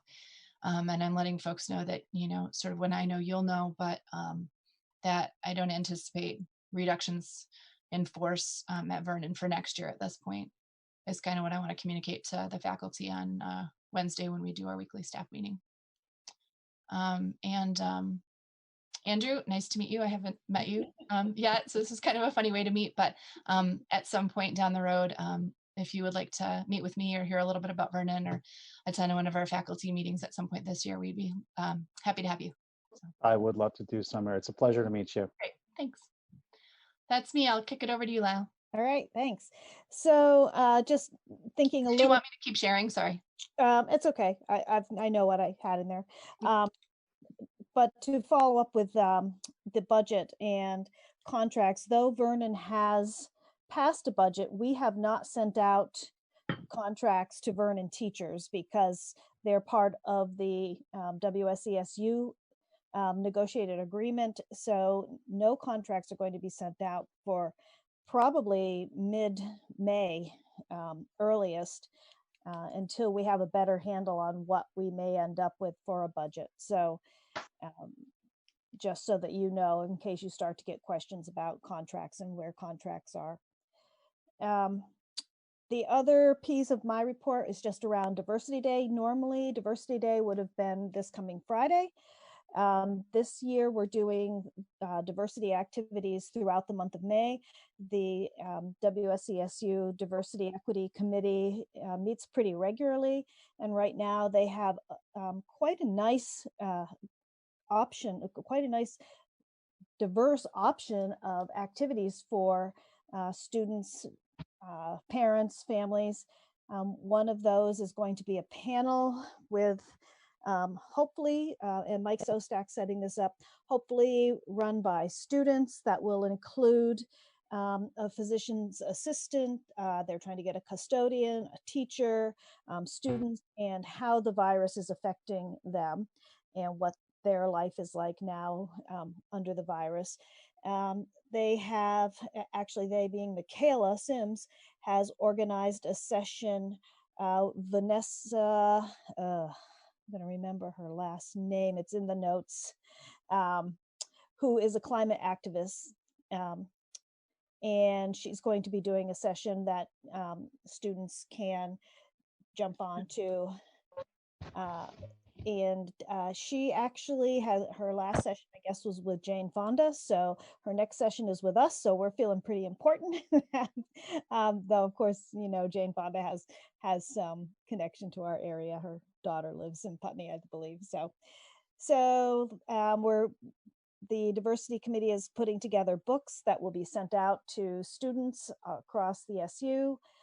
Ellen Tumaviscus, the art teacher in Putney, has put together a coloring page for younger students. So that with some crayons will be sent likely through the lunch delivery system. But we're still working out some of the details around that. So instead of a diversity day, it'll be diversity month. So look for opportunities throughout the month. And I think that's it for me. Any questions for Lyle or Mary? Yeah, Carrie, this is Chad. Question for Mary. I mean, this is obviously an incredible inconvenience isn't the word, just where we're sitting. But what can we, is there anything as a board that we can do to help out the situation? Is there opportunities you've seen present themselves? You're just thinking something that we could do? You know, I think I've been kind of thinking with Teacher Appreciation Week coming up in the month of May next month, you know, maybe something in the way of even just like a note or an email, some kind of message from the board that just says, you know, I've been telling teachers that truly everything I'm hearing from families is really positive feedback. And sometimes they say, oh, really? You know, because they're sort of critical of themselves and wanting to do their very best work. And I'm saying, yes, everything I'm hearing is so overwhelmingly positive. So maybe just some more positive feedback, you know, like if you're a parent right now of a Vernon elementary student, how, you know, how their kid is feeling, how your kid is feeling, you know what I mean? Because of their teacher, or, you know, just kind of a little, keep up the good work kind of thing, I think would probably be well received. Okay, can do. Thank you. Yeah, Thanks, I Jane. have to say what's strange about this whole thing is the one place I used to connect with people on school board stuff, and it used to drive me crazy, is the grocery store. Yeah. And now you don't have that anymore. Because you can't tell who anybody is because you're all wearing a mask and you're in and out so fast. But I actually miss being You miss it, yeah. I miss being accosted in the grocery store. This is so sad. But that's where I would see people and feel like you had that connection, and we don't have it. So I like that idea. If we could all just email or call a teacher we know and just say thank you. I'm sure it would be well received. And I did hear, I heard from one teacher today. I'll never forget, we had kind of our quick staff meeting after we found out about the governor's order and that it was going to be the entire school year. And I mean, it was just, everybody's in tears and it was awful. And so I kind of have that point from now to this point, coming back the day after a break. And a teacher said to me today, I'm really starting to feel like I've got my feet under me and I'm starting to settle in. I'm starting to feel a little bit comfortable with this. I don't want it, I hate it, but a little comfortable. And so I think that that feeling is starting to happen for some. And so, yeah, I think just keep up the good work. You've got this. The sun will start shining sometime would be helpful. Yeah. Now, it's probably too soon to talk about this, but it's going to hit us fast, probably. Oh, Carrie's waiting to get in. Let me get Carrie in. Yeah, sorry. I was going to interrupt. She just texted me and said, I'm waiting. Sorry, Carrie. Welcome. I'm sorry I'm late. I gotta learn to look at the thing. I'm learning. We're getting there. So, Carrie, we're talking with Lyle and Mary just about what we can do as a board, being more out of touch than normal to support the teachers. So the recommendation was really just to reach out to any teacher you are in contact with and say, thank you. We got your back here. And so I was trying to think ahead. What do we do for the end of the year? What do we do for graduation? What do we do for retiring teachers? It's going to be so different and weird and yeah. So at this time, the Dan French, from the Agency of Ed, has said that on by May 8th, he will be announcing end of year sort of guidelines for graduations, end of year celebrations, that type of thing. So we've still got a couple more weeks, but the Agency of Ed is supposed to be putting out those guidelines for us. I worry about seniors. I know, sixth graders are moving up to BAMS or to wherever they've decided to go. But I worry about seniors who are leaving and leaving the area, many of them possibly, and for them not to have closure, that's very sad. So that's hopefully on May 8th, we'll have some more definitive information. I still have not heard that we would not be doing 175 school days. So our school year will likely end pretty close to whatever it was going to, somewhere in the middle of June. Okay. And then the only other issue I've heard is some parents who have been very happy with us, with Mary, with Lyle, with teachers and all of that, but just a concern for the future. And it's almost more of a concern for what's going to happen to my kid next year when they move up. Are they going to be behind? And, parents who are trying to do the best they can, but some parents are still working and trying to juggle I'm lucky. I got middle schoolers and a senior, so my kids can go off and do their own thing, and I'm pretty sure they're getting it done. But I don't know how Hannah and Carrie, you guys are handling, Chad, you guys are handling elementary school kids and keeping them on task. And so I think there's that guilt of the parent of, is my kid going to be behind next year? Yeah, parents should not feel guilty. Parents aren't educators. And when we come back in the fall, and Andy, this is going to be more on you than on me. We are going to be, we're already making plans and Andy's joining a central office meeting tomorrow, and that's one of our topics. So when are we going to start planning and looking ahead to how we're assessing kids when they come back, so we know what it is that they're going to need, how we're really meeting their social emotional needs, because we know for people that have kids that have been out of school for 5.5 months, not with their friends, they're going to need to come back into a really strong community. And one of the things that we need to be careful about it when we're making any sort of reductions due to budgets is the fact that our students are going to come in on such a different range of abilities and what they've been able to accomplish in the last 5.5 months. So we have to make sure that we're still providing strong teachers with academic coaches, good curriculum. So that's all of those things we'll be talking about over the next few weeks. Yeah. Hannah, you've got a question?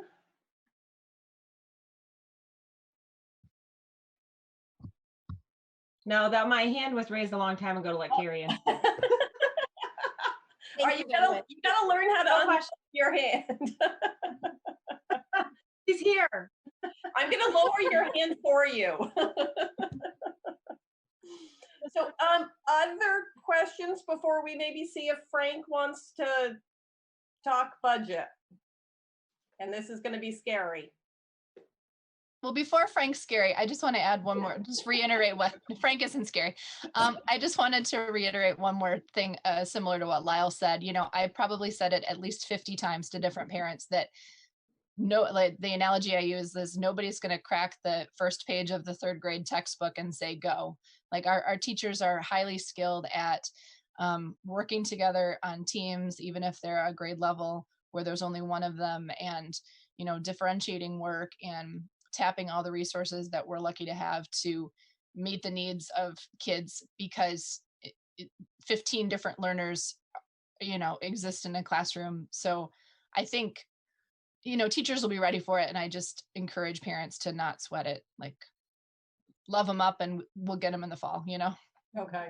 It's a hard conversation to have because they're so well-meaning, and I think they really are taking it on themselves, and it is trying to convince them your kid's going to be okay. Just hang in there. And reach out if there's something the school can do for you as the grown-ups. Yeah. Okay. All right. Frank, you want to tell us what you might know and what we might not want to know?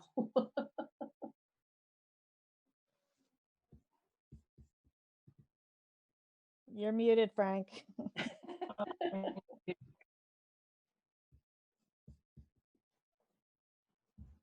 I can unmute, I think. I never know. It's like, I'm always worried if I do it, is he about, oh, there he goes. He's good.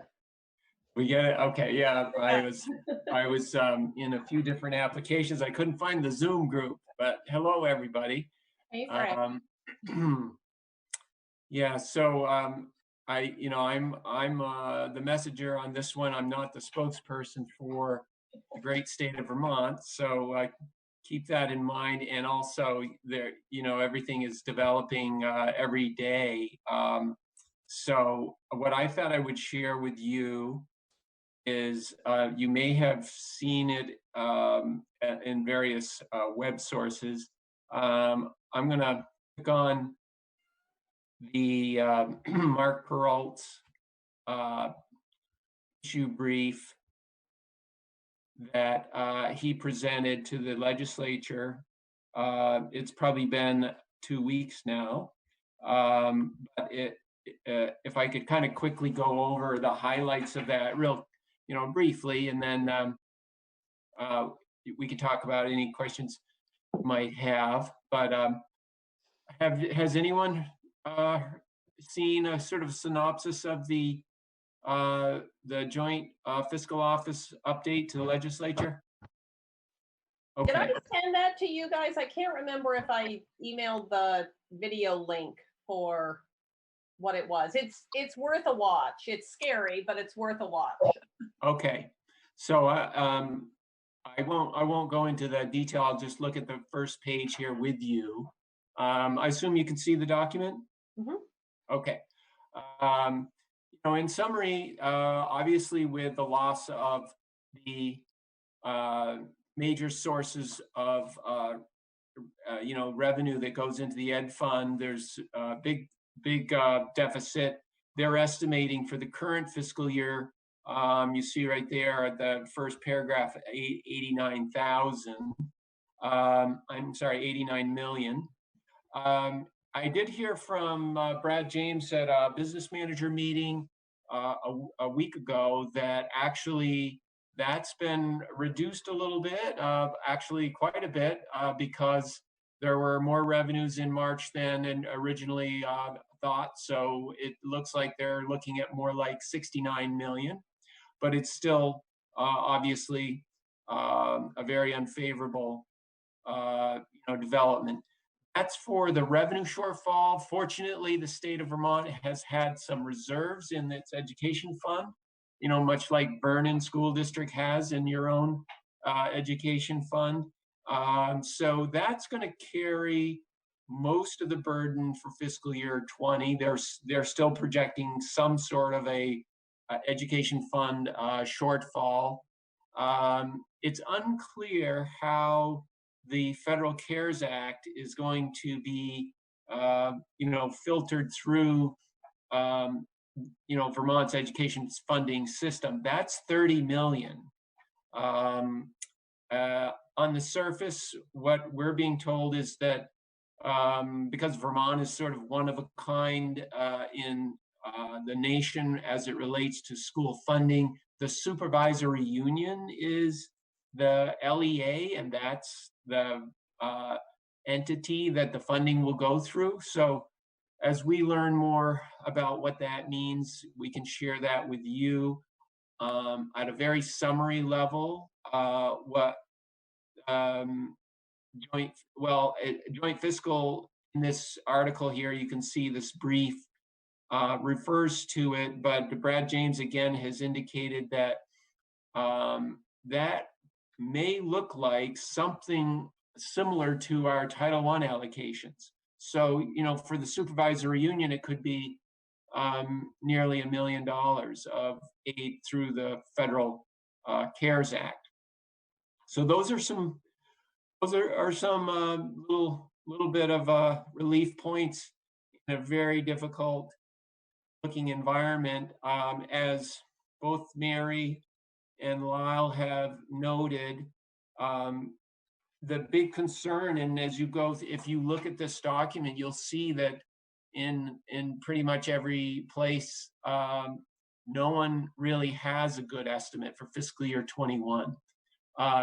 Meaning, to what extent will the rooms and meals tax and the sales tax and the other sort of sources of funds that pay for so much of the ed fund, to what extent will we start to see that activity, economic activity resume? We just don't know. We don't even have a clear date from the governor as to when when we think it's safe to fully engage.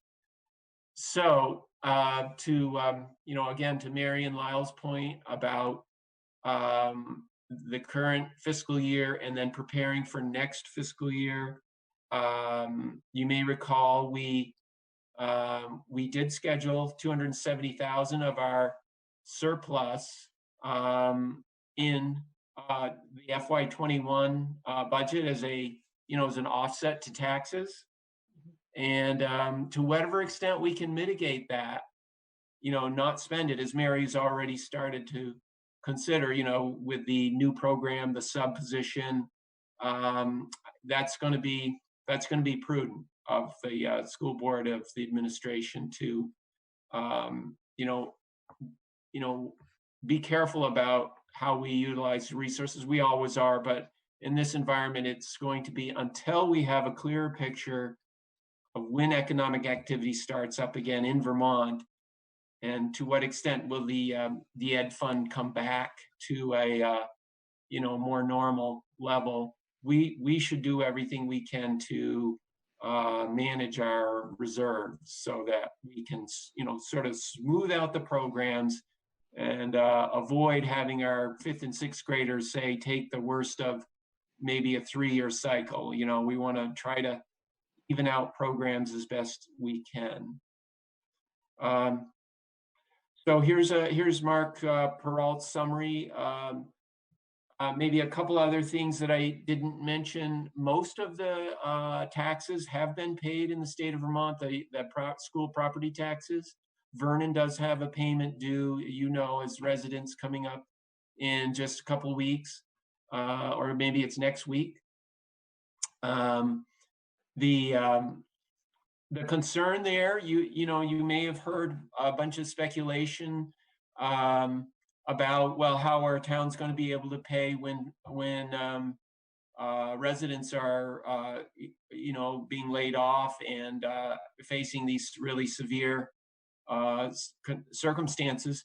The legislature has wrestled with a number of school funding issues, but one of the things that they are not doing that I am aware of is changing the town's obligation to pay the school within the 20 days of school property taxes due.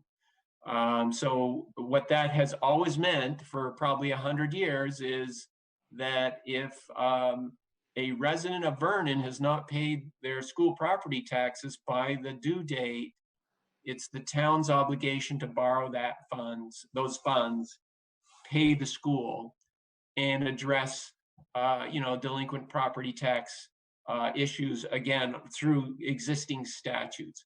Hopefully we see some other mechanisms that provide, both the town and the resident some relief from, the really difficult circumstances we're in. But from a cash flow point of view and from a business operations point of view, the Vernon School District should be in a stable financial condition through the end of this fiscal year. And because we do have a very solid fund balance, starting the new fiscal year, we'll be in reasonable shape.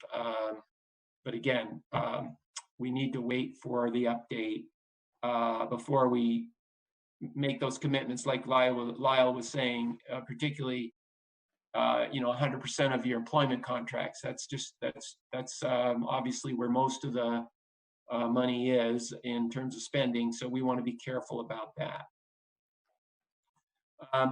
Maybe one last thing I'll mention is typically it's now that the the legislature has set the income yield. So that's this last point that you see on the document I'm sharing here.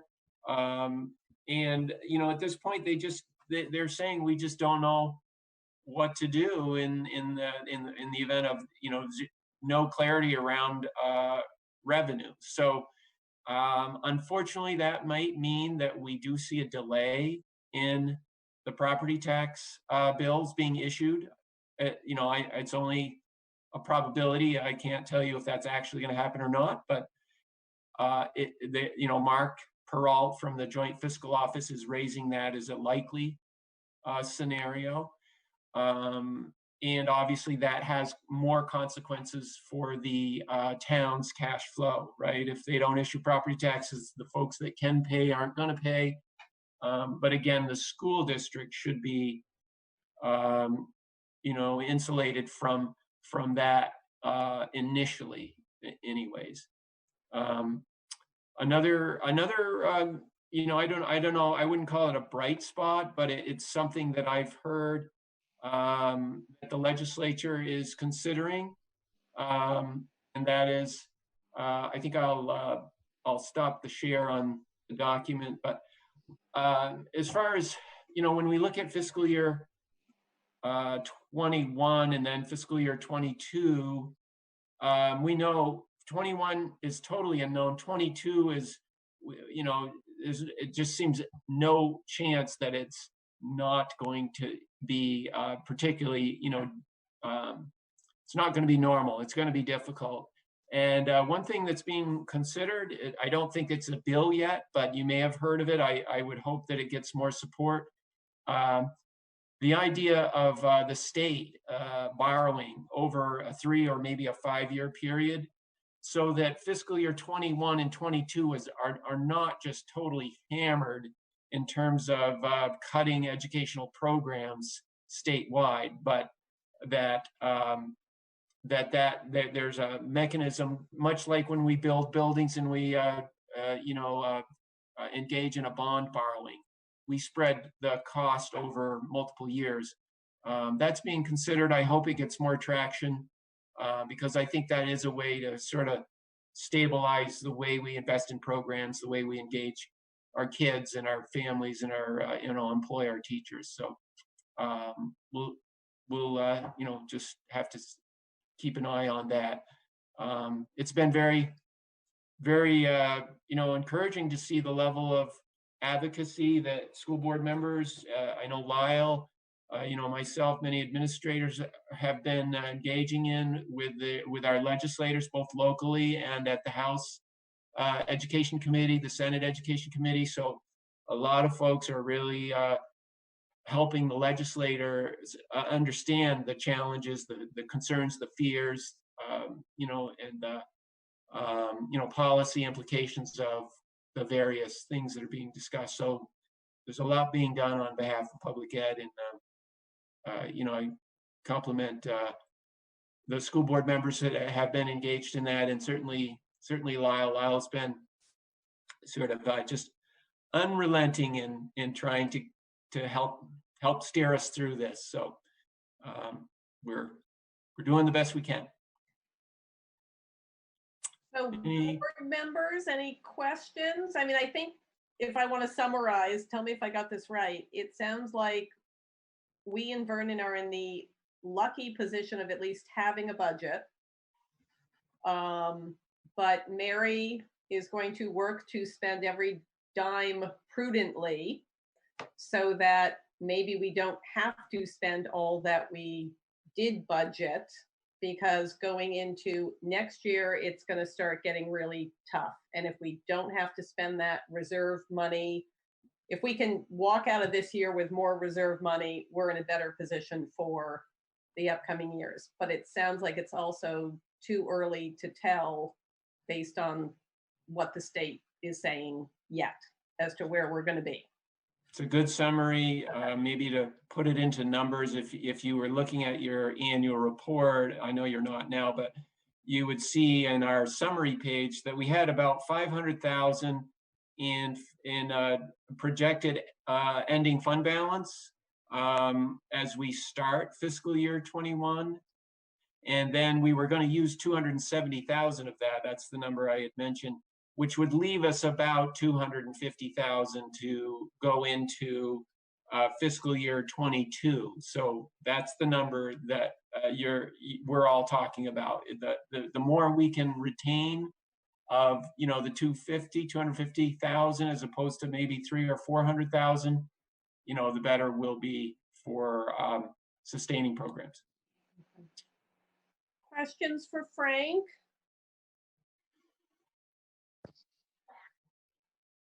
Chad, you got a question?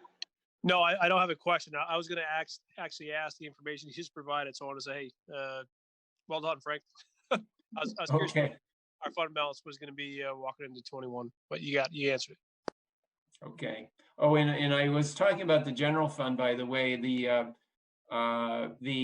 capital fund, in addition to that, the capital fund has $660,000. Again, we know we have a number of capital improvements in under these kind of extreme circumstances. It might be the one where we consider asking, it would be through an article on a public vote, but we consider asking the town to repurpose what has previously been restricted. That is the only way that you can repurpose a reserve, is by an article on a warning for the electorate. But hopefully we don't come to that. But it is, again, a good financial position to start the year with. And I was going to ask that question also, Frank. So basically, if we wanted to, if we said, hey, you don't really need that capital fund money to offset for the taxpayers, we could potentially have an article at the town meeting next March. And that's right. About doing that. Yep. Okay. All right, I didn't realize that, so I'm glad there's another lever we might be able to pull if we need to. I do feel like it's still so early to tell. And I haven't sensed anything with the town yet, so I'm hoping it stays that way. I am worried about that first payment, or I'm probably less worried about the payment in May. I'm more worried about the first payment next year. What's going to come into the town coffers, and what might they have to borrow, and that could be tough. Yeah, that's where there's just the growing uncertainty that we are all facing. Yeah, we're very concerned about that. Okay. All right. Anything else for Frank? All right. So I don't think we've got any unfinished business, but there's something I just want to bring to everyone's attention. So normally we do the Steenbruggen scholarship. So I was hoping to advertise it this year and get it out there that it's open, but then I stupidly opened my own 401k at the end of March and saw that like 15% just went away with the wind.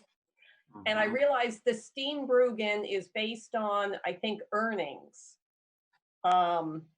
for the previous year. So I'm not sure there are going to be any. So I talked to, is it Laura at the central office? Who am I dealing with? Laura, and she's working with Sally to see if there actually will be any money to give away. At this point, we think there might just be a little bit. So we might still be able to do that scholarship, but it's probably not going to be what it was last year. But so at that point, I said, let's not advertise, because it seems crazy to advertise and then say, oops, sorry, there is no money to give. But we will see where that comes back. So then we've got the code of ethics. I think, and I meant to look this up, I think we're required as a board to sign a code of ethics. Is that in statute? All right, Lyle's shaking her head, so I think it is. I think we have to do this. So I'm going to email you guys a code of ethics, and then we can put it on our next agenda. And how in the world we're going to sign it, I have no clue. I can mail it to you or something if we all just say we signed it. But I will email that to you guys so we at least can stay somewhat compliant. Does it have to be physical signatures, Carrie? Or... I don't know. I'll ask. I don't know if that's. It has been in the past. I think if you put it on the agenda after you've all had a chance to read it, discuss it, and then if you can all agree to it verbally, it'll be in the minutes that you've all agreed to it. And then when you finally get a chance to sign it, people can sign it and we'll be good. Yeah. There's a very easy option on Adobe Sign that, sorry, my dog has to be next to me. There's a very easy way to do it through Adobe where you just email it around and everybody just clicks and signs and it puts a date and it tracks when everybody did it. So that's an option and I'd be happy to help with that if you need it. Oh, you might be our go-to person on that. So. I do it all the time for work. So. All right. Anything else?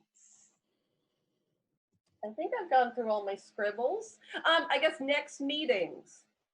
So May 11th would technically be our next meeting, as would May 25th. But I believe May 25th is Memorial Day.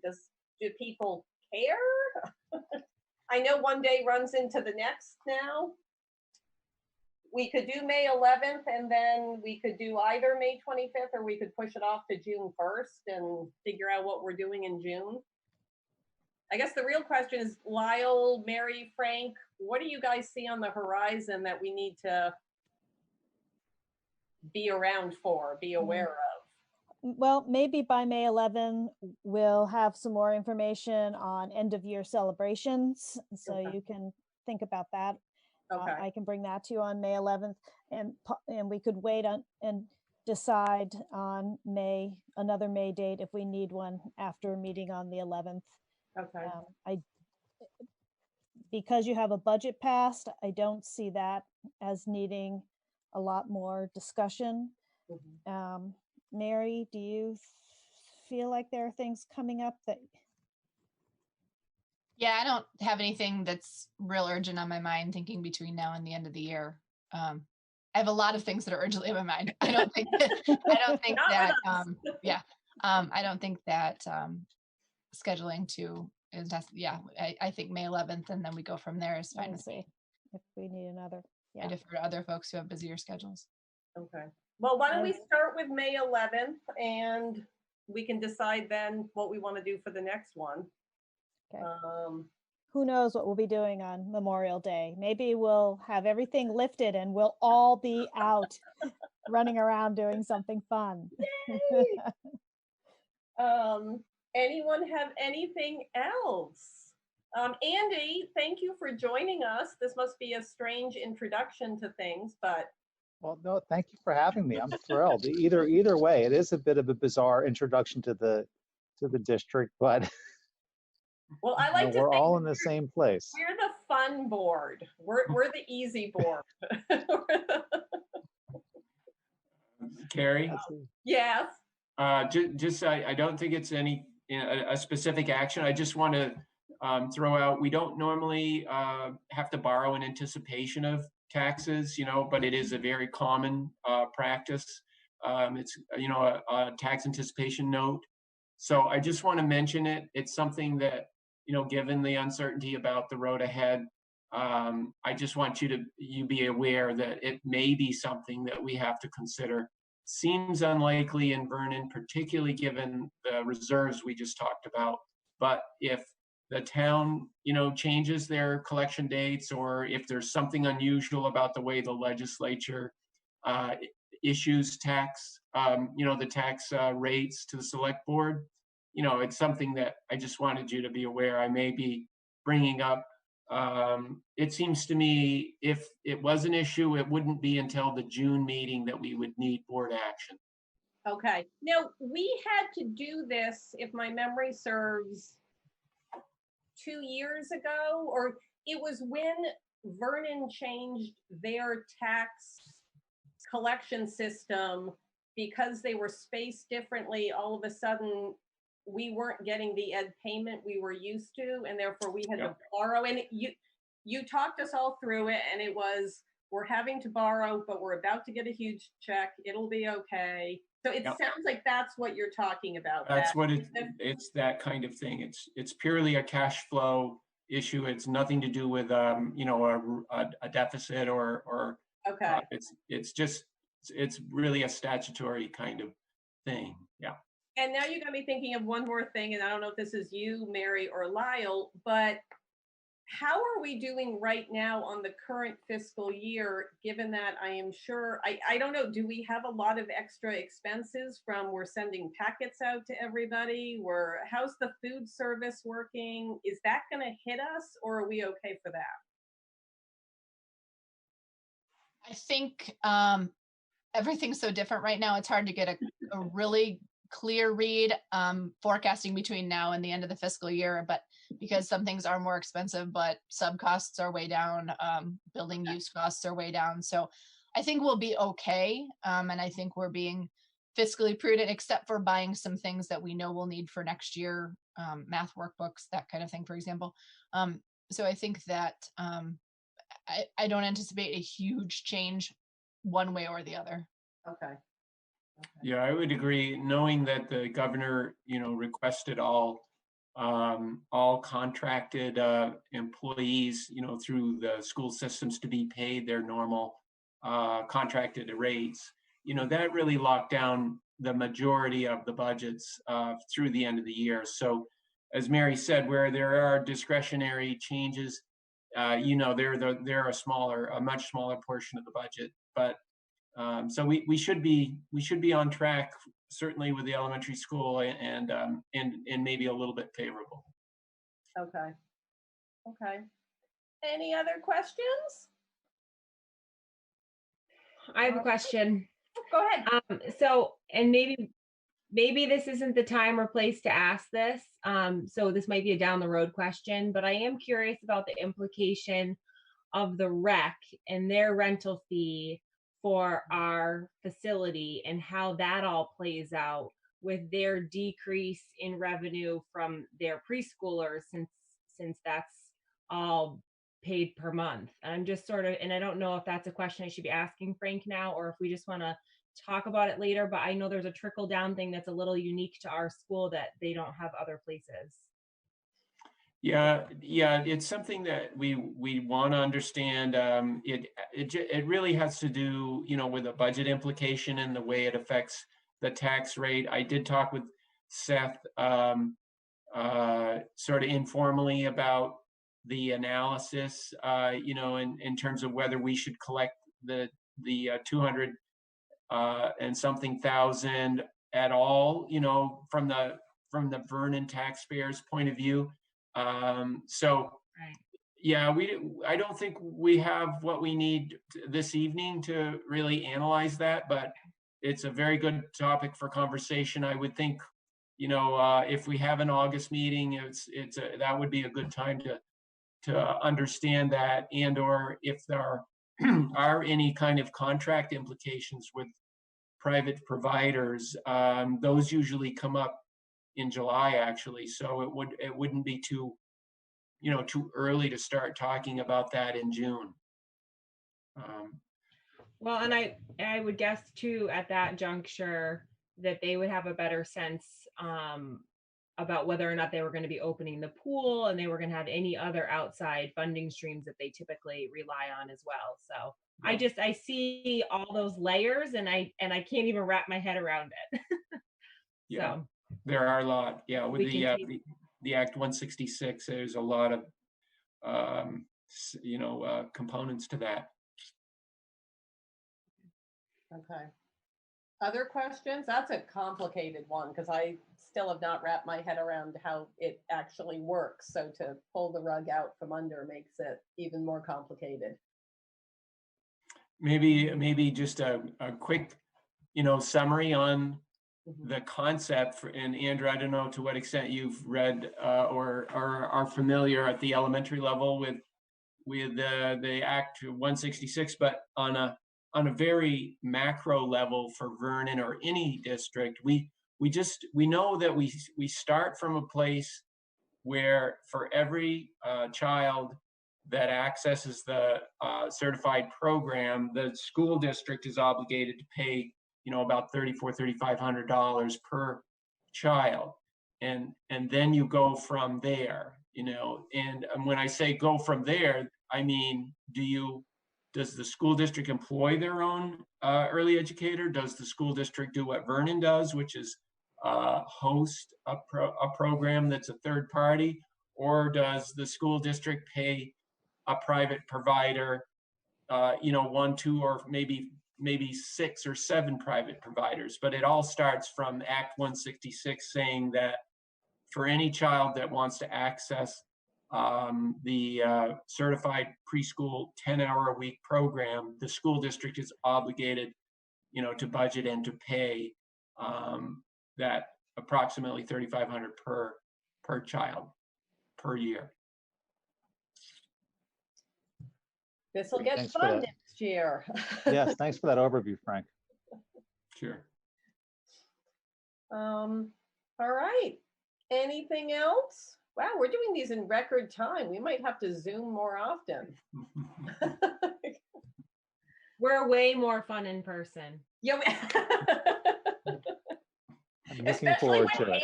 Especially when Hannah and Chad get together. That's always. It's always good when Hannah bakes as well, I have to say. Oh, that's true. I am missing that a lot. Before you leave. Huh? I said before she leaves, I'll give her a package on her. Thank you. All right. Well, if someone would like to move that we adjourn. This Chad, I'd like to move that. All right. And do we have a second? I'll second. Okay. Hannah. Thank you, Hannah. All right. All those in favor? Aye. Aye. Any Aye. opposed? Seeing none, we are adjourned at 6:56. Thank you, guys. So we'll meet again on the 11th of May, and I will send you the code of ethics. That's on my list.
Good evening, everyone, and we apologize for the slight delay in the start, but this is the May 4th meeting of the Vermont Nuclear Decommissioning Citizens Advisory Panel. This is being done as a webcast, so just very briefly, members of the audience joining will be muted as they join. If you need to ask a question, you can just email me or text me at 802-272-1714 to say that you have a question. You don't have to write in the question at that point. There will be times during the meeting that we will open basically all of the connection lines, so people in the public will be free to ask questions. The way we're set up, the discussion between individual panelists should be unmuted. I see a number of people have muted themselves, but for the sake of background noise, if anyone, when you are not speaking, please mute yourself. We have, at this point, 40 different people connected to this presentation, so background noise will be a problem if we do not self-mute. With that, I will turn the meeting over to the panel chair, Josh Unruh. Josh, I hope you're here and we can. Yeah, okay, you are here. And hopefully we can actually hear you at this point. Hey, good evening, everybody. How are you? So the only thing that I need to change tonight is making an amendment to the agenda is our 815 status report on the Vermont NDCAP legislation. I'd like to move that to right prior to the North Star update on the VY site decommissioning. So that will move to 625 from 815. Scott State is going to join us if he hasn't joined us already, or maybe Dave Pearson will speak in his stead. I'm not sure yet. But they have an announcement regarding that legislation. So, and they will not be able to be on the call to 8:15 to make that announcement. So we're going to move that forward if everybody's okay with that. So the next thing on the agenda is the introduction of panelists. I'm not terribly concerned about doing that, Anthony, unless that's something that we have to do, because I think it's going to be fairly cumbersome to try to do through this format. Okay. Well, it looks like I have a clear picture of who's on the meeting right now, so I will make a note of that. We pretty much have everyone. We have 15 panelists present right now. So very good. So the next, go ahead. Tony, can you tell us who's missing? That would maybe be just helpful. Yeah, right now the only person I see missing is Paul Mark, the representative from the Massachusetts towns. For those of you who don't recall, our New Hampshire representative, Bob Gustafson, has retired, so he is. There is no one here from Vermont, or I'm sorry, from New Hampshire. But right now, who I have on here is Bill Irwin, Bob Leach, Chris Campany, Corey Daniels, David Pearson, Emily Davis, Josh Unruh, June Tierney, Brett Long, Madeline Arms, Laura Sibilia, Sarah Coffey, and Chuck Schwer. Thank you. And Lissa Weinman. Oh, yes, and Lissa. My apologies, Lissa. Yes, you're not showing up on the list. Quick question. Just for procedure's sake for this evening, if we do have to do a vote tonight, we are going to do it in alphabetical order. Tony sent out an email with that list in order. If we do end up doing a vote, I don't foresee us doing one, but if by chance we do one, it will be in alphabetical order based on that list Anthony emailed out earlier today.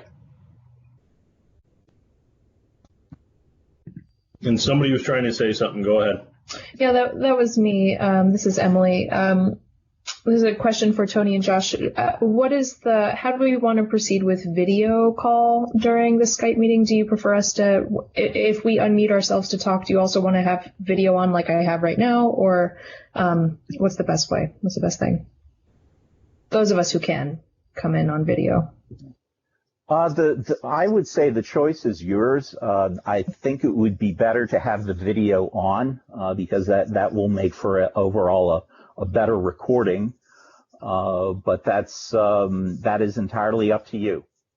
Okay. Thank you. Yeah, I think at this point the only person we would not be able to see is Lissa. Okay.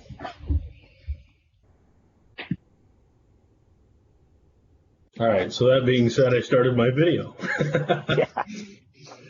All right. So what we need to do now is review and approve the January and February 2020 meeting minutes. Those were sent out for your review. So I will entertain a motion on both of those. And again, as we're voting, it will be in alphabetical order. Yeah. Okay. Okay, just so folks know, what I had sent out on the meeting minutes, there were some minor changes. On the January meeting minutes, there was a change, two changes on page 4, line 16 of page 4, to complete the sentence, the words "are being held" was added. And down on line 28, doctor was added in front of Bill Irwin's name. Also on page 3, this is something that I had put in, but I had neglected to note because of a typo on page 3, line 33. I have changed the word "actually" to "currently." Those are the only changes that we've had on those. Can you hear me? Yes, Lissa. I wanted to suggest that we add a link or include the comments that were made by Ray Shaddis for that February meeting about how the Maine Yankee expenses operated. Those were presented at the meeting and they're also on the ENDICAP site, but they should also be reflected in the minutes. Okay, I thought I had that in the minutes. So you're referring to the February minutes at this point, yes, rather than the January. Okay, I looked for them and I didn't see them, but if they're okay there, that's fine. But I did not see them in there. Okay, so. well, I'll tell you what. I will. Yeah, okay. If you go to page 4 of the February minutes, what I have noted beginning on line 13 is Clay Turnbull outlined that the written comments that Ray Shaddis provided to the panel on behalf of New England Coalition. These comments may be viewed at the ENDICAP website. So if you would prefer, Lissa, I can put a direct link there to the comments themselves. Yes, I think that would be good. Okay. Thank you. Any other revisions to either January or February? Hearing and seeing none, I will entertain a motion to approve the minutes as corrected. So moved. Bob Leach. Is there a second? I second. So moved and seconded.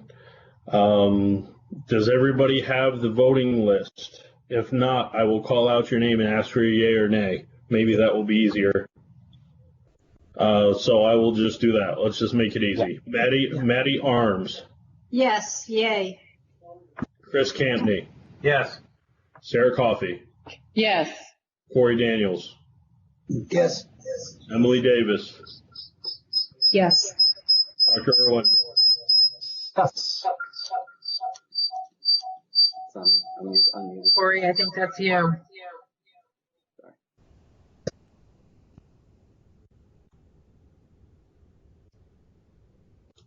Dr. Irwin, we can't hear you. Please unmute yourself and vote. Yes. Thank you. Bob Leach, Yes. Brett Long, Yes. Mark McDonald, Oh, I missed him. He is not here that I can see. oh, okay. David Pearson, Yes. Chuck Shore, Yes. Laura Sibilia, Yes. June Tierney, Yes. Josh Unruh says yes. Lissa Wyman. Yes. Okay. So we are unanimous as corrected for both January and February. So as I mentioned prior to the start of the meeting, we bumped up the status report on the Vermont handicap legislation. David Pearson, I believe you're speaking, or maybe Scott State is on the line. I'm not sure. Whomever is speaking regarding that particular line item, please do it now. Josh, I believe Scott's on the line. Yeah, can you hear me, Josh? Yes, sir. Good.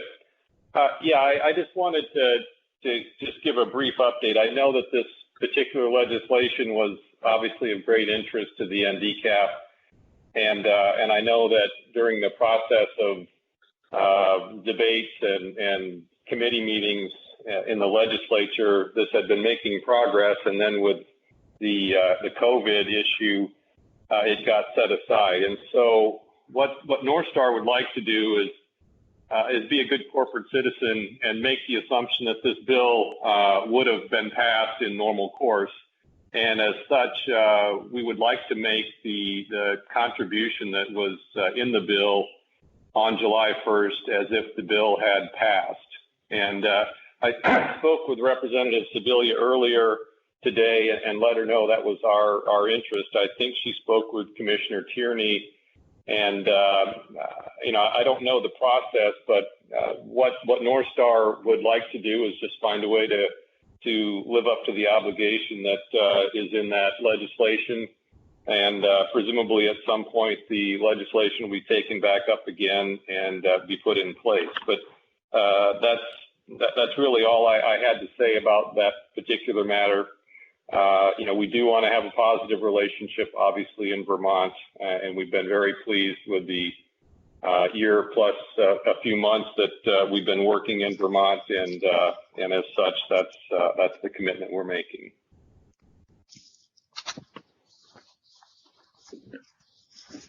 So, Representative Sibilia, do you have anything on this, or Commissioner Tierney?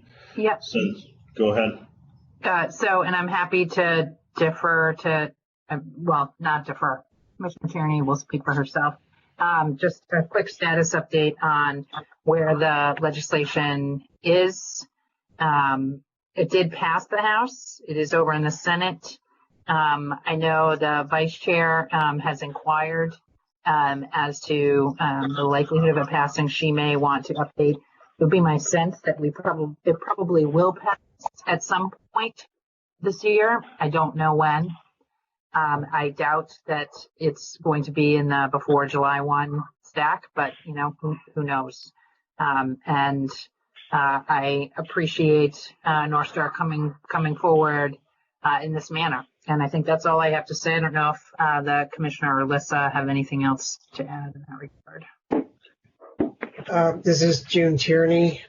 I much appreciate the gesture from the company. Representative Sibilia did contact me about it earlier today. What I expressed to her was that we certainly would try to find a way to make that work. There can be legal hurdles at times having to do with where money goes, who receives it, and so forth. So we will certainly run those to ground. And if we can accept the gesture, we will. And if we can't, we will remember that North Star made the gesture.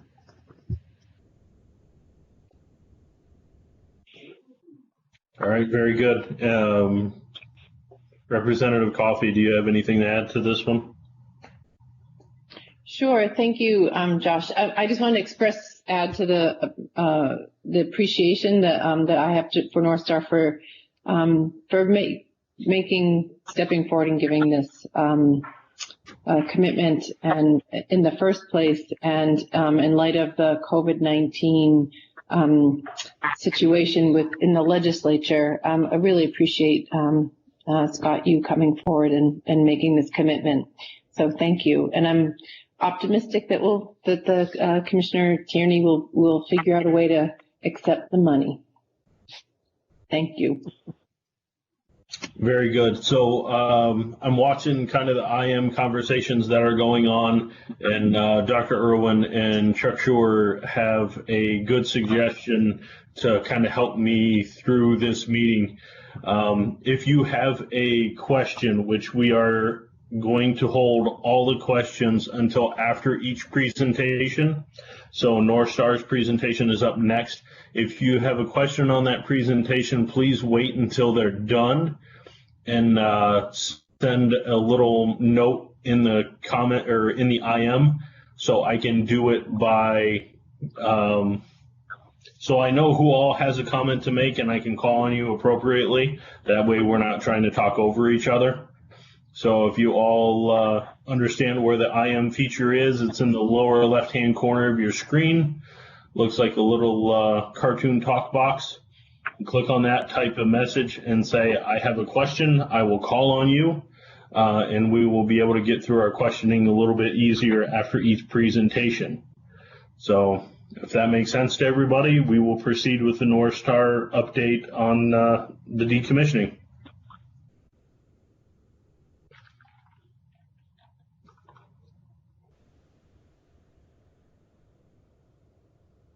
Okay, I don't know, Corey, are you doing that? Yes, Tony, I'm here. I'm ready to start. Okay.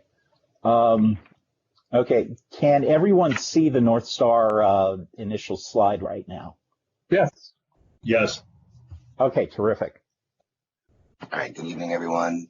This update obviously is for 5/4/2020. I know a good part of the conversation tonight will be the financial reporting, so this is a fairly truncated slide deck tonight, and we try to keep it at 15 minutes. But Tony, next slide, please.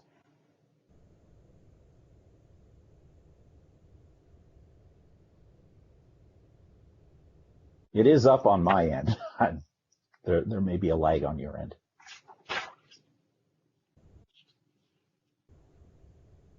There is definitely a lag because it has not switched. Interesting.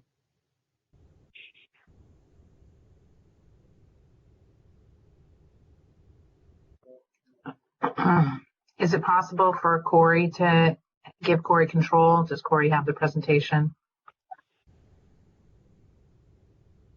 Yeah, Corey, you should be able to request control if you want to try that.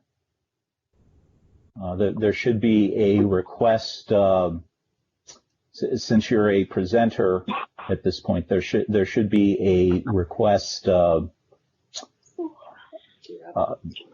request button at the top of the Skype interface. And I believe Corey would need to be showing it from his computer. Yeah. Yeah, I'm operating this from a tablet as well, so I don't know if I have that option.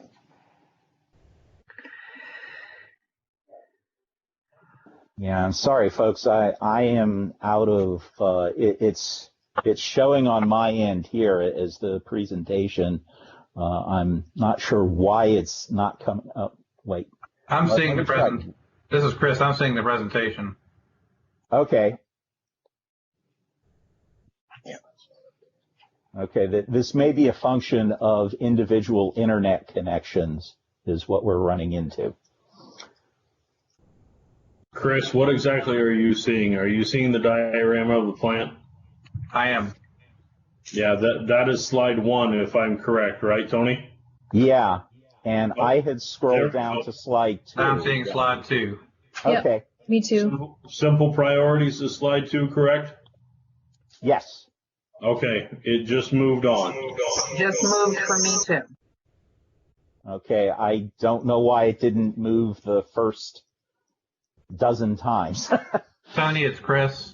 In case folk don't know, in the upper right-hand corner of your screen, the second little icon, it has a arrow pointing at a symbol of a person. That's where you choose the presentation view, or whatever layout you want. Oh yeah, that's a good point. Okay, I know what Chris is talking about. In the upper right-hand corner, yeah, why don't you try switching to content view?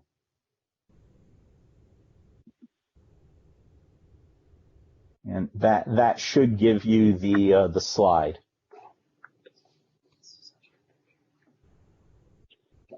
I think everybody's on the second slide at this point. Corey, if you want to keep going, let's do it. Yeah, let's try it, Tony. Unfortunately, I don't have that menu item, but second slide with simple priorities. Obviously, nothing's changed with safety. We're going to talk about safety and performance a little further on in the presentation. But it's a good reminder, the radiological and nuclear component of this slowly goes away, but the industrial environmental aspect of it remains fairly high. And we're going to demonstrate that we've had good performance for a full year straight. We just wanted to show a graphic with that. So you can go to the next slide, please. This is project schedule. You guys have seen this slide before. The data shifted slightly with the large component removal, mostly due to the reactor vessel segmentation work, and sliding a little bit to the right. But with that, we've made great gains with our turbine and steam plant removals and some of our demolition projects. Overall, the schedule's well on track. We have very high confidence we'll be able to complete it well ahead of 2030. Next slide, please. As I mentioned, we were going to talk about safety. We've now worked 350,000 person hours with no recordable injuries on site. Pretty good by most industrial standards, very good by decommissioning and deconstruction efforts. We continue to have good regulatory performance. We've had no cited violations in all of 2019 and so far for all of 2020. As I mentioned, our production overall is on track, and we already talked a little bit about the reactor removal project. We're actually commencing a second shift this week with that project group to gain some efficiencies and improve our usage of the reactor building crane. And we're not seeing any slippage in that schedule currently, so we believe we have good control of that. We have some of the harder projects out of the way, which I'll show you in some of the photographs upcoming. Next slide, please. All right, this is a familiar graphic, and again, a little reminder for the arrows along the bottom. It kind of describes the manner in which the reactor vessel is taken apart. It pretty much works from the top down. The progress along the left-hand margin, I won't read all the slides to you, but the more important part is that the steam separator is now done. As I mentioned in the upper right-hand corner, that's a very complicated job. And now that we have those components removed, broken down, and packaged, we're moving through the next couple of steps, most significant of which is the core shroud, along with feed water sparters, and those cutting operations are in progress right now. Next slide, please.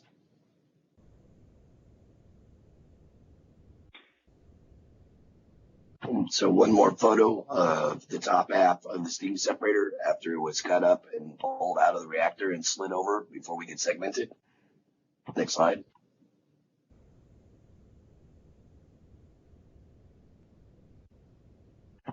Obviously 4 photographs here, so a little bit more complicated visual of what you're looking at. In the upper and left-hand corner, now the shroud head is being cut up. And that's with the portal cutting system. You can see the next one over to the right working clockwise. That basket is one of the containers that we use to slide into a larger cylindrical red waste container. And you're going to see a few more photos of those type of baskets in the next couple of slides. In the bottom left-hand corner, you can see our portal cuddle system being removed from the dryer separator pit. And that was for maintenance activities. We actually set up a little tent and worked on that equipment and retooled it for the work that it was being used for next. And then you can see on the bottom right-hand corner it being lowered back into the water. So a pretty elaborate operation to pull all that equipment out, tool it up, check it out, perform maintenance on it, put it back into service. Next slide, please.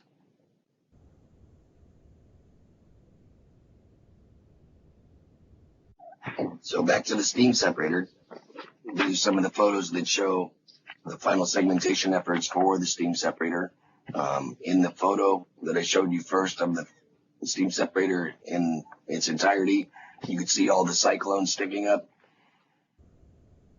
The segmentation bandsaw being placed into the water in the upper right-hand corner, guiding those baskets through the transfer canal back into the spent fuel pool. And in the bottom right-hand corner, you can see what those baskets look like with the individual cyclones stacked in them. And that bright light you see in the middle of the photo is just a reflection from a light above. It's not anything exciting like underwater welding, but I know that might get a couple questions, so that is all that is. Next question. Next slide, please.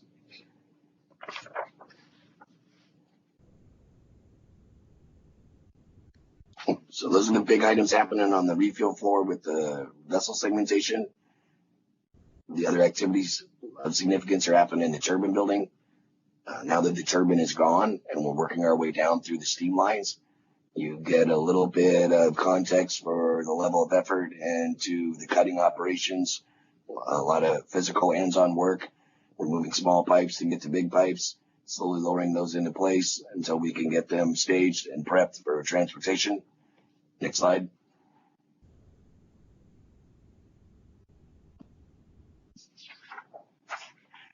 So you're going to see quite a few photos demonstrating what I just described. You can see the plastic laid down on the floor. We pick an area that we want to go after. This happens to be near the turbine control valves, which were under the top front end of the turbine, where all the big steam lines come up and used to supply the steam to the turbine itself. You can see the workers placing and holding the smaller steam lines while they're manually cutting them. Get an idea for debris being stacked up, waiting transportation. Starting on the bottom row in photos, you get an idea. Those are 18 and in some cases 36-inch steam lines in the overhead that are being cut up and partitioned and pulled out of the turbine building. You get an idea for how big those control valves are. Some of those valves weigh well over 5 tons each. If you look carefully, you can see the legs and people in a suit sitting on top of one of those valves, dismantling one partially before we cut it out. And then you can see some of the loading operations with the turbine building crane being staged to place in a gondola. Next slide, please.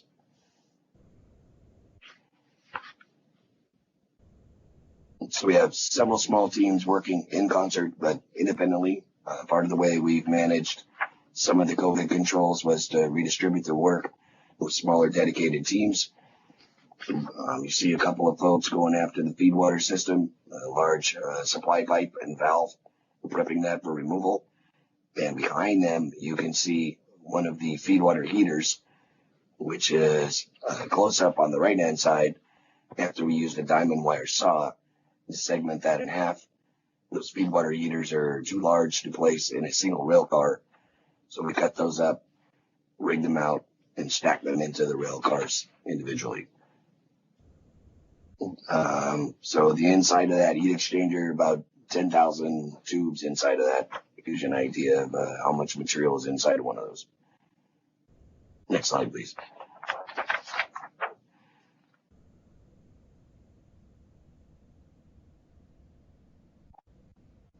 So with that feed water system and all the heaters, of which there are 10, actually 4 pairs of the heaters have already been removed and in the process of being shipped.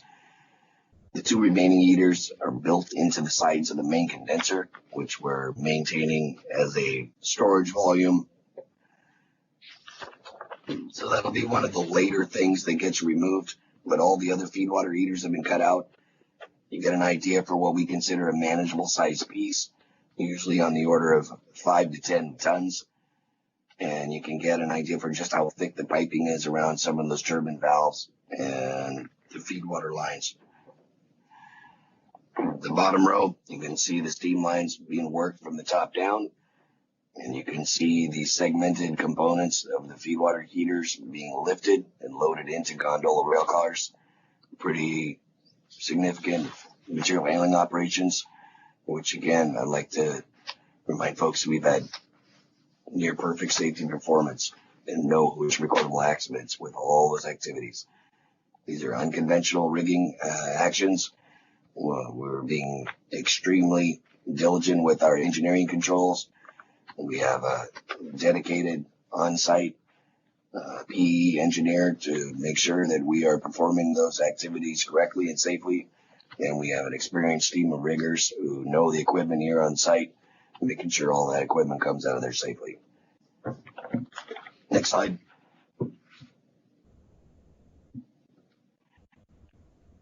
So with all that material coming out, you get an idea. We're moving about 3 rail cars out of here a week. We're looking to ramp that up a little bit. And with the current controls in place, our production rates are slowly going up. We expect that to go up by quite a bit with the demolition that's happening with the exterior buildings. But we sent almost 100 shipments today. Actually, it'll be over 100 today. I believe we sent 4 rail cars out of here today. I won't read the slide to you, but the total volumes and weights are significant. For those who may not have audio, we've sent over 10 million pounds of material out of here and over 147 carries of activity. We've upped our rail car inventory by about 18 rail cars with the amount of time it takes to get them all the way across country, transload and offload them and get them returned. Now we have no holdups with our rail transport capability, and we should see pretty strong movement out of the site going forward as the summer months pick up. Next slide.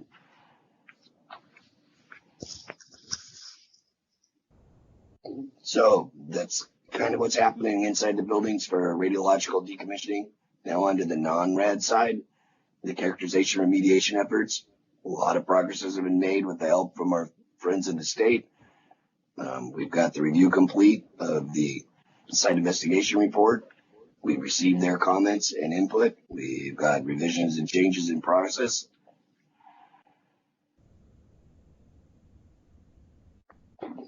And the number of AOCs, not all of the changes and adjustments of those were significant. A lot of that was detail and specific sample data and the way it was formatted. You'll notice of the AOCs 3, 7, and 8, the South Warehouse, the fuel storage tank, and the transformers, I have those highlighted. That's because we have corrective action plans under review and out for public comment. For those small remediation efforts in those areas, what we tend to call a dig and haul, basically where we plan to remove a set location of soil and sample the peripheries, validate that we got everything out of there, and then close those areas out one at a time. So next slide, please.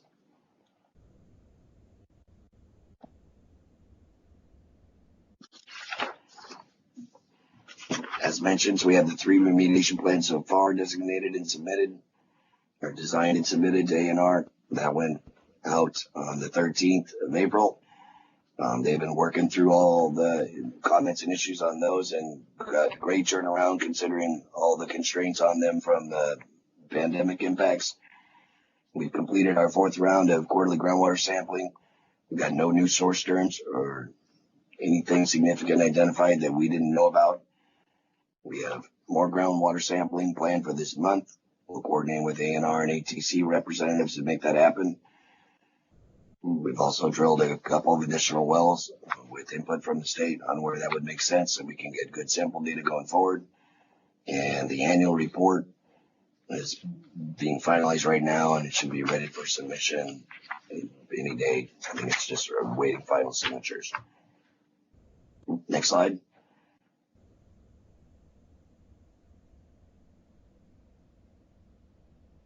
So we revised and completed our SWEP plan. We had some mold abatement operations that we had done in one of the old outbuilding structures where we walked them through into the plant side of the site. That was all cleaned up and validated. No further activities required. The ongoing iterative process of validating that all the samples for the buildings that we plan to demolition with the state's input is ongoing. We submitted to, got concurrence from the Agency of Natural Resources on the building characterization for removal of the warehouse and AOG structures. A good portion of the warehouse came down today. That work started in earnest this morning and will continue on the rest of this week. And then I'm sure the debris load out will take some time once it's all down and separated out. And we had our bi-weekly call with the state agencies today also. And those continue to bear fruit and be quite useful for keeping us aligned going forward with the remediation efforts. Next slide.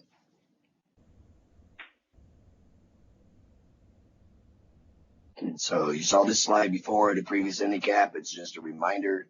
The large building on the left side with the red circle around it is where we started. That's the warehouse and maintenance office building. The AOG structure just to the right of that will happen a little later, where we're going to get the other building down first. Because it's a metal skin steel frame building, it will require very little effort to knock down with the heavy equipment. The AOG structure, on the other hand, is going to take a little more work.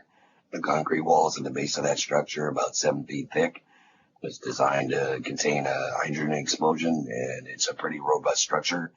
And we have a very detailed plan on how we're going to dismantle that and get the material out of here as well. But both of those are prepped and ready to go. Next slide. So trying to stay under my 15 minutes. I'll open it up to questions at this time.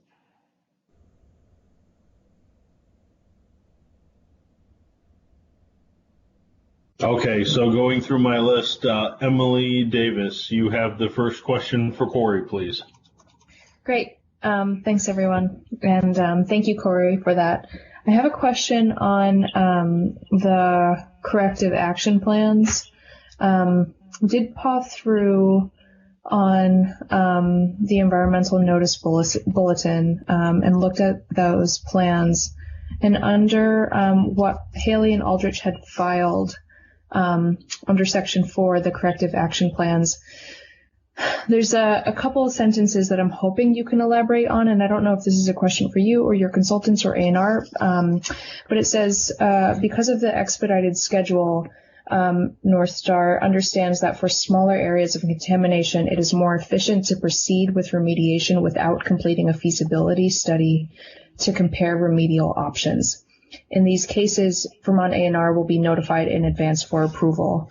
I'm curious about what, I don't doubt that that's not the best way to move through with this, and I appreciate the expedited schedule, but I'm hoping that you can elaborate a little bit more on what else we get out of completing that feasibility study, that in your there's a judgment that that's not necessary to move through with this.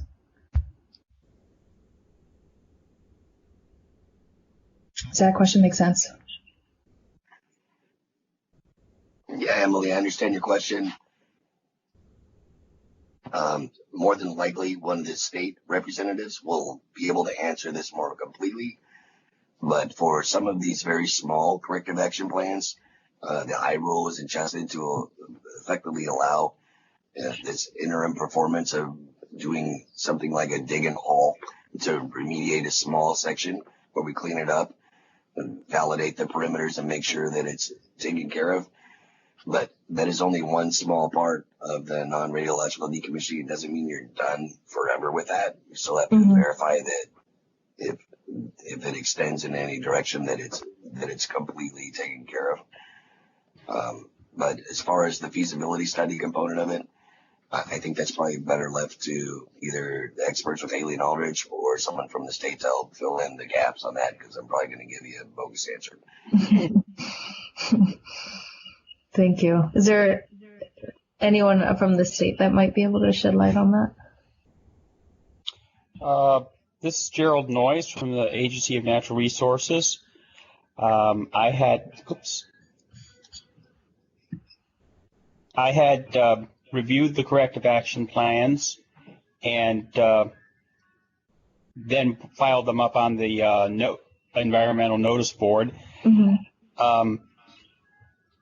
Our investigation and guidance document, or the rule for doing a site investigation, some of that is geared to complex sites where you might have a large release and it might not be immediately obvious how to clean up that release. In that case, a feasibility study might be in order to kind of identify the best cleanup method. These first three corrective action plans, one of them was basically contaminated soil in the vicinity of a fuel oil tank used for space heating.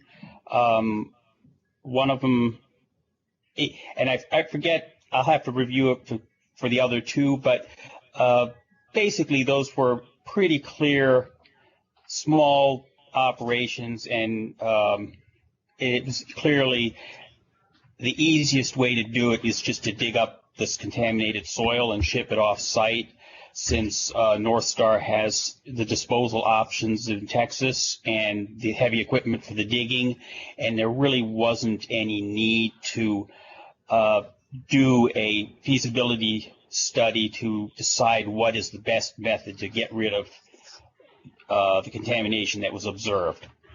Mm-hmm. Mm-hmm. So that's the short answer there. But I did review what they had submitted in terms of the data, and I agreed with their assessment that in these three locations, the areas of concern number 3, 7, and 8, that excavation was the appropriate remediation. Great, that's helpful. Thank you. Okay. Emily, my apologies if I put Gerald on the spot there. To add to that a little bit, some of these are pretty simple, small cleanups. Yeah. And when you get into the feasibility study, you can spend more time, energy, money, and resources, even of the states, efforting all that than just digging it up and hauling it out of there. And these ones kind of hit that framework. And that's the approach that we're allowed to take, and we're trying to explore and to do the decommissioning effectively and still do it efficiently. Mm-hmm. Mm-hmm. So, Dr. Irwin, you have two questions for Corey? Yes, thank you. First, about schedule of activities. The May 23rd last year, there were numerous documents that were shared with the Department of Environmental Conservation, Agency of Natural Resources. They shared them with health. And among them, there was a schedule of activities for the majority of the year. And I was wondering if you're going to share a similar schedule of work activities for the coming year from, say, March of 2020 onward. And then the second question is about the status of the advanced off-gas building, particularly the structure systems and components inside it, prior to now that you're approaching the demolition of that building. And then particularly if you could, relation of those structure systems and components that service the plant stack and ventilation of the buildings there at the site.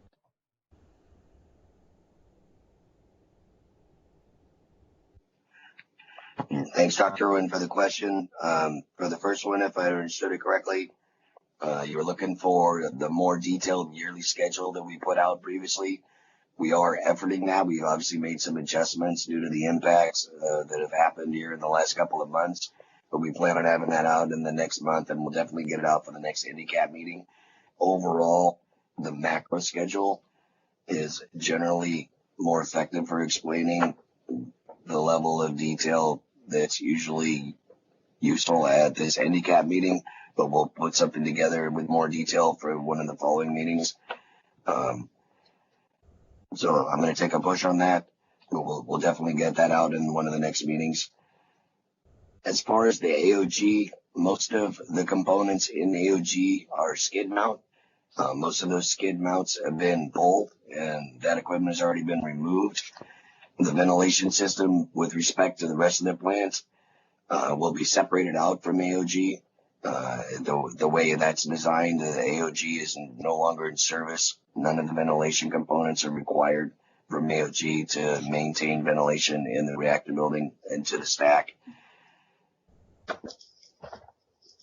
With respect to the other infrastructure items that support any of the equipment that runs in the rest of the facility, AOG is completely separable from that, and that is also one of the reasons it was designated as an opportunity for large component removal and early in the schedule, because we can effectively fully separate that out, take it cold and dark, remove all the equipment on the inside of it, and demolition the structure. That's great. Thank you. And one follow-up question. Well, GZ10, which is just east of the advanced off-gas building, is there water in the ground there where that well samples? I'm going to have to take a look up on that one, Bill. I don't have real-time data on that, but I can get that for you pretty quickly, and I can call you outside of this if you want and follow up with you.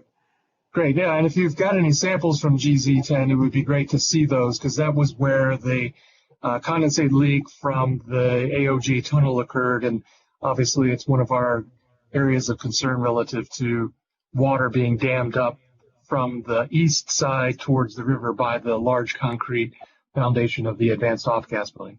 Thank you very much for your answers and for that assistance in the future. Thanks, Bill. I'll see what we can find out about GZ10 data, and we'll be in touch.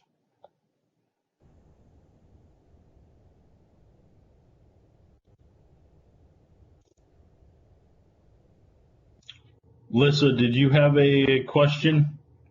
Yeah, can you hear me? Yes, we can. Oh, great, I fixed it. I might have missed it because I was trying to fix my system here, but you mentioned there was 4 additional wells that you'd begin sampling in May. I was just wondering, how that determination was made to increase the number of wells. A good amount of that, Alyssa, was input from the state's consultants, ATC. But they're also in locations that make sense for the monitoring with the site and the hydrological gradient. It all kind of runs from north to south and west to east. So those wells got put on the back corner between it and the river. I see. Do you know how many total wells there are that are monitored on the property? I don't have an exact count of which wells are all monitored at this time, but I believe it's right around 30 or 32. But I can find out that data as well, and I can share that with you. Yes. Thanks, George.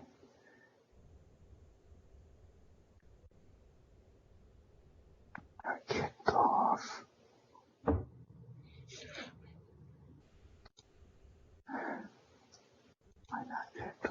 Okay, I don't believe there's any other questions for Corey. So we can move on to the state agency's assessments. So let's start with the PSD.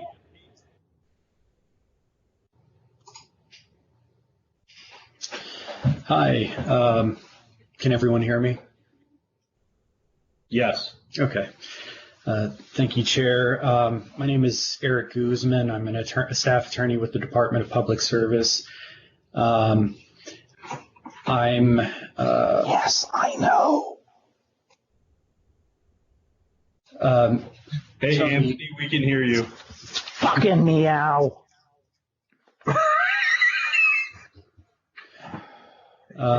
Tony, would you be able to pull up the presentation as well?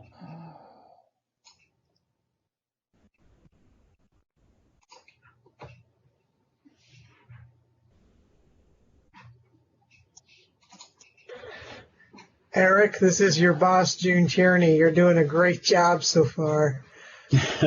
Thank you. My apologies if you heard that, folks. No worries. Edit that. I don't know what you're talking about, Tony. What are we talking about?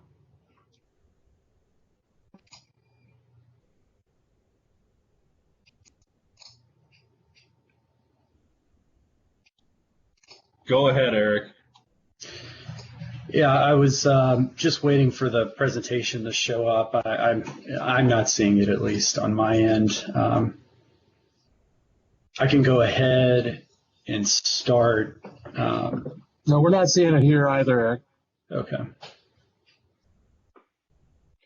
We all were sent copies. We might be able to open those and follow along with you.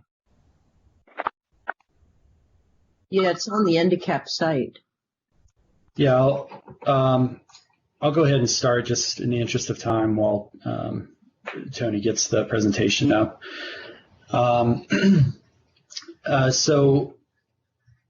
I said, my name is Eric Guzman. I'm a staff attorney with the Department of Public Service, and I'll just be providing a brief summary of the department's annual reporting review that was submitted on April 1st by North Star. And joining me is Nicholas Kapik and Mark Gamir from 4 Points Group. They're the department's consultants, and they've been contracted to assist the department with its project and financial oversight role. And they are helping the department assure that the issues that would challenge successful completion of the project are identified and timely addressed. And so moving on to slide 2, just pull it up here. Just as a general reminder of the department's role in the Vermont Yankee decommissioning, as a part of the department's financial oversight of the project, the department sees monthly expenditures from North Star, and those are also submitted to ANR and the Office of Attorney General. We also receive 30-day notice of disbursements for the Site Restoration Trust. We received the annual public certification detailing work completed versus work that's remaining, and funds remaining versus the amount estimated to be required for completion of the project. We also receive monthly and annual financial disclosures and reports. And we receive monthly updates on the Nuclear Decommissioning Trust and the Site Restoration Trust fund balances. And these documents are submitted to the department on a regular basis and forwarded to our consultants. And the department reviews essentially the financial performance of the project to determine the financial health of North Star and assesses the viability of the financial assurances. In coordination with ANR and North Star, every month we review the work performed or reported by North Star and determine whether it's reasonable and consistent with the SRT and NDT of withdrawals. We also evaluate the project to identify any risks or concerns that could challenge successful completion. And the department continues monthly coordination with the other state agencies and North Star to follow up with any questions or concerns resulting from any annual or monthly reporting. I'm sorry, Tony, I don't think you're muted right now. Actually, I'm getting text messages from Tony. This is Josh, the chair. He can't hear anything at this point. So as you need to change slides, please let me know. I will text him and he will change them. Okay. And also the department conducts regular site visits to verify the progress reported by North Star. We can go ahead and move to slide 3.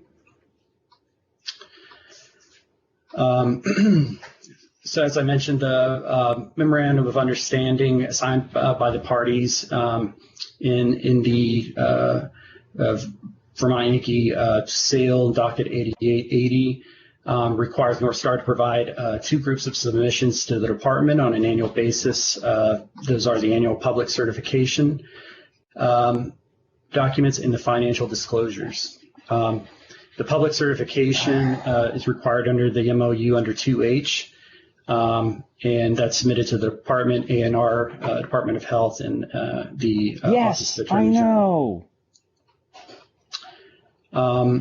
The financial disclosures are submitted solely to the department under Section 2I. And then we can move on to slide 4. So under the MOU under 2H, the annual public certification, apologize here. So under 2H1, the annual public certification is required to detail any work completed as a real result of the corrective action plans approved by ANR. As North Star in its presentation earlier described, there is not an approved corrective action plan to date. However, that is currently being addressed with public comments. Under 2H3, the amount of funds that are available for site restoration at the end of the calendar year are required to be reported. And that balance of the site restoration trust as of the end of 2019 was approximately $62 million. The balance as of March 31st is approximately $64 million. And the amount of funds estimated for completion of the projects right now reported at approximately $23 million. If we'll move on to slide 5.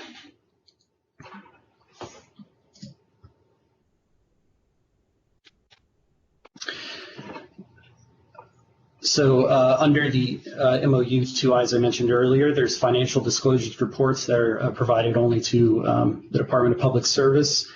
Those were provided April 1st, and under the MOU that requires audited financials from North Star, audited statements of fund balances from North Star. If you want to move on to slide 6 here. A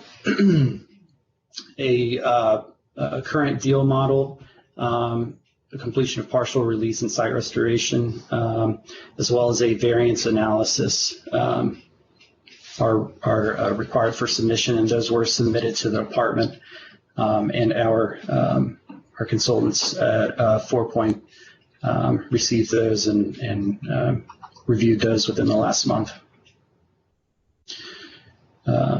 Go on to slide 7.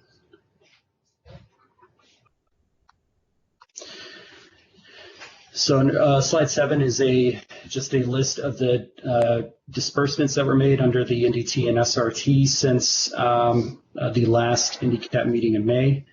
As of March 31st, the balance is $425 million for the NDT trust and roughly $64 million for the SRT. The NDTs, just as a reminder, use to complete all work that's needed for removal of radioactive material and radiological contamination, whereas the Site Restoration Trust is used to clean up any non-radiological contamination.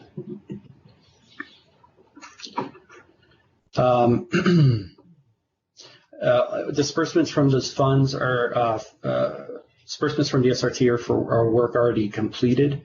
All SRT disbursements require a 30-day notice, which the department receives, and the department has 30 days to submit an objection if the department finds that the work performed does not match up the Site Restoration Trust disbursement request. I want to go on to slide 8.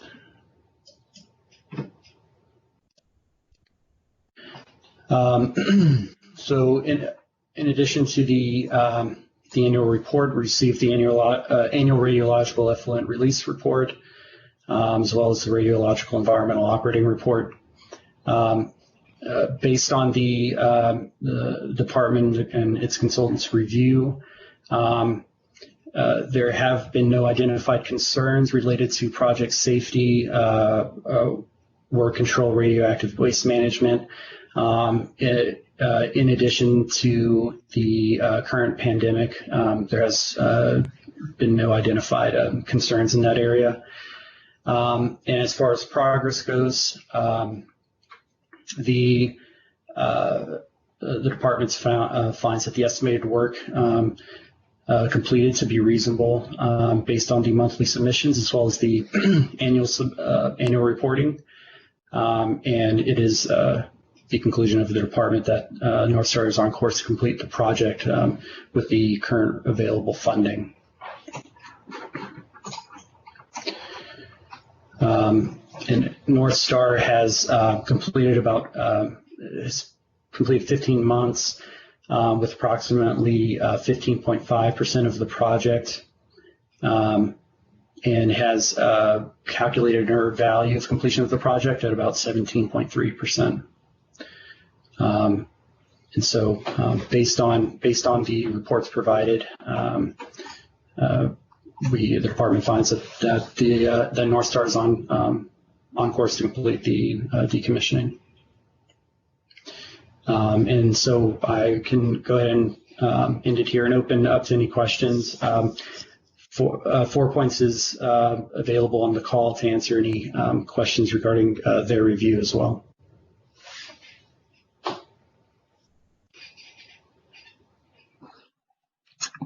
Mr. Chair. Yes, Representative Sibilia, you have the floor with the first question. Thank you. Thank you, Eric. That was a good presentation. We've had a number of conversations about the financing, and just a follow up from our last conversation, maybe for 4 Point. We had talked about what type of red flags they would be looking for with regard to the decommissioning expenses and drawdowns. And I asked this question, as a project that is ahead of a lot of other projects in the state or in the country. So not because I am thinking that there are red flags, but what types of red flags would you be looking for? Yeah, Nick or Mark, would you like to answer that question for Representative Sibilia?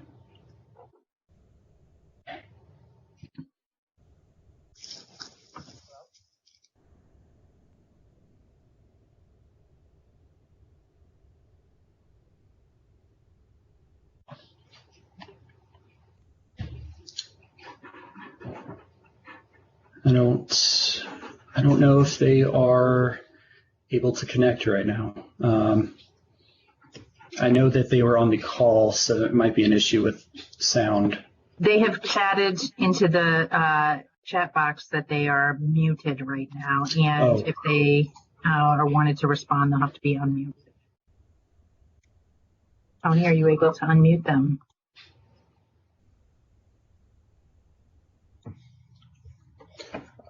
I don't know that Tony can hear us at this point. I'm communicating with him via text because he seems to have lost partial connection at least. So we're doing the best we can right now. Okay, I can now hear you again because I dialed in. All right, there we go. So Tony, Mark, and Nick of FPG are all muted, and we need to get them unmuted so they can respond to Representative Sibilia's question. Okay, hold on.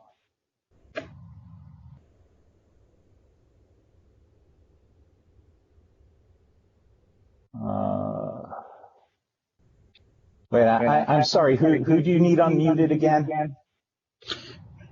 That would be Nick Kapik at FPG, as well as Mark Gamir. Okay. Oh, lovely. I'm not finding Nick right now.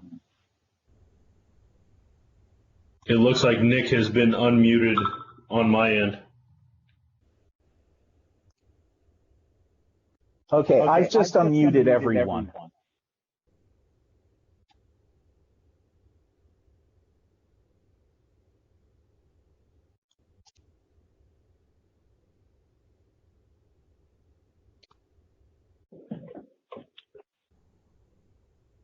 Tony, Mark, or Nick, can you hear us? Can you talk to us?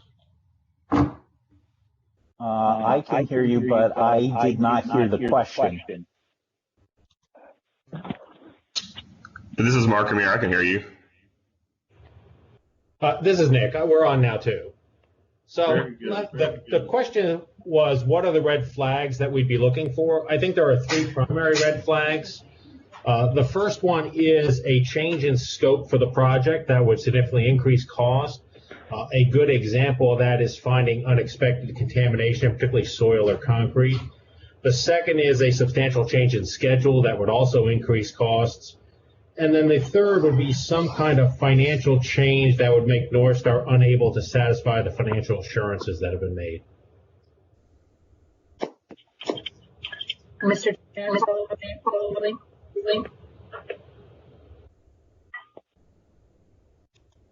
Representative Sibilia, I believe that was you, but you were echoing pretty bad. Nobody could hear you. May I follow up? Yes, ma'am. Just quickly, have any of those types of situations happened during North Star's decommissioning? To date, there's been no change in the scope of the project. There have been changes in the schedule, and North Star is taking appropriate corrective actions at this point. Those relate to the vessel segmentation project. And with regard to financial assurances, the situation has improved from what it was when the MOU was entered a year ago, or a year and a half ago. Thank you very much. I'm finished with my questions. Okay, so the next question on the list, Dr. Irwin, do you have a question? Yes, hopefully it's not reverberating, but my question is, the 4 Points group, do you publish reports for people to review your fine work? We provide reports to the Department of Public Service. Many of them contain confidential information, so beyond our providing them to DPS, I don't know where they're distributed. Eric, you may be able to answer. Yeah, so they, 4 Points does provide monthly summaries, which do, like Nick said, contain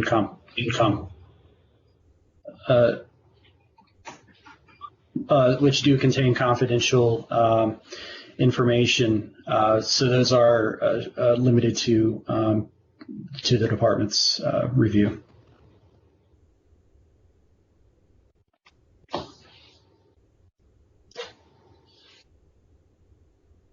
Dr. Irwin, do you have anything additional? No, thank you. All right, I don't see any further questions for the PSD. Let's move on to ANR, please. The Agency of Natural Resources. I believe a question came up for Lisa. Oh, yeah, I just saw it come up. Lisa, what do you got? I was just interested in the site restoration work, and I noticed in the past 4 months it sort of doubled from the spending doubled from the previous 4 months. And I guess I'm just not really sure what kind of work goes on with the site restoration right now. I mean, what does that work consist of is what I'm asking, and was there a reason why the expenditures doubled relative to the previous 4 months at the end of the year?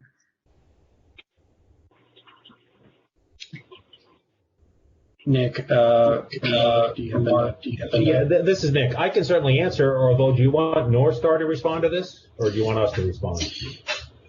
I don't care. I don't care.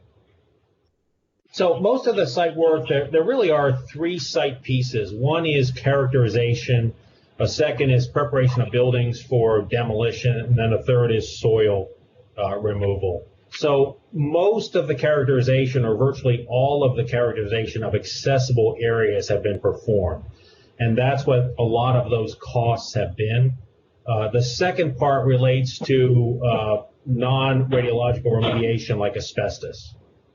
So both of those activities have gone on. Most of the characterization is done, and the non-radiological remediation continues. So that jump in expenditures related to the progress on those projects. Okay, thank you. Okay, thank you. Yeah. So can I ask a follow-up? Sure, go ahead. Is that Emily? Yeah, sorry, this is Emily. Yep, go ahead. Go ahead. So the nature of that work, that's just more expensive. I'm sorry, you cut out. Can you repeat, please? Yeah, and I heard an echo. I took myself off mute quickly, but the nature of that different work that you were describing, is that just inherently more expensive work then? So it's not necessarily that the overall productivity is different, but it's just a more, expensive kind of work? No, the contract that's been set up is one where North Star recovers from the trust funds based on its progress. And with regard to site restoration, North Star has not recovered the full extent of the work it has done. So that was an attempt by them to true those up a little bit. They still believe that they've completed much more of the characterization work than they've recovered for. But that's why the change in recovery. And there was some pushback from us and A&R, which is why it's not continued. North Star is keeping more effective contingency in those accounts by not claiming compensation for work it believes it has completed. Got it. Thank you. Mm-hmm.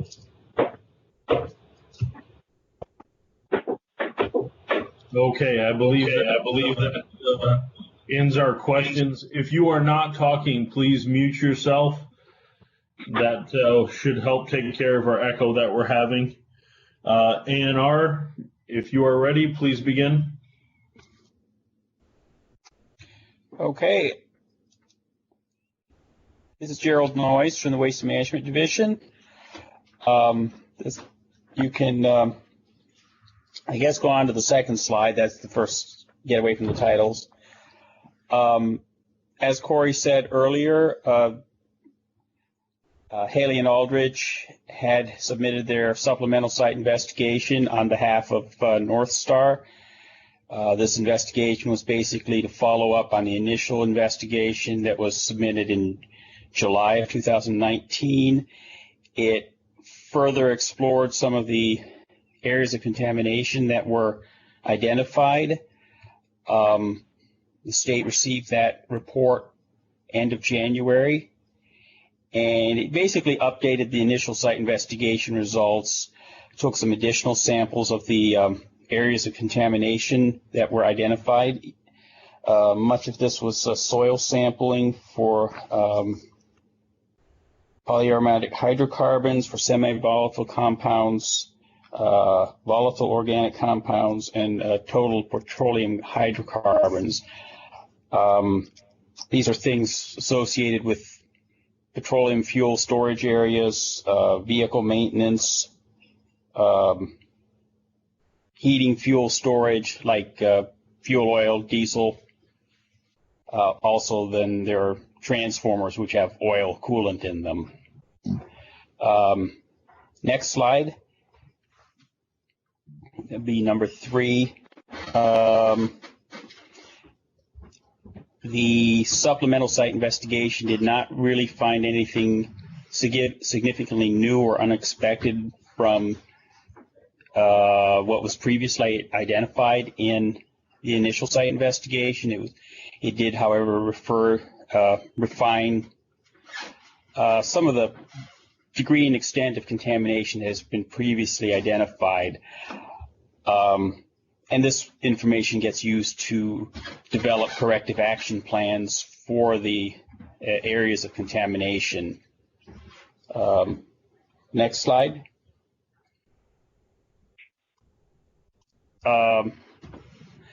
As Corey said, quarterly groundwater monitoring was performed through 2019. 4 rounds were completed. Some of those results were initially reported in the supplemental site investigation.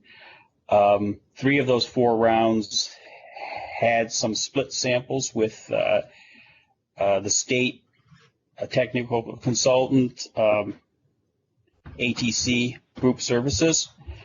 And what they did was they basically stood alongside the Haley and Aldridge technicians and collected duplicate samples, which were shipped off to a different lab.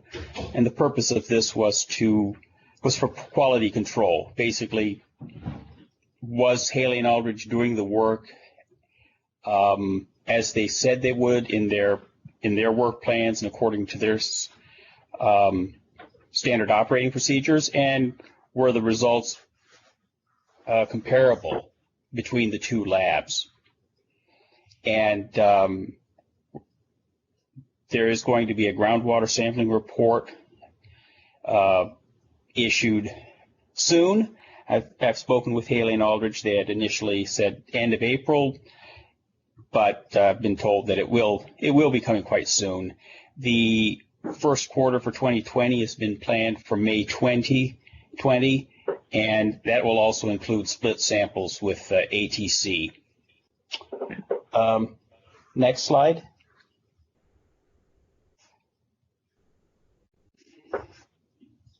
In addition, hey Gerald, can I interrupt you real quick? Is anybody able to see the slides right now? I'm seeing them, and Erwin is. Yes, Chuck Suarez. Yes. I see them, Lisa. Okay, great. This Bob Leach here, I'm not seeing them. I think there's a handful of us that are seeing them, a handful of us that are not seeing them. So I've got the presentation in my hand. I'm kind of following it with that anyway. Okay, I'm on slide number 5. Okay, great. Thank you. Okay. So as Corey said, Haley and Aldridge has overseen the installation of a groundwater interception system. This is designed to prevent clean groundwater from infiltrating in turbine building basement, and once it gets in, then it needs to be disposed of as radiologically contaminated water. So the purpose of the system will be to intercept that groundwater while it's still clean and discharge it to the Connecticut River without going through the building basement. That system's been designed, and Haley and Aldridge has submitted the groundwater or the discharge permit application to the ANR. Next slide, number 6.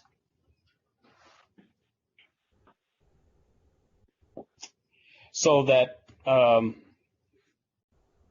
that permit is in review, and that is on the environmental notice board along with the corrective action plan. So there is, or that permit will be placed on the ENB for public comment. Moving on, Corey talked about the corrective action plans which were submitted. Haley and Aldridge submitted 4 plans on behalf of North Star. The first one is kind of a site corrective action plan containing general approaches of what they propose to do at individual AOCs. AOC number 3, the first of the 3 individual corrective action plans, was the excavation of approximately, by the testing that was done in the supplemental site investigation, they basically delineated an area containing of about 300 yards of contaminated soil from the south warehouse. This soil, or the warehouse, was used to store used and virgin motor oil, battery storage, vehicle maintenance. I mean, this is a large site. They had a lot of vehicles. So not unlike what might be found in a typical garage, automobile garage. Next slide.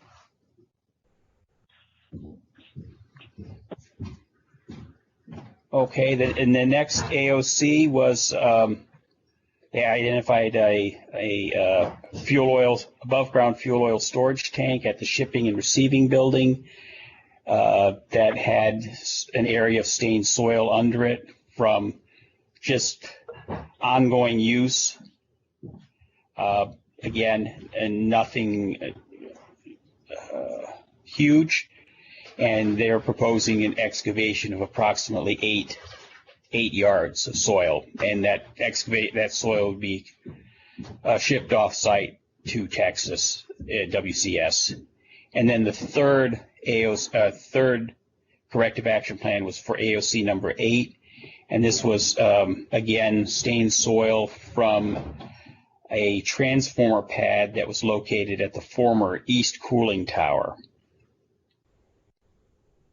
Again, really no, other than the investigation to figure out how much and where it exactly was, no feasibility study or anything like that was necessary. It was fairly obvious this is just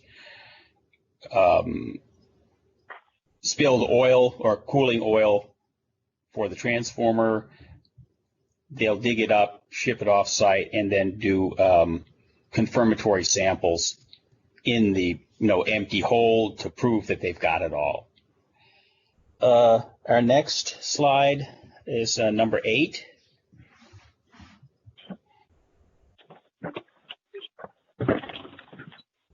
So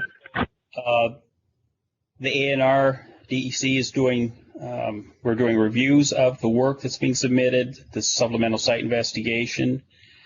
That was reviewed by the DEC and the technical support contractor, ATC. We've submitted the comments to Haley and Aldrich. The wastewater program is reviewing the groundwater discharge permit application from Haley and Aldrich, and the Department of Health has developed groundwater testing criteria for the ANR to use for the discharge permit. And yeah, we can move on to the next slide. It would be number 9. The 4 corrective action plans have been reviewed by the DEC and have been approved subject to public comment. So they're still draft, and they've been placed on the environmental notice board for public comment. Here is the web address for that, enb.vermont.gov, and then just do a search for, I would like to say do a search for Vermont Yankee. Unfortunately, the site's been called VT Yankee or Vermont Yankee, and there's several different permits. But if you search the address for 320 Governor Hunt, that will get all of the corrective action plans and all of the permits that are publicly searchable, such as the discharge and the stormwater permits. All right, next slide, number 9 or number 10. The ongoing work for the demolition, of course, as there's asbestos abatement going on in all the buildings as they're being prepared for demolition. Our consultant ATC, they've been present for some of a site-wide asbestos review that was done with Hillman, which is North Star's asbestos contractor, and then ATC has gone on site to inspect particular sections of each asbestos removal. That is, they've checked for that the containment facility, the area has been properly sealed off before the work gets done, that the asbestos crew for North Star is doing the work in an appropriate manner, and ATC has been reporting back to us, and they have not reported any significant anomalies. Pre-demolition building material characterization is also occurring. Is there lead paint on some of the? There is lead paint on some of the metal. Some of the caulking has small amounts of PCB in them, so they have to do these inspections to make sure to identify these areas, and so that they can be appropriately disposed of, so the material can be appropriately disposed of. Next slide is number 11.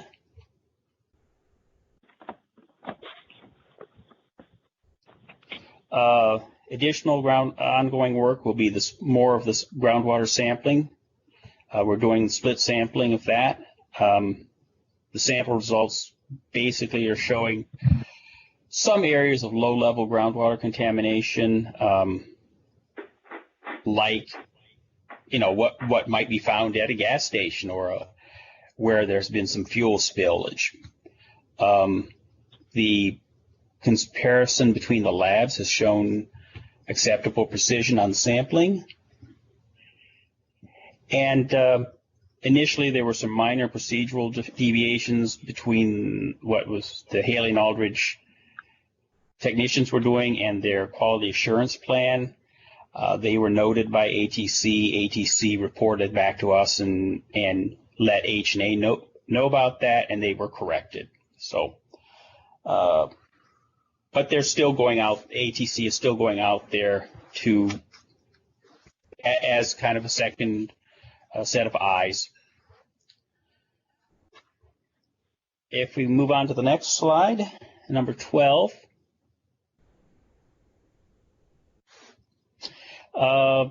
So ATC will continue to be used to provide their evaluations of the submitted reports and work plans, continue with the split sampling, and continue with the ongoing asbestos work and reporting conditions and evaluations of what they see during their site visits. And we'll probably be doing some, they will be doing some split sampling of once the wastewater permits get implemented. They will also then take up some split sampling there, because there will be sampling programmed to ensure that the water that gets pumped out of the ground is not contaminated before it gets discharged to the Connecticut River. So they will also be doing some sampling alongside Haley and Aldridge. And I guess that is the last slide, or one more slide, and then I can open it up for questions. So our future work is going to be more of the same, what we've been doing.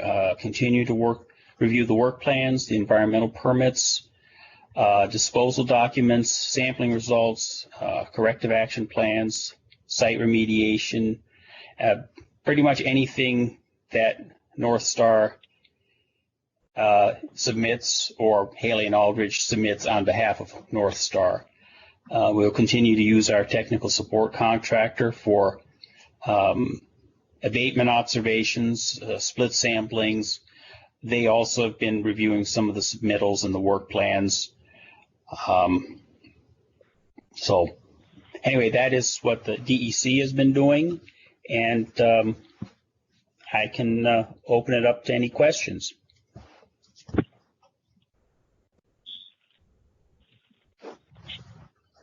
Emily, I believe you have a question for Gerald. Yeah, thank you for preparing this presentation, Gerald. I have a couple questions, if I may. First one, easy one. On the ENB, I'm looking at the what's posted for 320 Governor Hunt Road, and under what's there, Under the status column, there are a few that say in review, and then there are some, the corrective action plans are under draft decision and comment. Which one of the, like, where do each one of those sit in the timeline of in the process of these permits? And which one is first? Okay, I don't have the ENB in front of me. My understanding is that the permits that I won't say permits, but the corrective action plans that I worked on, those are out for public comment. So they have been approved subject to comment. So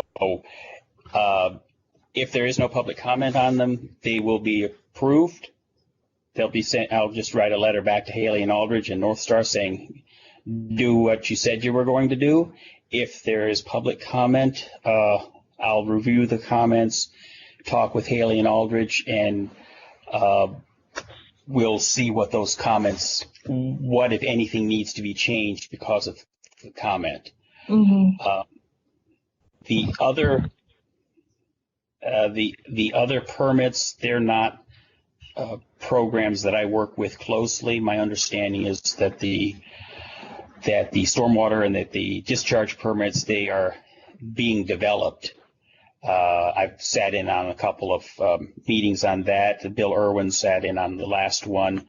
So, the permit application was submitted by Haley and Aldridge on behalf of North Star. The A&R is now writing the permit, reviewing the permit, and we don't have someone here who can say what the exact stage is, but I could get back to you on that and let you know. I think what I'm hearing, correct me if I'm wrong, is that when it says in review, it is just, that's not necessarily a certain, chronological stage in the timeline, but rather it's just internal staff review. And like in review means that it's looking at, it's being looked at internally in the agency, and under draft comment, that's in public comment period, right? That is correct. If it's in review, it just means that the permit application was submitted to the A&R, and now the application is being reviewed, and a permit will be written if the application is complete and there are no questions. But the four that I mentioned that I work with directly, which are the corrective action plans, we're waiting on public comment to see if there should be any modifications. But until we get any comments, we're not expecting needing any modification. That was going to be another question, was if you had any public comments yet in the probably the 21 days or 20 days that it's been posted? I have not on the 4 corrective action plans. Do you typically get public comments on these kinds of plans? On corrective action plans, very rarely.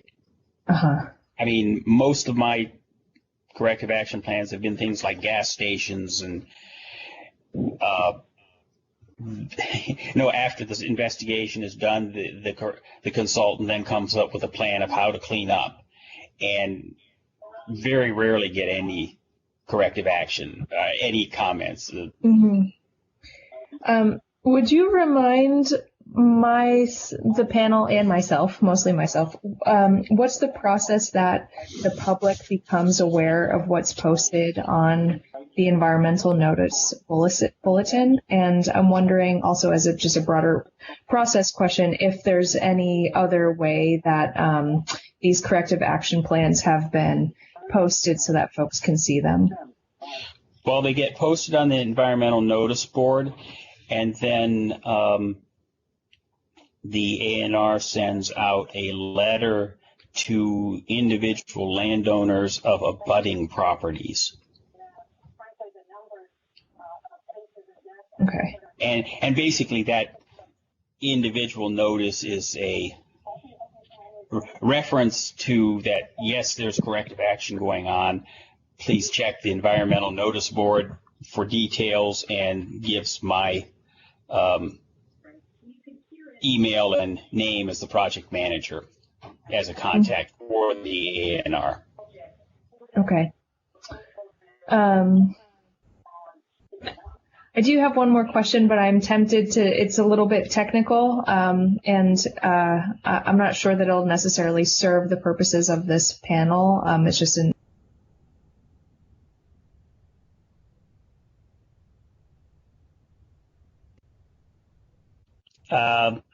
I just lost the rest of your question there. Oh, I got muted. You got muted. Can you repeat the question?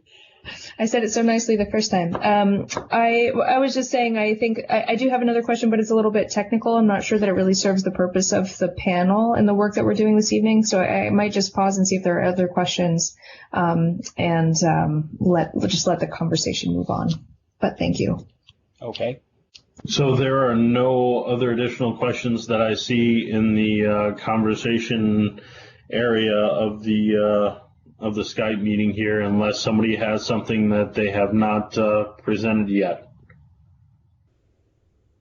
And hearing nothing, Emily, do you want to ask your technical question, or do you want to save that as an email to?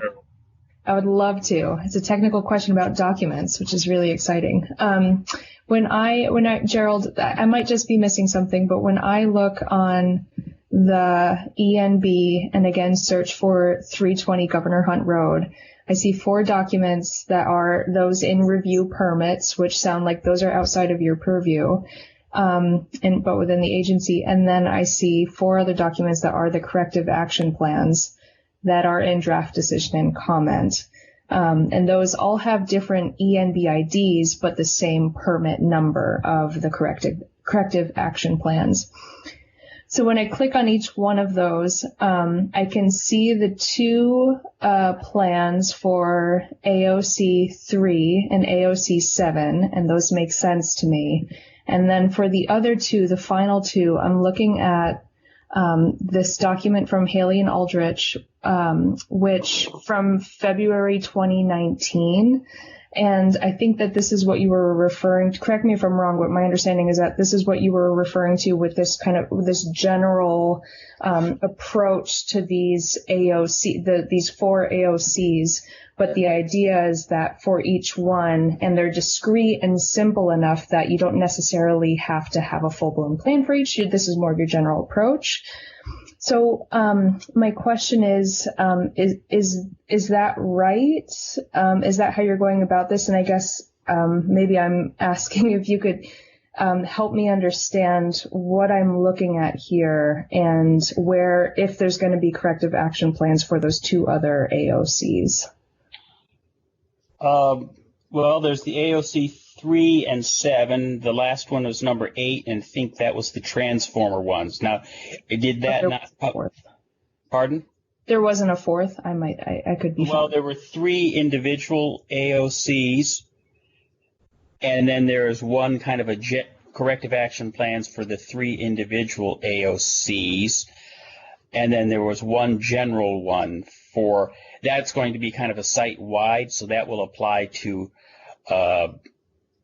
because there are, I think, 17 or so of these areas of concern, and they will get individual corrective action plans, but there will not be another general one put out. Okay. But okay.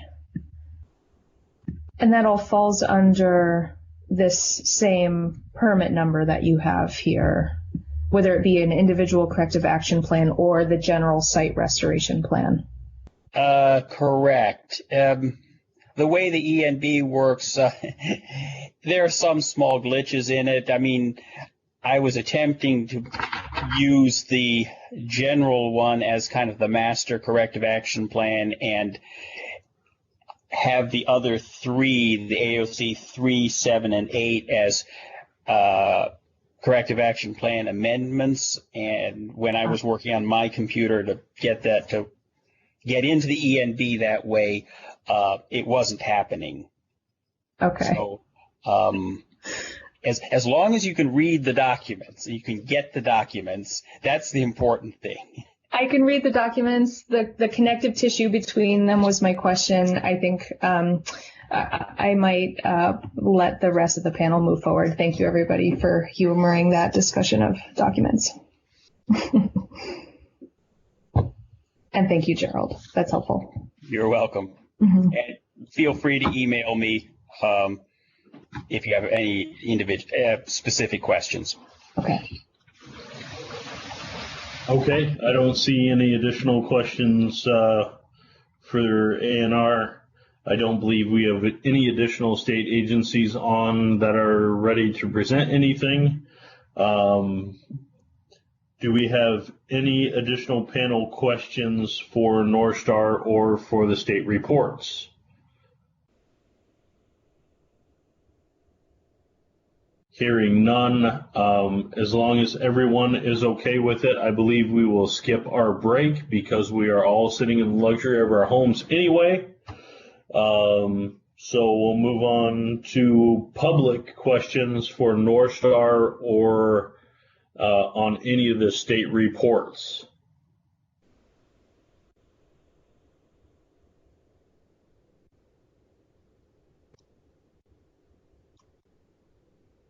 Okay, all lines for the public should be open.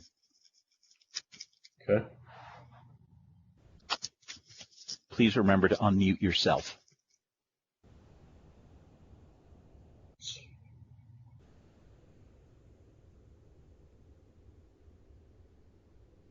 All right, not hearing any questions from the public. We will move on to general public comments. If anyone has general public comments, please unmute yourself and do so now, please.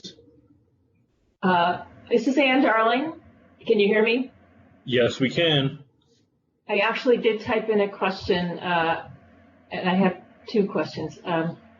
One was to know, I would like to know specifically what precautions are being taken to protect the workers from coronavirus. I know that was mentioned that the state felt that the precautions being taken were good and effective. I just wanted to know more detail. So Corey and or David Pearson, if you can field that question, please. So I'm here. Hello, Ann. Hi, Corey. Hi. This could be a really long conversation because it's an extensive list of items that we're doing, but we've managed to comply with the state of Vermont's executive order, all 12 of the addendums. We're monitoring folks at the beginning of their shift. They take their temperatures. Folks are wearing masks when they're in the proximity of each other. We've even provided meals for folks for their lunches and dinners so that they don't have a point of vulnerability for transmission vector, traveling to get food and going to the grocery store. We've done a detailed task analysis for all the job groups. We've broken people up into smaller teams. We've limited our meeting sizes. We're working remotely where people can.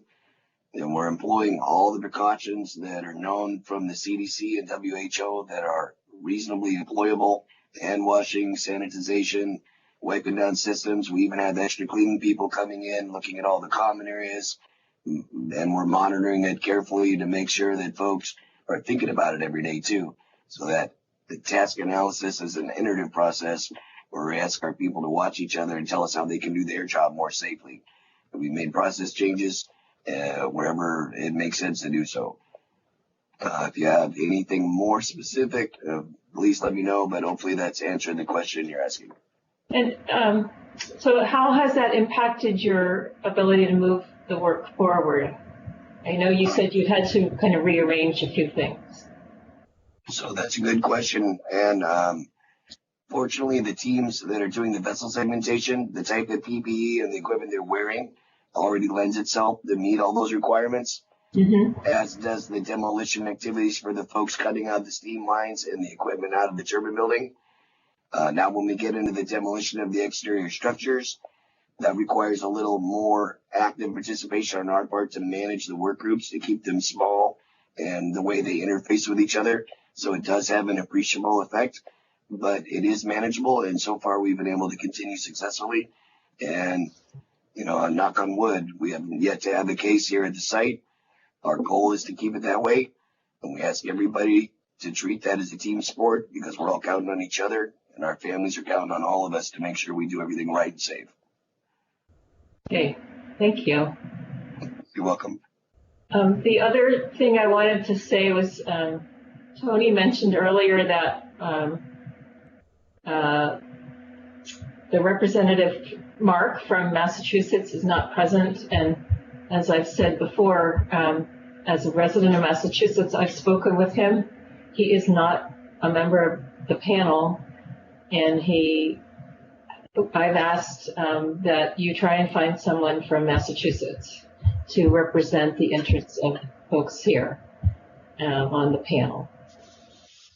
So I've been asking for quite a while, so I don't know what the problem is, but I'd like to see it remedied.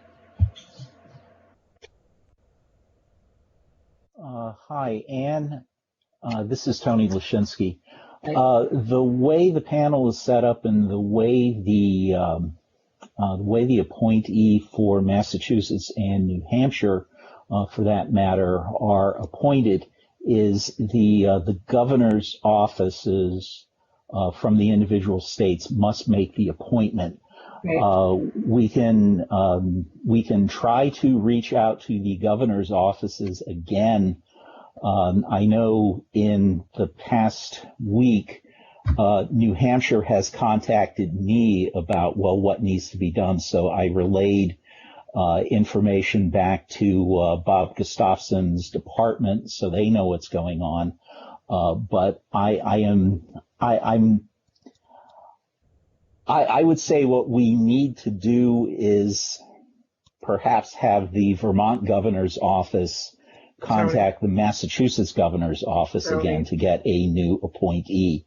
But I don't have a way of, I don't want to say force, but emphasize to the governor's, Massachusetts governor's office that this is important. I understand.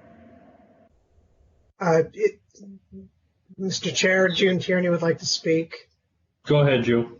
Yeah, I'm aware of this request, Ms. Darling, and the request has been forwarded to the governor's office, and I am very sorry that it is taking so long to get an answer back or an appointment back. My memory is that the last dealings I had with the governor's office on this were shortly before the onset of the pandemic, and I'm sure you can understand that the state has been fully engaged since, I would say, mid-February in dealing with the public emergency that the governor declared. Right. So I realize that's not a satisfying answer to you, but that is the state of affairs. Well, I certainly understand this is not as high a priority, and I'm glad he's trying to protect us here in Massachusetts. When you said you last had contact in February, can you tell me what about that contact? What? Very simply, I let them know that we need somebody appointed and they need to reach out to Massachusetts and their counterparts. And beyond that, I'm not going to go into it. Is there, is this just the governor's office? No, perhaps citizen contacted might help. You're certainly welcome to contact the governor's, I think it's called Hiro. It's their portal for constituent or public interest concerns. And you're certainly welcome to make a query through that. I'm sorry, I can't recall the details of how to do it, but it's on the website. And I can think of no reason why you couldn't do that. Thanks. You're welcome. Okay, I will accept any additional public comments at this point or questions.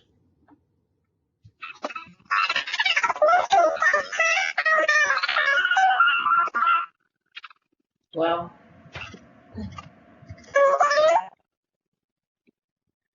I believe someone named Deb Katz is trying to speak, but you are very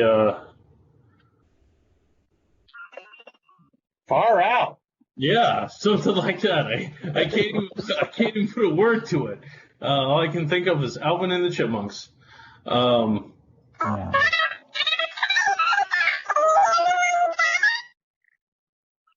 Deb, if I can suggest, can you text your question or use the instant messenger feature? Maybe that'll help.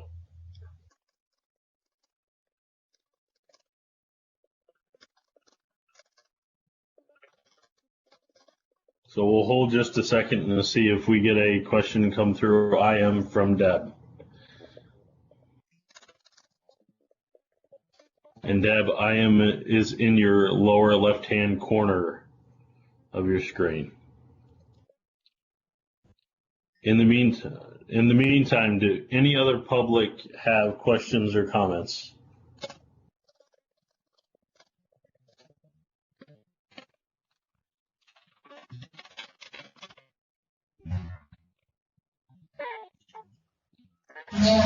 Okay, so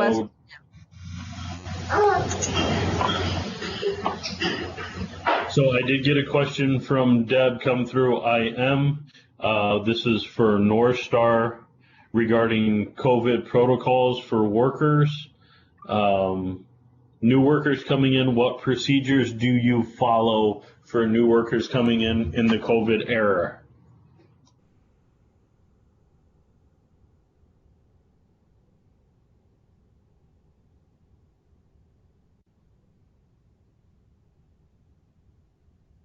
Corey, I believe that one's for you.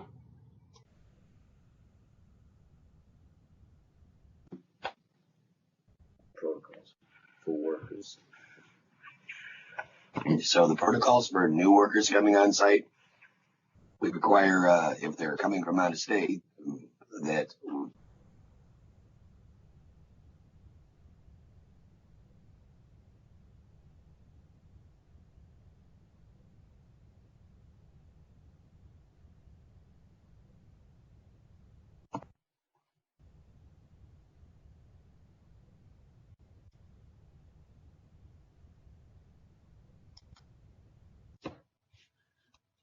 Hey, Corey, I believe you're muted.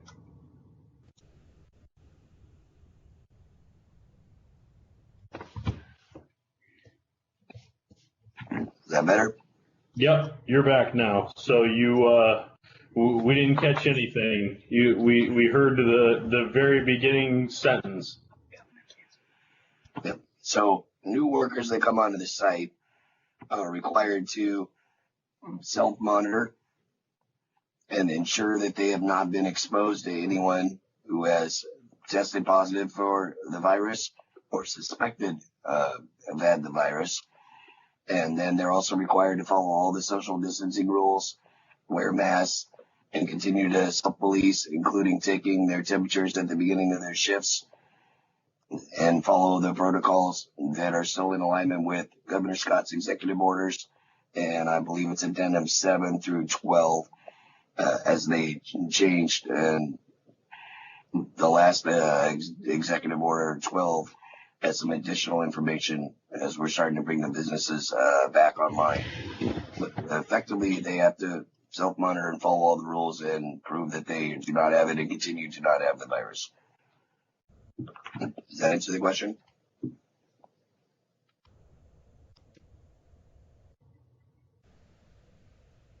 Deb has an additional question. Has anyone tested positive on the site? No one's tested positive for COVID-19 at the Vermont Yankee site to date.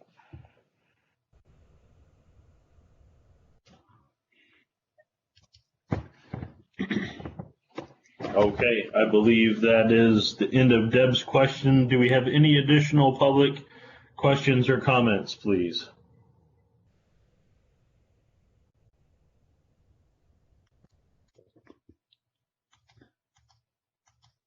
Seeing none, we will move on to the next part of our agenda, which is the panel pursuit of national decommissioning and spent fuel issues.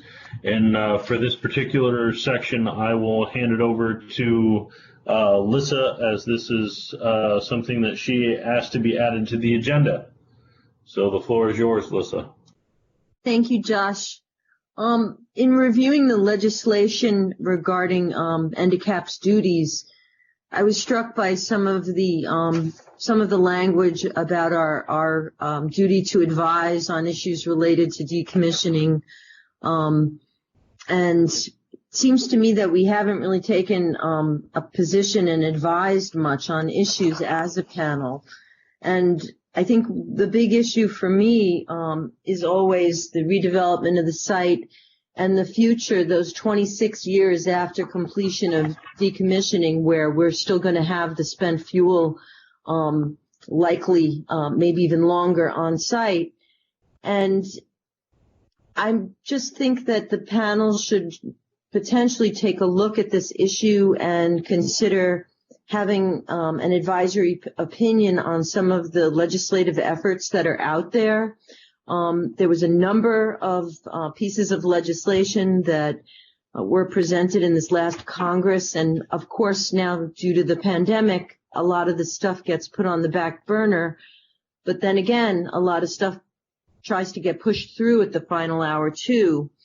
And I think that it just behooves us as a panel to potentially take a position on one or more of these issues, if only to try to stimulate some national action on this intractable problem regarding how we deal with spent fuel nuclear waste. And I know that there's probably nobody who wants to address this more than the people at North Star. And there might be opportunities for the panel to support North Star in some of its legislative pushes, potentially for the waste control specialists interim storage facility to be actually licensed and brought on or not. We did take a position as a panel. I know I've mentioned it before. I'll just address it briefly. Under Kate O'Connor, there was a letter that was signed that with some of the other Yankees that puts us on the record as supporting consolidated interim storage, the development of such the kind of waste control specialist facility that North Star would probably like to see developed. But I guess I just wanted to put it out there. I reviewed the procedures for advisory opinions to be considered by the panel. Someone like me would potentially write an opinion, maybe form a subcommittee, maybe working with someone like Corey or someone else who's interested in this issue, and then bring it before the panel for discussion, and then see if it's something that we would like to vote on. So my main concern is just to clear the record for regarding this consolidated interim storage position that we unwittingly took. And if indeed that's something that we want to back as a panel, then I think we should actually have a vote on it. So that's pretty much what I wanted to say. I think in terms of there's bills about local compensation for having the waste and having to protect it while it's here. There's considerations regarding timing that these different pieces of legislation address. And the other piece is just for us to be able to network with other sites where the stranded spent fuel is, and potentially add our voice to the national mix so that there could potentially be some action on this issue sometime in the future before those 26 years are up. So that's just what I wanted to address the panel regarding that, and hear if anybody else had any opinions or insights, or felt this was something that we should take up or not take up, and if so, how to proceed. Should I present an advisory opinion and have us discuss it in the future, or is this something that the panel just doesn't want to touch? So I turn it back over to you, Josh. Okay, Representative Coffey, you have a follow-up to Lissa? Yes, thank you. So Lissa, I know that this has been an issue that you've raised to the panel before, and I'm wondering now that in one of the obstacles I think has been in terms of getting a deeper understanding of some of the issues has been a financial one in our ability that we did not have any kinds of funds to bring in some experts or speakers. And one thought I had is that it seems that there's a real opportunity with our panel to, at minimum, hear from some members of our federal delegation or their staff to give us some updates on federal legislation that could help inform some of this. I think it could be, if others think that that's a good idea, I mean, that might be something for us to be working towards on a future agenda.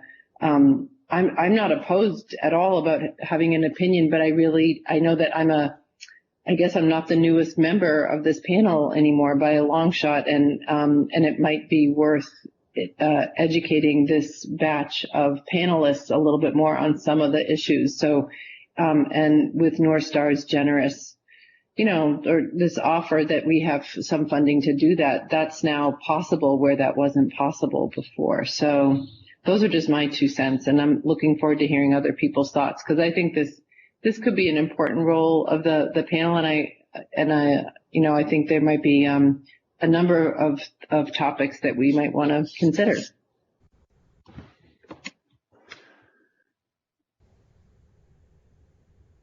Bob Leach here. I know a little bit about what's going on. As of right now, there's no money in the budget for processing the license at Yucca Mountain. I don't exactly know what's happening in reality, but I do know that the next budget year, they've got no money in it to continue the processing of the license for that facility. Horrendous amounts of our dollars are the money we have paid into the fund for that particular issue through our rates. It's in a fund, and the Department of Energy was supposed to take on the responsibility of starting up a site. Congress picked Yucca Mountain as that site, and a horrendous amount of funds have been spent in developing that site. Nevada does not want it there, and as of right now, they're not funding it next year. Now there's a move in Congress to put money in that budget for it. I don't know exactly where that's standing right at the moment because of all the stuff going on with this Corona-19 issue. So the other thing that keeps popping up, they want to find someplace off-site where they could gather up this spent fuel, i.e. like what we've got stored in Vermont Yankee. That doesn't appear to be moving anyplace. The best place to put that, if we do it, is right there at Yucca Mountain. They've got the area, and they can certainly set up someplace to accept that fuel and store it there until such time as they do something in the final issue. The facility that we are part of down in Texas is also moving in the direction of trying to establish a storage facility down there. I don't think there's been any serious movement on that other than by the group that owns that particular facility, but that's all I've heard. Can't help you much more than that.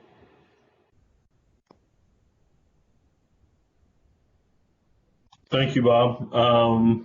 Anyone else have a question or follow-up regarding this particular topic? Are we interested as a panel? Yeah, Josh, I can add something to this as well. Great. Go ahead, Anthony. Okay. One of my duties is to represent the state of Vermont in what is called the National Transportation Stakeholders Forum, which is Department of Energy's means of consulting with state governments regarding spent nuclear fuel shipments to either a permanent repository or an interim repository. So most of what Bob Leach has described matches with what I have garnered through that consultation. I don't know if I can add anything more to it right now, other than the fact that if we do want some expert presentation on this, I certainly have contacts in Department of Energy and also the Nuclear Regulatory Commission that can discuss the status of this. Some of you who have been on the panel for a few years will recall that I believe it was in the end of 2017, I made a presentation on the status of spent fuel storage in the United States and its history. Admittedly, it has not changed much since then, honestly. So that's about all I will add at this point. But certainly, if there is specific information that the panel wants, let me know, and I can find the people for it.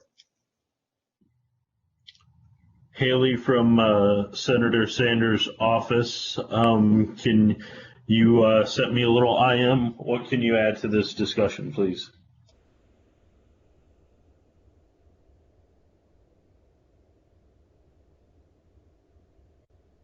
And make sure you're unmuted so we can hear you. Yeah, Haley, you should be unmuted.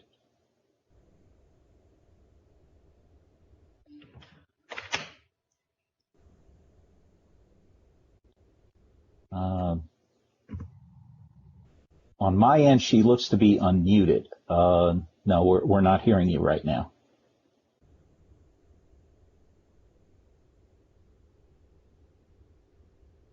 Did you self-mute? Can you hear me now? Yes. Okay, sorry about that. This is Haley Perrow from Senator Bernie Sanders' office. I've attended some meetings, particularly when they're in person, and I know Tom Barry is also on the line from Senator Leahy's office.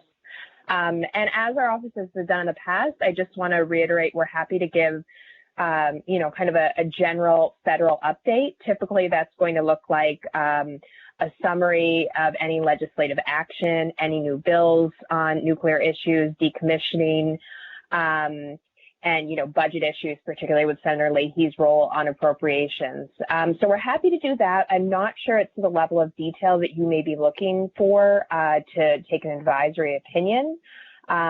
If we have advance notice, we can certainly draw on some of our resources. We have, obviously contacts in Department of Energy, the NRC, and we also have access to the Congressional Research Service. They can provide some memos on particular issues. So I just want to set expectations that we aren't, experts on this issue alone, and I wouldn't rely purely on us, but at any point that you would sort of like an overview, and if you want to do that either on a regular schedule, I'd be open to that, and imagine the other offices would be as well. Usually when issues come up between meetings, I'll email Tony and or Josh and Lissa as well to keep you apprised or mention any comment periods, anything of that nature. So again, I'm not exactly sure if that's what you're looking for, but just wanted to let you know what role we can provide. I don't know if Tom wants to add anything to that.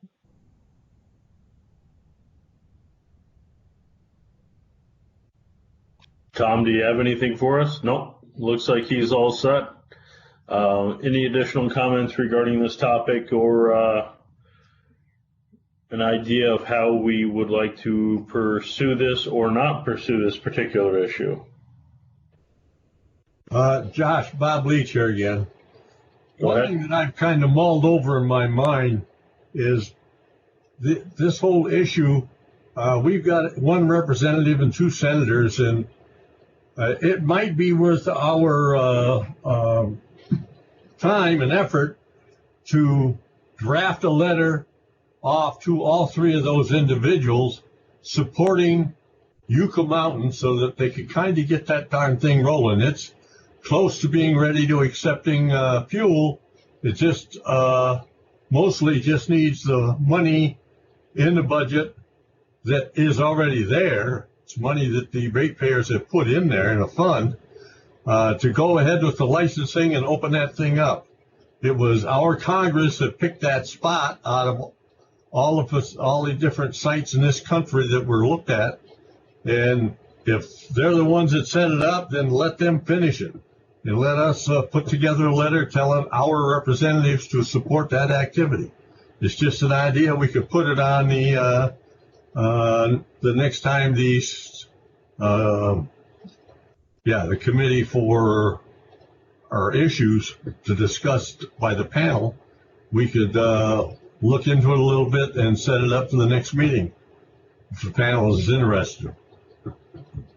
Well, this is the kind of thing that, I want to open up because I would completely disagree. I mean, first of all, Yucca Mountain was just recently not funded. It came up in front of the Congress and they didn't want to fund it. The people in Nevada don't want it. It's on an Indian reservation and it's been deemed geologically unsuitable.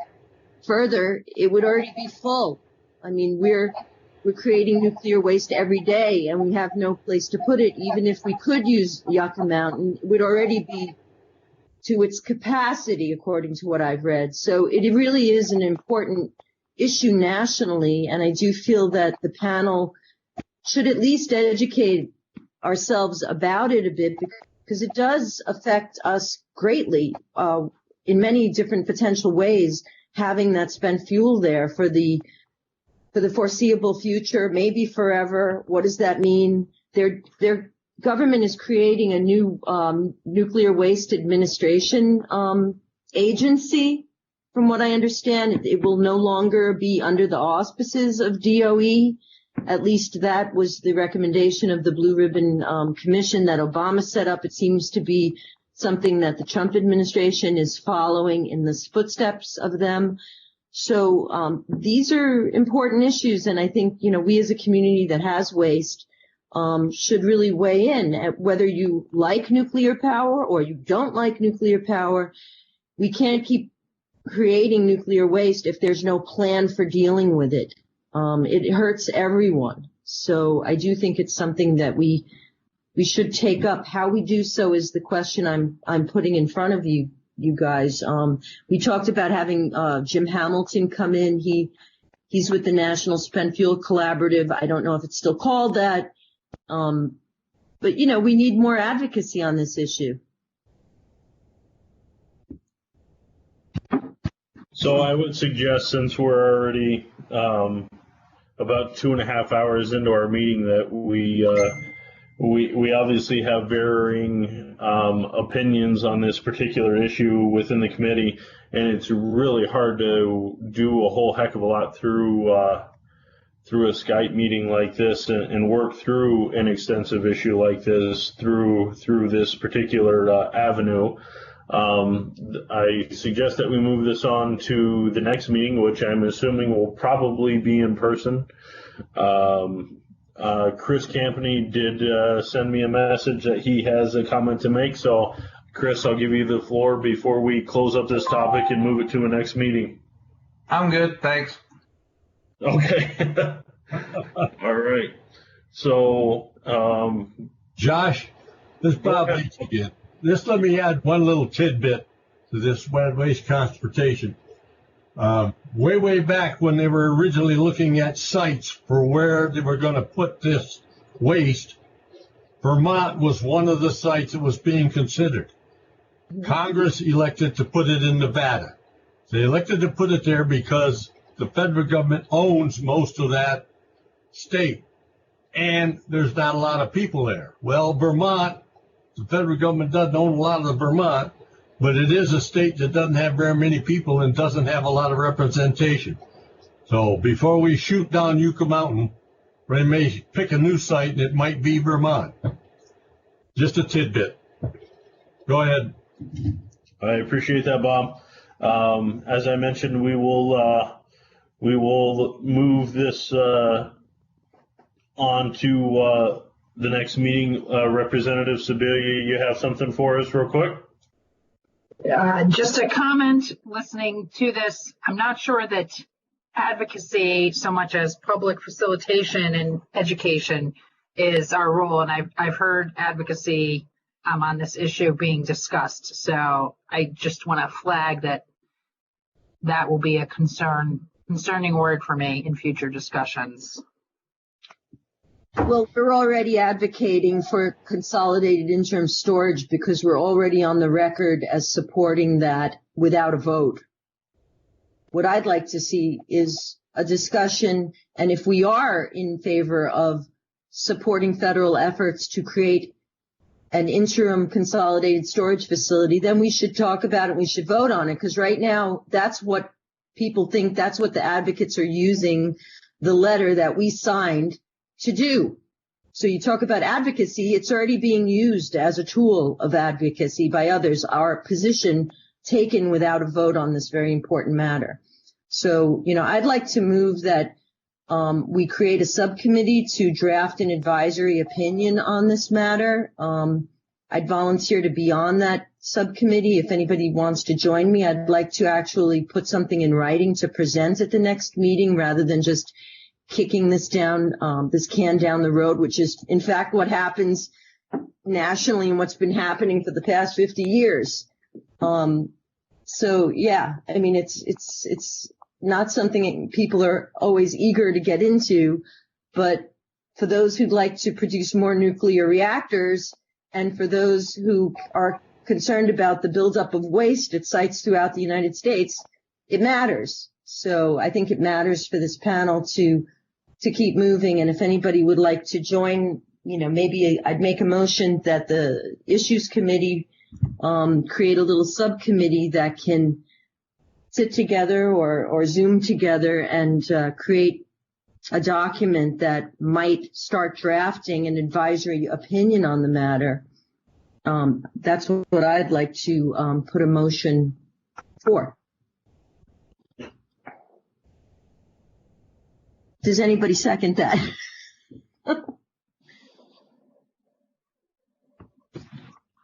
Guess not. I second it. This is Sarah.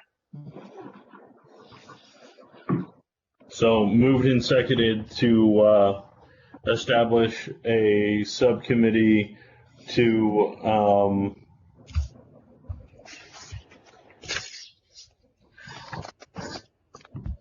discuss, I guess, spent fuel issues and the direction of the panel is in an advisory manner. Laura, Representative Sibilia, you have an additional comment? I don't know, Mr. Chair, respectfully, I don't know that you captured the motion that I heard. I think I heard a motion to have a small group draft an advisory opinion. Correct.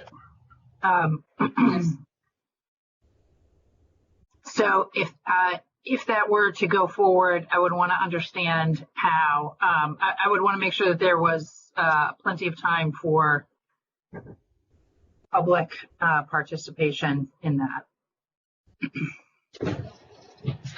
I agree. So there's a there's a motion and a second on the table to establish a subcommittee regarding this particular issue. Let's take a vote to see if we want to establish that subcommittee, and I will go down through the names. Please say yay or nay as we go down through. Maddie Arms. Nay. Chris Campney. Can you come back to me? Yes. Sarah Coffey. Yes. Corey Daniels. Nay. Emily Davis. Yay. Yay. Reluctantly. Dr. Irwin. Yes. Bob Leach. Nay. Brett Long. He ain't here. Did we lose Brett? Okay. David Pearson. Did we lose him? Nay. Chuck Shore. I'm going to abstain. Abstain. Representative Sibilia.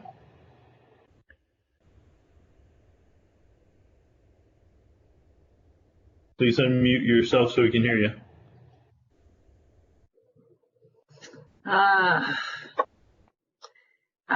I'm going to vote no, because I need more information on what we're doing here. Commissioner Tierney. This is a tough one. The reason I think it's tough is I really want to see the citizens guide this panel,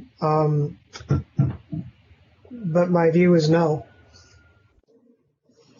Okay. Josh Unruh, that's me. I vote nay. Alyssa Wyman. Yes. Back to Chris Cantley. Yeah, my concern is that, sorry, I know the echo is bad. It's just really hard to have a good conversation in this context where we're having to do it remote. I'm okay with having the conversation. I just think it needs to be when we can actually meet face to face again. There can actually be more public engagement. So I'm inclined to vote no right now. Defer it for another time. Okay, so the motion has been defeated, and if I'm doing my numbers right, Anthony 8-4.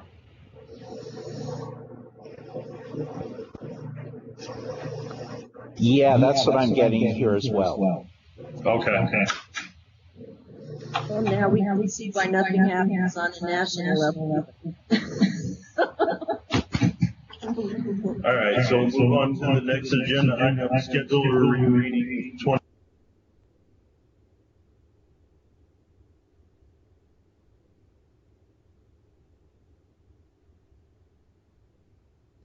Dear.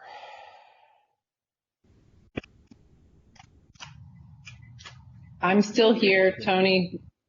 It's Sarah. Yeah, okay, can folks hear me? Yeah. Yes. We can hear you. Okay. Yeah, sorry, I was trying to eliminate some of the echo, and I think I accidentally muted everyone. That's okay. So everybody get your calendars out, and Anthony, I'll ask you to take the lead on this one with your calendar as well to schedule the rest of our 2020 panel meetings, or at least our next couple, being that we're in the situation that we're in and not really knowing what tomorrow holds. Okay. Okay, so going by what we did last year, we met in May and then we did not meet again until October. We had tried to meet in September and we just had conflict after conflict. So I guess my first question is, do people want to try to meet, say, for example, in June? That would have to be another webcast because we're not going to be able to get a facility. The schools are closed. My suggestion would be to try to meet again in September. Mondays and Thursdays seem to work best right now, so I'm moving forward in my calendar to September, and pardon me just a second here. I went a little too far. Yeah. We would have to rule out September 7th because that is Labor Day. We would have to rule out September 28th because that is Yom Kippur. But I don't see any other significant conflicts. So what would people prefer, meeting on a Monday or a Thursday at this point? Or is there another day of the week that works for people?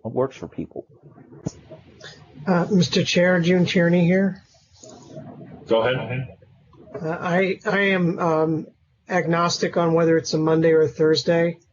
I have very strong views about whether we're meeting in person or not. I don't see us meeting in person anytime soon.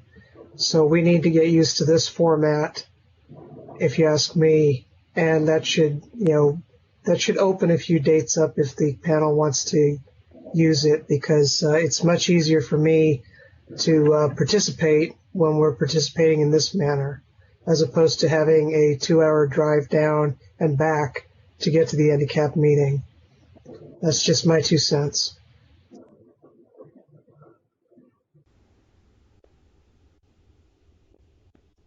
Okay, and I'll be honest, I'm on the opposite end of that spectrum, and I really wish everything would reopen right now. But somehow I'm not surprised. yeah, I'm a capitalist. I'm sorry. Well, I wouldn't concede that I'm not a capitalist, but I've been eating, living, and breathing COVID-19 response, as have many people in leadership positions in the state, and I'm not going to be somebody who's giving back any of the governor's gains. So sure. I'm staying safe, and I want everybody else to stay safe too. So I got a couple suggestions popping up on the screen. One is September 22nd. The only concern that I have September 21st. The only concern that I have is that seems kind of far out. Looking at Thursdays, as Anthony had mentioned, would the 3rd work for people, the 3rd of September? Josh, may I say something? Yeah, go ahead, Sarah. For those legislators, we're talking about having to be back in session